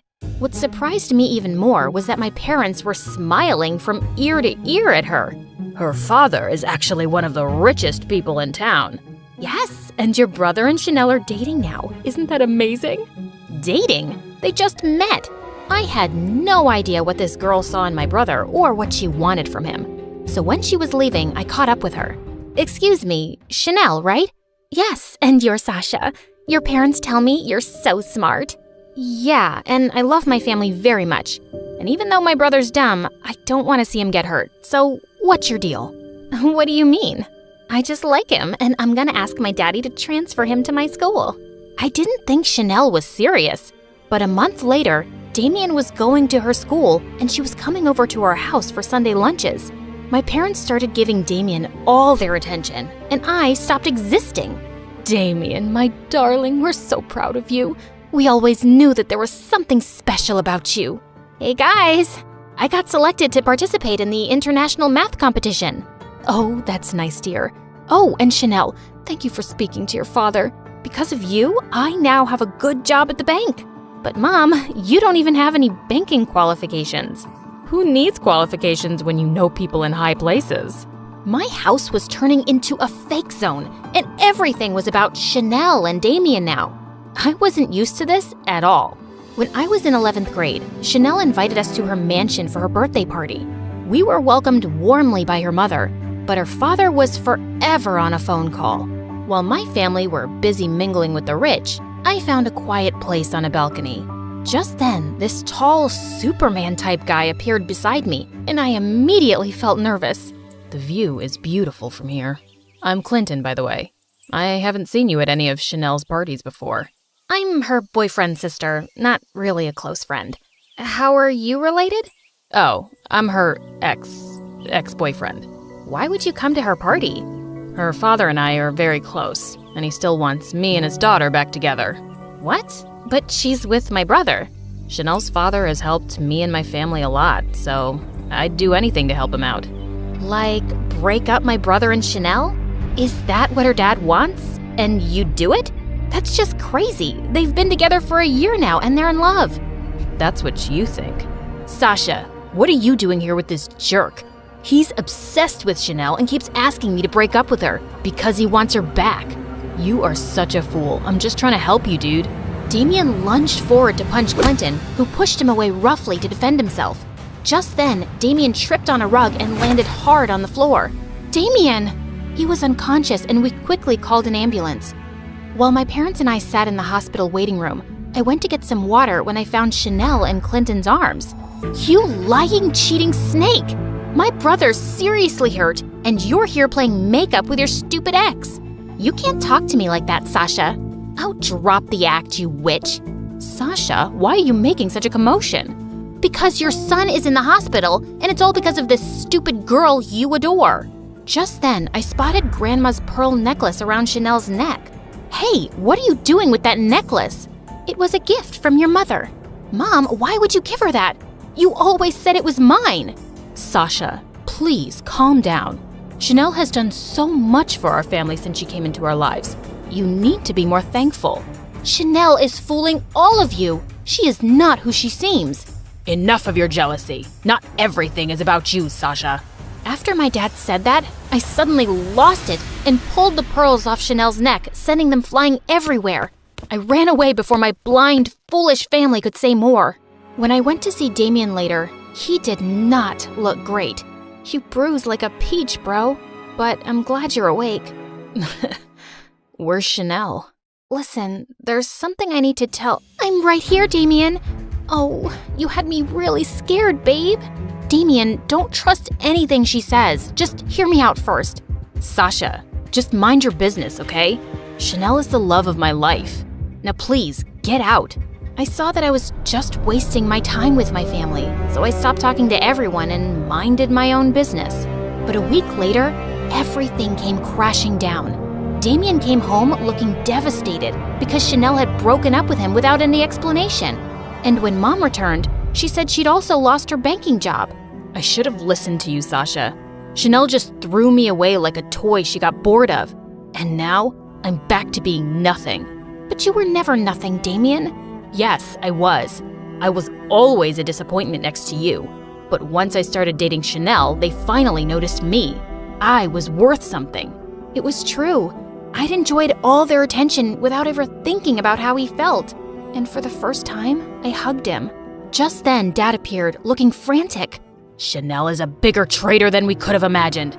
She stole some important work documents from my study, which prove that our entire neighborhood was built on some illegal land decades ago. Her father has those documents now, and he's planning to demolish the whole neighborhood to set up his factory here. Son, I think this is why she was dating you all along. And now we'll lose our house, and I'll definitely lose my job. I couldn't believe how far Chanel had gone to deceive us all, and I had to do something. I was sitting at the local cafe wondering what could be done when I spotted Clinton in the corner looking upset. Why do you look like you've been crying? Aren't you back with Chanel? No, I'm not. That day at the hospital, I was only hugging her because she was really upset about your brother. Whose heart she broke, by the way. Upset my butt. She totally used him. You don't know everything. It's all because of her dad. Anyway, I told him I didn't want to get back with Chanel because I don't love her, and he fired me from his company. Well, I'm sorry to hear that, but right now I have to figure out how to save our entire neighborhood from getting bulldozed by Chanel's dad. I know how you can stop him. Look, I still don't really trust you, but I'm listening. Clinton told me that Chanel's father had some important documents in his safe at home, which proved he'd committed fraud to steal people's lands. I still have the access card to his home office, and the whole family goes to the golf course every Saturday morning. That's when we can get in. If we expose him, he'll be ruined. I was very nervous about this whole plan, but a lot of people were about to lose their homes, so I had to try. When the day arrived, we managed to get into his office and get the documents from the safe when suddenly Chanel walked in. "What are you doing here?" "Chanel, I should call the police." I was scared out of my wits, but suddenly she took my hand. "But I won't. My dad's been using me for his dirty business all this time, and I'm sick of it. I don't want anyone to lose their homes. So go and save your neighborhood." I suddenly hugged her. "Thank you, and I'm sorry. No, you had every right to be angry, but you have to know, even if it started off as an act, I really did fall in love with your brother." Come on, Sasha, we have to go. They'll be back any moment now. The documents we had were enough proof to get tons of lawsuits slapped on Chanel's dad and shut his illegal businesses for good. And our neighborhood was safe. You did it, Sasha. We're so proud of you, love. Well, I wasn't alone. Clinton helped me. And Chanel. Just then the two walked in and Damien looked furious. What? Why would you have anything to do with these people, especially her, after what she did? She only hurt you because of her father, Damien. You have to give her a chance. Yeah, and all that time I warned you about breaking up with Chanel, I was just trying to protect you from her dad's plans. Because you're a good guy, Damien. Also, you should listen to your sister because she's strong and smart. I was taken aback by Clinton's words, and the way he looked at me gave me butterflies. We don't know about Damien, but we will never forgive her. Mom, Dad, you aren't completely innocent here either. You only started giving Damien attention when he brought a rich girlfriend home. And you accepted all kinds of favors from Chanel, even though you didn't deserve them. Let's just all forgive each other and start over, okay? We left Damien and Chanel to talk things over, and I was certain things would be right between them because they truly loved each other. We make a good team, don't we? I guess you could say that. We should, team up more often. Okay, I'll contact you next time there's another neighborhood that needs to be saved. Or how about you try to understand what I'm saying and realize I'm asking you out? Yeah, I understood that the first time. And sure, why not?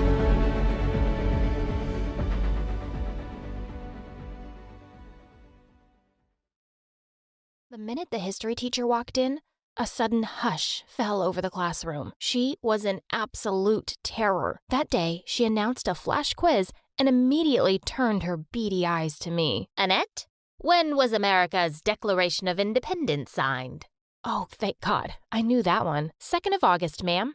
Are you stupid? Everyone knows it's the 4th of July. Oh, actually, that's not true. Everyone thinks it's the same as Independence Day, but she slammed her book on the table. Enough. If you keep making things up, your nose will grow longer. I never make things up, ma'am, and that's not true. Otherwise, all grown-ups would have very long noses. She looked like she was about to blow a fuse. You listen to me. I'm big and you're small. I'm smart and you're dumb, and that's the truth. Do you have any objection? Yes, ma'am. I don't think you're very smart. As soon as the words were out, I clapped my hands on my mouth. I knew what was coming up next was the nightmare of every kid at Fairview School. I was immediately sent to the principal. She was worse than Miss Trunchbull in the movie Matilda. Miss Una turned around in her high chair, and I shuddered. She was only 5 feet tall and always wore the most hideous pink clothes. And we all knew she was absolutely vile. So, Annette, why did you do that? Do you think your teachers are dumb? Do you think I'm dumb? I really didn't want to answer that. Yes, kinda. She walked over to me slowly, and I could see the fury in her eyes. Do you want to know a secret? I really hate children. I don't know how your mother can stand you. I'm calling her now. When Mom arrived and found out what had happened, she turned to me angrily. Are you out of your mind? You can't talk to your teachers like that. Mom, I only told the truth, and you should defend me. That's what good mothers do. Oh, you think I'm a bad mother now? Sometimes. Hi, I'm Annette, and no, I promise I'm not a rude kid. I just have a medical condition that makes it impossible for me to tell a lie. But before I continue, click like and subscribe. Mom scolded me all the way home, but as soon as we got there, we were both shocked to see police cars outside. What seems to be the problem, officer? Seems like your husband's mixed up with some really shady people. Have either of you seen this man around the house? Oh, no, sir, never. I've seen him. I was horrified. Suddenly everyone's eyes were on me. I saw him last night in Daddy's study. He gave him some papers, and Daddy put them in his safe. And before I knew it, Dad was taken away in handcuffs. Mom dragged me inside the house. You think it's funny to say the first thing that comes into your stupid head? You just sent your dad to prison. Mom, I didn't mean to. You know I can't tell lies. I've had it with your nonsense. Everyone can tell lies. And with that, she flung herself onto the couch and sobbed loudly for the rest of the evening. I snuck off to my room, feeling like the world's worst daughter. I quietly crept out of the house early next morning and headed off to school. I really needed to see my best friend Janet. When she saw me, she came over and hugged me tight. Hello, Miss Popular Overnight. Everyone's talking about you. Everyone heard about how you talked back to the cranky witches. You're practically our new hero. And everyone was giving me fist bumps and high fives in the corridors. Was I cool now? Usually it was just me and Janet at lunch, but today it seemed like everyone wanted to sit at our table. A little while later, Monica, the principal's niece, came over. Oh, hasn't anyone read the morning paper today? Here you go. With that, she threw it on the table for everyone to see, and my eyes widened in horror. Splashed all across the front page were pictures of Dad being taken away by the police. Are you a little criminal too, Annette? Do you get the highest marks in class by cheating? Like daddy, like daughter. I felt so mad. Putting people down doesn't make you cool, Monica. It just makes you a jerk. And I don't need to cheat to get good grades. Try opening a book sometimes. It's not that hard to be smart. There was a stunned silence, and then suddenly everyone started cheering and clapping.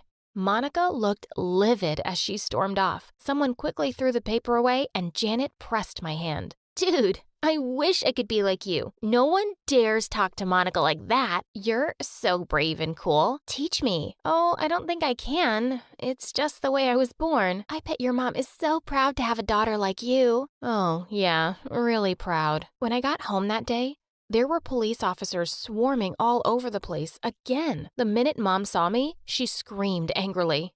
We're getting evicted, and they're taking everything.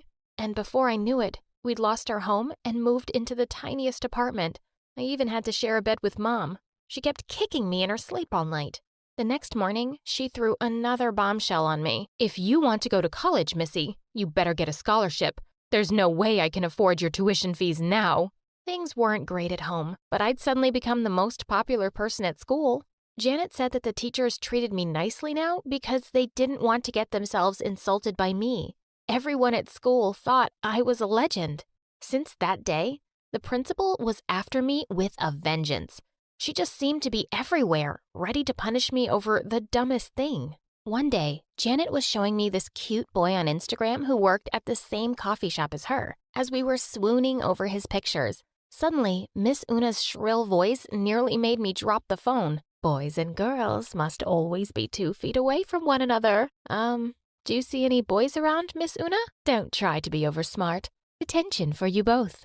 I started to spend a lot of time in detention.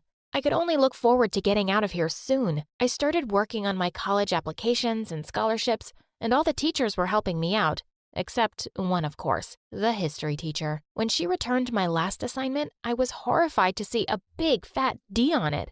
But ma'am, this assignment was really well researched and she just stuffed her fingers in her ears. La la la la la la la. And with that, she just walked away. I was never going to get a scholarship without perfect grades. One day when I was studying in the library, I heard someone say, "Psst." I turned around to see that it was Monica. What do you want? Oh, nothing. But I have something you want. When I looked at the paper she put on the table, I gasped. Final history exam. OMG, this is the exam for tomorrow. Where did you get that? Are you trying to get me expelled? No. I'm helping you get the perfect grade you want. I don't need your help. Take this back. What's going on, girls? What's that you're fighting over? I turned around in horror to see Miss Una, and before I knew it, she'd snatched the paper from my hand. Oh my, look what we have here. In my office. Now, I couldn't believe the two had actually set me up. Miss Una closed the door behind her and turned to me. The apple never falls too far away from the tree, does it? Just like your dad, aren't you? When word gets to all these colleges that you stole a final exam, you can kiss all your dreams goodbye. I was absolutely horrified. You know I didn't steal that. You can't do this. Of course I can. I can do anything I want. There might be a way out for you, though. And what's that? You'll be competing in the Maths Olympiad tomorrow. The participant we have now is an idiot, and you're a stupid genius. I need that trophy while I'm principal. You better win it for me, or else. How can I be ready for it by tomorrow? That sounds like your personal problem. And with that, she just shoved me out of her office. I spent the whole night cramming volumes of math books. The next morning, my heart was pounding when we made it to the competition venue. I really had to do well. My whole future was at stake. After a series of grueling oral and written exams for hours, the results were finally announced. And first prize goes to Fairview School. No one was more shocked than I was. I walked onto the stage in a trance, while Miss Una had already flown up there to receive the trophy, and she kept hugging me and saying how proud she was. The announcer turned to me and said, "We've never had a participant win by such a huge margin. Is there anyone as smart as you in your school?" Oh God, I really didn't want to answer that. I would sound like a pompous butthead. No, I'm the smartest. Amazing! We can't wait to see what you do at the state championship. Wait, what? I thought this nightmare was over. On the car drive back to the school, Miss Una turned around to me. Start prepping for the state competition next week. There will be so many important people there, including the mayor. I'm probably going to be awarded Best Educator. Her face turned really menacing. You'll win it for me, won't you? And you'll keep that mouth of yours shut next time, if you know what's good for you. Janet was horrified when she found out the principal was blackmailing me, but I told her I had to do what she said, and she helped me study day and night till the day of the big competition. Our school was hosting the event, and the place was buzzing with excitement. I was just shaking in my boots. Hours later, the whole school had gathered in the auditorium to hear the results, and the crowd erupted into loud applause and cheers as my name was announced. I went onto the stage to receive my trophy and was asked to sit down for a few questions. Annette, you must be so proud to win this for your school, and it must be amazing to have someone like your principal to encourage you. Would you like to say a few words about her? Oh my God, telling the truth would ruin me. I saw Miss Una glaring at me with a stiff smile on her face. I had no choice. The only thing I can say about her is that she's the most evil principal on the planet. She bullies everyone. The only reason I'm in these competitions is because she told me she'd ruin my chances of going to college if I didn't participate. She shouldn't be allowed anywhere near kids. The auditorium was suddenly filled with pin-drop silence. Just then, Janet rose from the crowd and shouted, "Yeah, she's a jerk." Another student got up and said, "I hate coming to school because of her." And before I knew it, hundreds of kids were chanting, "We want her out of here." Miss Una's eyes were about to pop right out, and she suddenly fled from the scene. Janet had made a video of my interview and the whole scene after, and it went viral. For the next few days, it was trending like crazy on Snapchat and Twitter. I couldn't believe it. We'd literally started a movement. The school board immediately looked into the matter and fired Miss Una. Fast forward a few months, and I've graduated high school with honors. I'm off to one of the best universities on a scholarship with my best friend Janet. Hi, I'm Olivia. I grew up in a small town where everyone knows everyone, but I felt like the odd one out. Things weren't any different at school. In elementary school, I didn't feel confident enough to talk, but Nick was the only one who ever spoke to me. But he was always up to no good and known for his infamous tricks. I thought he would stop in middle school, but it only got worse. Hey, Olivia! I got you a cupcake! That's really nice. Yeah, I stole it from that loser over there. Oh. You didn't want a cupcake? Hang on, I'll go steal his whole lunch. Come here, nerd! I knew I should have stood up for that kid, but like always, I ran away instead. High school wasn't any better. You know how students get awards for cutest couple, best dress, and stuff at the end of the year? At the end of my junior year, I finally got one. The award for the shyest student goes to Olivia! Who's Olivia? I was the girl who was too shy to accept the award for being too shy. I felt devastated. That day, I decided it was finally time to grow a spine and learn to be confident. Hey, you! No. Oi, you there, mate! Australian? Ugh, come on, Olivia. I practiced for days, but nothing could have prepared me for what was about to happen. We're off to Las Vegas for the week, honey. You're going on a trip without me? It's a short trip, Olivia. Just call if you need anything. Oh, but not after 5 p.m. or before lunch. Ciao! Well, I guess a giant mansion isn't too bad to be alone all week. I spent the first few hours writing a super boring essay for school, but the silence was creeping me out, so I decided to watch The Notebook in our home theater. I was mid-sobbing over the love story when I heard the back door swing open. I froze like a statue. Do I do stop, drop, and roll? No, wait, that's for a fire. I'll just call 911. Shoot, my phone's upstairs. Time for plan B. It's too cold. Okay, plan C.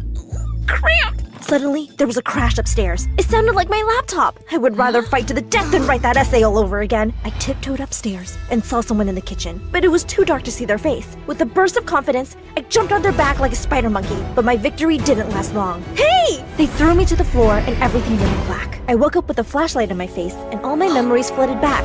Intruder! I panicked and kicked so hard, sending them crashing to the floor. Not intruder. Ouch. I know that voice. I snatched the flashlight and shined it at him. Bailey? Oh no, that's not happening. Bailey was my insanely hot neighbor, and I just beat him up. We went to different schools, but I could see straight into his room from my window. Listen, I'm no stalker, but it seems the universe wanted me to know him. I mean, how else could I have seen him shirtless or dancing in his room when he thought no one was watching? Right? Bailey, are you okay? He's so strong. He was already standing up. I'm okay, but what about you? The pain came rushing back, and I almost fainted. Here, lie down. Thanks, but what are you doing here? I heard a crash, so I came to check on you. Did you catch the intruder? Bailey held my hand, and I felt my stomach full of butterflies. You got away, but don't worry. The police are on their way. I told the officers everything that happened, and Bailey's family said I could stay at their house until my parents got back. Bailey was so sweet that he even brought me tea before bed. Do you want to ride into town with me tomorrow? Oh, I don't want to mess up your plans or anything. Don't worry, most of my friends are at camp. Meet me in the garage at 10. We went off to bed, but I spent the whole night imagining our wedding. The next day, I went to meet him and saw the car was unlocked, so I got in the passenger seat and waited. Oh, we're not driving. We're biking. Yeah, I was just warming up in a car before cycling. It helps the wheels spin faster. It's psychological bike aliviodynamics. Oh, I never heard this. Yeah, it's a new evolution. Wow, you're serious about biking. I was way too embarrassed to admit that I didn't even know how to ride a bike. But if little kids can do it, how hard could it be? Do you always wear your helmet backward? Yeah, it's the latest style in Paris. Huh, okay. Well, follow me. Easy, you can do this. I stayed balanced for about 2 seconds before I toppled over into a pile of garden gnomes. You made up all that stuff about the car and the helmet, didn't you? Maybe. I was humiliated, but Bailey was so nice. He spent the rest of the day teaching me to ride. My parents came back that night, and I assumed I'd never see him again. But to my surprise, he knocked on my door the next day, and the next day, and the day after. We were inseparable the whole summer, and it made me sad to think about how everything was going to change when school started. On the first day of school, I was walking to my locker with my head down when I saw one of the popular girls drop her fancy earring. How was I supposed to get her attention over all this noise? As I picked it up, I realized something. I'm the girl who tackled an intruder, and I'm the girl who spent all summer with her super hot crush. Hey, you dropped this. My favorite earring. Oh, you're a lifesaver. After that, she waved to me every time she saw me. I decided to challenge myself to say hi to new people. To my surprise, people were nice back, even cute boys. But one day, I was walking to the bathroom when I noticed the school bad boy, Nick, and one of his friends graffitiing a wall. Nick spun around to tell me off, but then he froze. Graffiti is so uncool, but I was mesmerized by his piercing blue eyes. He was so focused on me, he didn't realize he was spray painting his friend's face. I rushed down the hallway toward the bathroom, but I could feel his eyes on me the whole time. The old me would have ignored it, but the new, confident me decided to confront him in the study hall. You know you'll never get into college if you graffiti the school, right? I'm going to be an artist. You mean a criminal? I'll post your first mugshot on Instagram. I held up my phone to snap a picture, but the teacher spotted me. No phones in the study hall, Olivia. It wasn't her fault. I asked her to take a picture of me. Great, then you can join your girlfriend in detention too. Detention? Girlfriend? I don't know which part was worse. In detention, I tried to sneak past Nick so he wouldn't sit next to me. But someone bumped into me and I spilled hot tea all over him. He jumped up and ripped his shirt off. Ow, hot! I am so sorry. It's okay. I deserve it for getting you in trouble. I was about to respond when I noticed his insane abs. And right above them was a really cool tattoo of a dragon on his chest. I hated myself for thinking he looked so hot. I tried to look away, but Nick was smirking at me. I moved as far from him as I could, but I couldn't stop thinking about him. That night, Bailey and I met up for the first time in weeks because of our busy routine. I wish we went to the same school. That would be nice, but it might be kind of awkward since I'm, homecoming king and stuff, and you're like the quiet girl. Did he just admit I wasn't cool enough for him? What do you think? Tell me your thoughts in the comments below. And hey, you've hit that like and subscribe already, right? Well, I felt pretty annoyed. So I pretended to get a call from my mom and went home early. That weekend, I was walking through the park when I noticed Nick was creeping up behind some lady sitting on a bench. Was he about to rob her? I didn't want to find out. I couldn't stand it, so I tackled him from behind before he got too close. Get off me, psycho! Wait, Olivia? You're the psycho! You were going to attack that woman! Attack her? That's what you think of me? Nick's face was inches from mine, and his blue eyes looked really hurt. I felt so guilty and embarrassed that I was wrong, so I just ran off without saying a word. After school that Monday, Nick was waiting by my locker. Come to the park with me. Why would I do that? Just trust me. At the park, I saw the same lady from the other day, and as soon as she saw me, she turned red and started hitting me with her purse. Ah! Mom, stop! Mom? She attacked you! It was a misunderstanding. This is Olivia. Oh, why didn't you say so? She's even prettier in person. What's going on? My son paints with me every week. I paint birds, but he always paints you. She reached into her bag and pulled out a beautiful painting of me. These are creepy, but amazing. I'm bad at school, but I'm good at art. Teachers think I'm stupid and I'm sick of it. That's why I always ditch. You're a genius, but why me? Because no one appreciates you either. Wow. All these years, I thought no one could see me, but Nick did. After that, I started spending a ton of time with Nick. He was surprisingly sweet behind his tough guy act. Once we were strolling, and he spotted the injured baby bird and saved it, but he made me promise not to tell anybody. You're a big softie. Shut up. We quickly grew close and eventually started to have lunch together near the school's eateries. Oh, hold up, don't call it a date. Can I ask you a question? Why do you have that dragon tattoo? It matches the dragon on my mom's necklace. I'm surprised you haven't noticed. She never takes it off. That's the sweetest thing I've ever heard. Yeah. My turn now. What's going on with that guy you text sometimes? Brian? Bailey. We were really close last summer, but he's not who I thought he was. Okay, that's good. That means I could finally do this. Next thing I knew, Nick was leaning across the table to kiss me, and I couldn't resist and kissed him back. All right, call it whatever you want. Jeez, I'm just a bit shy, okay? The whole way home, I couldn't stop blushing. But just a few days later, things went south. Nick wasn't at school that day, and he wasn't answering my texts, so I assumed he was sick and went straight home after school. When I walked in, my parents were sitting in the living room with the police officers from the night of the intruder, and in the middle of all of them was Bailey. Bailey has some really important information about the intruder. I totally forgot something I saw that night. It was dark, but the intruder had a dragon on his chest. No, it couldn't be. There's a local troublemaker named Nick Costello who has a tattoo of a dragon on his chest. We arrested him before school today. Nick would never do something like that. Mom, I told you about Nick. He had you fooled, Olivia. He was probably just waiting to break in again. Bailey walked up to me with his arms open, and I crashed into him in a puddle of tears. The days went by in a blur. My parents tried making me feel better, but I felt so lonely. Even when I was going through something this upsetting, Bailey only came over once to cheer me up. I know you miss him, but he's a loser. Now you can hang out with me instead. You know, when I don't have better plans. Actually, Bailey, Nick is 10 times better than you are. He actually likes spending time with me for who I am. And he's not a criminal or a loser. Are you sure you saw a dragon tattoo? It was definitely a dragon. I could see it because it was so shiny. Like one of those tattoos with glitter in it or something. Shiny? That doesn't sound like a tattoo. That sounds like jewelry. I have to go now! I biked to the police station faster than a race car. All the practice on my self-confidence led up to this moment. You're going to let me talk to Nick right now!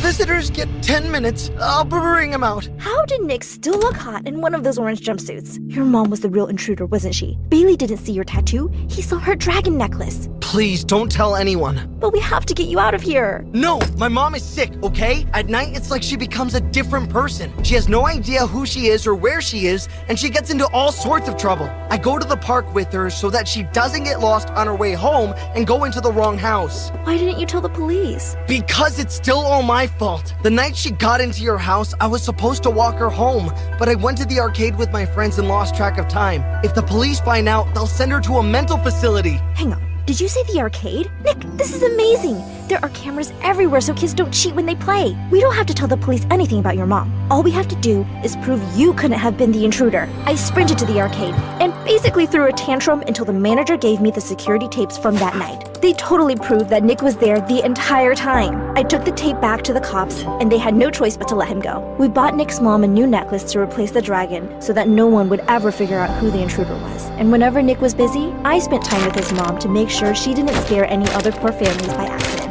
Once everything was settled, Nick told me to meet him at some abandoned building in town. Nick, I thought you said this was romantic, but it's totally creepy. Just trust me. Remember when you caught me doing graffiti in the school? Well, I never got to show you what I was painting. He took me around the corner, and my jaw hit the floor. It was a beautiful painting of me. I love you, Olivia. I always have. It's beautiful. I love you too. But, I definitely didn't always love you. Awkward. Nick burst out laughing and pulled me in for a kiss. At that moment, I learned that you can find love in the craziest circumstances ever.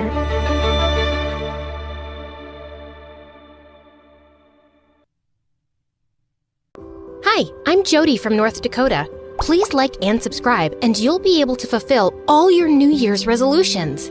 Ever since I can remember, Dad made me and my younger brother Josh compete for everything. This teddy's mine. I grabbed it first. So what? I saw it first. Don't fight, kids. The one of you who burps the loudest gets it. Josh's burp was way louder than mine, and the teddy went to him. So annoying. On our way back home, Josh and I fought over the window seat. And again, Dad had a weird solution. Let's see who can stick their head out of the window and spit the farthest. Josh won again, but I accidentally spilled some orange juice on the window seat, so his butt ended up all wet and sticky. Josh usually won these crazy competitions, and he and Dad were a team. But Mom adored me, and we spent hours baking together. And unlike Dad, she didn't make us compete for stuff. The purple cars for Josh and the red ones for you, Jody. Why buy 2 cars? They could have shared one. When will you understand that money doesn't grow on trees? Dad left the office looking upset, but Mom turned to us with a huge smile. I got you guys 2 packs of crayons too, but don't tell Dad, okay? You're the best, Mom. But Josh broke all his crayons in minutes, then grabbed mine and flushed them down the toilet. He really was a top-grade jerk. Other than that, my life was good. But then one day, everything came crashing down. Mom had ordered pizza for Josh and me, and we were fighting over the last slice when Dad came back from work early. You ordered pizza again? Why can't you cook, lazy woman? I'm not some millionaire. They had a huge fight that day, and suddenly, Mom was packing her bags to leave. I cried and tried to stop her, but she said she'd come and see us soon and just left. Then, Dad gave me the last slice of pizza, and I immediately stopped crying and stuck my tongue out at Josh. Don't judge me for not being sadder, guys. I was only 7 then. A few weeks later, our parents got divorced, and since Mom wasn't financially stable, we stayed with Dad. Mom only visited us on weekends and special occasions. Years passed, and Josh and I finally reached high school. One day, we came back from school to find Mom getting out of a flashy car. Jody, Josh, come quickly. I'm taking you to my new home for the weekend. Her new home was a freaking palace. It turned out that Mom's fiancé Steve was a real estate mogul, and this was one of his houses. Later after lunch, Mom said she had something important to discuss. I haven't been able to offer you a home before, but thanks to Steve's support, I can now. I'd love for you guys to come live here with me. What do you think?" We were both taken aback, but then Josh said he wouldn't leave Dad and walked out of the room. Mom looked heartbroken. What about you, Jody? To be honest, I'd missed being close to Mom, and it wouldn't be too bad getting away from Josh and not fighting for everything. I think I'd like to stay with you, but what about Dad? I'll talk to him, don't worry, and you can still see him whenever you want. Oh, this is just such wonderful news. After the weekend, Josh went back to Dad and I moved in with Mom. She let me have the biggest bedroom. I love it here, Mom, and I love you. I've been waiting to hear that for so long. In the coming days, Mom got me anything I wanted. New clothes, new shoes, new handbags, new bedroom furniture. I even had 3 maids waiting on me hand and foot. One day, I decided to bake a cake for Mom, but I just couldn't figure out the fancy oven settings. Before I knew it, there was a small blast. Just then, a girl my age came running in. Are you trying to burn the kitchen down? I'm sorry, I was just trying to bake a cake. Well, it looks more like a volcano now. No wonder it caused so much destruction. She looked at me, and then we both burst out laughing. The girl introduced herself as Darcy, our butler's daughter. We got to talking, and I found out that Darcy loved baking too. We exchanged a few recipes and decided to try them soon. The next day, Mom got me enrolled into a fancy private school, but it looked more like a 5-star hotel. And the students looked like they'd walked off a modeling ramp. Feeling kind of nervous, I was trying to find my classroom when a group of the most gorgeous girls suddenly blocked my way. New admission. We like your Gucci's and Chanel, girl. You can join our pack. And just like that, I became a part of the most popular group in school, the Wildcats. And boy, these cats were wild. They partied like crazy, blew thousands of dollars on useless stuff, and got tattoos in the weirdest places. But for the first time in my life, I was among the popular kids in school, and I was loving it. A few weeks later, I was hanging out with my cool group outside school, and to my shock, they started smoking. One of them pushed me to try it too, and I didn't want to look uncool, so I did.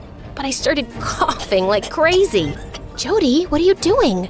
OMG, Jody, who's this peasant talking to you? What are you doing here, Darcy? I study at the school 2 blocks down. I was just walking home. Ew, are you talking about that gross public school? That confirms you're poor. Jody, you're a wildcat. You can't be talking to people like her. Yeah. Darcy, please go away. I'll talk to you later if I have time. Darcy gave me a disgusted look and left. I felt terrible, but I had a reputation to maintain now. When I got back home, I found Steve and Mom waiting for me, and I knew there was trouble. So, you're smoking now? Is that why I'm paying your sky-high school fees? Jody, I'm so disappointed in you. What? I didn't. There must be some mistake. Don't you dare lie to me. You were smoking, and the butler's daughter saw you. Steve was always so calm, and seeing him like that was kinda scary. He shouted at Darcy to come in. Tell me what you told us earlier, girl. Did you see Jody smoking or not? Darcy looked at me, then turned nervously to him. Sir, I think I made a mistake because that girl was wearing a different dress. I'm so sorry for the confusion. Steve sent her away angrily, and soon after I followed her. What were you thinking, being a snitch? I was trying to save you from falling into bad habits, but I wasn't expecting Mr. Steve to react so badly, so I changed my statement. You should be thanking me. Well, no thank you. Just mind your own business. Yeah, I'll do that now. You're just a rich brat. I don't know why I thought you were different. I felt so mad at her, but I forgot about the fight soon because the following weeks, I had a crazy schedule. I went to school, attended salsa and French classes Mom enrolled me in, and then went out partying with my friends. I was so busy with my new life that I almost completely forgot about Dad and Josh, too. Then one day, I got a call from Josh. Can you come home this evening? I want to plan a surprise party for Dad. I promised Josh I'd be there, and that I'd also bake a special cake for Dad. But when I came back from school that day, Mom was already waiting for me. Jody, there's an important event tonight, and Steve says I need to look my best. So I was thinking we'll go shopping first, and then maybe we'll both get makeovers. That sounds cool. By the time we came back home from the mall, I was so exhausted that I took a short nap. And when I woke up, it was already so late. When I got to Dad's place, Josh was done with all the preparations. I am so sorry. No problem. At least you turned up. No need to be so snarky. I was just tired. Yeah, I know how exhausting shopping can be. I saw you at the mall with Mom. You've changed, Jody. No, I haven't. Really? Then where's Dad's birthday cake? That's when I realized I'd completely forgotten about it. Seems like life with us wasn't good enough for you. That's why it's so easy for Mom to buy your love with all this fancy stuff. That's not what she's doing. And maybe I like it that I don't always have to share things with you. And Mom and Steve never scold me for buying something I want. They aren't stingy like Dad. Just then, I realized that Dad had walked in. Oh, Dad, happy birthday. I know that I'm careful with money, Jody, but I've always worked hard and tried to give you a good life. I know that. I didn't mean it. Yes, you did. You just didn't mean for me to hear it. Dad said he was tired and just wanted to go to bed. And Josh was so mad at me for ruining everything. Back at home, I tried falling asleep but kept feeling terrible. I didn't mean to hurt Dad. And was it true that I'd changed, like Josh had said? A few days later, Mom and Steve were out at some party, so I invited some friends over. We were having a great time, dancing, till one of them started a food fight, and the next thing I knew, they were all going crazy. Can you stop, please? My parents won't be happy about this. What? We're just having fun. And I'm sure you have plenty of servants to do the cleanup. Look, there's one. She pointed at Darcy, who just walked in with drinks and got hit by some food. Just then, one girl jumped on the couch, knocking over a large crystal vase and smashed it to bits on the floor. That's it! Enough! You guys don't get to disrespect anyone, and you don't get to act like spoiled brats in someone's house. Leave, all of you! You can't talk to us like that. We made you one of the most popular girls in school, and we can end that instantly by kicking you out of the Wildcats. Sounds amazing! That's exactly what I want. Now get out! The girls stormed off while Darcy and I stared at the mess. I'll take care of this. You don't need to help. You'll never get this done alone before Mr. Steve's back, so let's not waste time. We worked our butts off for the next 2 hours and finally sat down exhausted. Hey, I'm sorry my friends acted like jerks. I don't care about them, but I hadn't expected you to be like that, or even have such friends. I know. I don't even know who I am these days. I've been trying so hard to fit in with these people I don't even like. And also, I forgot my dad's birthday and hurt his feelings. And my brother, he thinks Mom's trying to buy my love by giving me all these gifts. Do you feel the same? Maybe. She hasn't spent much time with me ever since I moved in here, but she does get me whatever I want. Darcy suggested I tell Mom how I felt. So later that night, I walked up to Mom's room to talk when I heard her and Steve arguing. Steve, I changed myself completely for your sake. I tried my best to be a good partner, but I can't tolerate you cheating on me. Do you have another option? Do you want me to throw you and your daughter out of this house? No. There's nothing I wouldn't put up with for my daughter's happiness. I finally have her love after all these years. I wouldn't be able to bear it if she leaves me. Then stay quiet and don't interfere in my matters. I slid behind a statue as Steve marched out of the door. When I peeked into Mom's room, I found her crying. And just then, reality hit me. Mom wasn't trying to buy my love. She was just showering me with hers. Mom? Oh, Jody! I think I have something in my eye. I heard you and Steve talking, Mom. And I want you to know that I love you, whether you have money or not. But on my own, I don't even have enough to give you the kind of life you were living with your dad. I was just a waitress, and I met Steve. I don't care, Mom. It's you I want to be with, not your house or the stuff you can give me. You know what? I've always wanted to start a small baking business. Maybe we should do that together. The next day, Mom and I moved out of Steve's mansion with our hands empty, but our hearts full. We rented a tiny apartment and started our baking business from home. And I took the time to reconnect with Dad and Josh and even kept in touch with Darcy. In a few months, our business took off with massive help from Josh. Cake number 17 delivered. Thanks, bro. Aren't you the best? I know. That's why I want these headphones. What? No! Mom got those for me. Some things never change, do they?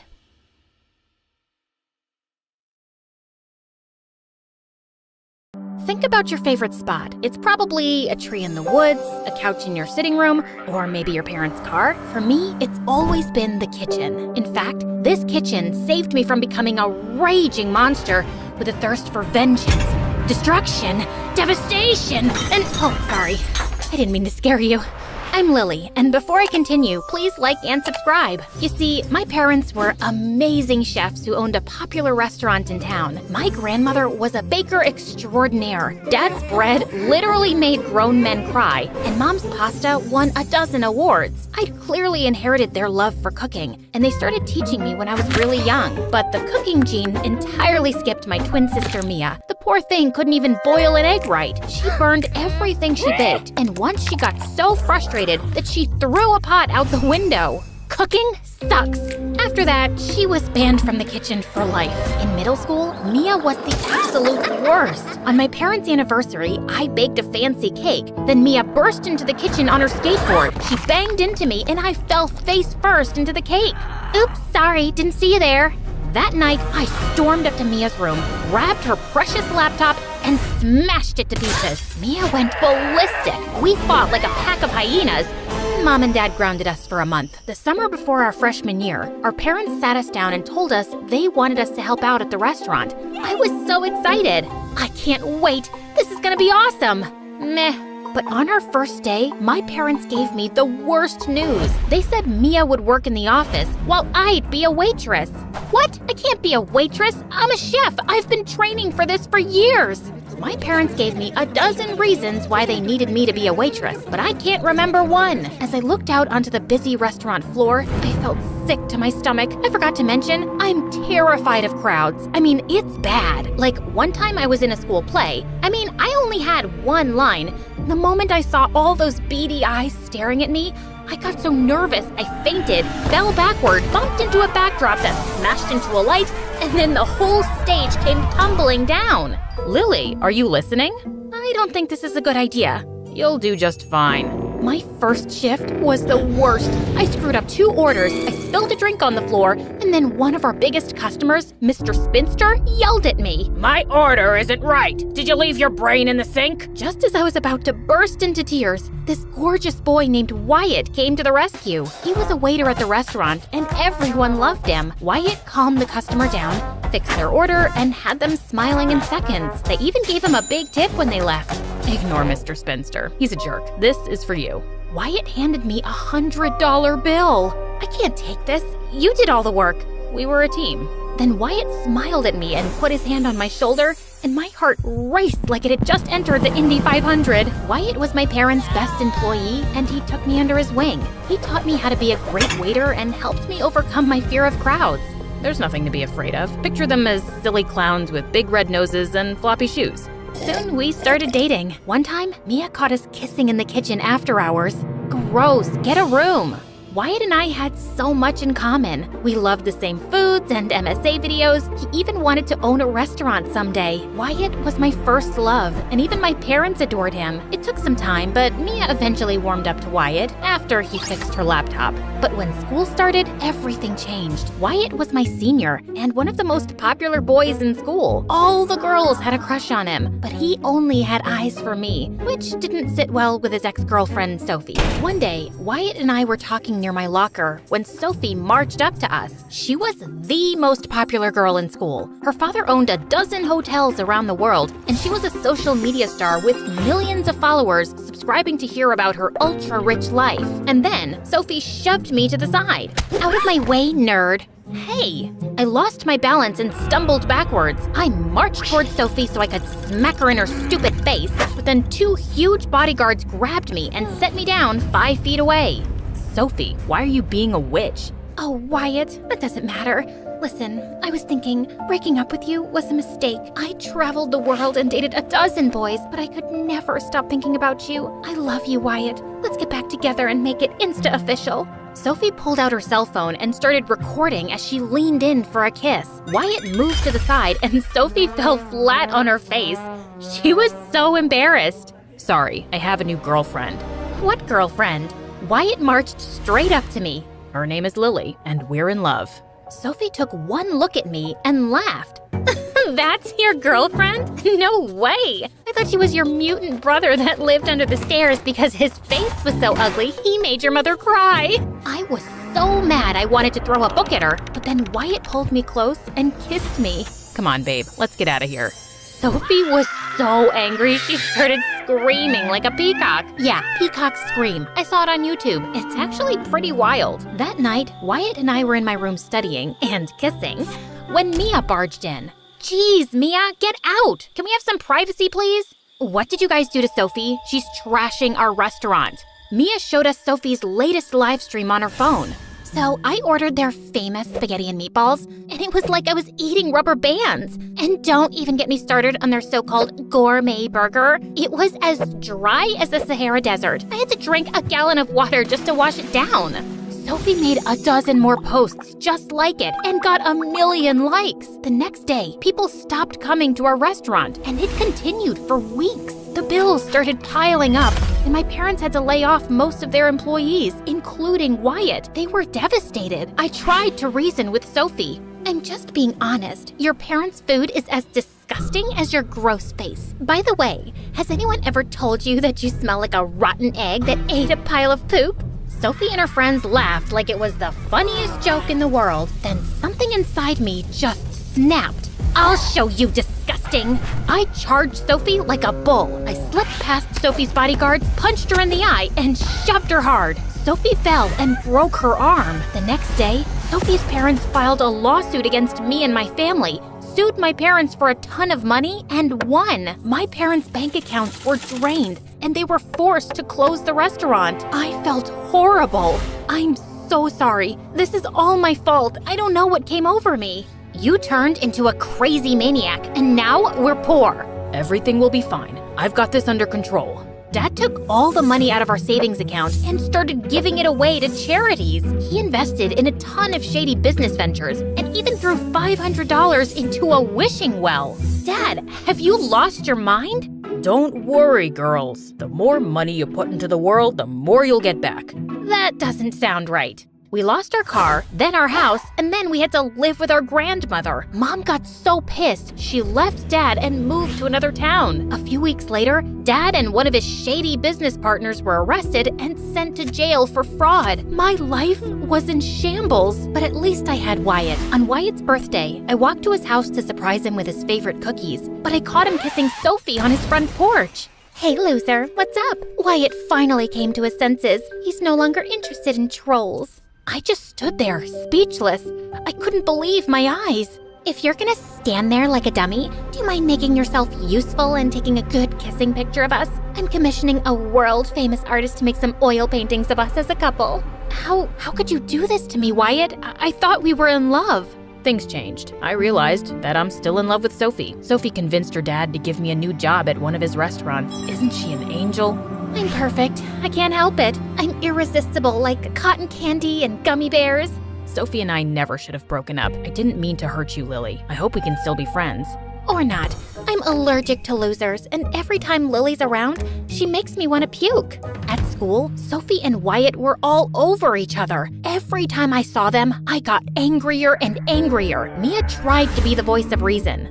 Forget those jerks. They're not worth your time. But I couldn't ignore them. I was furious. Sophie and Wyatt had to pay. I woke up early the next morning to dish out my revenge. First, I threw a rock at Wyatt's bedroom window. I slashed the tires on Sophie's car. Then, I showed up in disguise at Sophie's dad's fancy restaurant where I knew Wyatt was working. I had a bag of roaches hidden in my backpack. When no one was looking, I let the roaches loose on the floor. They jumped on tables, took a swim in a man's chicken soup, and a couple of them crawled into Wyatt's hair. The customers started screaming and ran toward the door. An old rich lady dropped her fancy purse.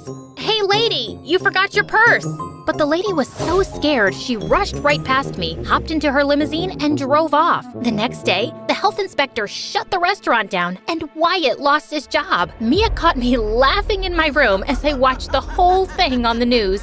I know you're behind what happened to Wyatt. You've got no proof. And even if I was behind it, why do you care? He's a jerk. You said so yourself. Who are you? And what have you done with my sister? I shoved Mia out of my room and slammed the door shut. I didn't have time for any distractions. I had one thing on my mind, getting back at Sophie. I kept following her around, ready to attack her with a paintball gun or rotten eggs. But ever since I'd hurt her earlier, the bodyguards stayed even closer to her. But Sophie was such a witch, she fired at least one of them daily and had a replacement by the next morning. Like one time, one of her new bodyguards named Simon accidentally photobombed Sophia's selfie, and she lost her mind. You stupid idiot! Your hideous face ruined my selfie! I'm sorry, ma'am. It won't happen again.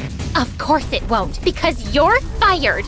Simon begged Sophie to let him keep his job, but Sophie just laughed in his face. So the next day, I met Simon at a coffee shop. He was so pissed at Sophie that he wanted to humiliate her just as much as I did. Sophie's gonna be attending a really posh event at the National Museum tomorrow. Everybody who is anybody will be there. If you're gonna try something to humiliate her, that would be the place to do it. I was so pumped. I had the perfect time and place. Now all I needed to do was figure out how to crush Sophie in the worst way imaginable. Then the best thing happened. I was walking home when I saw this news report about how some old rich lady's purse was stolen at one of Sophie's dad's restaurants, and inside was a priceless diamond necklace. There was a $50,000 reward for anyone who returned it. The old lady's face popped up on the screen, and I immediately recognized her and her purse. I raced home and found the purse in my closet with the diamond necklace inside. Then I had an amazing idea. I could frame Sophie for stealing the rich lady's necklace and make sure she got caught at the museum event. The next day, I put on a disguise, and just as I was putting the necklace in my bag, I heard Mia behind me.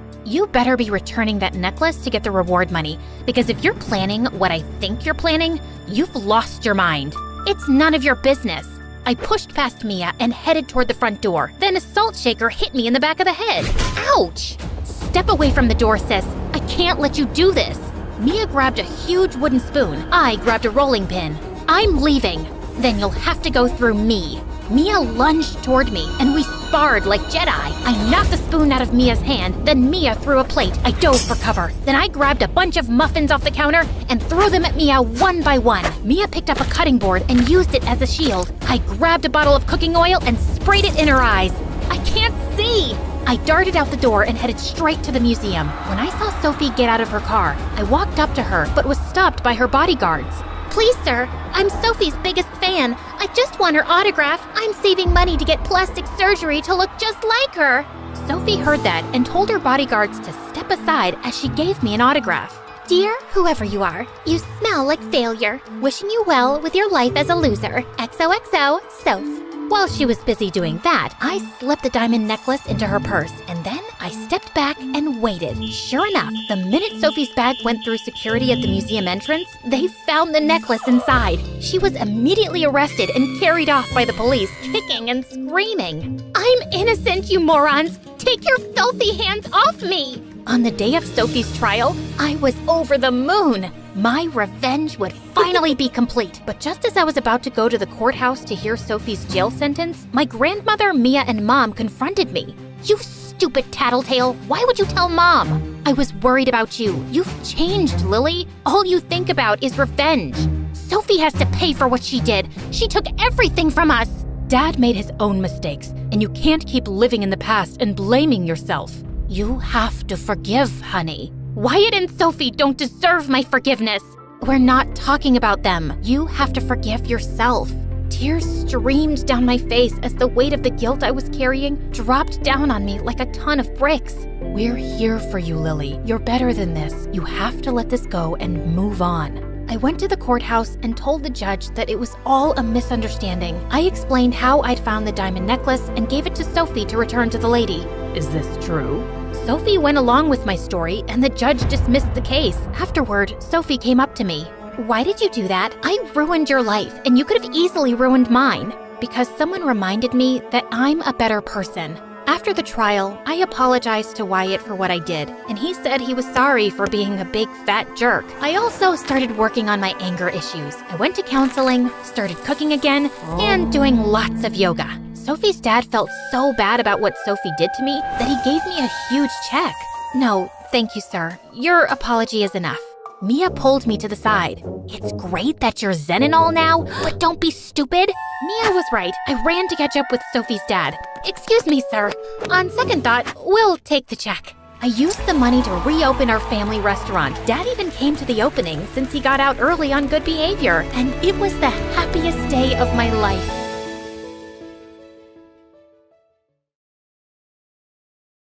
I woke up as the maids drew the curtains and I could hear the sound of birds singing. I slipped into my shimmering gown, just like Elsa's, placed delicate heels on my feet like Cinderella, and styled my hair like Rapunzel's. I looked awesome. Why wouldn't I? It was my 7th birthday after all. Whoa, I want to pinch myself. Is it for real? You look stunning, my princess. Thanks, Dad. But you remember your promise? You will rescue me if I need you to, right? Of course, sweetheart. Hi, I'm Olivia, the princess of a small country in Europe. Dad threw a grand party for my birthday, and everyone was stunned to see how pretty I looked. Oh my God, the princess came straight from heaven. You light up the room with your beauty. The party was great, but then the son of a duke started boring me with how awesome his new school was. He went on, and all I wanted to do was return to my baggy jeans and hoodie and continue playing Minecraft. So I gave Dad a signal, our secret signal. I coughed once and then rubbed my nose, and just like that, Dad came to my rescue. The princess needs her rest, don't you, darling? Yeah, I do need it. Real bad. Yep, my dad was the best. He spoiled me rotten, and for him, my happiness was everything. My aunt asked him why he spoiled me, and he had the best reply. I'm her father, not just her king. Olivia is strong and wise, and her life is her own to decide. I only want her to be happy. Growing up, I felt like I was different from other princesses. I mean, how many princesses do you know who got to go to a normal school, stay up late playing video games, feed their pets, and give them baths? I could go out and play with kids and just be myself. I loved to live a simple life, just like everyone else. I remember one time I begged Dad to take me to the circus in town. Oh, honey, I could bring them to the palace. You don't need to go there. No, Dad. You know I want to go like everyone else, and I want you to come with me. Dad wasn't too sure about it, so I suggested we get a little creative and disguise ourselves to throw off the paparazzi. It was so worth it. Oh, girl, that's really fun. Yeah, I told you so. Okay, now say hooray! All of a sudden, I had terrible hiccups, which worried Dad. So I told him I was fine and went outside for some fresh air. As I walked around, I heard cries and rushed towards the tent to find people trying to train a monkey. Hey, you just stop it. How cruel. You can't do this to this poor baby. Ho ho ho. Ordering us? Who do you think you are? Some princess? Show off, kid. I ran away not because I was scared, but because I wanted Dad to know about it. And later, he dealt with it. But I remained upset for days, just imagining how that poor animal must have felt. One day, I heard some kids playing in my garden. When I went to check, I learned they were twins, Sophia and Ted. Their parents were friends of Dad's, and he promised to take care of them now that they had lost everything. The twins and I got along great. Ted was so much like me. We had all the same interests, and he was so gentle with animals, which I loved. Sophia was also sweet, and when we first met, we started talking like old friends. But gosh, she had this royal attitude that I just couldn't get with. Guys, I'm going on a tree planting campaign. Would you join me? It's gonna be so much fun. No thank you. I don't want to get my hands dirty. I've never done it before, but since you're doing it, it'll be interesting. I'm coming. Ted was the sweetest. My life was perfect, but when I turned 8, my hiccups became awful. And to make things worse, my eyes started to twitch. Dad was worried and took me to a doctor, and it turned out that I had Tourette's syndrome. Even though I tried my best to control the tics, sometimes I just couldn't. One time in class, I was reading a poem that felt like I was on a bumpy road. This poem, seeing how all the kids just stared at me and then some giggled, my ears turned red. It was so awkward. and I ran from the class and just wanted to hide my face. But Ted followed me. Olivia, don't sweat it. Don't let this little thing put you down. Show the world you're not scared to take on whatever comes your way. Nobody's perfect, and that's okay. He was right, and because of him, I never felt bad about myself ever again, even though the paparazzi once made a meme video of me. It did hurt me sometimes, but it's part of life. Being a princess would never be that easy. On the other hand, Ted always tried to make me happy. He gave me cards every day. That's the weirdest thing he always did. That's so cute, Ted. But nowadays, no one makes cards. But I always have time for you. You know I care about you the most. Oh, come on. That's a little overdramatic. Just because I don't make Olivia one card every day means I care less about her? And then the twins started to fight, like always. I immediately came between them and stopped them from bickering because it could easily turn into a war. When we graduated from high school, he asked what I wanted to do. I told him I wanted to go camping and explore the wild. And to my surprise, he agreed. A couple of days later, I set off on a cruise to reach a forest camping site. I went to my room to freshen up, but when I came out after taking a bath, I screamed in horror when I saw a guy lying on my bed. Who are you, and what are you doing in my room? I'm gonna call security right now. Actually, that's my line. This is my room, 206. Why don't you check it again? I marched to the door and cringed when I saw that the jerk was actually right. I'm so sorry for that. No problem. Do you need help with that? Yes, thanks a lot, jerk. I grabbed my stuff and walked to my room as everyone stared at me. I went out to the ship's deck to take a couple of pics for Instagram, but I slipped and was about to fall. Thank God someone grabbed me. It was Mark. Oh, you okay? Oh God, you're hurt. It's just a scratch. It's okay. He looked so worried and instantly pulled out his handkerchief to tie it around my arm. That was kinda cute of him. The next day we reached the campsite, and I was totally mesmerized by it. I loved the greenery and the peaceful atmosphere. Everyone had split up into pairs, and guess what? Mark ended up with me. I saw a pond and decided to refill my bottle, but then all of a sudden, Mark snatched the bottle from me. Are you crazy? No, but I'm not sure about you. Didn't you see that water snake? I was stunned. He saved me for a second time, but he kept bossing me around like he was some kind of camping and forest expert or something. It was really annoying. You packed this many clothes for a camping trip? Are you serious? Perfect. You don't have a sleeping bag? Were you thinking we'd get beds here? You can't go out of the tent without a mosquito repellent spray. You know what? I can't wrap my head around how a princess could give up all luxuries and live in the wild. You know I'm a princess? For how long have you been stalking me? Are you from the paparazzi? You some spy? Some mafia guy? Look, I know karate and I'm not afraid to kick your butt. Hey, hold on. How difficult could it be to know about a princess? You are world famous, you know. So why are you here? I sat with Mark by the fire and told him how I had always wanted to see where animals lived freely. I talked about my love for animals and how I hated those who hurt them, how I even turned vegetarian. And it made me happy when he said he thought the same way. We stayed at the camp for 2 days, and I have to admit, Mark wasn't that bad. Yeah, he was still talkative, but I actually had an amazing time with him. But when the trip ended, we went our separate ways. After some time, I went to college, and right on the first day, I saw a familiar face. You really are a stalker. So you followed me here too? Like, oh my God, this must be my lucky day. I'll get to see you every day. Ew, so cheesy. Is he bothering you? No, he isn't. He's just naturally annoying. After that day, Mark was always around. And Ted, well, it looked like he wasn't too thrilled. Hey, Olivia, just be careful around him, yeah? Just don't be too trusting of anyone, all right? Oh, come on, Ted. Don't worry. He's a nice guy and a good friend of mine. Oh, so he's your friend now too, huh?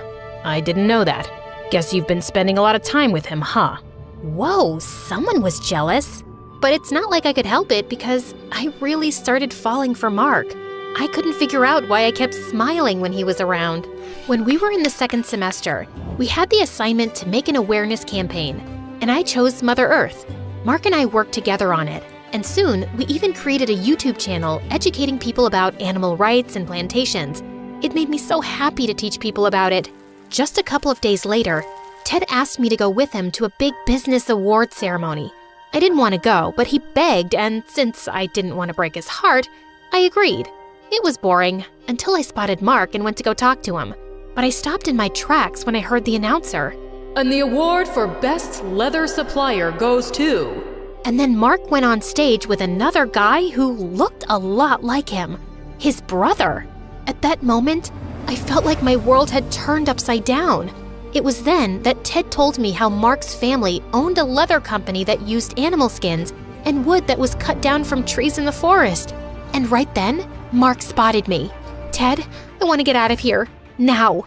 Look, Olivia, I'm sorry. I know I kept the family business a secret from you, but I was scared to lose you. How could you do this? You were never honest with me. I held Ted's hand and left.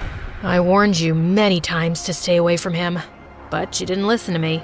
But don't worry, I'm always here for you. I'll never hurt you. He was right. It was me who acted stupidly and trusted Mark. Mark tried every possible way to contact me, but I shut him out. At college, he tried to talk to me, but every time he came, Ted was standing right next to me. I so wanted to hate Mark, but my heart wouldn't let me. Ted, on the other hand, tried everything to make me happy, but nothing worked out.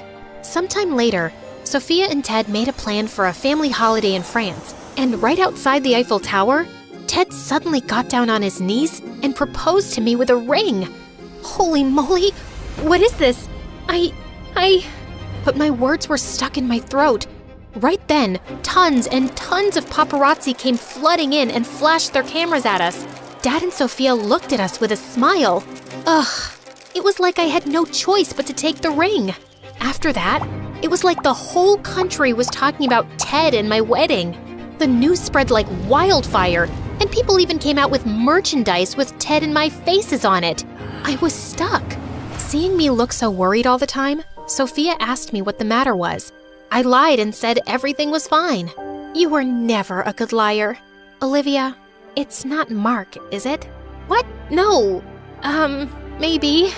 Actually, yes. I can't get him out of my mind. Does it mean that you don't love Ted? Then why did you take the ring? But before I could answer, Ted entered. A couple of days later, we had a Christmas celebration at our palace, and when I went downstairs, I was shocked to see a familiar face. Mark. Apparently, he was Sophia's guest. With Mark and Ted both there, it was getting tense. So I ran to the garden to get some fresh air. And that's when I heard Mark. Olivia, can we talk? Look, I am so sorry. I should have told you everything earlier. But believe me, I left my brother's company a long time ago, when I first met you. You did? Then why were you there? It's 'cause I was invited to that award function by Ted. And when my brother won the award, he asked me to go up with him, then everything turned into a mess. I think Before he could finish, someone grabbed Mark. It was Ted. What's going on? What's going on? I'll tell you, sweet princess. You're out here talking to this jerk while being engaged to me. Oh, shut up, Ted. You are the real jerk. All this time, I thought Olivia liked you. But now I know she doesn't. I can't just stay quiet. Olivia, Ted wants to marry you just so he can be the next king. He took you to that award party on purpose. He manipulated both of you. I know I should have told everyone earlier, but I couldn't. He's my brother. But now, seeing how miserable you are, I just couldn't stay quiet. I'm sorry, Olivia. How could you? I did nothing wrong. You are a royal. You should marry a royal. You could at least be a little thankful after how much I did for you. Everything you wanted, I did, even if I hated it. I even touched those ugly pets of yours. Yuck. That did it. Nobody calls my pets ugly. I gave Ted a much-deserved slap. And the next thing I knew, the guards took him away. Apparently, Dad had seen everything. As everyone went back inside the palace, Mark and I stayed outside. Now that I knew everything, I had so much to say to him. I had to apologize, but before I could even say a word, he came up to me. So, princess, we are standing under a mistletoe. You know what that means? Yeah. He kissed me, and I knew in my heart that I would get my happily ever after with Mark.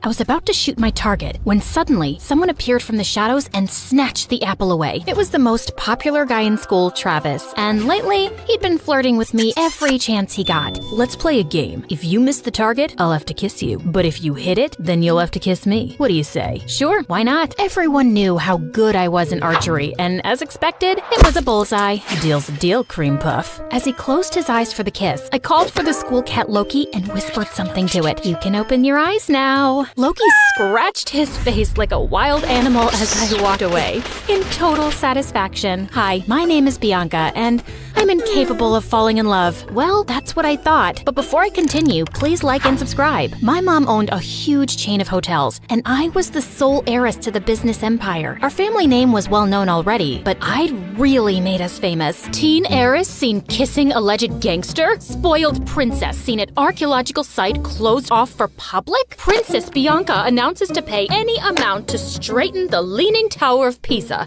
Oh, each headline is worse than the one before. Alleged gangster, Mom. We broke up. And you know my keen interest in history. I had to see that site. And come on, am I the only one annoyed by that Leaning Tower?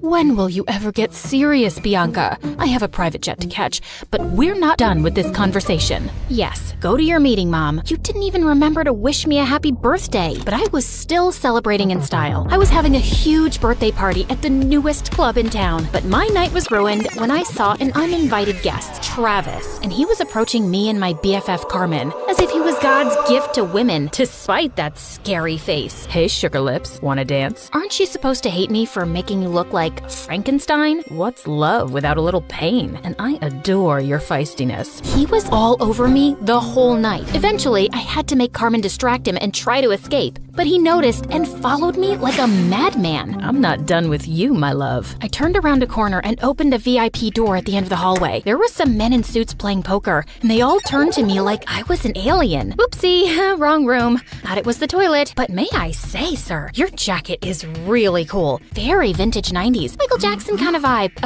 Okay, I won't bother you guys. May the best man win. Bye! Travis was nowhere to be seen, so I took the chance to finally leave the club. But of course, I couldn't avoid him at school, and he was being such a nuisance that eventually I got a restraining order against him. My life was finally peaceful, till a few days later when Carmen told me that her cousin from the village would be joining our school. Since when do you have a cousin? Ever since he was born? You never told me about him. I love to collect snake skins and samurai swords in my basement. I didn't tell you about those either. What? Friends should share everything. I think some secrets are good. Oh my god, my cousin's here. I turned to this guy who was walking towards us like he was the king of the underworld. Judging by his walk, he knew he was a fine specimen of the male species. But suddenly, he tripped over nothing and fell into the fountain nearby. And then he immediately got up like nothing happened. I felt like I was watching a comic cartoon strip. Are you sure he's not some hot model you paid to act as your clumsy cousin? Nice way to say that he's hot and adorable. He then spun her around like she was a cotton ball. Carmen, my favorite girl. I missed you so much. The guy turned to me and I was stunned. He was even more handsome up close and also really familiar. You must be Bianca, Carmen's best friend. I'm Slater. Nice to finally meet you. Did you just curtsy? And have we met before? No. Is this how city people greet each other? Excuse us a moment. Carmen pulled me out of Slater's earshot. What you doing? Talking to my best friend's cousin? Why does that require you to bring your face so close to his? I just thought he looked really familiar. What's your problem? I just think you're finding an excuse to flirt with him. Now listen up, Bianca. You're never serious about any boy, and you just play with their feelings and dump them. And you're not allowed to do that to my cousin. He's not even my type. Relax. Just don't get involved with him that way, or it's friendship over. Understood? Loud and clear, ma'am. Since then, the three of us started hanging out together, and I was having a hard time believing someone like Slater existed. Sheer perfection on the outside, but with the poorest balance a human could possibly have. He tripped, slipped, and stumbled everywhere. He even got a black eye while tying his shoelaces. But one night, while I was admiring one of the paintings at home, it hit me like a bolt of lightning. I remembered where I'd seen Slater before. You gotta trust me, Carmen. Your cousin's up to something shady. Mom and I attended this art exhibition downtown last month, and Slater was there. He was one of the artists. We even bought a painting from him. Only his hair and eye color was different, but it was him, and he wasn't clumsy. He must have been a look-alike. Slater has lived in the village his entire life and just got here last week, and he can't even draw a circle, trust me. I even showed Slater's picture to Mom, and she said it's him too. Now she's contacted the artist to buy more of his work,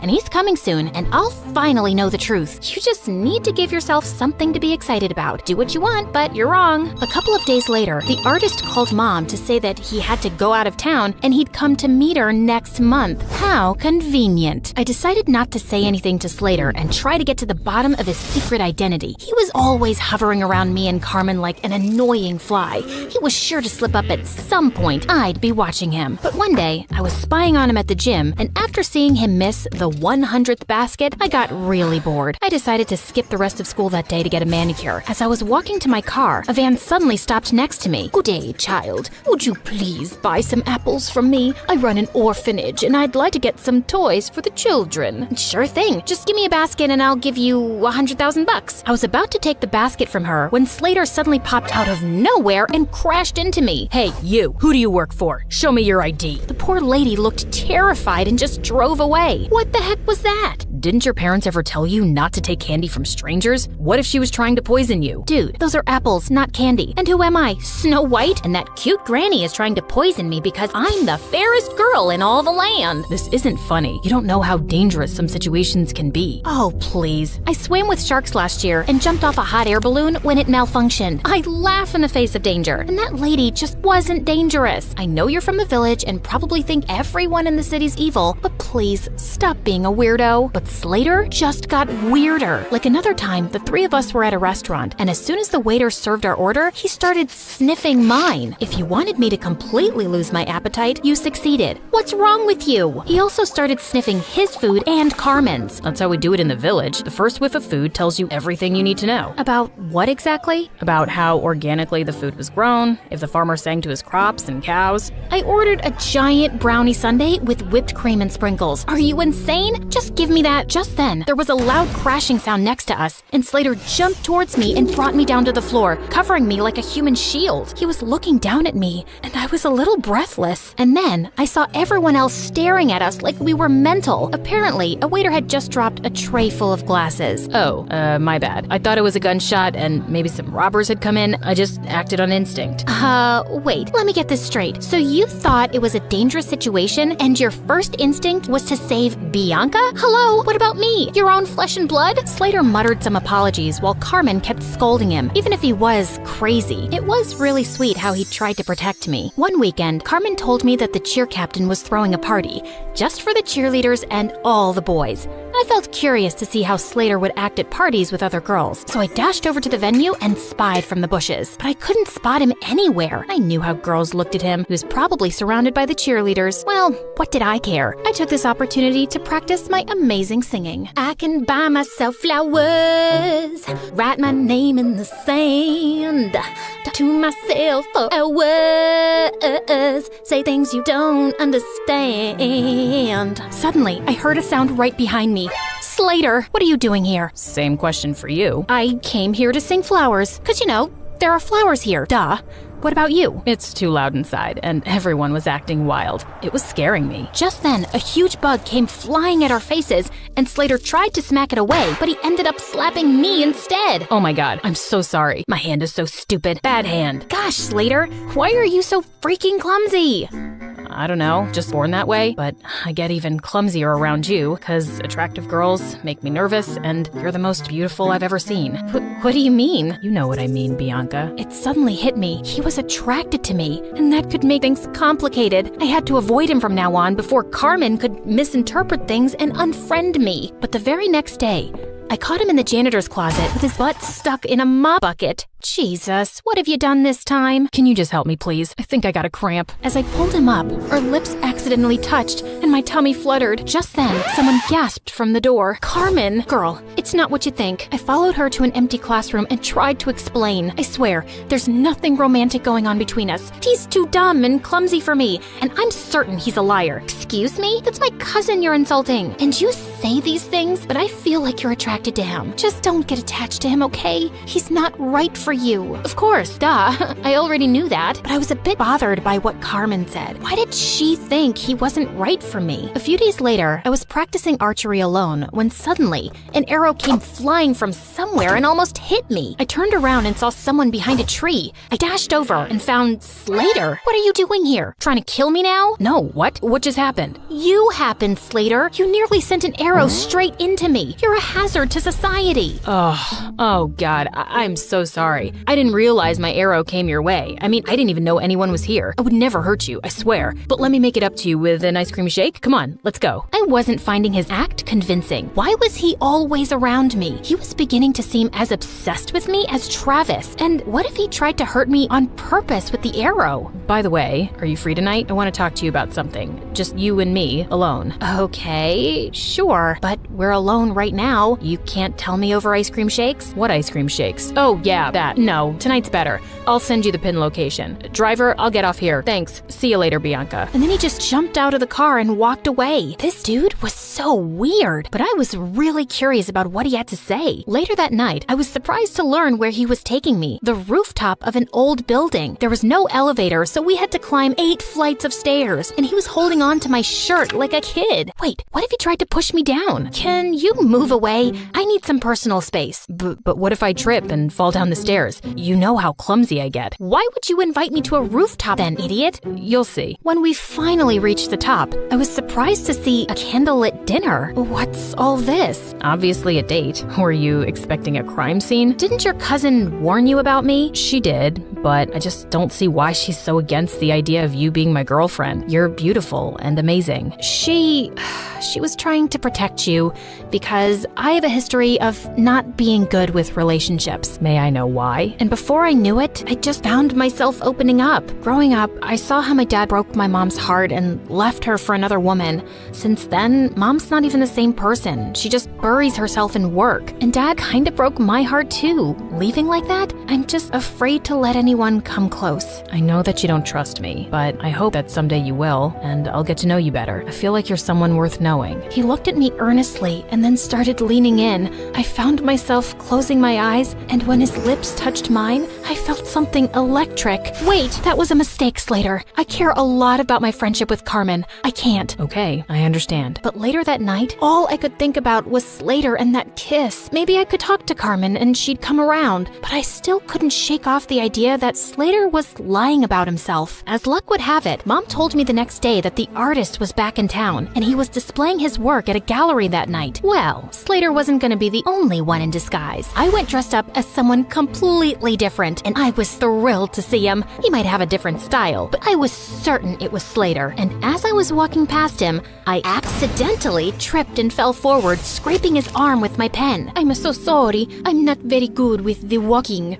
Clumsy, like you people say. Oh, it bleeds. It's fine, miss. I'm okay. Excuse me. I need to use the bathroom. And the next day at school, Slater was wearing a full-sleeved shirt, just like I'd expected. So I spilled my juice all over him. Oh my God, you're wet. You'll have to change your shirt. It's fine. It'll dry up. No, you'll get sick. I won't. I'm as strong as a cow. I tried a few more tricks, but he was able to avoid all of them. I guess I just had to do it by force. After our classes, I followed him outside school, and just as I was ready to jump on him from behind, he turned around and pinned me to the wall. Bianca, why were you trying to attack me? How did you know, Spider-Man? And all I wanted to do was this. I pulled up his sleeve, and sure enough, he had a long cut on his arm. Ha! So you're really that artist. I've exposed you, you big fat... Suddenly, there was a growl behind me. I turned to see 2 guys holding 2 rabid dogs and pointing at us. Bianca, just run. Slater grabbed my hand, and we ran like crazy from the dogs. After sprinting down several blocks, he pulled me into an old building, and we ran up the stairs. We climbed all the way to the rooftop, and we could hear those guys behind us. Okay, there's no other choice. We gotta jump. Excuse me? I must have heard you wrong. And what is going on? Questions later. And what's the matter? I thought you laughed in the face of danger. Haha. Now is not the time to be sarcastic. Just hold on to me and you'll be fine. Do you trust me? Of course I don't trust you. You're the clumsiest idiot I've ever met. Listen, Bianca, I'm not who you really think I am. I just need you to trust me right now, okay? I won't let anything happen to you, I promise. My instincts told me to trust him, and I did. And what happened next was the most thrilling thing ever. We went flying through the air, then landed straight in a garbage dump. Ew, fish heads. Come on, this isn't over yet. I needed answers about why I was currently running a marathon with my BFF's mystery cousin around the city. Slater, why are these people after us? Listen, something happened. He didn't get to finish because the gangsters finally cornered us. Slater pushed me inside one of the diners as he started fighting them expertly. What were these kung fu ninja moves? He was so hot. Just then, one of the guys came up behind him with a metal chair. I looked around for anything I could throw at that scumbag before he could hurt Slater. Bullseye. That's my girl. Just then, a bunch of policemen arrived and surrounded the men, and Slater pulled out a badge. You're under arrest. What? He was a detective? As those jerks were being taken away, Slater finally told me everything, starting with how I unknowingly got involved with an international mafia gang. You walked in on them one night at the dance club and saw something you weren't supposed to see. You've been in danger since then. Oh, those guys. But I swear I didn't even see anything. They couldn't be sure of that, so you've been their target since. I was already in town looking for this gang and posing as an undercover artist, but when we found out that they were looking for you, I joined your school to be closer. We also thought we could catch them using you. You mean using me as bait? I didn't mean use you like that. We just knew they'd come after you. So that date on the rooftop, was that also a ploy to get the gang members there? Well, yeah. We had police hidden all over that building, but I think the gang realized it was a trap. Everything made sense now. He was just pretending to be interested all along so he could be around me for my protection and to catch the bad guys. I was just a mission for him. You saved my life. Thank you. I just did my job. I'm glad you're safe now. I gotta report to headquarters soon, so... Yeah, great job. Goodbye then. As I walked away, I suddenly felt sad and empty, and the next day at school, Slater was gone. I demanded more answers from Carmen. Slater really is my cousin. He became a detective at a young age, and he doesn't tell us much about his job. But after that restaurant incident where he was clearly protecting you, I asked him what was going on, and he said it was something related to you, but it was confidential. So that's why you didn't want us to get closer. Yes, because he was just here for his job, and he doesn't form attachments. I didn't want you to get hurt. I'm sorry.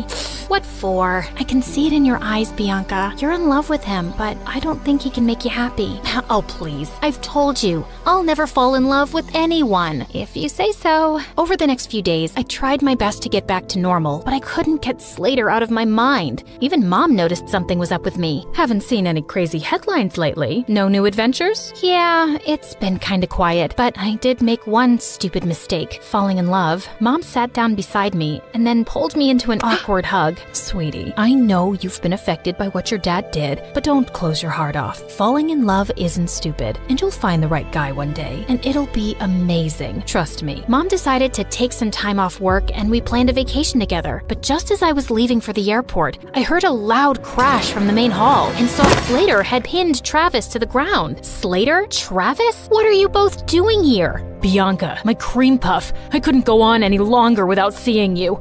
I can't live like this. You really need to tighten security around here. Found him crawling through the dog door. As Slater handed over a screaming Travis to the guards, he turned to me. Why are you here, Slater? Same reason as Travis, actually. I really missed you. Wait, where are you going? Sorry, can't disclose the location. It's top secret, so whatever you want, make it fast. I got another mission. Okay, so what is it? I need you to fall in love with me and be my girl. Oh, well, that sounds like it's gonna be a very hard mission. I'm not afraid of challenging assignments. He pulled me in for a kiss and then hit his forehead against mine. So you're naturally clumsy. Only when I'm in love.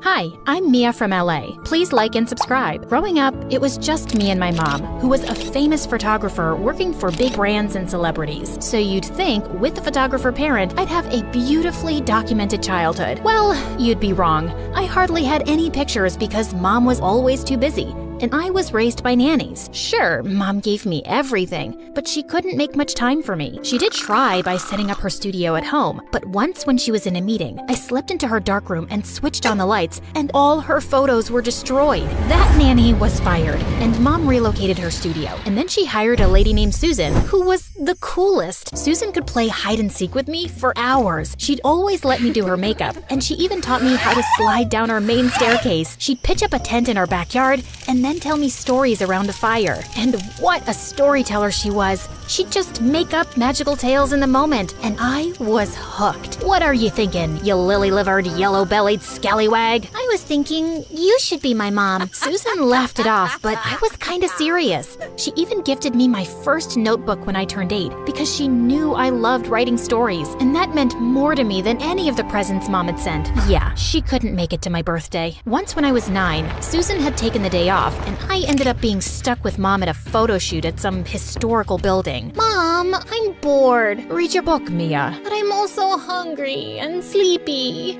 Think of something fun to do for a little longer, okay? Okay, but you better come find me soon. Yeah, soon. So I skipped off to find an amazing hiding place. I thought it was clear to Mom that we were playing hide and seek. As I waited for her in my spot, I dozed off. And when I woke up, it was kinda dark. I tried to find my way back to Mom's shoot, but I was totally lost. Luckily, a security guard found me and took me to the nearest police station. And the only number I knew by heart was Susan's. Sometime later, both Mom and Susan came running in, and I jumped straight into Susan's arms.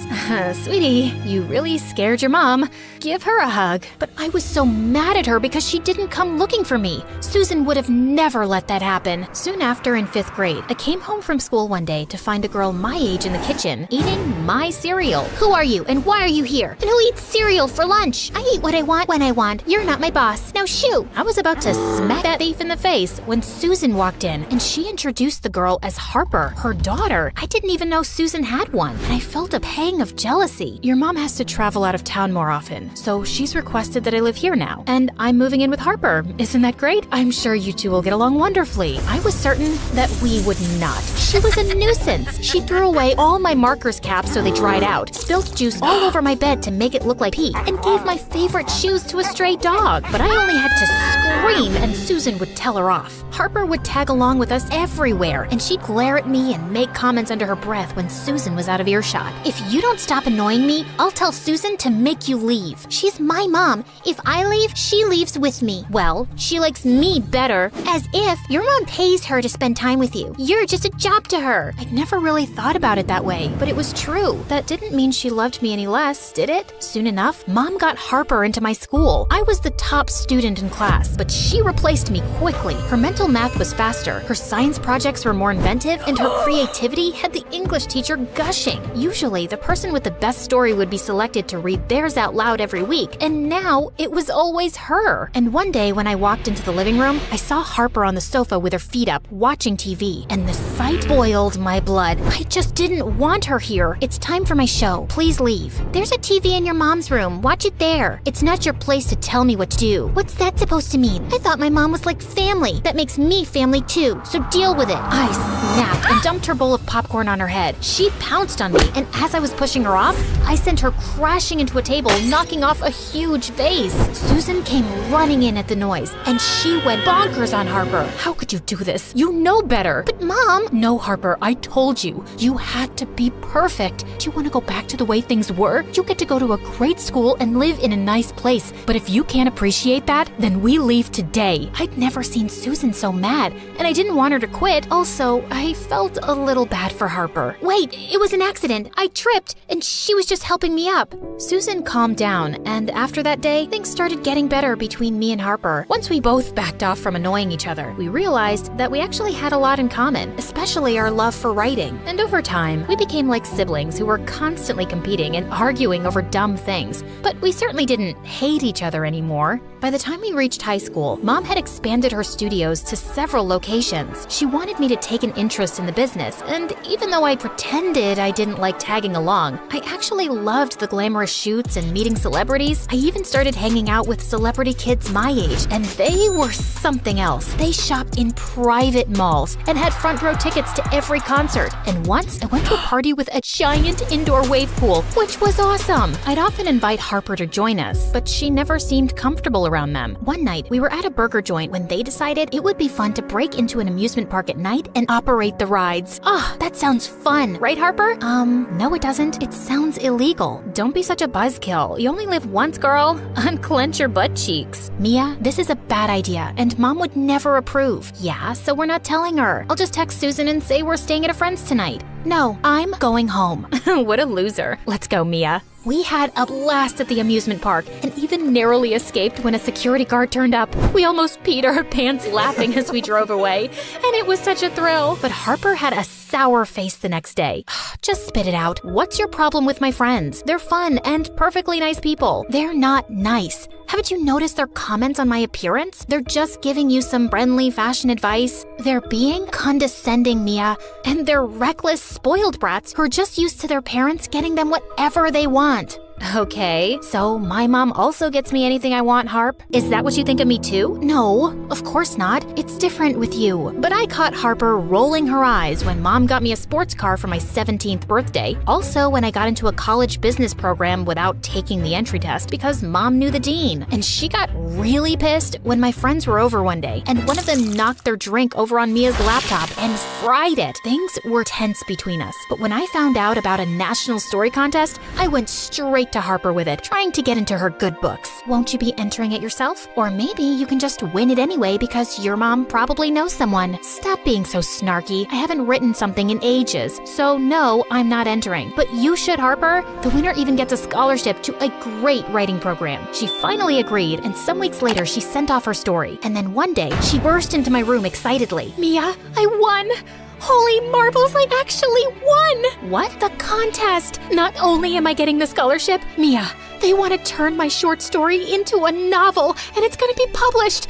Can you imagine? Oh, thank you for convincing me to enter. Harper, that's amazing. I gotta tell Mom, she's gonna be so happy. I couldn't help feeling a little jealous, though. I'd always wanted to have a story published, and Harper was actually getting to do it. I pushed the thought away. I could do it someday, too, and I was happy for her. That is, till her book came out. It was my first time reading her script, and my heart started racing. I couldn't believe my eyes as I frantically skimmed through the pages. These were my stories. Not exactly word for word, but the main themes and so many ideas, they were mine. I stormed downstairs and shoved the book in Harper's face. You cheat. What? These are my ideas, Harper. You stole them from my notebooks. How could you stoop so low? Are you crazy? Why would I even look through your notebooks? Then how did my ideas magically appear in your story? 'Cause they're my ideas. But of course, you found a way to make it about yourself. You've always thought you're better than me because I'm just the help's daughter. Don't change the subject, witch. And I've loved Susan like my own mom. Yeah,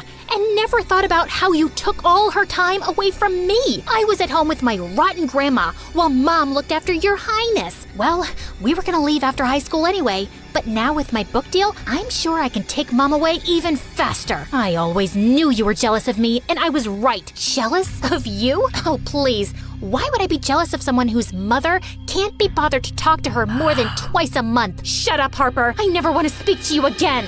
Fine by me. Susan was really upset when she found out about our fight, and she tried to make us talk, but I refused. I couldn't even look at Harper. And then one night, some reporters came to interview her at the house and asked her where she got her inspiration. Oh, my mom's always been a great storyteller.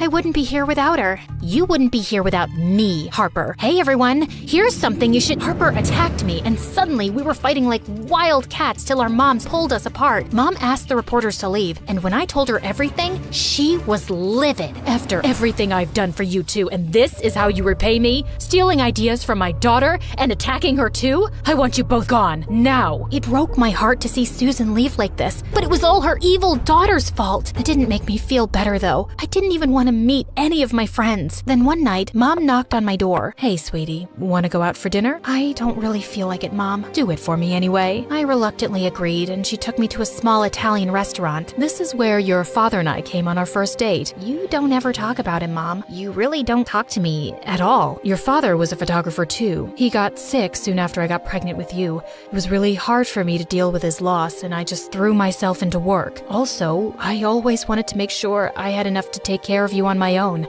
but I think I've let you down. What do you mean? I can see how much you miss Susan, and she's made you into the kind of person you are today, not me. It used to hurt my feelings when you preferred her as a kid, but I can't blame you. Is there anything I can do to make up for me not being there? Mom, I've always appreciated everything you've given me, but I think I just want your time now. Over the years, Mom and I grew closer and I got more involved with her business. I'd see Harper on the news. She'd turned her novel into a trilogy and gained worldwide success. I tried to get over my bitterness, but I just couldn't forget the betrayal. Then one day, my assistant let in a visitor, and I was shocked to see Harper. What are you doing here? I don't want to see you. Please, Mia, just hear me out. She told me that Susan had fallen sick and had been in the hospital for months. My heart sank at the news. She's recovering now, but she keeps asking to see you. Please, you should hear what she has to say. I put all my differences aside and ran to see her, and hugging her made me feel like a kid again.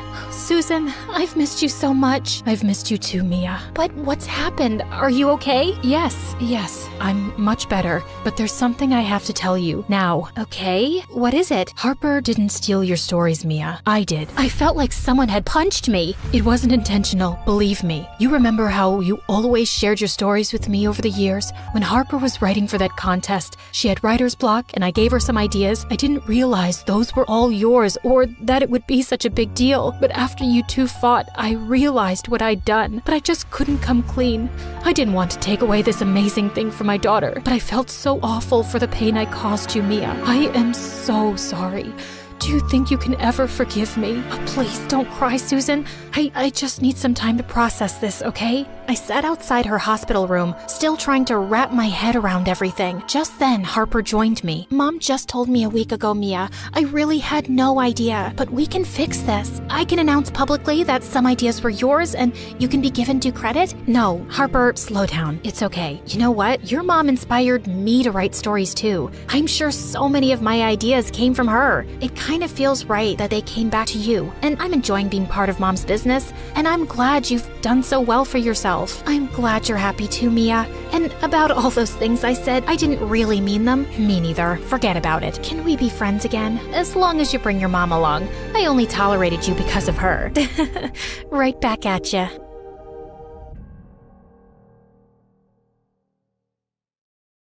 Hi, I'm Noor from Pakistan. Please like and subscribe. I was 17 when I moved to the US with my family. And even though my parents were worried about me adjusting here, I was super excited about my new life. On the first day of school, as I walked down the busy hallway, a girl bumped into me and dropped all of my books. As I started picking them up, I saw another kid in roller skates charging straight at me. I just sat there frozen in horror when suddenly someone pushed me out of the way. I looked up to see the cutest boy I'd ever laid eyes on smiling down at me. Hey, are you okay? Did you hit your head? Do you feel dizzy? Well, I did.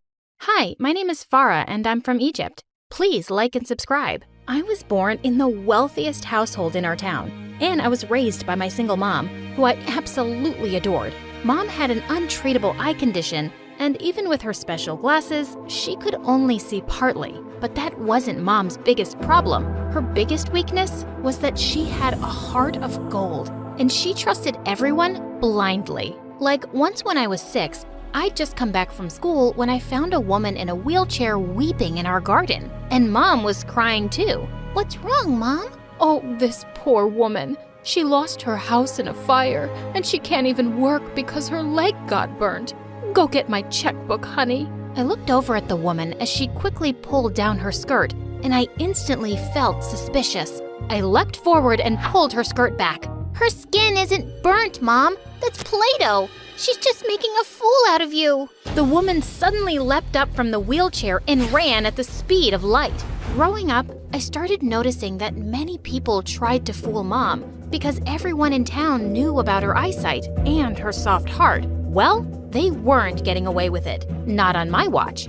Life was going good. Till one day in 9th grade, I was running outside my house when suddenly I bumped straight into a woman and she fell down. Oh, I'm so sorry. I didn't see you. But she just pushed me aside and started walking to my house. Hey, why are you going to my house? I already said I'm sorry. there's no need to create a scene, but she just started banging on the door loudly and pushed the servant aside to let herself in. I was about to yell at her when suddenly Mom appeared in the hallway and the woman ran to her shouting, "Oh, my dear cousin, it's been so long since I've seen you." Cousin? Jamel, is that really you? Wow, we haven't met in a decade. Yes, it's me. Oh, cousin, I've suffered so much since we last met. My husband divorced me, and I have no money. I've just recently moved here to look for work. Oh, I'm so sorry to hear that, Jamel. I can hire you as a cleaner and a cook if you want. And you must not waste money on rent. There's a small cottage in the backyard that's empty. Oh my God, what was Mom doing? Oh, I wouldn't dream of being a burden on you. Yes, that's right, you shouldn't. But since you're insisting and I really care about you, I'll shift immediately to look after your home. Once the woman left, I tried reasoning with Mom, but she insisted that she had to help her cousin. And before I knew it, she was moving in with her things. It turned out that she also had a daughter my age named Samar. Mom invited the two for dinner on their first day, and Samar just avoided making eye contact, and she wouldn't utter a word. My poor baby, she's just been through so much. Her dad left without even saying goodbye to her, and she's really taken it to heart. She did look quite sad, and I felt sorry for her. I tried talking to her a few times, but she'd always run off like a scared rabbit. Jamel Auntie started working at our house, and I had to admit, she was an excellent cook. She was really bossy and took over all the chores, but Mom didn't seem to mind. For some reason, she even seemed to enjoy Jamel Auntie's company, so I stayed quiet. A few days before the end of summer vacation, I was reading one of my new course books when I caught Samar staring at me, and Jamel Auntie suddenly spoke. "Oh, Farah, how lucky you are. I've always wanted to send Samar to a really good school, but it's never been possible. Things got so bad last year that I just took her out." "Samar isn't enrolled in school? Why didn't you say so before? I'll have her admitted to Farah's school first thing tomorrow." "Oh, you've already done so much for us." "Yes, Mom. I'm sure Samar can go to a good public school with Jamal Auntie's salary. But since you think of Samar like your own daughter, of course I can't say no." Ugh, this woman. I knew that she was just taking advantage of Mom, but I felt like a brat saying Mom shouldn't send Samar to my school, so I let it go. Maybe it would be good for her. All the way to school, Samar was silent, and I was sure she must be nervous. But when we entered the classroom, suddenly she tossed her bag onto a table, flipped her hair back, and climbed onto a chair. "Hey guys, you must all be wondering who the new pretty girl is, right? I'm Samar, and I can't wait to be friends with y'all." I stared at her in shock.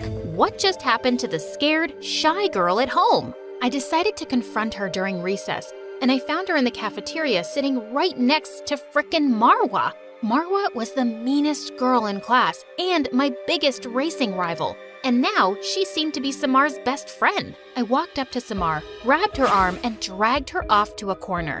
"Would you mind explaining your sudden transformation? Why have you been acting like a mouse at home all this time?" "Because I love acting, and I was playing the role of a sad, poor little girl."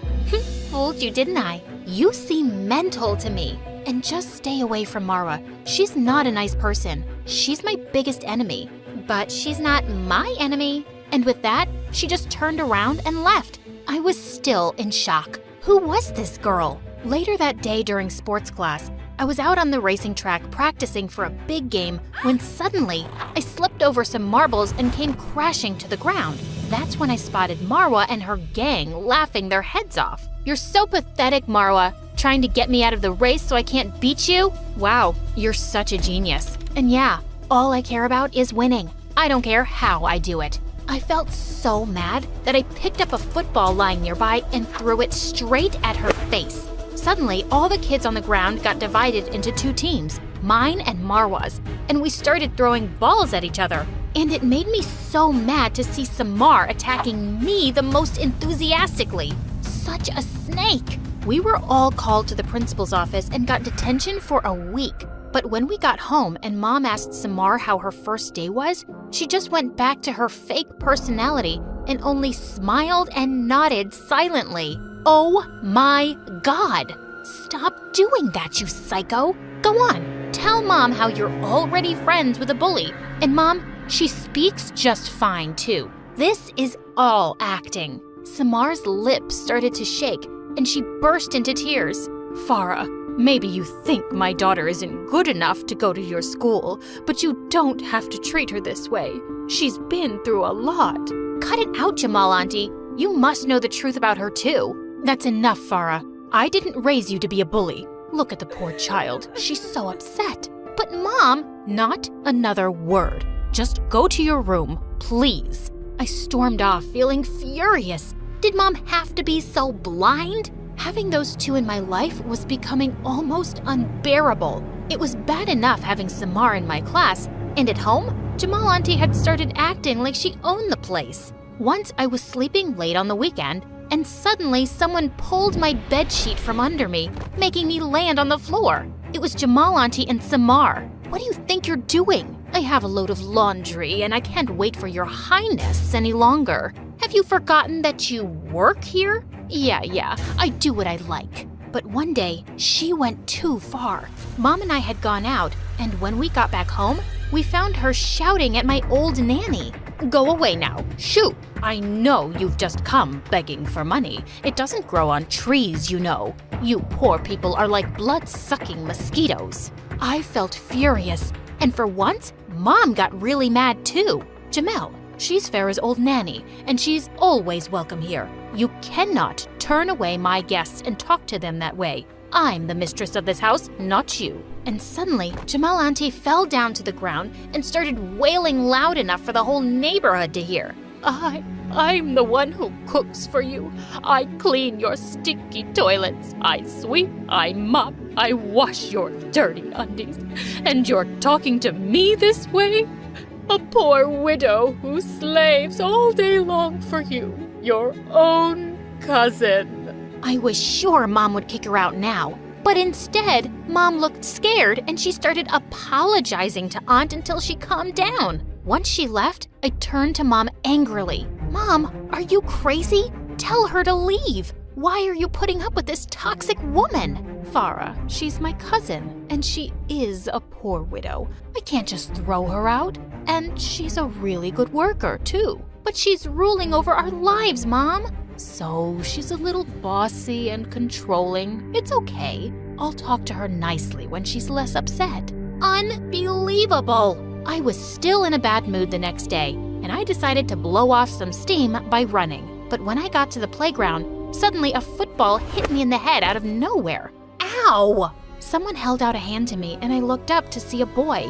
I'm so sorry. I didn't do it on purpose. When he saw that I was having trouble getting up, he suddenly swept me up in his arms. What do you think you're doing? Put me down. I was just trying to help you. I didn't ask for it. He put me down and I pushed him aside and walked away. What a weirdo. But after that day, I seemed to notice him everywhere, and he always seemed to be watching me. One day, I was putting my things in the locker when I caught him peeping at me from behind the wall. I got so annoyed that I went up to him and grabbed him by the collar. What do you want, weirdo? I've had enough of your stares. But just then, Marwa appeared with Samar out of nowhere and pushed me aside. How dare you touch my cousin? Marwa, it's okay. It isn't her fault. Cousin? He's your cousin? Yeah, he's Marwa's cousin and my close friend. Your friend? Since when? Now it makes sense why he's a creep. He's related to you, Marwa. Saying that, I walked off. I found out that his name was Ahmed, and he had recently joined our school as a senior. Now that I knew he was Marwa's cousin, I had all the more reason to avoid him completely. A few days later, our sports coach told us about a citywide running competition, and the winner had a chance to join the national team.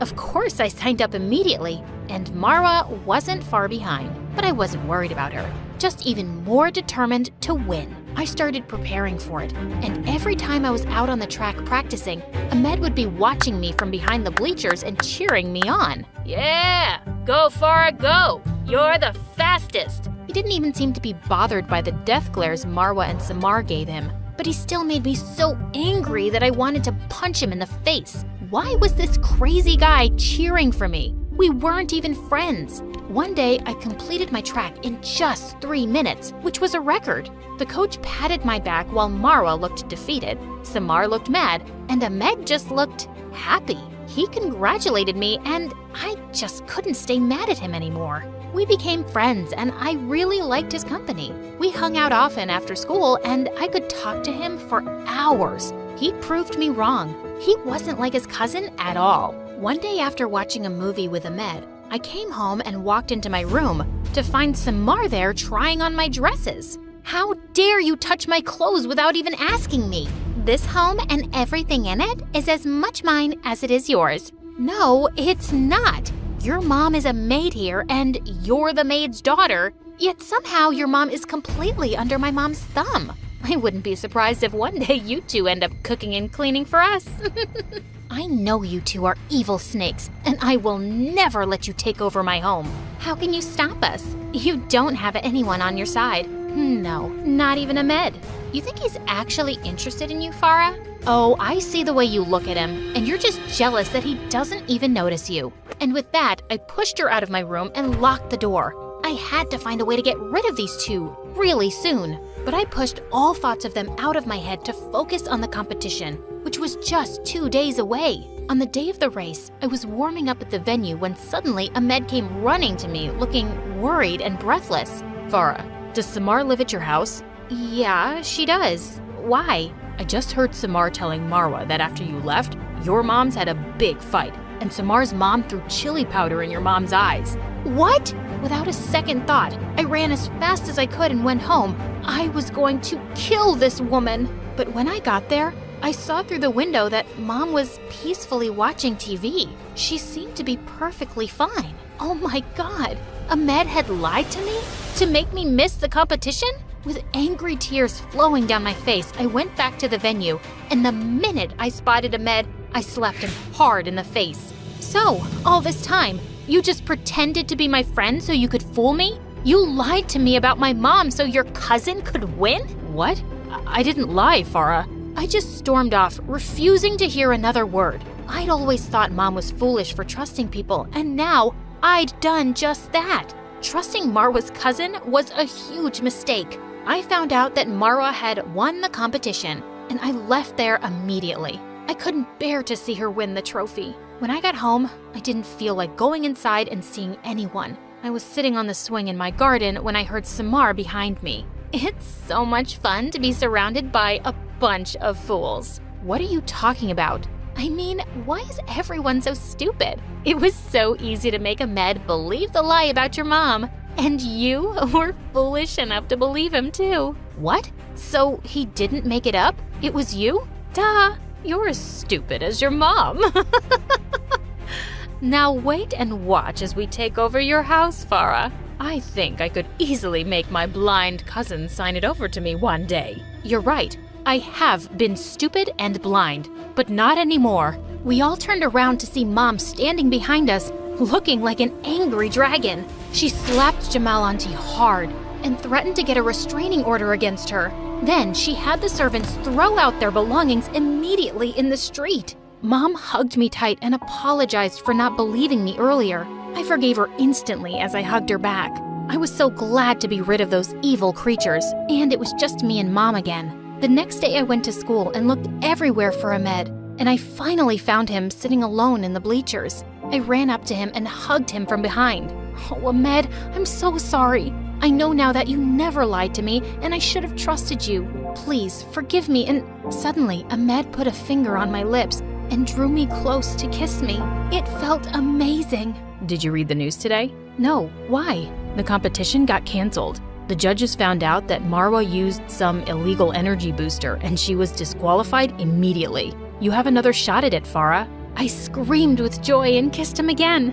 And a week later, I participated in the competition and won. As I stood on the stage with the winner's trophy, my heart almost burst with joy seeing Mom and Ahmed cheering me on.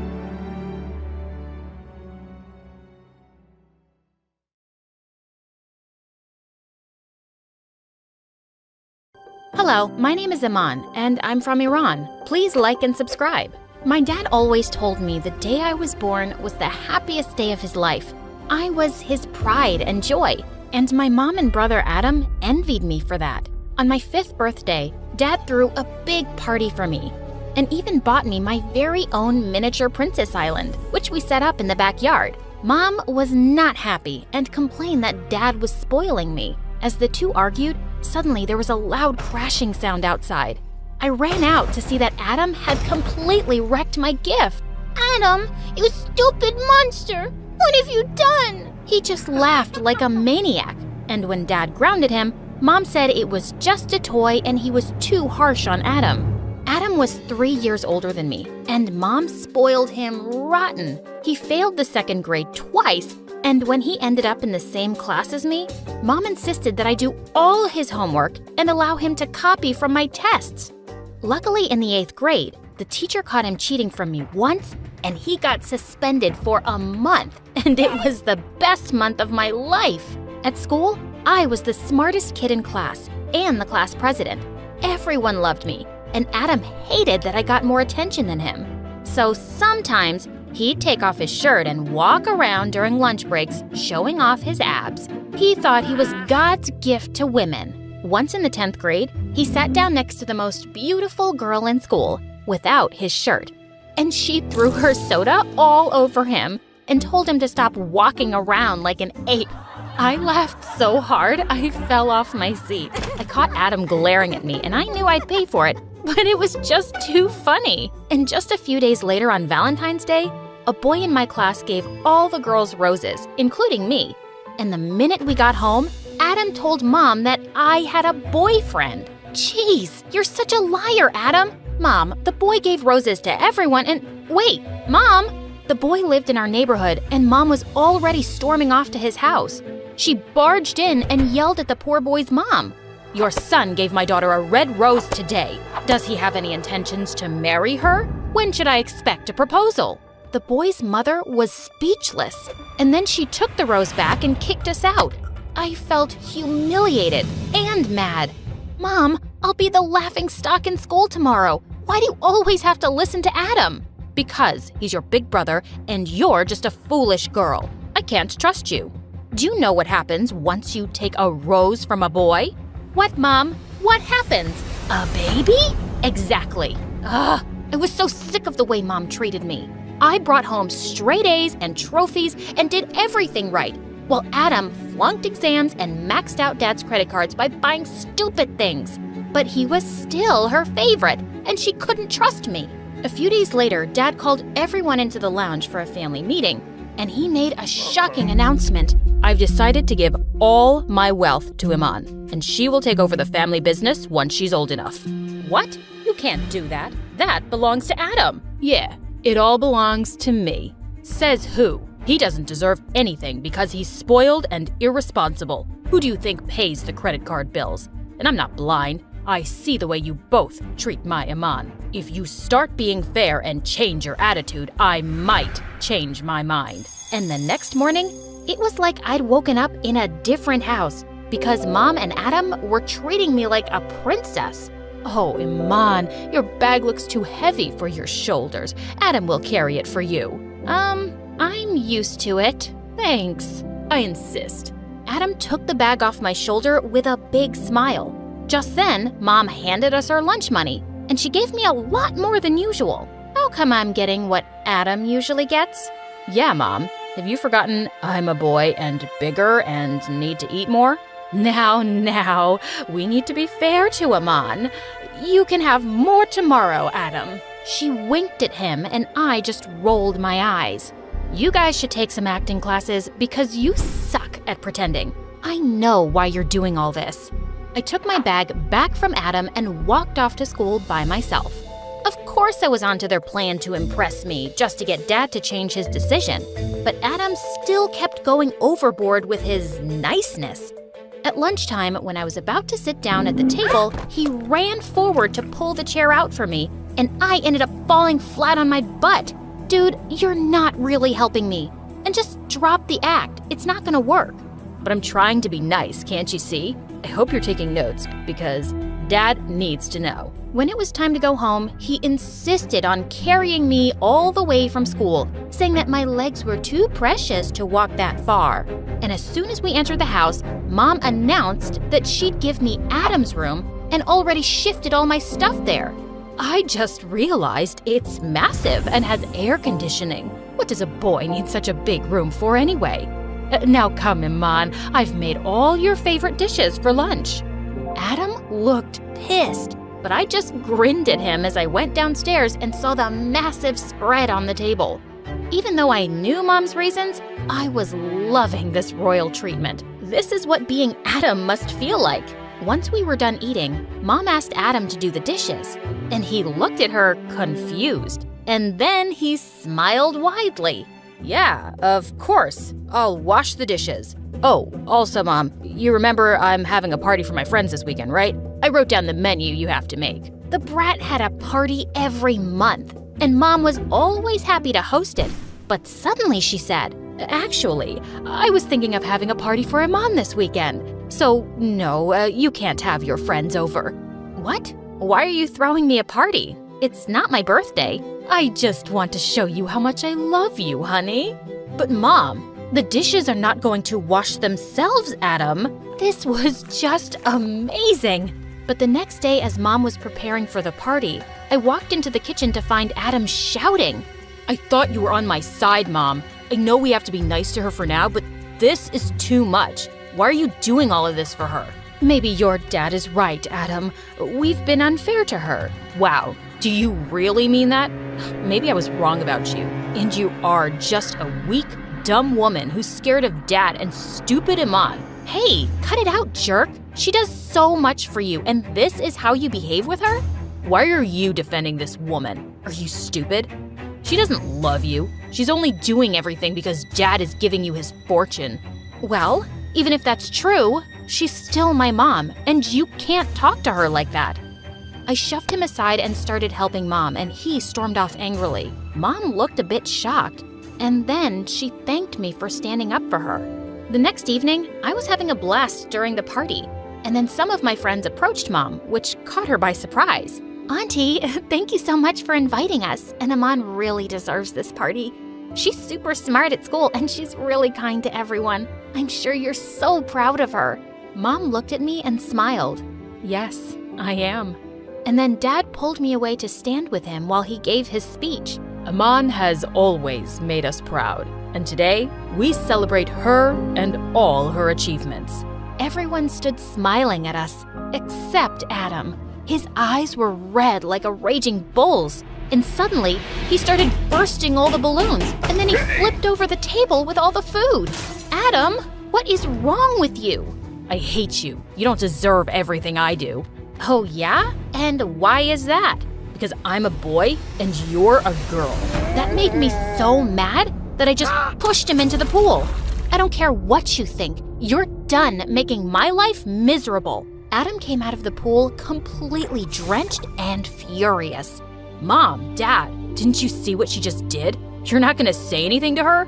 But my parents just stood there silently glaring at him, and he screamed and walked away. After everyone left the party, I was helping Mom clean up the mess when suddenly she stumbled and I caught her just in time. Mom, are you okay? Yes, just a bit dizzy. Just get me some water, dear. I'll be fine. This was the first time I'd seen my mom look so weak, so the next day I insisted that we go to the doctor. The doctor diagnosed her with tiredness, and when we got back home, I made sure she got rest. I did all the chores and cooked her favorite meal and took it up to her room.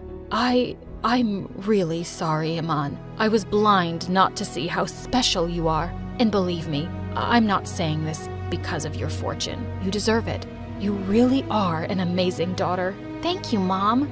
I hugged her and I felt at peace because I knew Mom was finally being real with me. But Adam was ruining everyone's peace. He was losing his mind because no one babied him anymore. One day, he threw out all the food from the fridge so we had nothing to eat. Another time, I found out he'd thrown all my clothes out the window. And then one night, I just lost it when I found all the kitchen garbage on my bed. My parents were so angry, but their scolding had no effect on Adam. He just looked at them blankly and then started laughing like a psycho. Soon after, it was time for our final high school results, and I had passed with flying colors, while Adam had failed. He would have to repeat the 11th grade. Dad just flung his report card to the side and turned to me. I'm so proud of you, Iman. Of course, we already knew what to expect from you. You have never disappointed us. Now come outside for your graduation present. Mom looked really excited too, and I nearly screamed when I saw that it was a brand new car. But then I caught a look on Adam's face, and he looked stunned. Instead of getting angry, he just walked off silently, and I felt kind of bad for him. Dad, maybe you should get Adam a car too. He's older than me, and I'm sure he already feels pretty low about staying back in high school. Then he shouldn't have been such a fool. You're too kind to think about your brother, Iman. Don't waste your thoughts on him. Later that night, as I was watching MSA videos in bed, I suddenly smelled smoke. It seemed to be coming from outside, and when I looked out the window, I screamed. Adam was laughing like a mad person next to my car, which was on fire. Mom! Dad! You've got to come out, now! As we all ran out, Dad started yelling at Adam. Adam, have you completely lost your mind? You bought her a car because she deserves it. He went totally bonkers after that and started pouring petrol all over the house.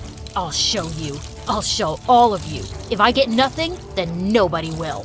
Please, just stop it. Why are you doing this, Adam? You know why. All you care about is stupid Iman. Oh, she's so smart. Oh, she's the best. Well, I'm sick of it. I'm the firstborn here, and I'm your son. What I want should matter most. You're such a brat, Adam. You're just getting a taste of what I felt like all my life. And it hurts, doesn't it? Oh, shut up, Iman. You're just a stupid girl who came along and stole Dad's heart. He loved you more than me, and I had to live with that all my life. And now you've got Mom on your side, too?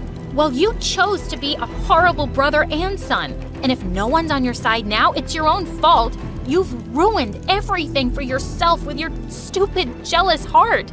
Just then, Adam lit the match, but before he could do any damage, my uncle suddenly appeared. He was a cop and Dad had called him, and he'd come with his team to take Adam away.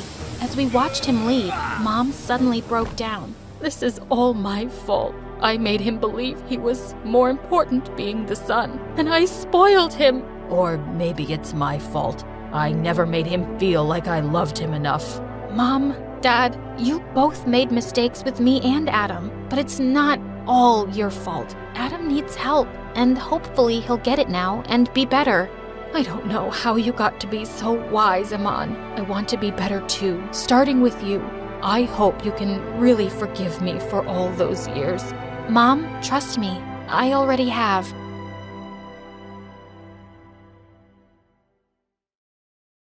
Hi, I'm Amanda. Before I tell you my crazy story, please like and subscribe. I was 5 when I realized my parents were famous for all the wrong reasons. They were rich lawyers who were known for defending the bad guys. People in the neighborhood hated us and would leave horrible notes, throw stink bombs, or trash in our driveway almost every day. Ew, someone put cat poop on the doorstep. Just wipe it off, Amanda, and don't disturb us. We're in the middle of something important. You're playing with toys, Mom. Ugh, I feel sick. These are not toys. That's a limited edition Batmobile. Yeah, that's another thing. Mom and Dad were obsessed with collecting action figures and were oddly secretive about it. They even had a secret room where they kept their toy collection, and no one was allowed to enter it. And I was not allowed to tell anyone about their crazy hobby, which I couldn't even if I wanted to because no one at school talked to me. Every time my parents would win a case, kids would drive me crazy with sly comments. Who knew people could stoop so low for money? My dad always said they were creepy. Oh yeah? Did he also tell you that your breath smells like poop?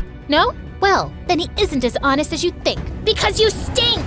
I hated it, but I wasn't gonna let them tear me down. So I put all my focus into perfecting my art. By 11th grade, I could draw portraits in under 2 minutes. When I won the junior art competition, I begged Mom to take me to a fancy dessert place. But 5 minutes into it, she started getting jittery. Oh my God, I gave birth to a sloth. Could you please hurry up?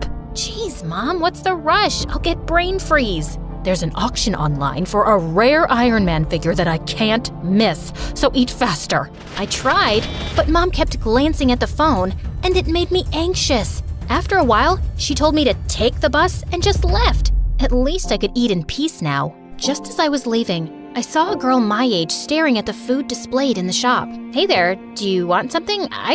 Leave me alone. I don't need your charity. The girl pushed me and I fell flat on my butt. Worst celebration ever. The next day in class, the teacher walked in with someone. It was the girl from the dessert shop. Her name was Sophie and she was wearing the same clothes as yesterday. She sat next to me but didn't say a word. She smelled like a blown out match. But later in the cafeteria, she walked up to me with a stern face. Why are you staring at me? And what's that you're making? Oh my God, is that me? Yeah. I just like the background and the light, so no one has ever sketched me before. You're really good.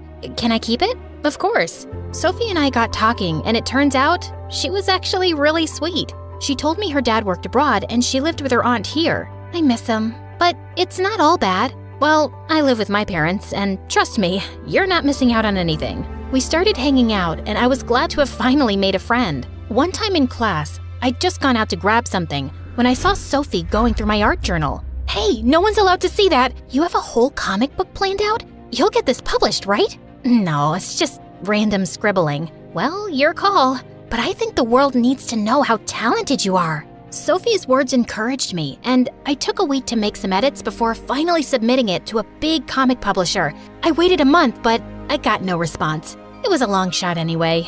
But then one day, when I got to school, everyone crowded around me like I was a celebrity. Amanda, you did it! Your comic became a hit overnight! They published it! You've got to be kidding me! Apparently, the publishers loved my comic and they wanted to sign a contract with me for $2 million.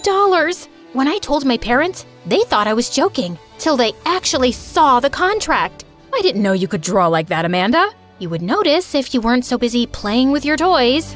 After that, my parents started giving me a lot more attention. They got me a new sketching set and would spend hours discussing ideas, which were mostly useless. You should make your own superhero who can make frogs rain from the sky. Imagine having an action figure like that. How cool would that be? Yeah, no thanks. I'll figure out something. But in reality, I was struggling to come up with ideas. With the publishers on my back asking for a new manuscript, the pressure was building. One day, I invited Sophie over to help me out. We brainstormed for hours, but my mind was just blank. I'm tired and starving. Stay here. I'll bring some snacks. I rushed downstairs, but when I came back, Sophie wasn't around. I kept searching for her till I saw her in Mom and Dad's secret room. Whoa, I didn't know you liked superheroes this much. Yeah, it's for inspiration. Come on, let's watch some MSA. Maybe that'll help with ideas. But just as we turned, Sophie's arm hit one of the figures and it crashed loudly. Within seconds, I could hear Mom screaming as she came running. What did you do? Do you know what that's worth? I'm sorry, ma'am. I didn't do it You're sorry? Who's going to pay for this? Your dad? Sophie turned red before bursting into tears, and then she left. You can't scream like that at my friend, Mom! Your friend just ruined something precious. That's it. No more bringing friends over. She's literally the only person who talks to me. God, all this over a dumb toy? You guys are the worst! I stormed off to my room and called Sophie to apologize, but she didn't answer. And when she didn't turn up for school the next day, I pulled a few strings and got her home address. And I was stunned to see that she lived in a mansion. Why did she act poor then? Amanda, what are you doing here? I just wanted to check up on you. I didn't know you were so rich. I'm not. My aunt is. Listen, I am so sorry about Mom. My parents get crazy about those action figures. Seriously, they love them more than they love me. Don't ask me why. Wait, those aren't yours? Your parents collect those toys, like kids? Are they crazy? Sophie suddenly burst out laughing, and I felt a bit angry. I know it's weird, but they're not crazy. I just came here to apologize. I'll leave. I'm sorry, I didn't mean it like that, but look at the bright side. This is the perfect comic book material. I'm sure it wasn't easy growing up with them, so why don't you write about that? I have to agree. My life is kind of like a roller coaster. So use it. Also, do you think we can move past this whole thing? In a heartbeat. I started working on the new comic based on my childhood. I changed the names and made a few things different just so no one would know it was a true story. And when I gave it to the publishers after a month, they loved it and wanted to release it immediately. I was super happy. But then a week later, I came home to find my parents with my manuscript. How did you get that? We have connections. What were you thinking? Dragging your parents through the dirt like this? You can't write anything without running it by us. Surely we told you that. 1, no you didn't. And 2, that's ridiculous. Please give that back to me. Nuh-uh. You're talking all about your childhood with your weird parents obsessed with their toys? You can't publish this, do you understand? No, I don't. And also, I don't understand why you'd neglect your own child for dumb toys. And why you won't stop fighting for criminals. Because they pay the big bucks, okay? And we can feed you, afford your expensive school, and art supplies. I don't care about your money. I can make my own. Now please, give me back my drawings. But they simply turned around and left with the manuscript. I spent days searching for it everywhere, except the secret room. After Sophie broke one of their pieces, they'd changed the locks. I was still thinking about how to get in there when the next day at school, Sophie came running, panicked. OMG, Amanda, you've got to see this. She showed me the news about a gang the police were after who smuggled illegal substances worth millions in action figures. I was speechless. Do you think your parents could be involved? I don't know. I know they're weird, but I don't think they're criminals. But they're always so jumpy and secretive about the action figures. Of course they're hiding something. We have to tell the police. Just slow down, will you? I need to think about this. I couldn't just call the cops on my parents. I decided to talk to them about it. But later, when I walked into the room, I saw Mom shredding a bunch of papers that looked like my drawings. Oh my God, what have you done? It took me months to make that. Amanda, listen. No, Mom, you listen to me. I'm done, okay? You will pay for this. I was so mad that I decided to do exactly what Sophie said. Punish my parents. I went to the police station to tell them about the action figures, but chickened out the last minute. But an hour later, the police showed up at our doorstep with Sophie. Sophie, what are you doing? Your parents are liars and crooks, and people need to know that. Isn't that what you wanted too? Amanda, how could you think we're criminals? Let us be the judge of that. Let's start with this one. Please, don't destroy our babies. These are not illegal. You can see the receipts. Mom and Dad kept pleading, but the officers cracked open all the action figures, and they didn't find anything. Are you happy now? All our figures are destroyed because our own daughter doesn't trust us. How can I? You're always so weird about a bunch of toys. So much that you forgot you had a real daughter who needed you. That's not true. And for the last time, these are not just toys. They were the rarest, limited edition collectibles worth a fortune. We didn't want someone to rob us or even ruin them out of spite. There are plenty of people who hate us. That's why we always told you to keep it a secret. Shut up! How is this possible? You're guilty! I just know it! I won't let you guys get away with it this time! What do you mean this time? Your evil parents put my innocent dad in jail and got the real culprit off! And I have to live with my awful aunt who makes me do house chores all day long so I can study in a good school. Wait, is that why you became my friend? Because you wanted to get back at my parents somehow? Well, yes, but then I saw how different you were from your family and that doesn't matter. You still lied to me. And Mom, Dad, is it true? Did you really put her dad in jail? We don't know who her dad is. We fight so many cases and putting people in jail is what we do. You guys are heartless. Maybe you're not criminals, but you have committed some pretty big blunders. You've ignored me all my life and never cared about how your jobs or hobbies affected me. You've even destroyed my comic that I worked so hard on. Your comic is in my office. What you saw that day was some useless drawings I found in my drawer. I tried to tell you, but you were so melodramatic, like always. I'll give you that dumb thing back. That doesn't make anything right. And you know what? I'm done with you. All of you. Amanda, don't bother explaining. After that day, I ignored Sophie and stopped talking to my parents. Maybe they started feeling a bit bad because they tried making amends by helping get Sophie's dad out of jail. I was happy for her, but I wasn't ready to forgive my parents yet. Sophie left town soon after, and I didn't hear from her again. I got my manuscript published in a month, and it was even better received than the first one. The money I earned was enough to put me through a good art school, and I left home for good. Soon I got busy with studies and writing a new comic, and a whole year went by. One day, I was at a comic book store when someone tapped on my shoulder. Sophie, it really is you. I'm so happy to see you, Amanda. Sophie, you look so different. What are you doing here? I work here now. We moved to this town after Dad got out, and we're doing well for ourselves. Listen, Amanda, I wanted to call you a long time ago, but I didn't know if you'd talk to me. What I did was wrong. I was angry and foolish, and you didn't deserve that. Dang right I didn't. But who could blame you, honestly? My parents destroyed your family, so I get why you were so angry. Does that mean you're not mad at me? Maybe a little, but not as much. Let's talk more over coffee? Sounds good to me.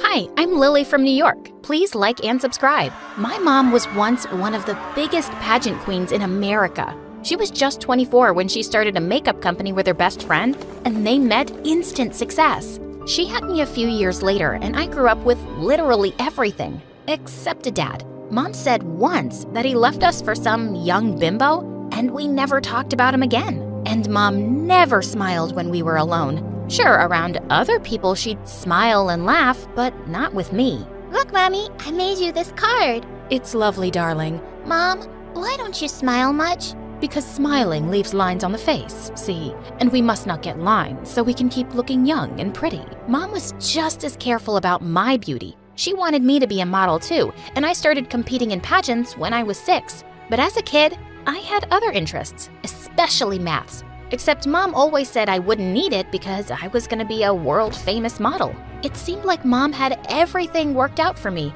including who I was gonna marry. Mom's business partner was our neighbor, and she had a son my age, Alex. It was so annoying when our moms talked about how they hoped we'd get together one day. You'll both run our company together. Our grandchildren will be adorable. Yuck! We hated each other. Alex's purpose in life seemed to be making me miserable. Once in 4th grade, I spotted my favorite doll hanging from a tree, and Alex was shooting rubber pellets at it. Alex, you moron, give that back. That's no way to talk to your future husband. I'd rather chop off my own hair than marry you. You should, 'cause it's really ugly. And then he spat some gum in my hair. I pounced on him and we wrestled until Mom pulled me away. The gum just wouldn't come out, and we had to cut some hair off. I hate Alex. Sweetie, he likes you, and he does those things to get your attention. He does them because he's a jerk. Thankfully, I saw less of him as I began participating in more pageants, and I grew to love the pretty dresses and shiny tiaras. But one day in 6th grade, I saw a new contestant, and I realized she was the shy new girl from my class, Jane. She looked so different without her glasses. When she spotted me, she looked embarrassed. Please, don't tell anyone at school about this.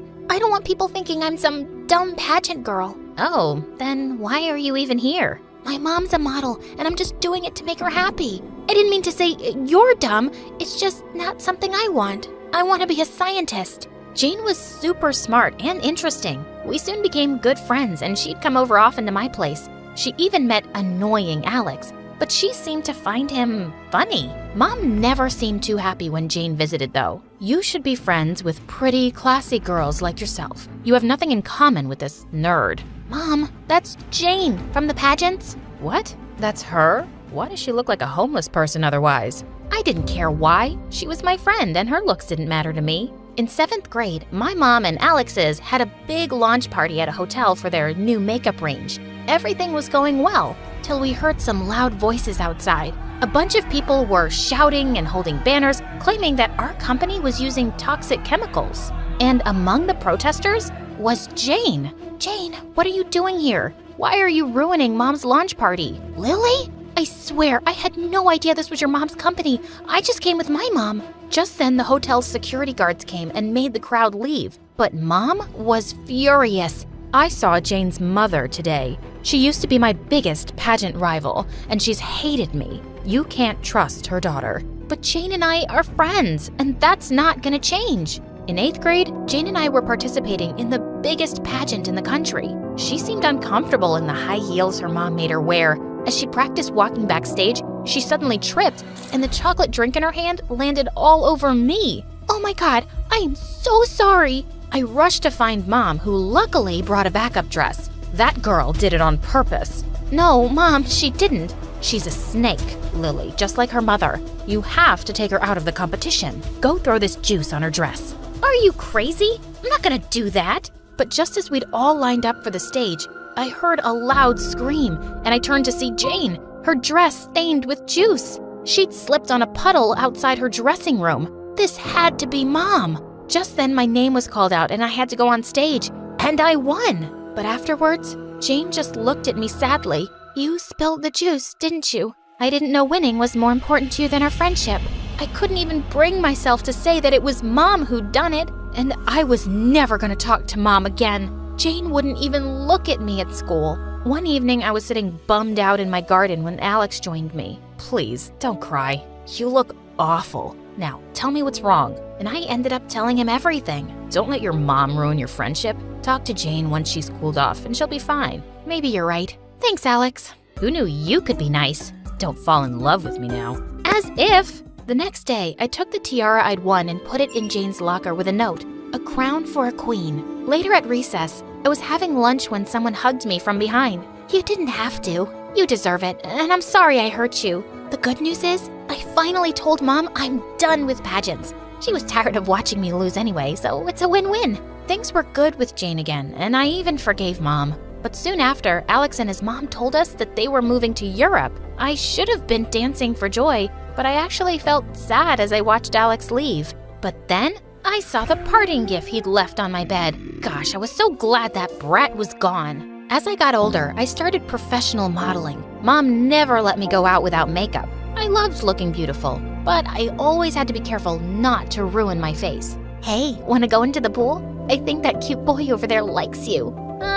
No thanks, I'll pass. Growing up, I realized that Jane and I had almost nothing in common. We even looked so different. I'd grown quite tall, but Jane's height stayed below average. She was one of the smartest girls in school and never cared about her looks, but she was still my BFF. When I turned 16, Mom threw me a big party and invited everyone from my class and my model friends. It was an Oscar-themed party and everyone came in beautiful gowns. Except Jane. Couldn't you have dressed up today? Nah, you know it's not my thing. Sometime later, I went inside to check on the food, and I came back to find Jane yelling at my model friends. I know that you were talking about me. Well, guess what? Some of us don't want to look like bimbos. You're the most dull girls I've ever met, and if Lily's friends with you, she must be just as stupid. I felt furious.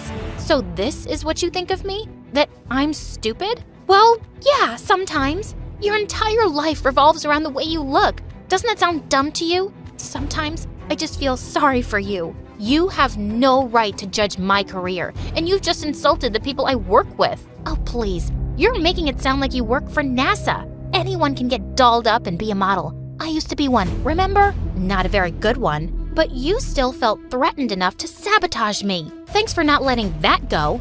And thanks for ruining my birthday. I grabbed some cake and I rubbed it in her face. I half expected Jane to attack me, but she just turned and left. And I couldn't really enjoy the party after that. We avoided eye contact in school the next day. But later, Jane caught me alone in the library. Let me speak first. I don't think you're dumb, and I know modeling isn't easy. I just felt judged by your friends, and I overreacted. I'm sorry for ruining your party, and here's your birthday present. Maybe it's lame. I unwrapped it to find a snow globe with me and Jane's figurines inside. It's perfect, and I'm sorry too. After high school, Jane and I went off to different universities. We promised we'd meet all the time, but Mom kept me really busy with modeling campaigns, and weeks went by without seeing Jane. One evening, I texted Jane to meet up for dinner. We were having a good time when suddenly, I saw some reporters coming towards our table. I'm so sorry about this. They must be here to talk about my new campaign.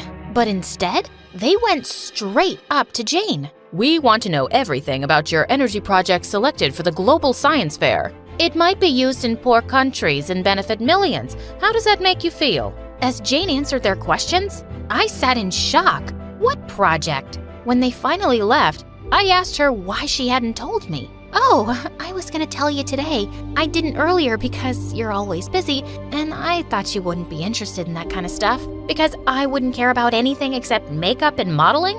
I didn't say that. And now you know, so maybe you can just be happy for me? Of course I'm happy for you, and I'm sure you'll win. She did win, and it came with a huge cash prize and some fame. She was given a medal by the mayor, and people in town kinda treated her like a celebrity. She was more famous than me now, and sometimes it bothered me. That summer she was in France for an internship, and I met her after 3 months. Her looks and wardrobe had improved a lot. Guess who I met in France this summer? I turned around to see a boy joined our table, and I couldn't believe it. Alex? Gosh, it's been so long. Wow, Lily, you look amazing. He looked pretty good himself. He told me that he and his mom were moving back to town, and I felt thrilled. Moments later, he left the table to attend a phone call, and Jane turned to me. He's really cute, isn't he? We became quite close over the summer, and I think I'm gonna ask him out soon. Oh, yeah, you totally should. Over the next few weeks, Alex and Jane kept inviting me to their plans, and I just couldn't help feeling attracted to him. He was smart, funny, sophisticated, and his smile sent my heart fluttering. But I had to keep my feelings in check because Jane liked him. One day, Mom asked me to drop something at Alex's house, and I found him sunbathing by his pool, apparently asleep. Man, his abs looked fine. You done checking me out? What? I was just trying to see if you were asleep or dead. Well, that's disappointing, because I was totally checking you out. Are you a model or something? Are you flirting with me, Alex? Yeah. Is there a problem? Just wondering why. You never liked me much when we were kids. But you're so pretty now. Is that all? You only like me because I'm pretty? Yeah. What else is there? I suddenly felt mad and was leaving when he pulled me down next to him.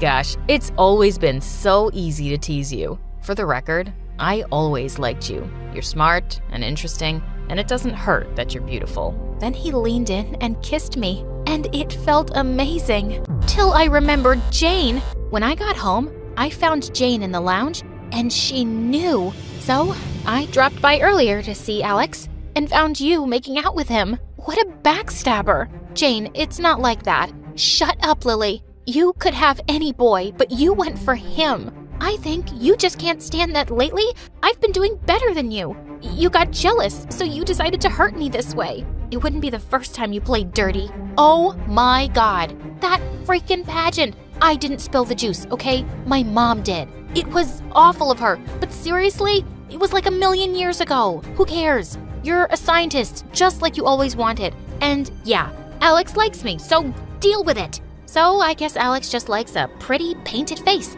and everything your bimbo mom taught you finally came to good use. I lost it and attacked her. We screamed and fought till we crashed into a table. We're done. I don't even know why we're friends anymore. Finally, we agree on something. After that, Jane shut me and Alex out completely. I was mad at her for weeks, but then I started to regret the fight, and I missed her. One day, Alex was coming to pick me up, and Mom looked shocked to see me without makeup. Lily, wait. Alex can't see you this way. He already has. He makes me feel comfortable in my own skin. And yeah, I like makeup, but I don't want to hide behind it anymore. Don't you think I'm pretty without it, Mom? You know men, sweetie. Your dad left me for someone younger. Then he was a jerk, Mom. But Alex is not that person. And Jane always told me not to worry so much about the way I look, too. And she was right. A few days later, I was in my room and there was a gentle knock. It was Jane. Your mom forced me to come and said we had to fix things. Listen, I'm really sorry I said those things about her. Also, I know you didn't steal Alex. I don't even think I was mad about him. It's just that, next to you, I could be cooler than Einstein himself, and I wouldn't stand a chance with a boy. It's hard not to envy you. And I can say the same too. I instantly feel dumber around you, and I wonder if other people can tell that too. Look, Jane, I know we're really different, but we've been best friends since the 6th grade, and I can't imagine my life without you now. So, can we just be friends again? Yes, please.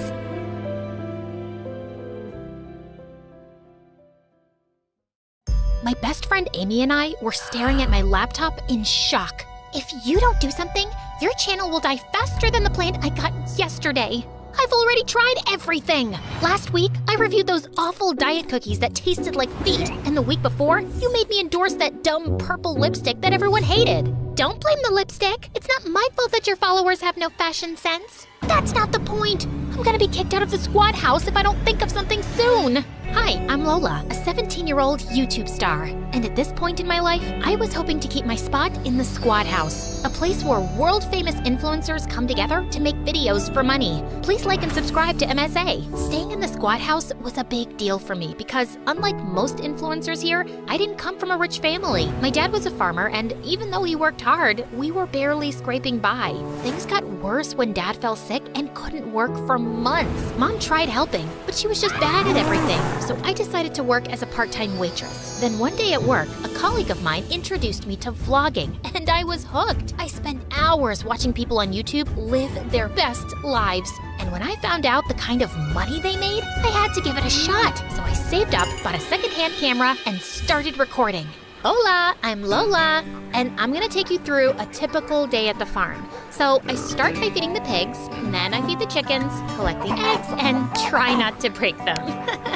Follow me for more such content. I posted a bunch of videos, but I didn't get a lot of followers until one day I was recording a live video of the farm when I accidentally slipped and fell into a pig pen. I got out, but then tripped and fell into a haystack, making a complete fool of myself. Everything was streamed online, and I was super embarrassed. But to my surprise, people loved it. I didn't think much of it until a few days later when I was shooting a video. This chicken flew into my face, and I fell into a tray of eggs. And that clip went viral too. People loved watching me do stupid things around the farm.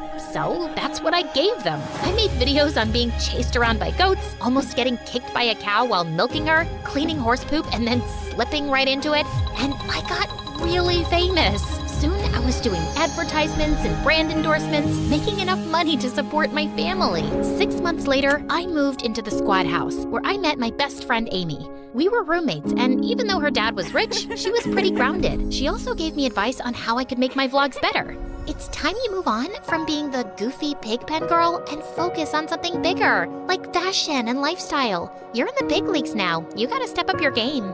Amy was a very famous vlogger, so I took her advice. I bought designer clothes, started doing a bunch of makeup tutorials, and completely transformed my channel. Life was great until a few weeks later when I joined my new school, and everything changed. It was my first day when I was rushing to class like a headless chicken and crashed right into this tall guy. And boy, was he cute. Is it fate or just your good luck that you ran into me today? I'm so sorry. I wasn't looking. Don't be sorry. It's not every day that you fall into Brett's arms.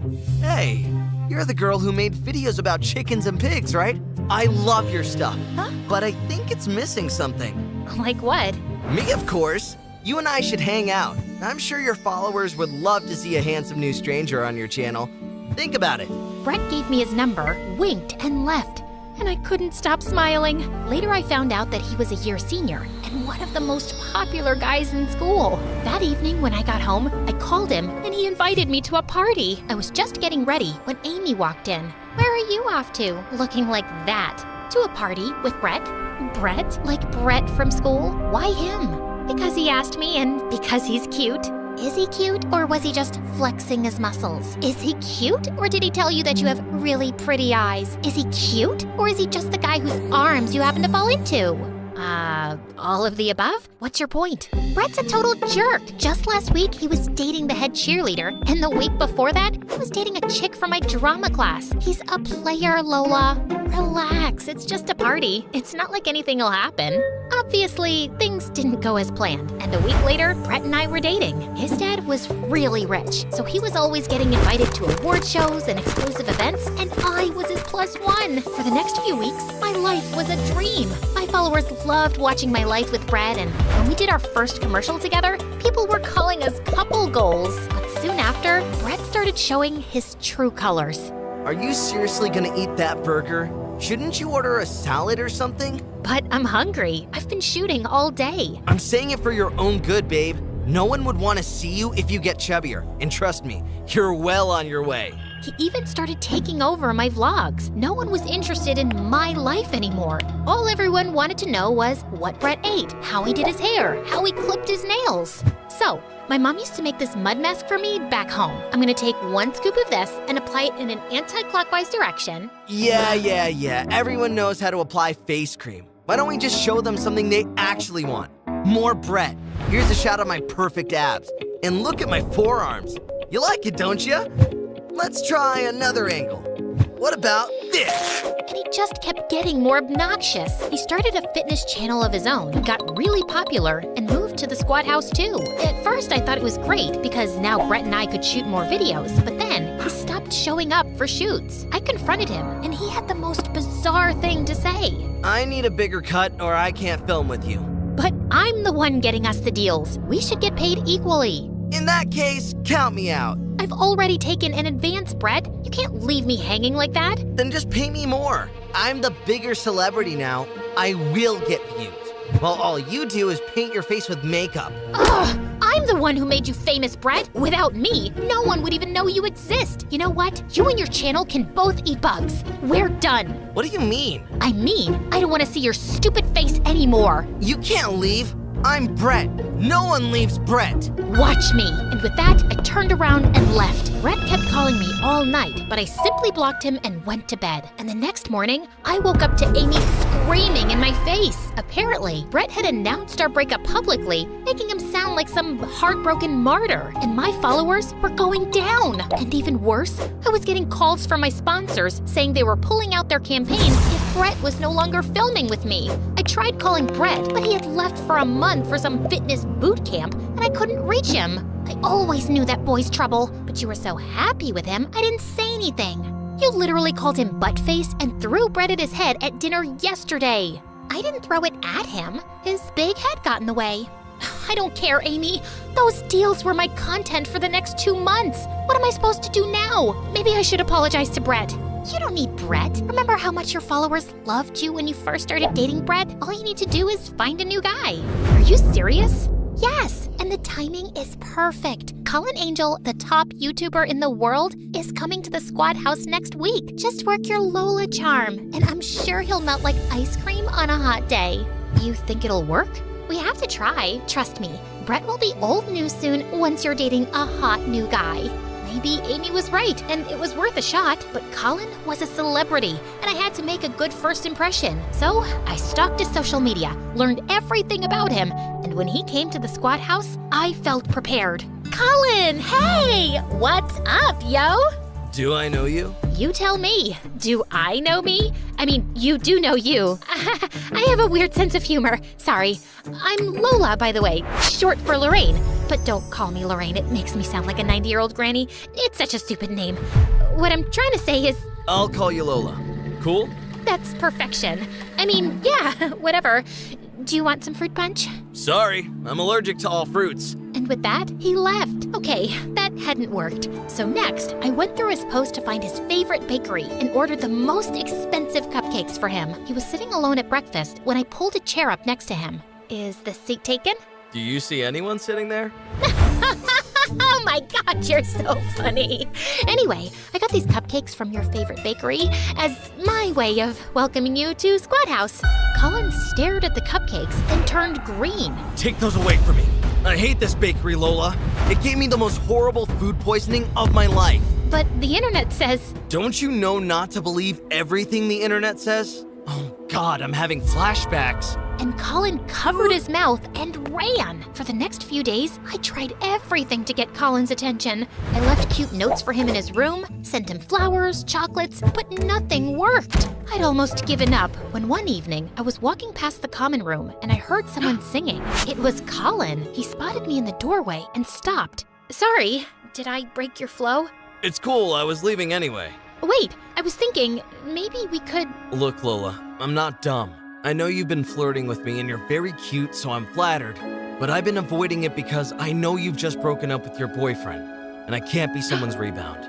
But you're not a rebound. I really want to get to know you. And honestly, Brett was a big mistake. I was losing myself in that relationship, and I'm so much happier now. I know how that feels, and I'm glad you're out of it then. Now will you sing for me? Pretty please? Colin smiled and sang some of his favorite songs for me. We laughed and chatted till it was past midnight, and he asked me out for a dinner date the next day. I thought Colin would take me to a fancy place, but instead, he took me to this broken taco truck that belonged to his dad. This food truck was all we had, until I shot to fame and changed my family's lives. Wow, I support my family too. It's tough for kids like us out there. It is. Now sit back. You're about to see something very special. Colin pulled out a chef's hat and cooked me the most amazing meal. As I sat there eating my heart out, I could feel Colin watching me. Suddenly, he leaned in to wipe sauce off my face, and I felt butterflies. And after that day, we only got closer. Colin was talented, grounded, and very easy to talk to. When I asked him if he'd film a few vlogs with me, he happily agreed. Finally, my channel started picking up again, and with each video, my numbers only got better. But I couldn't stop feeling guilty. Colin had been so nice to me, and even though I liked him now, my intentions hadn't been exactly transparent with him. I wanted to tell him the truth, but Amy advised against it. You can't! Not until we have more content for your channel. Your numbers are up, but it's not enough. But I can't keep lying to Colin. He's so sweet, and I really like him. You really liked Brett too. Look how that went. And let's say you tell Colin the truth, that you used him to gather views for your channel. How do you know he won't go online and broadcast everything? Think about your family before doing anything stupid. I thought about it a lot, but I concluded that I just couldn't lie to Colin anymore. So the next morning, I sat down and wrote a note to Colin, confessing everything. I was on my way to slip the note in his room when suddenly Brett got in the way. Hey babe, I'm back. What do you want? I want us to do a collaboration video. Why? I thought you're too famous for me. I am, but I guess my followers just want to see your pretty face on my channel. So what do you say? Get back together? I'd rather get punched in the face. Fine, suit yourself. But first see this. Brett shoved his phone in my face, and I was shocked. It was a recording of me and Amy talking about Colin and how I'd used him to save my channel. I was just taking it all in when suddenly Colin spoke behind me. Is this true? You used me to boost your channel? Colin, please, hear me out. It started off like that, but I swear, I liked you almost immediately. I didn't fake that. I do believe you, Lola. And I really like you too. Excuse me, that's my girlfriend you're talking to. Ex-girlfriend. Amy, where did you come from? Dude, focus. Yes, Lola, focus on me. If we get back together, I'll give you the bigger cut on every project. Deal? No, don't. I'm more famous than he ever will be. I'll make sure your channel becomes super popular. You know I can do that. Colin's got a point, and it doesn't hurt that he's a total dreamboat. Better than this moron Brett. Shut up! You shut up. You shut up first! I'm not listening. You lose. Oh my God, quiet! All of you! I think I'm done with all of you. Lola, listen to me. No, Amy, you listen to me. You know what I just realized? I was good. Great, in fact, till I started listening to your advice. Wear this, date him, don't date him. It's crazy. I know it's coming from a good place, but it's not me. I didn't want my channel to be about makeup and boys. People liked me when I was authentic and made them laugh. That was my thing, and I want to go back to it. And Brett, get your head out of your butt. The world doesn't revolve around you, and I am never working with you again. Fine. Then I'll post this video of you admitting you used Colin, and I'll tell everyone you used me too, and you're just an opportunistic witch. Your voice is so irritating, man. Just shut up. Suddenly, Amy snatched the phone from his hand and threw it away, breaking it into pieces. Brett charged at Amy, but Colin pushed him away. Brett got up again and started throwing things around like a crazy person. Some of the other influencers had come running at all the noise, and they live-streamed Brett's meltdown. Brett was immediately thrown out of Squad House. After security took him away, Colin walked over to me. So I guess you and I. Colin, you're a wonderful guy, but right now, I need to focus on just me. I feel like I've lost myself all over again. I'm gonna go home. I really like you, Lola. But yeah, I totally respect your decision to be on your own right now. Who says she's on her own? I'm coming with you. You will? Sure. I can do some makeup vlogs at the farm. Also, I owe you an apology. I think you redeemed yourself with that little stunt you pulled on Brett. Yeah, I really cracked that nut. At least I was right about him. Can't argue with that.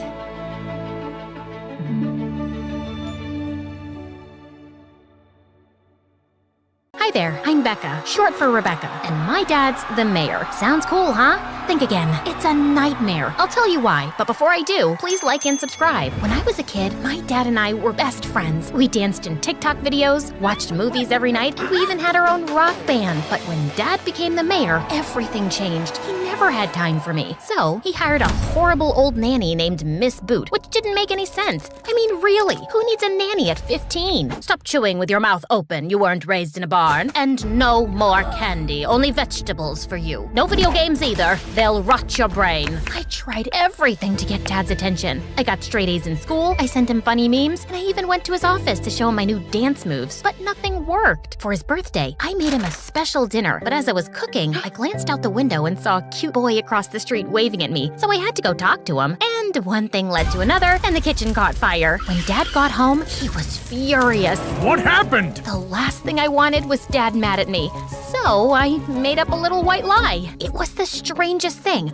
I was out here smelling flowers when I suddenly saw flames from the kitchen. If you ask me, I think it was Miss Boot. She's a creepy old lady. She's jealous of us, and I think she's up to no good. Of course, Dad took Miss Boot's side and grounded me for lying. I gave up trying to get Dad's attention and started focusing more on me. One morning, I decided to ditch school, so I stole the keys to one of my dad's cars and drove myself to the beach. I had so much fun swimming and sunbathing and even got the most amazing tan. When I walked back to the parking lot, Dad's car was gone. I looked everywhere, but I couldn't find it. It was getting late, so I called an Uber and went straight home, hoping Dad wouldn't notice the car was missing. Hey, he hadn't driven it in months. It was possible. When I got home, I ran right into Dad and Miss Boot. How was school, honey? It was great. Lots of learning. Your teachers called and said you didn't show up to your classes. Oh, there must be some misunderstanding.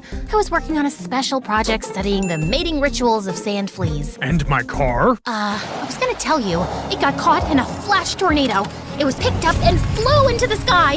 Daddy, it was so terrible and scary. I barely made it out alive. I think I should lie down and forget about this horrible day. Dad didn't believe a word I said and grounded me forever, especially since my teachers ratted me out and a couple of criminals used Dad's car in a bank robbery. It took my dad weeks to clear that mess up. A few months later, I got the greatest news. Mean old Miss Boot was retiring. The day she left, I celebrated. I stuffed my face with candy and played video games all night long. But the next morning, Dad spoiled everything. I'm hiring a new nanny to look after you. Hello. I'm practically an adult. I can take care of myself. Before I could plead my case, the new nanny walked in. Her name was Miss P, and she had a daughter named Amy. They both looked like Disney princesses. They wore flowers in their hair, and I swear I heard birds singing when they smiled. Miss P and Amy will live in the servants' quarters. They'll be helping out around the house. It's a pleasure to meet you, Becca. You're so pretty. I really hope we can be friends. I glanced at myself in the mirror. My hair was a mess, my face was puffy, and I had chocolate on the corners of my mouth. Clearly, this girl was blind. I stormed off to my room and pouted for the rest of the day. Don't judge me, like you're perfectly mature all the time. To my surprise, I started to enjoy having Miss P and Amy around. Miss P kept our house sparkling clean, and she was the best cook. She made my favorite foods and told me funny stories. Amy was pretty cool too. She loved playing video games and watching sci-fi movies with me. Even though Amy and Miss P didn't have much money, Amy was still the best dressed girl I knew. One day we went shopping together, and she gave me the best advice. Green is totally your color. It brings out your eyes. I don't know. I'm not really into dresses. Trust me,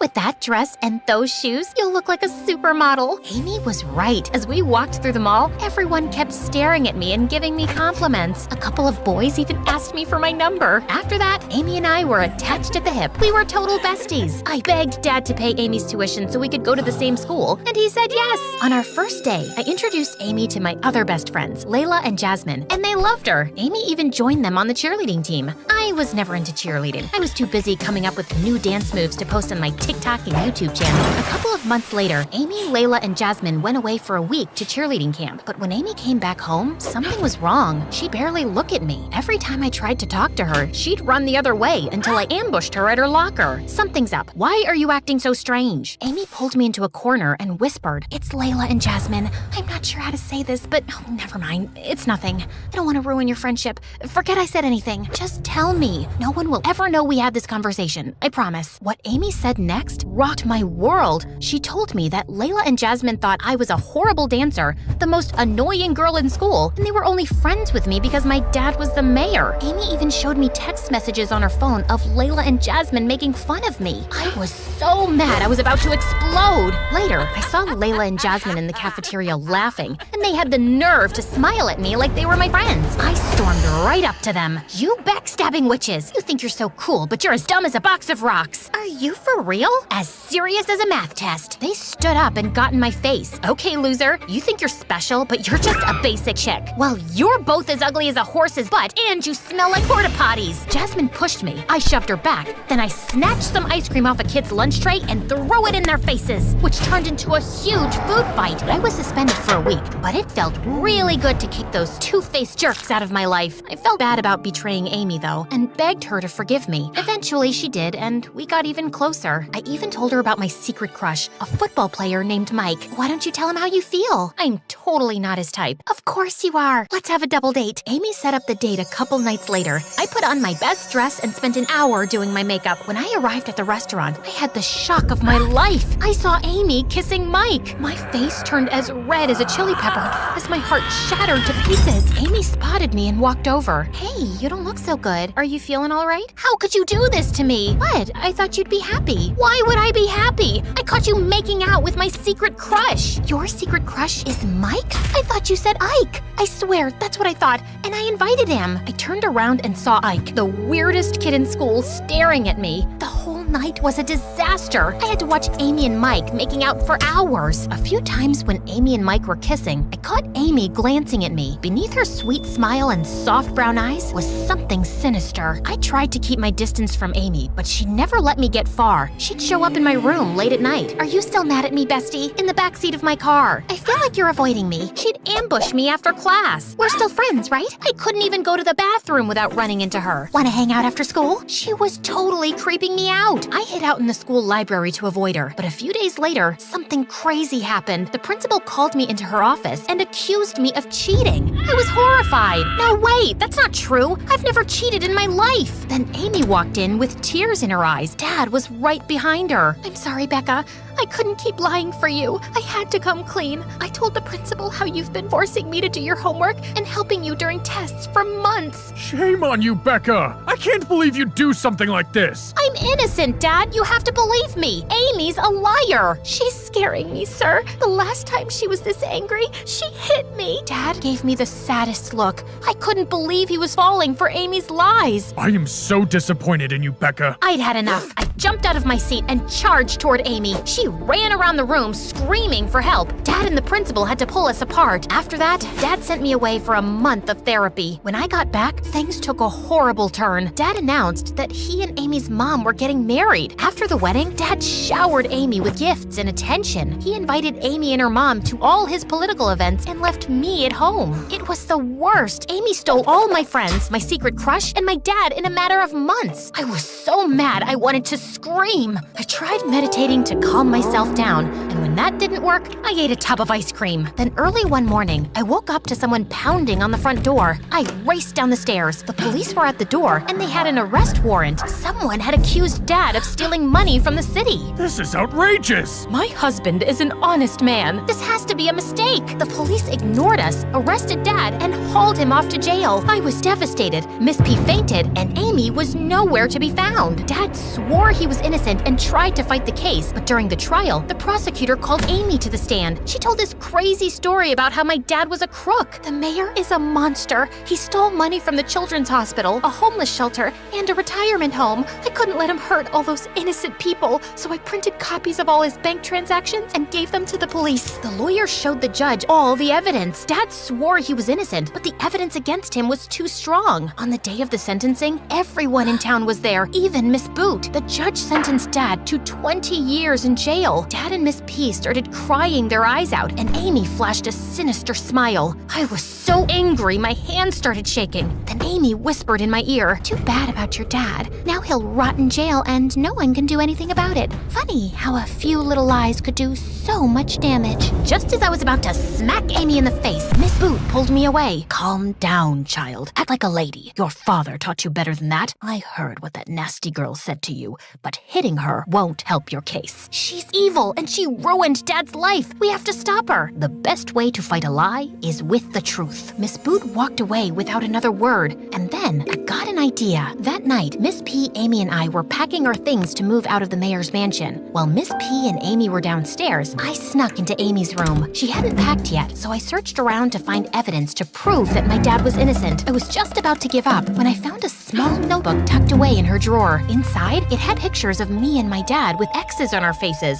a bunch of old newspaper clippings, and a photograph of a young Amy standing next to an old woman in a hospital bed. The articles explained that Amy's grandmother lost her apartment after my dad signed a bill to demolish the building and replace it with a shopping mall. Amy's grandma collapsed during a protest, hit her head on the ground, and fell into a coma. It was such a sad story. Then I heard footsteps behind me. I turned around to see Amy with this demented look on her face. "Your dad had to pay for hurting my family, and now it's your turn." Amy picked up a broom and charged toward me like a maniac. I thought I was a goner, and then Miss P and Miss Boot appeared out of nowhere. Miss Boot snatched the broom out of Amy's hand. Miss P stepped between me and Amy. Amy, stop this right now. What happened to your grandma wasn't the mayor's fault. The city council made that decision. But it's not fair. I know, honey, but what you're doing isn't right. It won't help your grandma, but perhaps I can. My son is a neurologist, and I can ask him to take a look at your grandmother, but under one condition. Miss Boot glanced at me. "You tell the truth about my father." Amy agreed. We all went to the police, and Amy told them how she lied about Dad and had hired someone to make up all the evidence against him. Dad was released from prison, and Miss Boot fulfilled her promise. She told her son about Amy's grandma, who decided to put her into a clinical trial where she had a great chance of recovering fully. On the day of Amy's trial, Dad felt so sorry about Amy and her grandma that he asked the judge to be lenient. The judge sentenced Amy to a year of therapy at a mental institution. Dad was reinstated as mayor, but every day he made sure to spend more time with me and Miss P. Miss P apologized for not believing me and taking Amy's side, but I still felt guilty. Dad,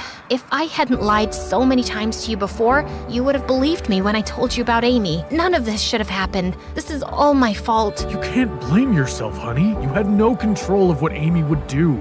All we can do now is pick up the pieces and try to move on with our lives. And that's what we did.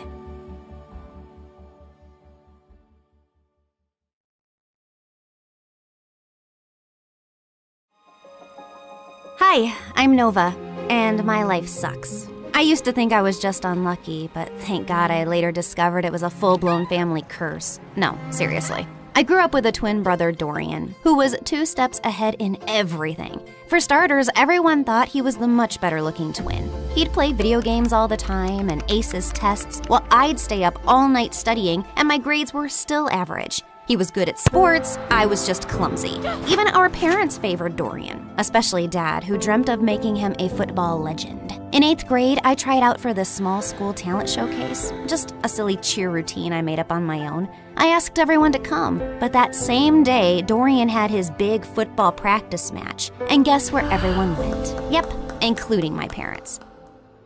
What's going on? Your brother scored the winning goal at his big match, so we called all his friends over to celebrate. So you missed my talent show for a dumb match?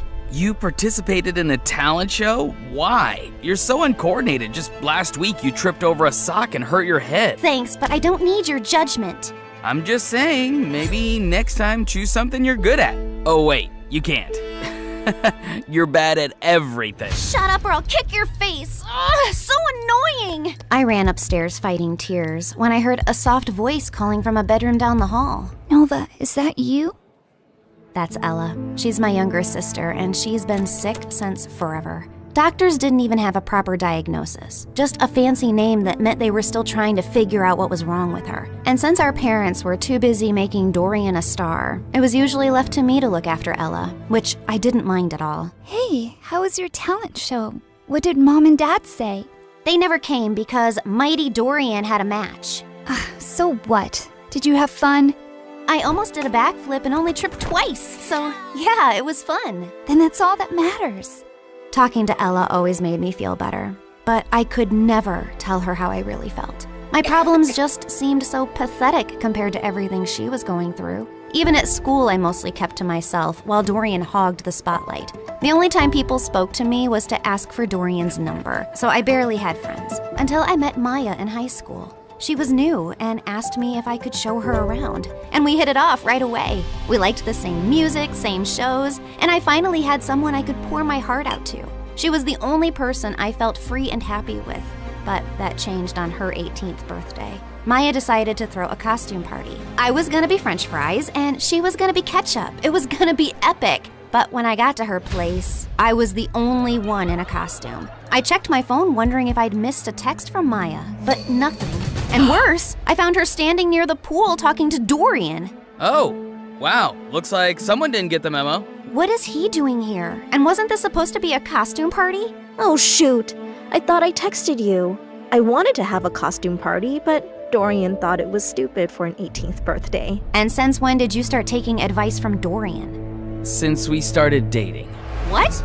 He asked me out last week, and I said yes. Why? Of all the men on the planet, why him? And you couldn't stand that there was finally someone who liked me more than you, could you? Would you stop overreacting? You look like angry McDonald's French fries, and I can't take you seriously.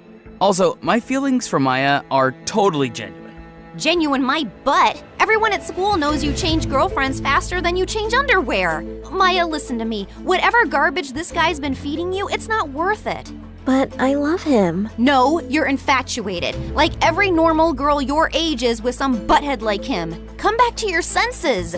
Fine, I can see this is a total waste of time. So before I embarrass myself any further, I'm leaving, and we're done. I stormed off dramatically, only to walk straight into the birthday banner. I tried to fight it, but stumbled and knocked over an entire balloon arch. Maya ran to help me, but I spun around mid-fight and accidentally slapped her in the face. Did you just hit my girlfriend? I grabbed a paper cup and hurled it at Dorian's head. Ow. Wow, that really hurt me, Nova. How will I ever recover from this concussion? Everyone laughed as I ripped the last streamer off my leg and stormed out, and went straight to Ella. She was the only person who'd understand me. Oh, wow. You look tasty. I don't know about tasty, but I am definitely tragic. Mom never let me have fries. Said they're too oily. Here, take a bite. It might cheer you up. You're weird. And you're stuck with me. And I put my head down, and we dozed off. The next morning, I woke up to a bunch of missed calls from Maya, but I ignored them. So she sent me a bouquet with my favorite ice cream scoops, flew drones past my window with "I'm sorry" banners. At one point, she actually climbed up to my window to talk to me, but I just drew the curtains and ran into the attic so she wouldn't find me. I was looking for some boxes to hide behind when I accidentally knocked one over and a diary fell out. It had my grandmother's name on it, with a photograph of her standing next to someone who looked exactly like her. And there was a note. Lumiere se dara kinsol, veher dul ambrax? What? That's what it said, written in this bizarre language I've never seen before. Luckily, someone had scribbled a translation underneath. To break the curse, balance must be found. One light shall rise, one shadow bound. I read more and found out that my grandma had been overshadowed by her own twin too. So she teamed with a psychic named Margot and crafted spells to break the twin curse, a generational cycle where one twin always thrived while the other faded into the background. I knew it sounded ridiculous, but this just couldn't be a coincidence. I was constantly lagging behind Dorian, not because there was something wrong with me, but because I was cursed.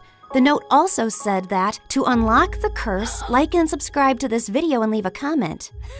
Gotcha, she didn't write that. But seriously, like and subscribe. Things are about to get weird. I had to find out more, so the next day I skipped school and tracked down the psychic Margot. It wasn't too difficult since Grandma had her address in the diary, and by afternoon I was already knocking at the door of a rundown apartment. I waited for some old witchy lady to open the door, but instead it was a girl not much older than— If you don't want to be with me, Mason, I work for your mom, and I don't want her to get the wrong idea. I had to wrap this mission up as soon as possible. I knew Aiden said I could hurt him, but that doesn't mean I should. Besides, I actually started to like him. That night, when Mason was asleep, I snuck into his room and stole his key card from his jacket.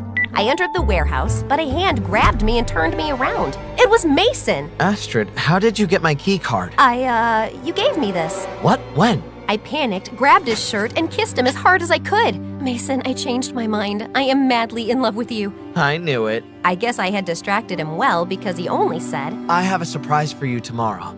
The next day, I was shocked to see a helicopter waiting for us. Mason flew us up to have the most romantic dinner of my life on top of a frozen mountain. I had the chef make you one of everything, since I wasn't sure what was your favorite. He held out a rose like the absolute gentleman I realized he was. I really have to pee. I called Aiden, but he was totally aloof. For all we know, those tigers could be coats by now due to your puppy love routine. I'm just doing what you told me to do. Well, do it better. You're running out of time.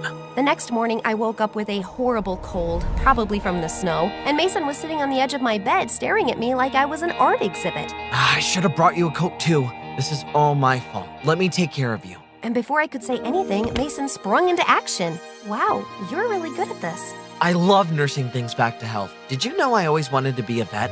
No way. Way? I love animals so much. Their cute little faces, they're the best. I would never do anything to hurt them. You can still be a vet if you want. You don't understand. After my dad left us, there was only Mom, so I couldn't say no to her. And she wanted me to follow her footsteps in her business. And what kind of business is that? If I show you, will you promise to keep it a secret? I nodded. This was my chance. And Mason pulled me out of bed. He took me inside the warehouse and used his key card to open the secret door behind a punching mat. Whoa! Shh! Mom can't know I took you here. We walked down some secret steps into a huge pen where I was confronted with all the tigers. I instantly took a pic and hit send to Aiden. Gotcha. Hey, you can't do that! Sorry, just instinct. Well, just don't send them to anyone. My mom is protecting these endangered animals from being experimented on. Are you sure? Yes, of course. That's what she told me. Had I just made a huge mistake? Maybe Mason's mom wasn't the Cruella de Vil I was told she was. Gotta pee again. I ran up the stairs and called Aiden. Great job, Astrid. The special agents are on their way because of you. Tell the police to stay where they are. Carla is protecting the tigers, not turning them into coats. He's lying to you, Astrid. I don't... Suddenly, two strong hands grabbed me. It was Carla. I knew I never should have hired you. Mom, let go of my girlfriend! We turned to see Mason standing in the corner, distraught. Some girlfriend? This little double agent just called the cops on Mommy's operation. Astrid? You what? I can explain, Mason. Your mom wanted to turn the tigers into coats, not save them. Mom, is this true? And by the sheer look on Carla's face, I could tell it was true. Just then, the military burst into the warehouse, arrested her, and rounded up all the tigers safely. And then a familiar arm wrapped itself around me. Great work, Astrid. It takes a lot to pretend to fall in love with someone just to get information out of them. You've earned this. And he handed me a suitcase filled with cash. I turned around to see Mason staring at me. Aiden got to him first, though. She's come a long way from that stupid girl at the bank, hasn't she? What? That was you? I knew you looked familiar. Mason, wait, it's not what you think. I can't believe I trusted you, Astrid. I gave you my heart, and you locked my mom up. Mason, I'm sorry. I like you. Yeah, right. You think I believe you after you just lied to my face for months? Goodbye, Astrid. Forever. I couldn't blame him for blowing up on me, but he didn't realize that I had actually fallen in love with him during everything. The next week, Aiden asked me out. This was everything I thought I wanted, yet why did I feel so sad about Mason? He took me out on a rowboat again, but this time he leaned in and said, The president wants to hire you as a full-time secret agent, if you want. What? I thought you were gonna tell me you loved me. Oh, Astrid, I do love you. Just not in that way. Didn't you know your brother and I are a couple? I was definitely happy for them, but I also felt silly for obsessing over Aiden for years. Clearly, I wasn't his type. So, what's it gonna be? You want the job? But I politely turned him down. Going undercover wasn't worth it if it meant hurting someone I cared about. I texted Mason a novel of an apology, but he blocked my number. I guess I deserved it. A few years later, I was walking in the park when I saw our hurt baby bird. I wrapped it gently in my handkerchief and was pointed to the best animal hospital in town. When I arrived there, I was shocked to see Mason tending to a sick hamster. My heart raced. It had been too long. I pushed the door open and Mason looked up. For a split second, our eyes locked. The world seemed to fade, then reality set back in. I found this little one and thought you'd be able to help. I heard you're the best in town. Mason smiled softly. Always the hero, huh, Astrid? As we looked at each other, the weight of our past seemed both heavy and distant. I'm sorry, Mason. Not just for how things ended, but for everything. It hurt, Astrid. Not just what happened with my mother, but thinking that everything between us was just an act. It wasn't. Not all of it. Not the moments that truly mattered. Mason took a deep breath, releasing the bird which flew away. Second chances are rare, but I believe everyone deserves one. Even someone like me? He reached out, wiping away a tear with his thumb. Especially for someone like you. The room suddenly felt lighter, and we both felt hopeful. We knew there were tough times ahead, but together, it felt like we could do anything.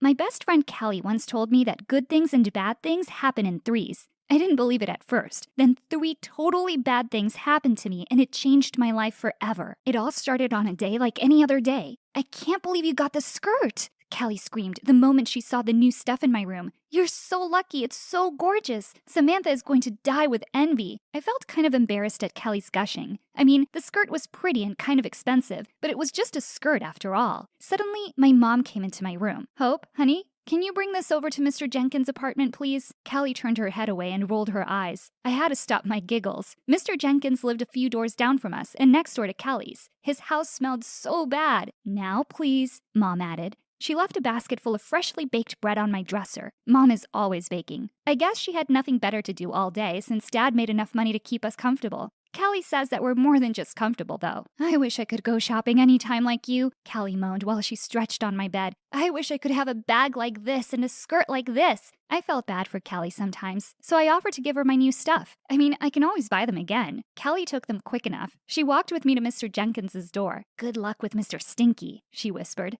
as she went back to her own apartment. Mr. Jenkins opened the door quickly after hearing my knock. Although his face seemed pleased to see the breadbasket, he was still gruff and grumpy. Your mom's making me eat too much, he complained. I told him not to worry. I'm sure Mom used all organic stuff and healthy things in her baking. A lot of health-conscious people are always asking her to make things for them. Where's your friend? The next-door neighbor of mine? Mr. Jenkins asked. That girl who always wrinkles her nose at me. I don't like her. I had to cover my mouth so he wouldn't see me smile. I could tell him that Callie didn't like him either, but I still had to be polite. When I got back home, Dad was there. He looked stressed. Come to the kitchen, Hope, he said. I have something important to tell you. I sat in front of the table still smiling when my dad broke the most terrible news. He had lost his job. His company was closing and filing for bankruptcy. He wasn't even getting his last paycheck. Mom clutched her chest. My mouth gaped open. What are we going to do? My mom whispered with horror. Dad said that we'd have to live off of our savings for a while, but we had to cut down on a lot of things. That included a big chunk of my allowance. I'm very sorry, Hope, Dad said to me. I'm just glad that your school's paid up for the year. We'll worry about next year's tuition fee when we get there. But I wasn't worried about school at all. I just remembered that I had just given my newest clothes to Kelly, and now we couldn't afford to buy me anything. Samantha is going to be so smug, I thought. Samantha was our classmate, and she was always comparing my stuff to hers. When I told Kelly about what had happened to my dad, I was surprised at her reaction. They can't cut your allowance, she cried. That's so unfair. I tried to defend my dad.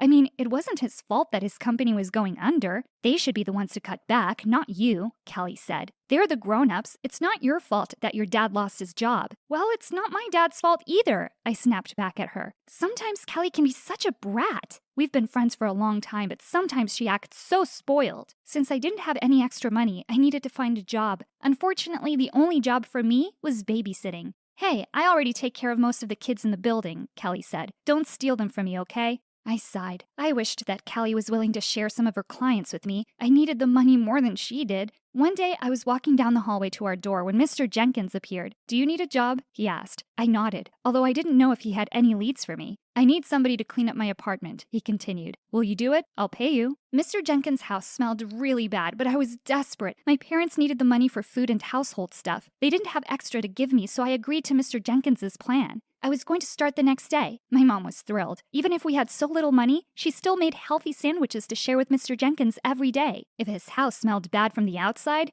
inside was 100 times worse. I had to cover my mouth to keep from gagging. It smelled like sour milk and old tuna. Sorry about the smell, he told me when he saw my face. But as you get older, you don't smell things as well anymore. That's why I need you to clean up. I've been getting complaints from the neighbors. I'm sure he was. If Kelly's mom was as outspoken as her daughter, she would have tried to get Mr. Jenkins evicted. I started with the kitchen, then the bedroom, then the bathrooms. At the end of the first day, I had almost 10 big trash bags full of junk. It was kind of disgusting, but there were interesting things too. You want this? Mr. Jenkins said while holding a small telescope. I'm too old to be bird watching anyway. The telescope was sticky with grime, but after I wiped it clean, it looked brand new. Wow, thanks, Mr. Jenkins, I said. And for the first time ever, he smiled at me and he handed me a transistor receiver with a remote control. He said that he used the gadget to listen to the different mating calls of birds. Mr. Jenkins even suggested that I go to the roof if I wanted a better look at them. I totally forgot all about that, however, when I got home. I found my parents in the kitchen again. My mom had tears running down her cheeks.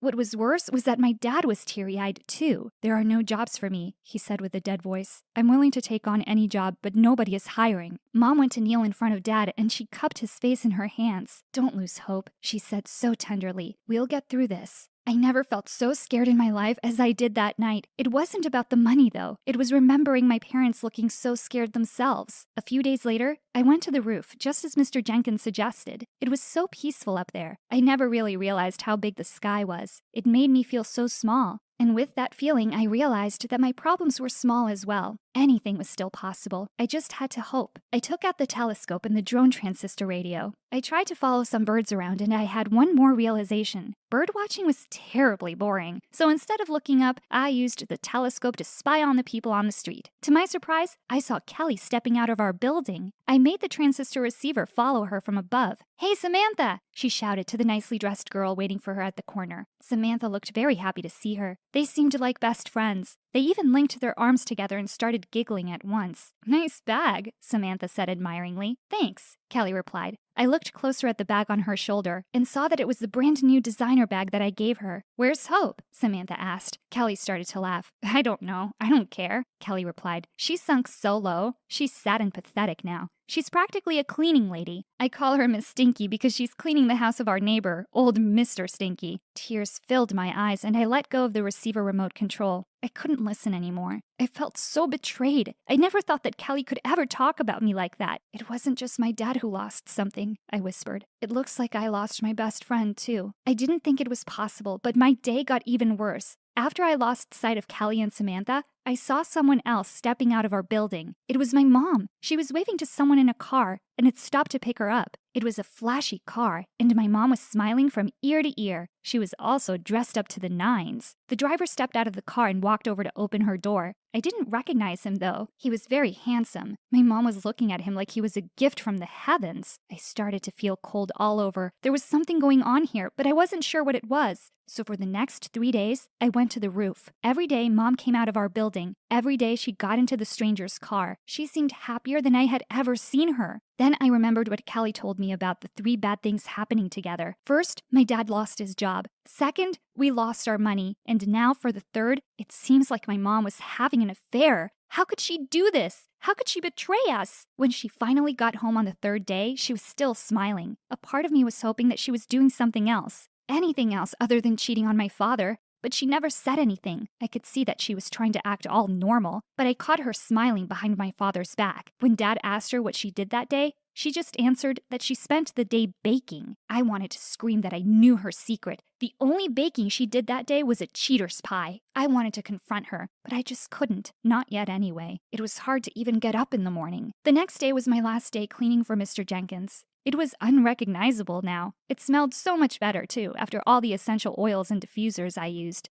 Before I left, Mr. Jenkins handed me an envelope with cash as payment for my cleaning services. When I peeked inside, I gasped. It was more money than I expected. It was more money than my allowance. Mr. Jenkins? I asked him. Are you sure you put the right amount in here? Why? He growled. Do you want some more? No, I quickly replied. I told him that it was more than what he owed me. I tried to give some of it back, but he wouldn't take it. Just go and spend it on whatever you kids like to buy nowadays, he added. Then he practically shoved me out the door. Wow, I didn't think that Mr. Jenkins was rich enough to give this much money to anyone. Was my luck finally turning? The 3 bad things were done and over with. The envelope full of cash in my pocket was definitely a good thing. Should I expect 2 more good things to follow now? I was scared to hope after everything that had happened. But when I got home, my mom was impatiently waiting for me. "Hurry up, Hope," she said. "I have an announcement to make." My heart sank to my stomach. My mom looked fantastic and made up. She definitely looked like she was in love and having an affair. I braced myself to hear her announcement that she was leaving us. How was I going to take care of my dad all by myself? Mom practically pushed me down into a chair beside my dad. Then she dramatically made her announcement. "I got a job!" she cried. "What?" I cried. "What?" Dad repeated. My mom started talking really fast. She was so excited. She said that she got a call from a friend who owned a restaurant. They suddenly got an investor who wanted to expand their store and add a bake shop. That investor insisted that they get my mom to head the kitchen. Since they already loved her breads, it was a done deal. I get to do what I love to do and get paid for it. My mom cried out with happiness. "How much money are we talking about here?" my dad said breathlessly. "Well," Mom said with a shy smile, "it's not as big as your salary used to be, but it's close." My dad was so relieved and so happy that he picked up my mom right there in the middle of the kitchen and spun her around. Then they started dancing. They were acting like crazy people, but I have to admit I was so happy I wanted to dance along with them. The next day, my mom baked a special batch of bread and told me to bring some to Mr. Jenkins again. I was happy to do it for her. "I haven't said thank you to you," she said softly. "What for?" I asked. "Well, you never complained when we cut your allowance," Mom said. "You never complained about having to work and clean up Mr. Jenkins's apartment. Thank you for being such a good sport about all of this." She gave me a big hug. "I don't think a lot of kids would have reacted the way you did," she added. I couldn't help but remember Kelly. She thought that my parents were just being unfair to me. She was wrong. We were all doing the best we could. When I walked to Mr. Jenkins's place, I took a big sniff from the breadbasket. It smelled like victory and hope. I was surprised when Mr. Jenkins asked me to join him for tea. "Your mom's bread will make the tea bearable," he said with a gruff laugh. I sat in front of him and took a bite from a bread roll. "I'm sure that your mom's bakery will be a success," he said suddenly. I nodded. Then I gasped. How did he know about it? Mr. Jenkins laughed at the look on my face. Then I saw a twinkle in his eyes. "Didn't they say who the new investor was?" he asked me. It turned out that Mr. Jenkins himself was investing in the bakery. He was the brains behind it all. He was so touched that my mom was thoughtful enough to give him free food, whether we had money or not. He knew that he had to help people who were kind like that. "I also did it for you, you know," he added. "You're a pretty good kid. I thought you were going to turn down my job offer to clean my house, but you faced it like a responsible adult." Mr. Jenkins kept on talking, and I couldn't believe what I was hearing. I didn't know that he was a millionaire, and that he even owned the whole building that we lived in. I thought he was just a grumpy old man, but it turns out that he used to be a very successful businessman before he retired. "I'm thinking of hiring a person to manage all my apartment blocks," he told me. "Is your dad still available? I think he's a good choice." I could only nod as Mr. Jenkins made plans to talk to my dad that day. "That's 3 things," I said under my breath. "What did you say?" asked the old man. 3 things, I said again. 3 good things are happening right now after the 3 bad things that happened before. First, my dad lost his job. Second, we lost our money. Third, then I stopped talking. There wasn't a third thing. My mom wasn't having an affair. "What's the third thing?" Mr. Jenkins asked. "There's none," I replied. "I can think of one," he said. Then he told me about Kelly. The real reason why he never liked Kelly was because he overheard her talking about me. Apparently, Kelly only wanted to be my friend because she liked all the free stuff she got from me. "Your friendship with that girl was the first bad thing that happened to you," he said. "She was a bad friend. I don't hear her talking about you anymore. Now she just goes on and on about this new girl, Samantha." I thought hearing about Kelly and Samantha would hurt me, but oddly enough, it didn't. I guess going through everything these past few months made me realize that there were more important things in life. "My mom was right," I said softly. I thought of all the new directions we were taking. Our lives were about to change, and I was excited to meet them head on, even if there are a lot of bad things that may come our way. I'm looking forward to finding a better friend someday. There's always hope for me. There's always hope for all of us. I was getting ready to leave for a crazy party at my friend's house when Mom barged into my room and declared, "Mia, we're moving tomorrow." I was devastated. Because of her job as a supermodel, we moved and traveled a lot. But she'd promised we'd stay here till I finished high school. I tried to argue, but she had an even bigger bomb ready. "Say your goodbyes to everyone tonight. We're heading for my hometown tomorrow morning." When I heard that, I nearly passed out. Her dull, boring hometown? It was one thing to travel from New York to Paris or Switzerland, like we had in the last 15 years, but her hometown? That was taking things too far. Hi, I'm Mia, and I have the perfect life. A famous supermodel mom, endless traveling, crazy shopping sprees, and 400 pairs of shoes. But then one day, my mom decided to move back to her hometown. The day we moved back, it was as if the entire town had come to see my mom. Not that 100 people is a big crowd, but boy, was it awkward. Everybody was awestruck at seeing Mom. And me too, because apparently no one knew Mom had a kid. A few hours later, as I was checking out the town, I heard someone talking about Mom. One of the women talking said that Mom had left 15 years ago. The woman said, "I hear her girl is 15 too. You know what that means? Her father must be from here." I was shocked. Mom had never told me about my dad and has always said she was both my parents. I had to ask her. At home, Mom was unpacking boxes in the lounge. "Is that why we're here? To find my dad? Is he here? Have you seen him? Does he know I'm here?" But what my mom said left me horrified. "You will not be meeting him. I'll make sure of that." I tried to ask her why, but she just said that she was my dad. She said she'd raised me alone and we didn't need anyone else now. I begged to differ. I needed a dad. My dad. Just get ready for school tomorrow. Like hell I would. I was on a mission to find my dad. I couldn't stop wondering who he was and if he missed me. As I sat in my first class the next day, everyone was staring at me. The girls kept giving me jealous looks, and 3 guys had already asked me out. Small towns were so boring. I was like a shiny new toy. But I was soon to be very not bored. You see, as soon as my teacher, Mr. Jason, came into the room, he took one look at me and screamed, "Joanne?" Joanne was my mom's name. I told him that we had moved back yesterday. His eyes widened. "Joanne is back? And she has a 15-year-old daughter? That's what I just said." Immediately, he turned around and left the room. That was so weird. A girl behind me laughed and said, "Awkward. No one really likes you or your mom around here." I was furious. I didn't even know this girl. But before I could reply, someone else cut in. "Cut it out. You're just jealous because she and her mom are so pretty." I blushed and looked at the boy who said that. He was a cute, brown-haired boy.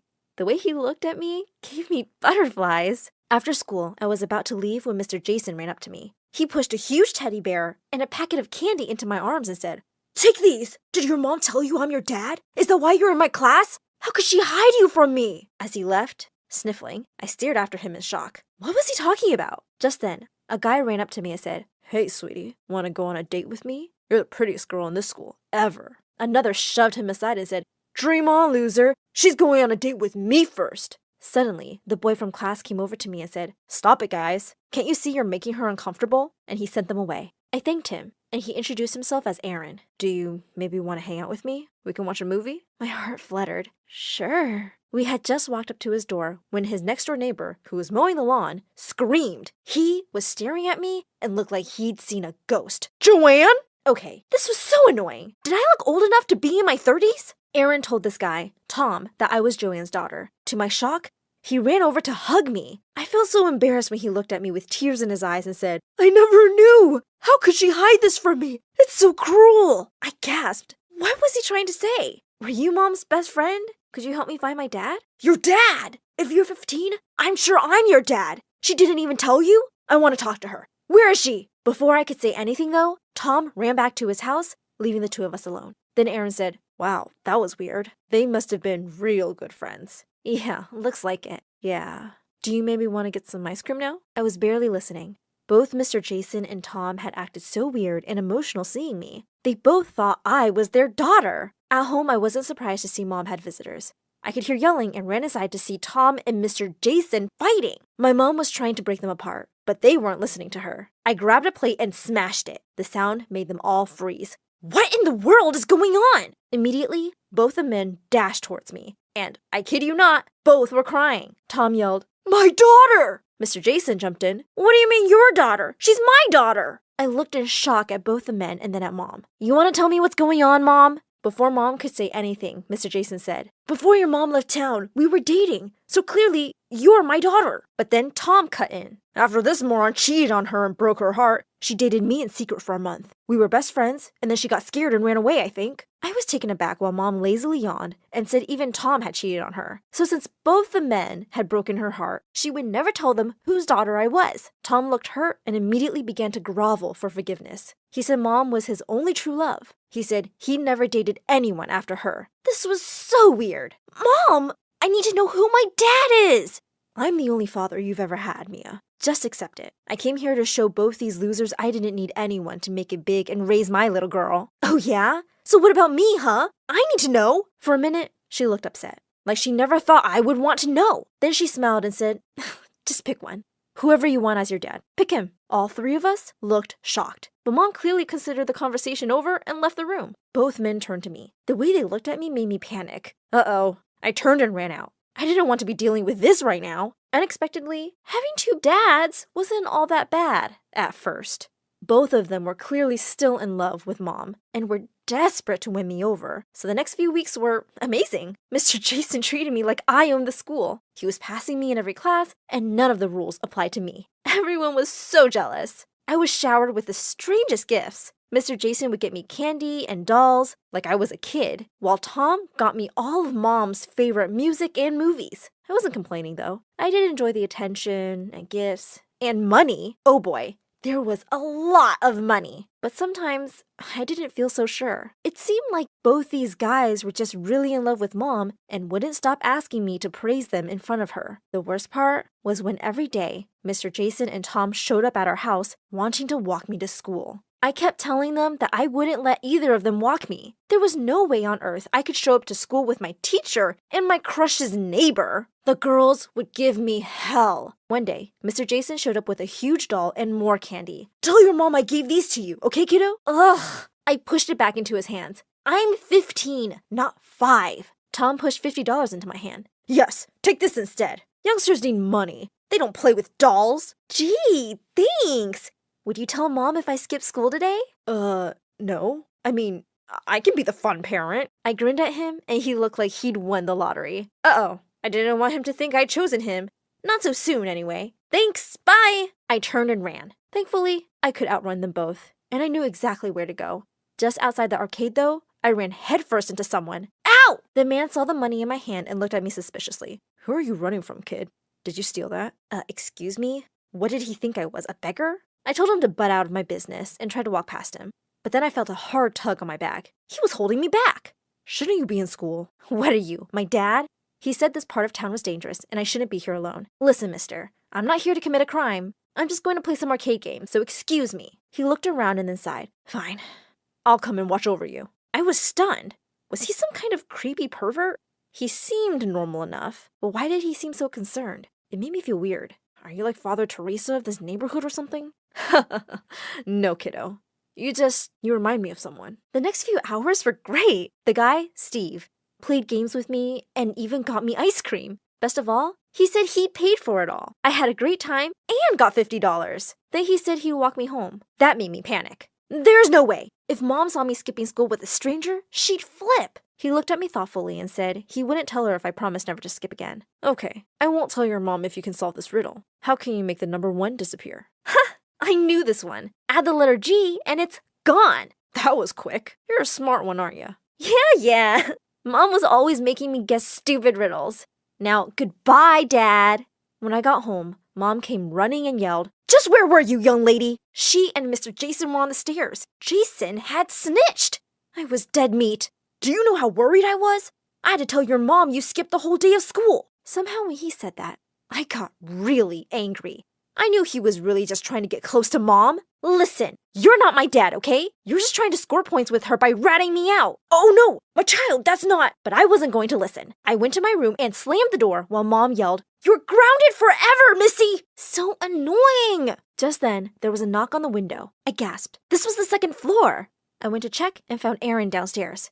He was jumping up and down as he said, There's a party tonight. Tom said you might be grounded, so I should ask you like this. I was psyched. Tom was the chillest. I climbed down from the window using the tree right next to it. Wow, you look amazing. I couldn't help but laugh. But then I found myself telling Aaron the thought that had been in my mind all these weeks. Tom is great, and Mr. Jason is really in love with Mom, but I don't think I want either of them to be my dad. I don't feel it. Suddenly, Aaron pulled me in for a hug and kissed me. Don't let anyone manipulate you. You'll know if it's your dad. You'll always know. My heart melted. Aaron really was the sweetest. I was glad he asked me to the party. Aaron and I had a great time. The girl from the first day looked like she was going to cry an ocean when she saw me walk in with Aaron. I grinned at her. Aaron hadn't even noticed her. We hadn't been dancing for long when the door flew open and Mom barged in. Oh no. Mia? Where are you, Mia? I tried to duck under the table, but Tom spotted me and ruined everything. She's there. I see her, darling. He really did me dirty. As Mom dragged me out of the room, I saw the girls laughing at me. Outside, I pulled away from Mom. "Stop it, Mom!" she yelled at me, right on the road. "No, you cut it out. I've never seen a more troublesome, annoying girl!" Before I could reply, someone cut in and said, "Really? Because I might have, Joanne." It was Steve. But when Mom turned to look at him, it was like she'd seen a ghost. The color drained from her face. "Steve?" "The one and only. I knew that kid was familiar. Fancy her being yours." I was thrilled to see him and ran up to him. I said, "You know my mom?" He seemed so happy to see her, but Mom's reaction seemed odd. She grabbed my arm and pulled me away, saying, "Enough. Let's go home." Both Steve and I were shocked. He tried to talk to her, but all she said was, "Stay away from me, Steve, and stay away from my daughter. Not until you tell me why you did it. Why did you just run away? And why are you back now, huh?" She yelled back that there was nothing between them. Then Steve said, "Nothing? That's a lie and you know it. You didn't even come to meet me. Come on, Mia. We're leaving for Paris tomorrow." I yelled, "What? No, I'm not going anywhere." Steve jumped in front of Mom and said, "You're not going anywhere till you tell me why you just disappeared. I was in a terrible accident and was unconscious for 2 days. And when I woke up, I couldn't find you anywhere. You'd even changed your number." Mom shouted back, "Don't lie. You stood me up, just like the other two. I was going to propose that night." Mom started shaking, and that's when Steve took out a chain he was wearing. On it was a ring. "You... what?" "Of course. We were in love, and you said you had some great news for me. What was it?" Mom could barely speak. The news, it was..." She looked at me, and then at him, and for a moment, I thought she was joking. "Steve was my dad!" Mom said, "I didn't know you'd still be here. I thought I hated you, but I still wanted Mia to see her father's town before I took her to Paris forever. To think I would have just left without ever knowing the truth." Steve hugged Mom and wiped away her tears. Then he turned to me. "Come here, kiddo. Give your old man a hug. It's long overdue." As I ran to hug him, I realized in my heart I'd always known it was him from the first time I'd met him. Like Aaron had said, I'd just known. Suddenly, Tom joined our hug, saying, "I'm still your best friend. Hug me too, guys." "Your mom, she isn't okay." There will still be other hospital expenses, and you girls will have to figure out something soon. Do you have any relatives? "Of course. I'd do anything for you, Claire." Can you tell me where the trial patient files are? When we visited Mom next at the hospital, I was able to slip away and retrieve Mom's file and another patient's who was receiving the drug. That night, Meredith and I used every Photoshop skill we had to make duplicate copies, complete with the hospital's seal and everyone's signatures to ensure that Mom was the patient chosen for the treatment. And the next day, I slipped the files back in. I knew what I'd done was wrong, and I'd broken at least 5 different laws. But as I walked away, I didn't feel like a criminal at all.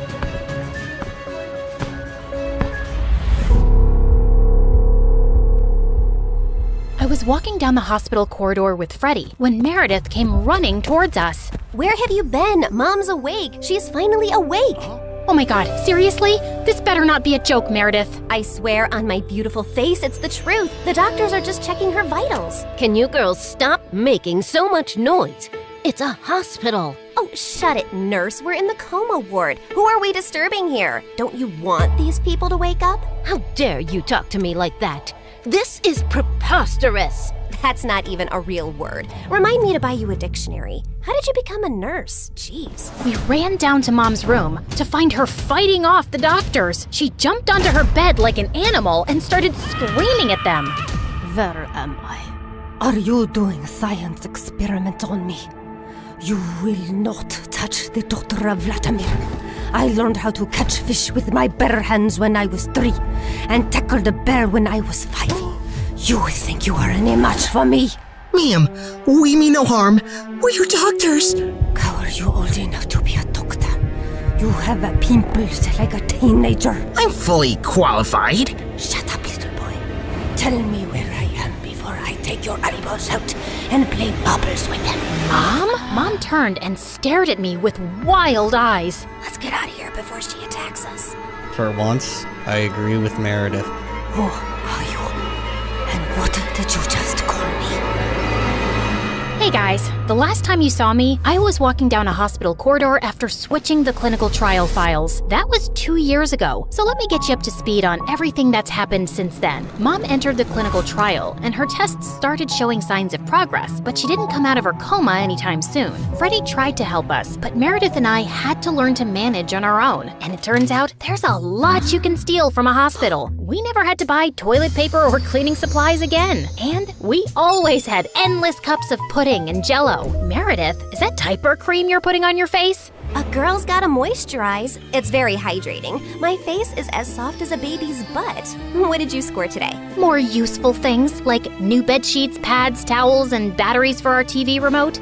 Time for our show and more Jell-O. Woohoo! But we still needed money, and after high school, we went back to our conning ways. I always pushed away the guilt and justified it to myself with things like, we needed the money, we had no other choice. But I have to admit, I also felt a thrill every time we outwitted someone and got away with it. It started out small, like hitting venues of concerts and games in different cities and selling fake tickets to desperate fans, hoping to get in at the last minute for twice the regular price. By the time they figured the tickets were bogus, we were gone. Or going to the American Idol audition venues and convincing hopeful contestants that we were part of the TV show crew and we'd get them through to the next round if they paid us a little money. Then, we set up an Instagram matchmaking business account with tons of fake success stories. We were getting booked for our services by loads of women. We'd always meet at the client's house in disguise. What is this exquisite dessert? It's like a cloud melting in my mouth. It's a Japanese cheesecake, delivered fresh every day from Japan.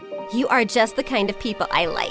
Ow! Let's get down to business, shall we? Wow, I mean, this cake. Yes, business. This is your daughter? Oof. We know she's a bit plain. And she's 6 feet tall? With that face? Is her case hopeless? Oh no, we've dealt with a lot of uggos before, believe me. Ow! What my partner means is there's someone for everyone out there, and we're experts at making those two people meet. We'll need a small advance, and we'll bring you a portfolio of suitable bachelors in a week. You'll be the mother of the bride soon, watching your little giraffe walk down the aisle. Sounds good, right? Make that check to cash, please. Can you also pack the rest of this cake? We'd take the advance, keep in touch for a few weeks saying we were gathering options, and then disappear. Of course, people soon started commenting on our page, calling us frauds and reporting our account, but we made a good amount while it lasted. We tried out a wedding planner service next. That's a gorgeous cake, but it's so expensive.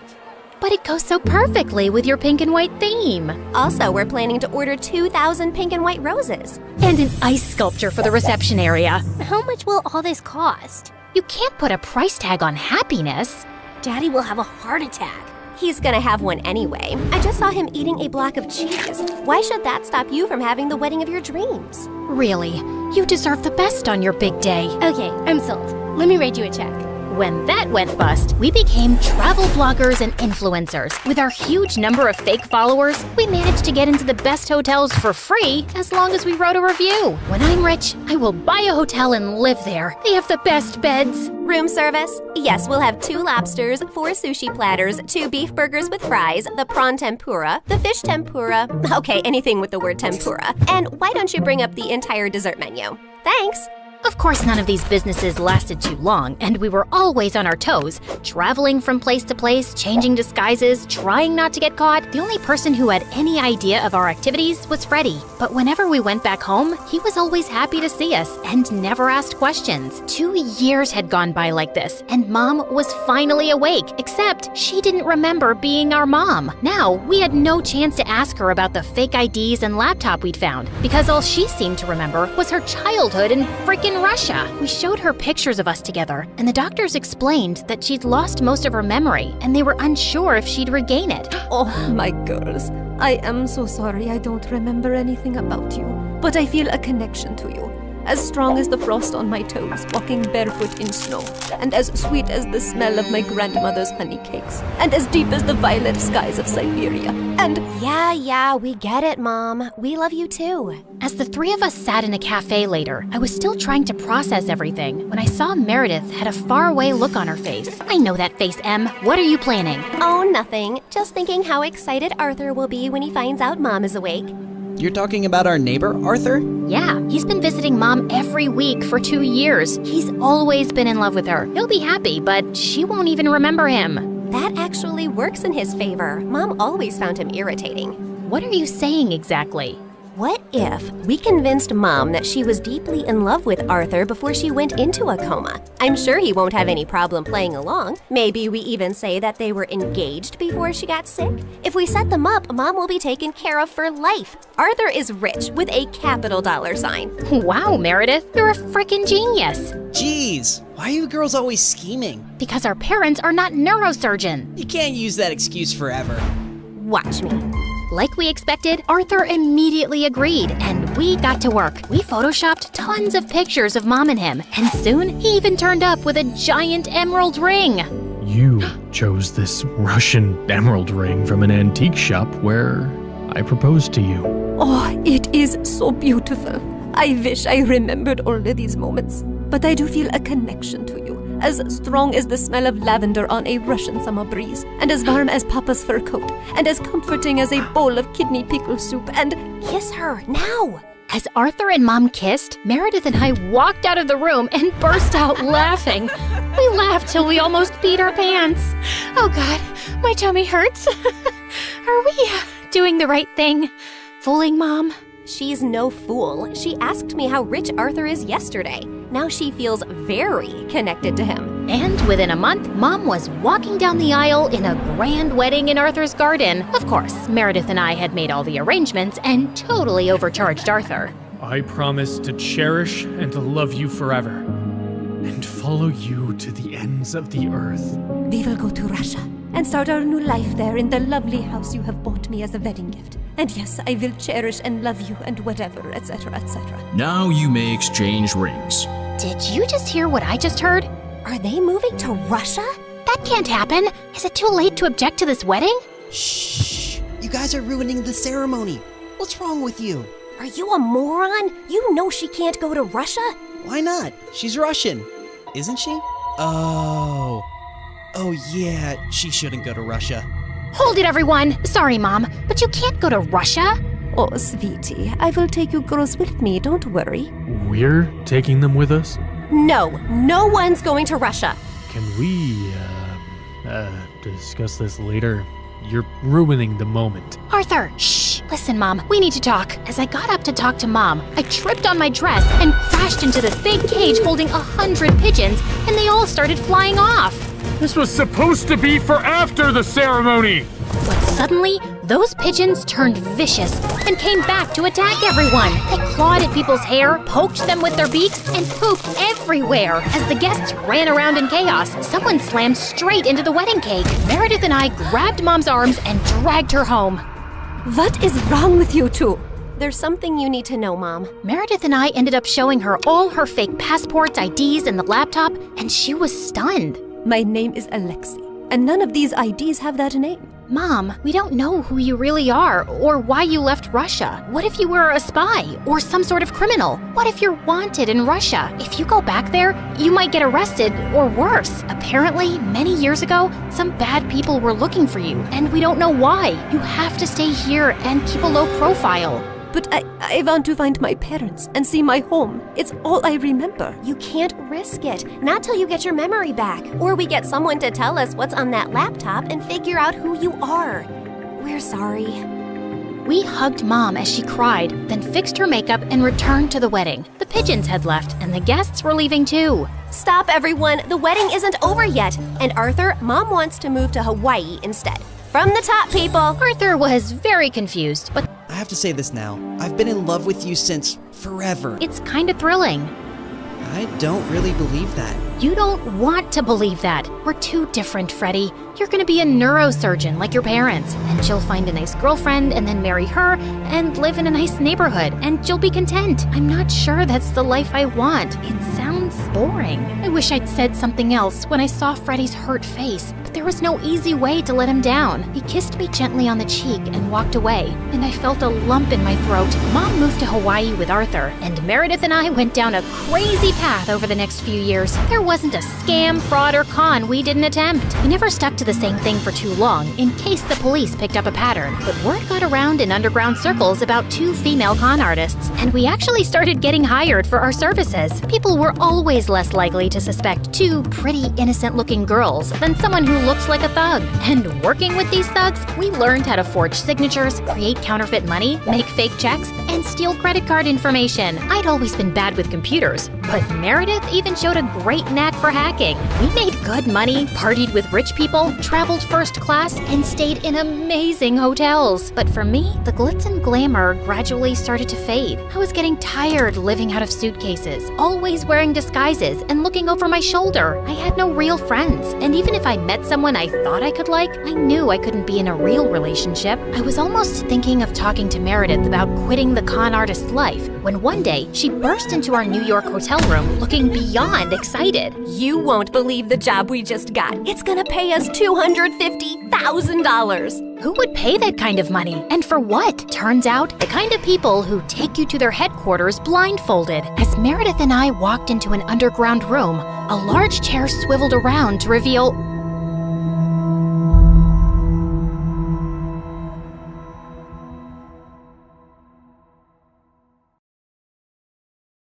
Hi, I'm Jasmine from California. Please like and subscribe. I was raised in an orphanage until I was 8 years old, and I never spoke a word. Hi there, sweetie. What's your name? Say something to the nice people, Jasmine. They want to get to know you. It wasn't that I couldn't speak. I was just shy. I didn't have many friends, at least not the type that stood on 2 feet. One day when I was 8, I saw my best friend Furry stuck in a tree. I ran over to the firehouse across the road and banged on the door. What's wrong? I dragged the fireman to the tree and he immediately rescued my cat. He was amazing! The next day, I decided to thank him by making him a special meal. Thank you. You like spaghetti? After that, the fireman came to visit me every week, and I felt so comfortable that I started to speak. In fact, I couldn't stop talking, and I hated it when we had to say goodbye. One day, the fireman came to visit with the biggest smile. Jasmine, how would you feel if I was your dad? And the next morning, I moved in with him. I had my own room, my own fireman's hat, and as much spaghetti as I wanted. We did everything together, and life was good. But in the 7th grade, Dad brought home some guests one day, a beautiful woman and her daughter who was my age. This is Leslie and her daughter Tiffany. Leslie and I are getting married. I was happy at the news. It's a pleasure to meet you. Of course it is. I'm lovely.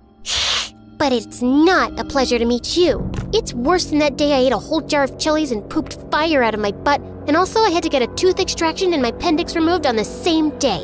And I hate you already. Soon, Leslie and Dad were married, and we moved into a bigger house. It was beautiful on the outside, but the inside needed work. It's a disaster. We're not living here. Come on, babe. It just needs a little love. Over the next few months, Dad and I fixed up the house. By the time we were done, it was perfect. But nothing made those two happy. What do you think? Like we're too poor to get a professional interior decorator. We're going to the cat massage place. Yeah, the cats there give the best head massages. It feels so good when they pull on your hair. Really? 'Cause I can do that for free. Tiffany glared at me and the two left. Dad, I don't get it. Leslie is so materialistic and shallow, and Tiffany is even worse. You can do so much better. Honey, no one's perfect. Leslie and Tiffany just like nice things. What's really important is family. Promise me you'll give them a chance. I'll try. So I did. Things were better for a few months, but then I started to notice Leslie and Tiffany acting strange. One night, I caught Leslie and Tiffany whispering to each other in the dark till they spotted me. Go to bed now, or you're grounded for a month. And you won't be allowed to take a shower or wax your mustache for 3 months. The next day, Leslie said she wanted to cook dinner for a change. And hours later, Dad had food poisoning. He was released from the hospital the next day, but he was still really weak. Instead of taking care of him, Leslie and Tiffany went out on a shopping spree. I think Leslie tried to poison you. Poison me? That's ridiculous. I don't think so. Those two are hiding something. I just know it. Jasmine, Leslie's been trying to connect with you for months, but you're always giving her a hard time. You have to accept them as family and stop making up these crazy stories. A few weeks later, while Dad was out of town, I woke up at night to get some water, but I heard voices coming from the backyard. I looked out the window and saw Leslie and a strange man arguing. Before I could get closer, Tiffany jumped in the way. You should mind your own business. Who is that man? What man? The man you were talking to in the backyard. Oh, Jasmine, you have such an active imagination. I wasn't talking to anyone. Isn't that right, Tiffany? Yes, Mommy. Too active of an imagination compared to her small-shaped head. Why is it so small? Did you crack it open like an egg and the doctors forgot to put some pieces back in? You know, back in the orphanage since you were neglected? I went to my room and tried to call Dad, but my calls went straight to voicemail. In fact, he didn't answer his call for days, and it looked like he was missing. We contacted the police to find out where he could have gone, but he'd vanished without a trace. I felt miserable, but Leslie and Tiffany seemed to go on like it didn't matter one bit. Sometimes I couldn't help thinking if they had something to do with Dad's disappearance. 2 months passed, and one day, Dad's lawyer showed up to talk to me. Your dad told me that in the case of something ever happening to him, I can tell you about his will. What will? Your husband left $1 million in a trust for Jasmine. Half to be released to Jasmine when she turns 18, and the other half to her legal guardian to take care of her. What about me and my daughter Tiffany? Yeah, what do we get? I mean, that man had the longest ear hair, and my eyes hurt seeing that, so yeah, I deserve something. The last time your husband updated his will was when he adopted Jasmine. Here's a check for $500,000 to cover Jasmine's expenses. Leslie and Tiffany went ballistic. They ripped all of my dad's pictures off the wall. Stop! Don't! Tiffany shoved me out of the way as she and Leslie ran around the house, destroying everything that reminded them of Dad. I grabbed my dad's guitar from his bedroom and hid it under my bed. The next day, Leslie cashed the check. She sold the house and we moved to another city. Leslie made the down payment for a fancy house and car and got new clothes for herself and Tiffany. But the two made me live in the dusty old attic. A few weeks later, Tiffany and I started high school. The moment I stepped on campus, all the kids laughed at me. Leslie had sold all my clothes and gave me only $20 to replace my wardrobe at the secondhand store. Hey, freak. Who are you calling a freak, dummy? Where'd you get your clothes? A dumpster? My mom took her off the street. It took my mom 3 months to get rid of the lice in her head. Our house kept smelling like gas. Because gas is the most effective way to get rid of lice. And it took 3 months. You get what I mean? After a few weeks, I learned to ignore them and focus on my schoolwork. School helped me get my mind off of how much I missed Dad. Then one day, a new boy arrived at school. He was gorgeous, and all the girls, including Tiffany, couldn't stop staring at him. He sat next to me in science class, and when the teacher told us to choose a partner for a project, he turned to me. Hey, I'm Kyle. You want to be my partner? You any good at science? I'm gonna need more than a pretty face. You're funny. Kyle and I started meeting in the library after school. He was a science nerd just like me. He loved music and was super funny. We turned in our project and got an A. After class, he walked me to my locker. Jasmine, I really like hanging out with you. I was wondering if you wanted to... Before he could finish, Tiffany appeared out of nowhere. Hi, Kyle. How's it going? I was thinking the two of us could go to the movies this weekend. Actually, I was gonna ask Jasmine. It's so sweet you've been spending time with Jasmine. Did she tell you about her boyfriend? He's blind and Jasmine is really taking care of him. I mean, 2 needy people in a relationship? It makes perfect sense. Don't you agree? Boyfriend? What are you... It's pretty serious. They've been hot and heavy for 5 dark years. You know, 'cause he's blind. That night, Tiffany barged into my room. Don't even think about messing things up with me and MHK. MHK? My hot Kyle? Why are you so stupid? You and Kyle? You're not even his type. You're a liar and... Say one word to him and I'll destroy your dad's stupid guitar. From then on, I strapped the guitar to my back and carried it with me everywhere, even in the bathroom. You're a weirdo. A couple nights later, I watched from the window as Kyle picked Tiffany up for their date. He glanced up at me and I quickly closed the blinds. Kyle still sat next to me in science class. He tried to joke with me, but I ignored him. Hey, Jasmine, you want to study later? That's not a good idea. Why not? Please, just leave me alone. I don't understand. What did I do? I closed my locker and walked away. Kyle didn't sit next to me or try to talk to me anymore. He and Tiffany seemed to be getting really close, so it was better that I stayed away. A few weeks later, I was walking to class when I heard a huge commotion in the hallway. It's our 2-month anniversary, and you get me this? What's wrong? Please, calm down. Everybody's staring at us. I told you, I wanted a diamond necklace. I thought you were joking. I can't afford a diamond necklace. Wait, are you suggesting you're poor? Why did you look rich to me? You shallow people pretending to be someone you're not. I'm dumping your poor butt. A few weeks later, Tiffany found a new rich boyfriend named Matthew, and she was smitten. She even invited him over for dinner one night, and all he did was brag about all the expensive things he owned. Leslie and Tiffany couldn't get enough.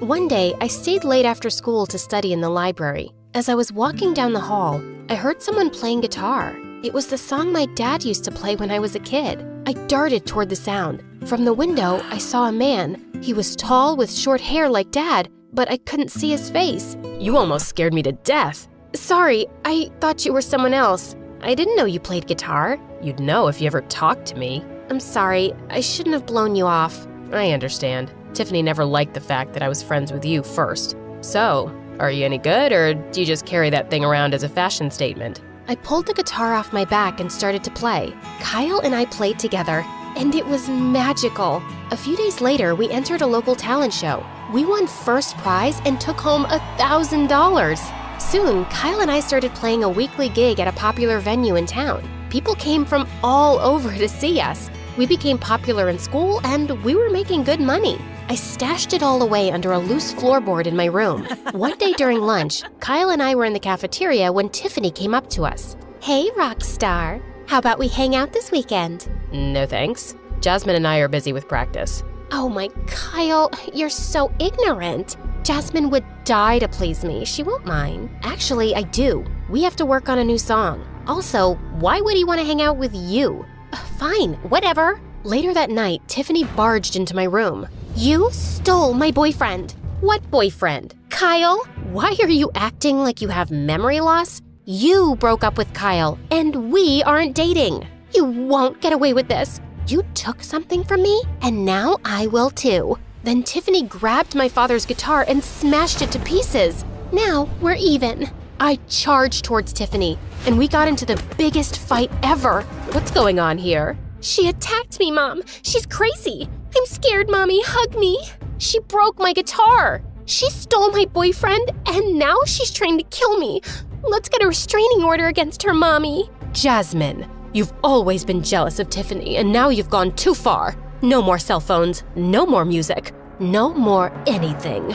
I couldn't stay in that house another minute, so I climbed out the window and ran away, and I ended up on Kyle's doorstep. He and his mom were really sympathetic and gave me a room to stay in. But the next morning, when I went home to get my things, the doors were locked and all the furniture was gone. There was no sign of Tiffany and Leslie anywhere. Kyle and I went to talk to the lawyer about my trust fund, but the lawyer's office was boarded up. I asked one of his neighbors where I could find him. He closed his law firm yesterday and moved away. He didn't leave a forwarding address.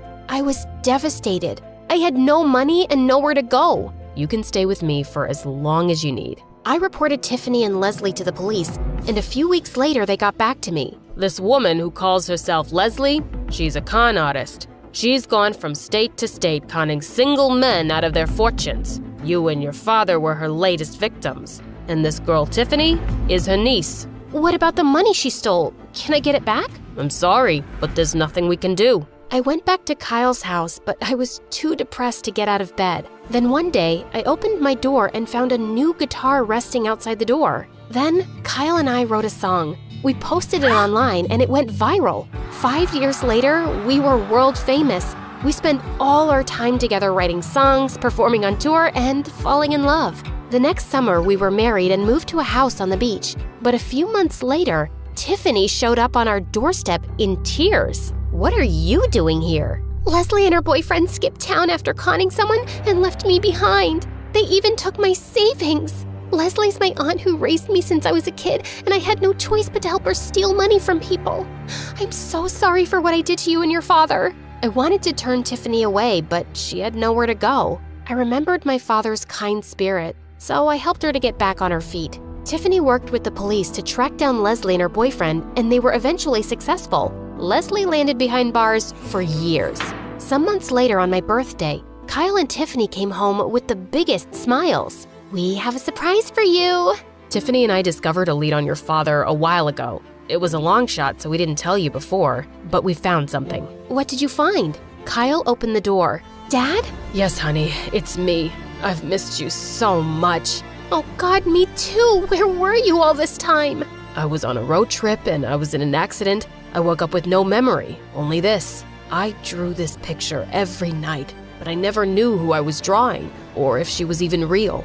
I tried to start a new life, but I knew there was something missing. I had a hole in my heart. But then Kyle and Tiffany found me. They showed me videos of you performing our song, and then all my memories came flooding back.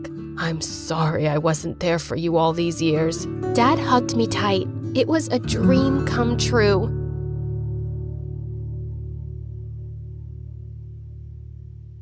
Hi, I'm Layla, and I come from a very small village in Morocco. I was an only child to my parents, but for some reason, I looked totally different from them. And not just them, I was the most unique kid in the entire village. Whenever I'd step out with my parents, people would go crazy when they'd see me. "I'll marry my boy to you one day. You're a goddess." Growing up, I felt like a celebrity, but I still wasn't really happy. My parents always kept me inside the house and never let me out, not even to play with the other kids. "No, you can't step out. What if you hurt yourself or get a scar? No one's going to look at your ugly face then, let alone marry you." Instead, they kept me busy with housework like cleaning and washing, and whenever I'd beg them to send me to school, they would just laugh at me. "School? Only idiots go to school." But you guys went. "Don't mess with me, kid. We're letting you sit at home and work for us for free. And you want to do what thousands of kids hate?"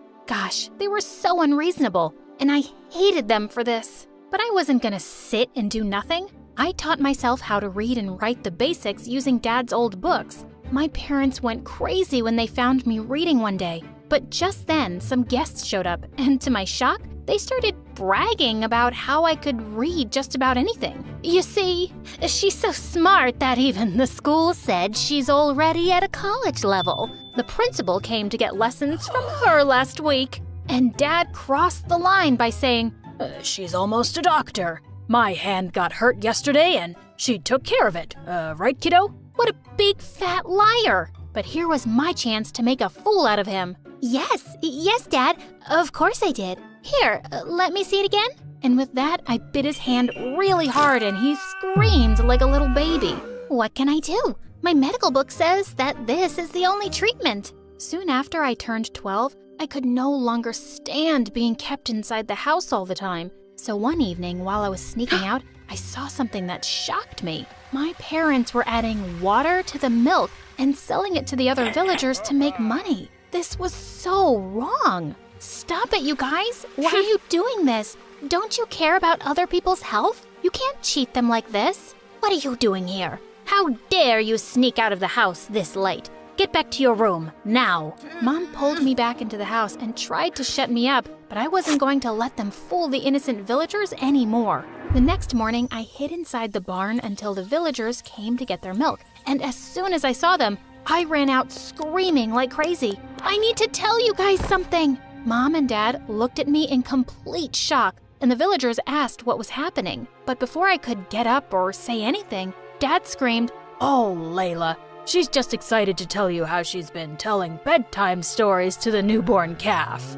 What the what? He told everyone that I could talk to animals, and the animals loved me so much that they even insisted on me sleeping next to them. What? This was crazy. Just then, Mom and Dad took me by my arms and rushed me inside the house. Dad? Are you insane?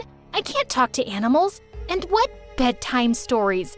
That's ridiculous. I'm gonna tell. I'll send you to school. What?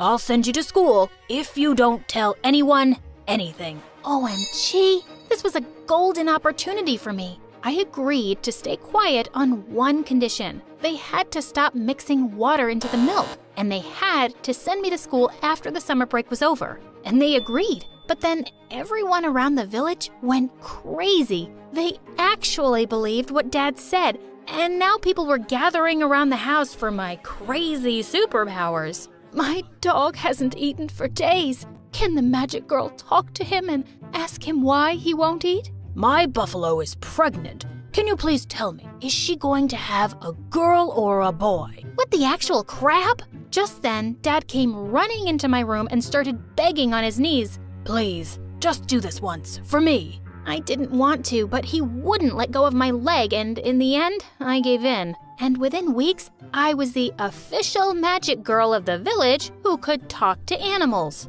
And when people started coming from far and wide, asking me to treat their sick animals like I was some magic vet, I decided this had to stop. I had no clue how to help them. Later that night, I went to my parents' room to tell them I wasn't doing this anymore. But what I saw shocked the ribs out of me. Mom and Dad were sleeping on a mattress made out of money, and they were talking about me. We're making so much money thanks to that stupid girl. She's such a fool to think that we aren't mixing water and milk. Yeah, and she actually thinks we'll send her to school for talking to animals. And they both started laughing like crazy.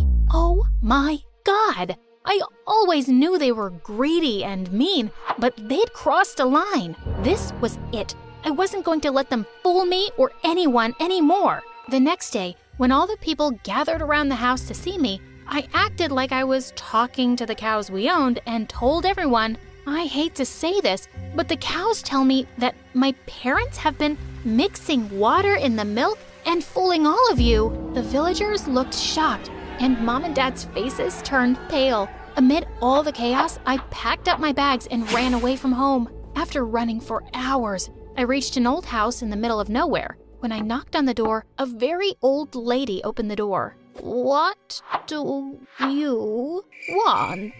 Well, honestly, I wanted her to speak a little faster, but I asked her to let me stay for the night, and she agreed. But later that night, while I was peacefully sleeping, my eyes opened and the old lady freaked me out. What do you want? Why were you staring at me like that? I was kind of scared, but then the old woman told me something that completely shocked me. I knew your mother. Well, now I know her too, and she's a witch who doesn't care about me, but please, don't tell her I'm here. No, your real mother. My real mother? The old woman told me that she was the midwife when I was born, and she recognized me because of my hair and the color of my eyes, because they resembled my real mom's. But unfortunately, my dad, who was a rich trader, gave me away because I was an illegitimate child. This was freaking crazy, because if this was true,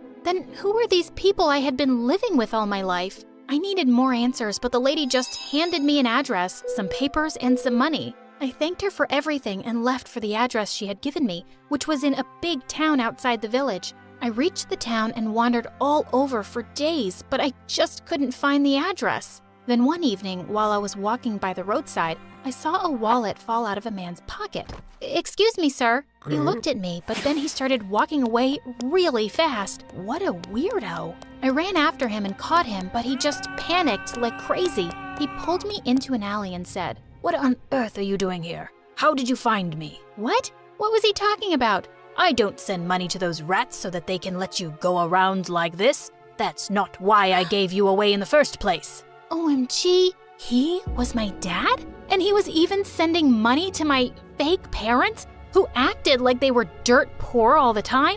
This was crazy.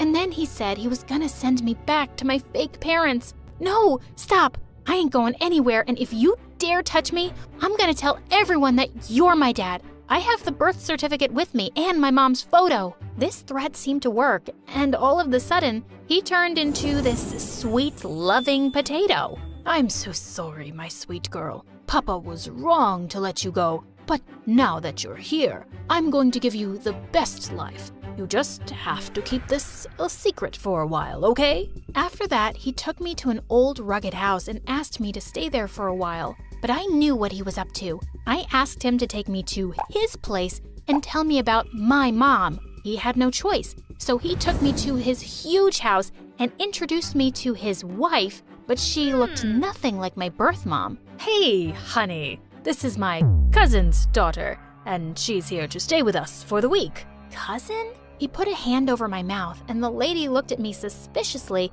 but then he took me into a room and asked me to keep my mouth shut if I wanted to know the whereabouts of my birth mom. The next day, they had a huge party in the house. Apparently, it was their wedding anniversary. And although Dad had asked me not to attend the party, I sneaked in anyway. And what I saw next shocked me. My fake parents were there, and they were planning to take me back. I was ready to run out of that place when I accidentally crashed into a vase and they saw me. Oh, honey, we're here to take you back to your home, baby. We've even enrolled you in the best school.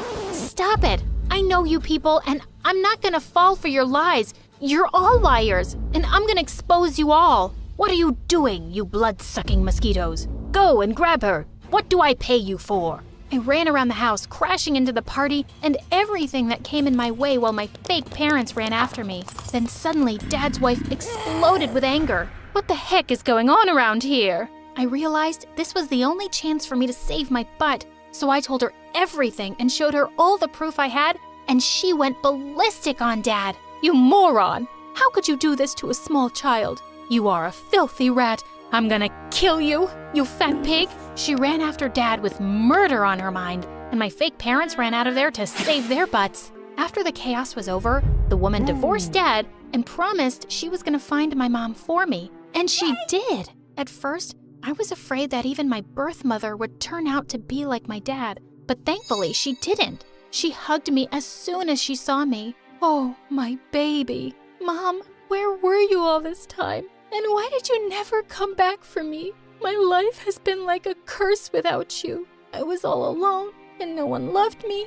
No one cared about me, Mom. Tell me, what did I do so wrong that you abandoned me? Oh, honey, when I gave birth to you, your dad told me that you didn't make it. He lied to me, and he took you away from me. If I knew you were alive, I'd have never let you go. You were the best thing that ever happened to me. But I swear, I'm gonna make it up to you. I'm gonna give you all the love in the world and be with you forever.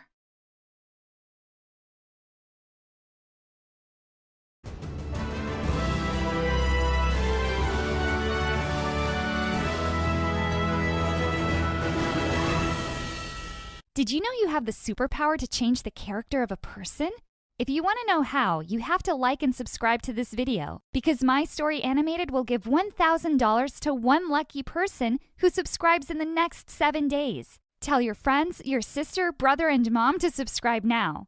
Hi, I'm Annie. When I started basic school, I hardly ever talked to anyone. I was so shy and quiet that some of my classmates thought I was a dummy. My kindergarten teacher even told my parents to take me to a doctor and find out what was wrong with me. But Dad completely lost his temper with her. Are you dumb? She is too beautiful for there to be anything wrong with her. Why don't you save your advice for some other real dumb kid? But no matter what, my shyness just didn't go away. I didn't talk much to my classmates, and they thought I was a snob. As if. Once when I was in the first grade, some of my classmates asked me to share my candy with them, but I just stared back at them and didn't reply. Who do you think you are, you dumb girl? I said give us candy. I didn't say a word and started walking away. They got angrier and circled me. Suddenly I opened my mouth and let out an ear-splitting scream. They were so shocked to actually hear my voice that they just stood there stupidly, and I managed to escape. But at home I was a completely different person. I was super chatty and an awesome storyteller. In fact, sometimes my parents begged me to stop talking because I was giving them headaches. Once I kept them awake all night telling them a story I had in my mind about some princess. And because I didn't know how to write well, they spent all night writing it for me. It ended up about 90 pages long. I will do this every night, sweetheart. I can't believe I have such a beautiful daughter in my life. Dad just worshipped me because I was pretty. Mom was different and loved me no matter what. I was still too shy to talk outside my home, but people never stopped trying to become friends with me. And I know why now. It's only because they thought I was cute. but I had to admit I kind of liked it. When I was in the 3rd grade, one boy threw a piece of paper at me that said, "Your smile makes me happy, but your words make me happier. Can I hear them?" I blushed, and from that moment I tried to talk more. So I made new friends and also started taking part in different school activities, but still without talking much. When I was in the 8th grade, my parents helped me publish my first short novel. But it was a failure and people didn't like it. I got sad. Dad didn't take it well and sued the publishers, saying it was their fault. But of course he lost the case, and I decided to take a break from writing.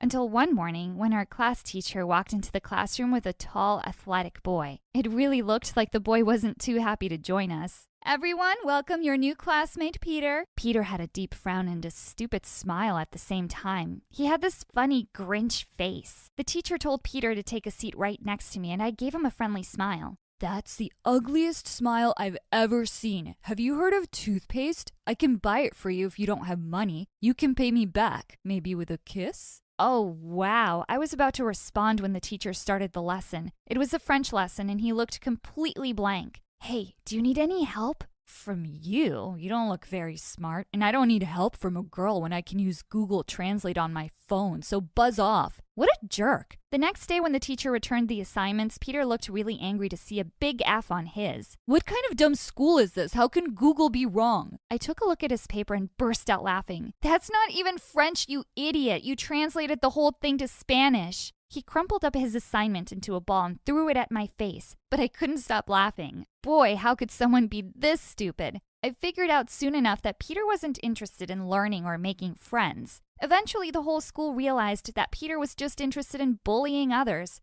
Sometimes he would snatch students' lunch and threaten to beat them if they reported him. I was one of those unlucky students. But after the 3rd time he did it, I reported him to the principal, and he was put in detention. When Peter returned from detention, he looked straight into my eyes. "You are going to pay for this." "Well, you should know your limits. If you ever try to bother me again, I swear you will regret it, and I might even tell Dad." "Aw, Daddy's daughter, look at me. I'm so scared. Oh, Mommy, hug me." Once he tried to knock my books out of my hands when suddenly a bunch of boys behind him came and said, "Dude, why are you being like this with a pretty girl like her?" Wait, what? So if I wasn't pretty, that would be okay? Well, pretty girls deserve special treatment, you know? So now we're all here to stop him. He can't annoy pretty girls. "Well, thanks for your caring, but girls can defend themselves."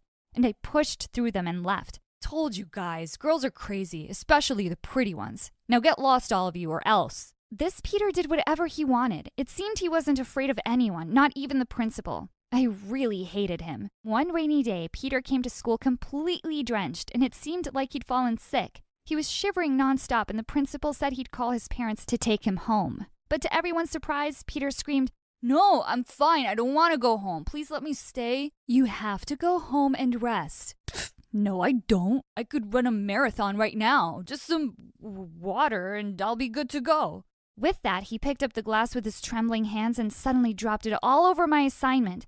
Later at recess, I found him huddled on the bleachers, and he was hugging a worn-out teddy bear. Dude, is that a stuffed toy? "Don't insult Mr. Smith." "Oh, he has a name? Is he like your little baby?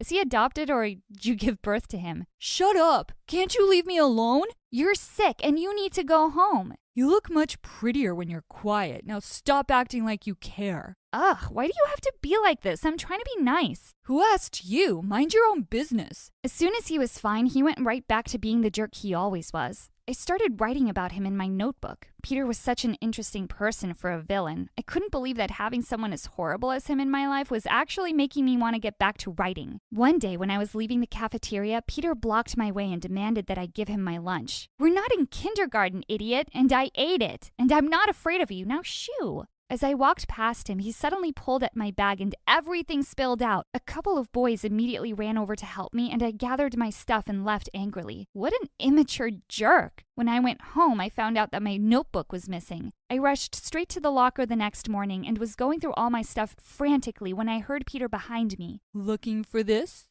"Give that back, you jerk!" He threw it at me, giving me that stupid smile of his. "Got what I needed." And with that, he walked away. I had no idea what he was up to, but I found out soon enough. Later that day, the whole school was gathered in the gym for a lecture on fire safety. As we stood waiting around for it to start, suddenly Peter jumped onto the stage and tapped the mic for everyone's attention. While we are all gathered here to talk about our safety in school, I just want to say I don't feel safe at all. How can I when I have a stalker right here? Oh, no.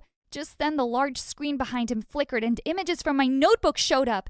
As the sketches and the things I'd written about him flashed on the screen, I wanted to disappear. And it's none other than the girl everyone adores, Annie. She's obsessed with me. Guess just 'cause you're pretty on the outside doesn't mean you can't be a total creep inside. So everyone be careful. You might wake up someday to find yourself a villain in her novel. She's cuckoo. As everyone's eyes turned to me, I could feel panic rise in my chest. But it's okay, sweetie. I can still be your boyfriend. Want to hang out sometime? As I ran out of the gym, I turned around and said, "You're bad. I hate you." As I walked into the school the next day, my legs were trembling. I just stared down at my feet as I entered the classroom. The lesson started, and when the teacher asked me to read my essay out loud, I just looked down and shook my head. Just as everyone was leaving for the cafeteria, Peter hung back. Hey, Annie, are you okay? If this is about the gym thing, everyone knows it was just a harmless joke. I just stared at him silently with angry tears, and I threw my lunch at his face and walked out of the school. This time he didn't respond and looked a bit guilty. Peter didn't come to school the next few days. I don't know why, but I actually felt worried. One day he finally showed up. "Hey, I still don't like you, but I made sure to make notes for you when you came back. And no, girls aren't dumb. We can be emotional sometimes, and that's something we're proud of." Just then, to my shock, Peter broke down and started to cry. Annie, I'm really sorry. I don't know why I'm this way. I just act out because of things going on in my own life. Then he told me about his family, how his mother had passed away when he was 6 and he was left all by himself with his stepdad. He's mean and stupid and doesn't even take care of me. And one day when I'm old enough, I'm going to punch him in the face. I finally saw why Peter was like that. He was just a frustrated kid who needed help. Next day during lunch, Peter jumped on one of the tables and announced something. Everyone got quiet and listened to him. Hey everyone, I'm just here to apologize for everything I did to all of you. I still think some of you are weird and I don't like most of you, but that didn't give me the right to treat anyone like that. So, as they say in French, lo siento. Dude, that's Spanish. Just get down. Everyone burst into laughter and Peter gave me a hug. Thank you for lighting up my life. I promise I will become a better person. No, not really. Only under one condition. Make me the irresistible, handsome, great hero in your novel. Helping Peter become a better person is my greatest achievement. Now he is a medical doctor with a beautiful wife, and he named his child Annie after me. And me, I'm a writer now.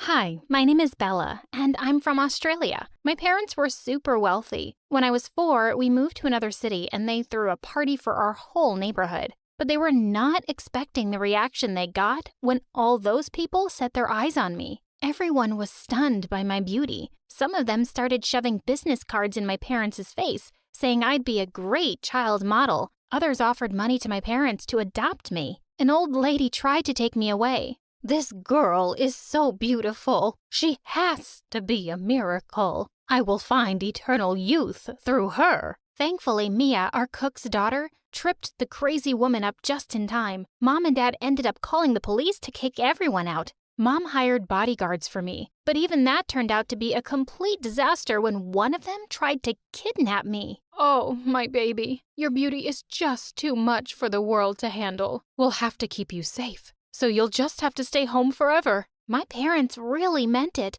and I became a prisoner in my own home. I wasn't allowed to go out to the park or the mall or to join school. I wasn't even allowed to step outside and play on my own street. And the only friend I had was Mia. As we started spending more time together, it turned out we didn't have much in common. You're so boring, Bella, with your face in books all the time. I want to go outside and play with other kids, especially the boys. Life without boys is like a song without lyrics. Her mom glared at her. Mia, if Miss Bella stays, you stay. Understand? Now, go get me her face mask so she can walk down the road for 10 minutes. Minutes after I'd put the face mask on, my skin started to itch horribly. Mia's mom quickly washed it off and put on ice. Just then, I suddenly caught sight of Mia's sneaky smile. Wait, did Mia do something?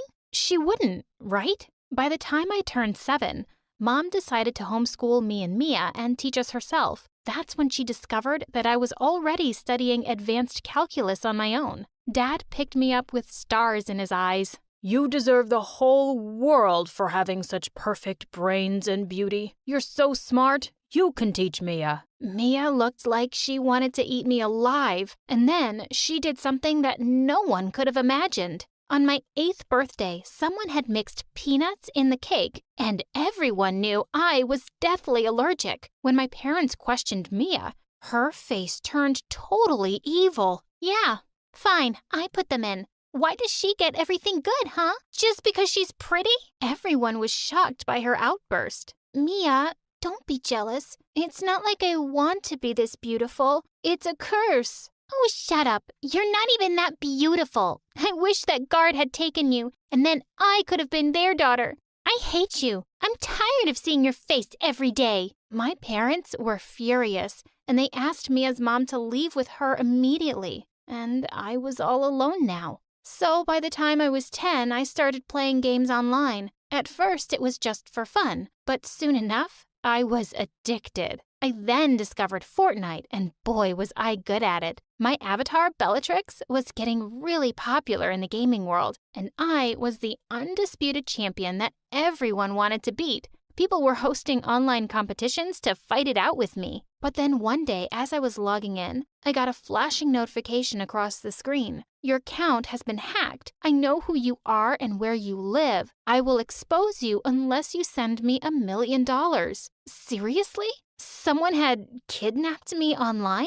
Of course, I had to involve my parents, and they had to involve the police, and the hacker was tracked down. But my parents made me shut down my gaming. I couldn't stay away from it, though. I made a new avatar, Average Belle, and I kept a low profile. I wasn't only addicted to playing, but also interacting virtually with others. It made me feel less alone, especially when I started playing with this one guy, Dragon Jake. We started talking, and it turned out he was 13, like me, and he lived in the same town. We became really good friends, but I was too scared to even tell him my real name. He just knew me as Average Belle. One day, he messaged me saying, "I really wish we could hang out, Average Belle." How could I tell him I was too beautiful to be seen? A couple of years passed, and life was so much better with Drake in it. But I still wanted to find a way to get out. One day, when I was 15, I was watching a makeup tutorial, and I had a brilliant idea. Instead of putting makeup on to look pretty, I'd put it on to look the opposite. When I went to my parents, they screamed in horror and asked me who I was. This was perfect, because you know what this meant. Goodbye homeschool and hello social life. As I walked into school on the first day, I saw someone who made me stop dead in my tracks. Our eyes met from across the hall. It was Drake. I recognized him from his picture on the gaming website. Next to him was a tall girl with lovely black hair. She was leaning so close to him. I felt a pang of jealousy. Did he have a girlfriend? Oh, Buggy Boo, why don't we go to the beach after tonight's game? Just you and I. Before I could stop myself, I giggled. Buggy Boo? Drake looked at me in surprise and grinned awkwardly when the girl turned to me angrily. And then I received my second shock of the day. The girl was Mia. She looked at me with narrowed eyes. Wait, do I know you from somewhere? Oh, no, of course not. I'm new. Bye. I turned and fled. But just as I was leaving home for that day, I felt someone drag me by the arm and pin me against the wall. It was Mia breathing in my face. You!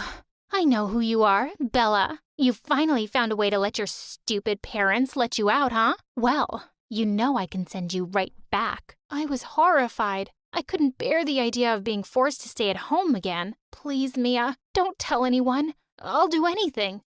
Anything?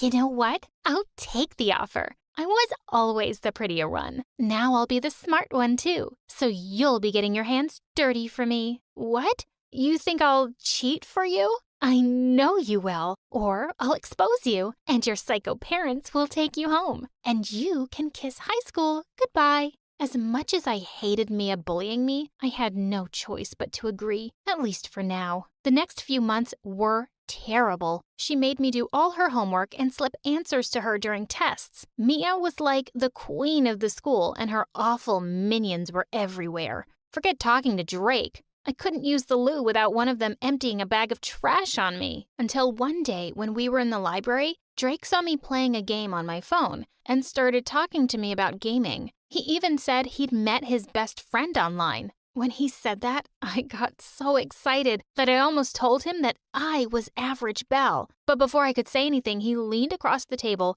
till his face was just inches from mine. What? I don't know, Bella. You have really lovely eyes, and my heart started to beat wildly. Was he going to kiss me? But just then, the library door flew open and Mia barged in. She took one look at me and dragged Jake out of the room. One day in math class, when I gave the right answer to the teacher's question, Mia stood up and slow clapped. Well done, Bella. You're so smart. Of course, God had to give you something. Imagine how ugly you must really be for him to make you that nerdy. Everyone burst into laughter except Drake. He suddenly jumped to his feet. Okay, Mia, cut it out. No one chooses the way they look, but you're choosing to be mean. It's not hot, man. Mia turned red and glared at me. She was definitely going to kill me. But after class, Drake came to me and grabbed my stuff. Hey, let me walk you outside. They won't mess with you if we're together. As we sat down on a bench, I sneaked a glance at him and felt my heart glow warmly. He saw me looking at him, and I quickly turned to my phone and started playing a game. He leaned in close and laughed. I love that game. My friend I told you about, she keeps kicking my butt at it. Maybe you guys could play against each other. What's your username? I took a deep breath. The moment of truth. I had to tell him now, or I'd never tell him. Average Belle. What? No way. Are you? I looked at him nervously and nodded. I wanted to tell you, but I kind of have a massive crush on you, and I was terrified you wouldn't like me because, well, I'm not pretty.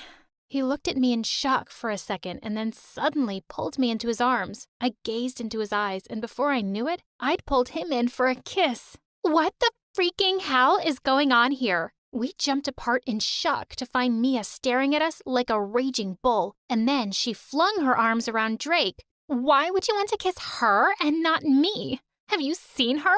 She's hideous. She is not. I don't see what your problem is, Mia. I love Bella. She's perfect the way she is. With that, he pushed her away and pulled me in for another kiss. Mia screamed and stormed away yelling. Just wait and watch what I do, Bella. I'll have my revenge, and you'll be sorry. I was wondering what Mia the psycho would do, but the answer came sooner than I expected. A week later at the parent-teacher conference, I was taking my parents to my class when Mia jumped out of nowhere with a large bucket of cold water. Oh no! She threw it all on me and my makeup washed off. As everyone started looking at us, Mom and Dad ran to me. Hide her! Don't let anyone see! She's too beautiful! We'll have to move to another state. Quick! I wiped my face, expecting everyone to go crazy all over again. Well, everyone was staring at me, but they looked more confused than stunned at my beauty. Wow, she's pretty. Why is she wearing that ugly makeup, though? I don't know. And she's all right. I mean, my girlfriend's prettier. Whatever. I'm prettier. As the crowd started to disperse, my parents looked around, totally confused. What's happening? No one seems to be going crazy.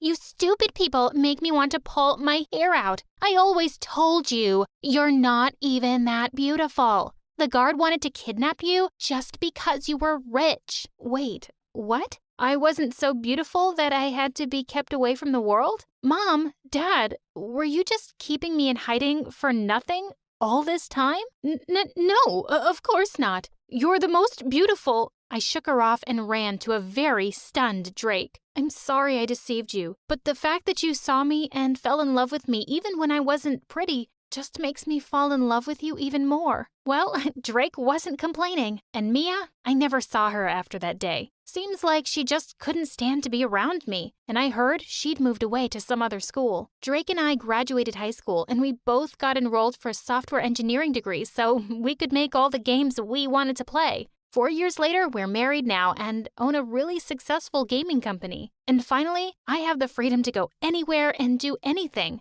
I'm making plans to travel around the world with my best friend and arch gaming nemesis.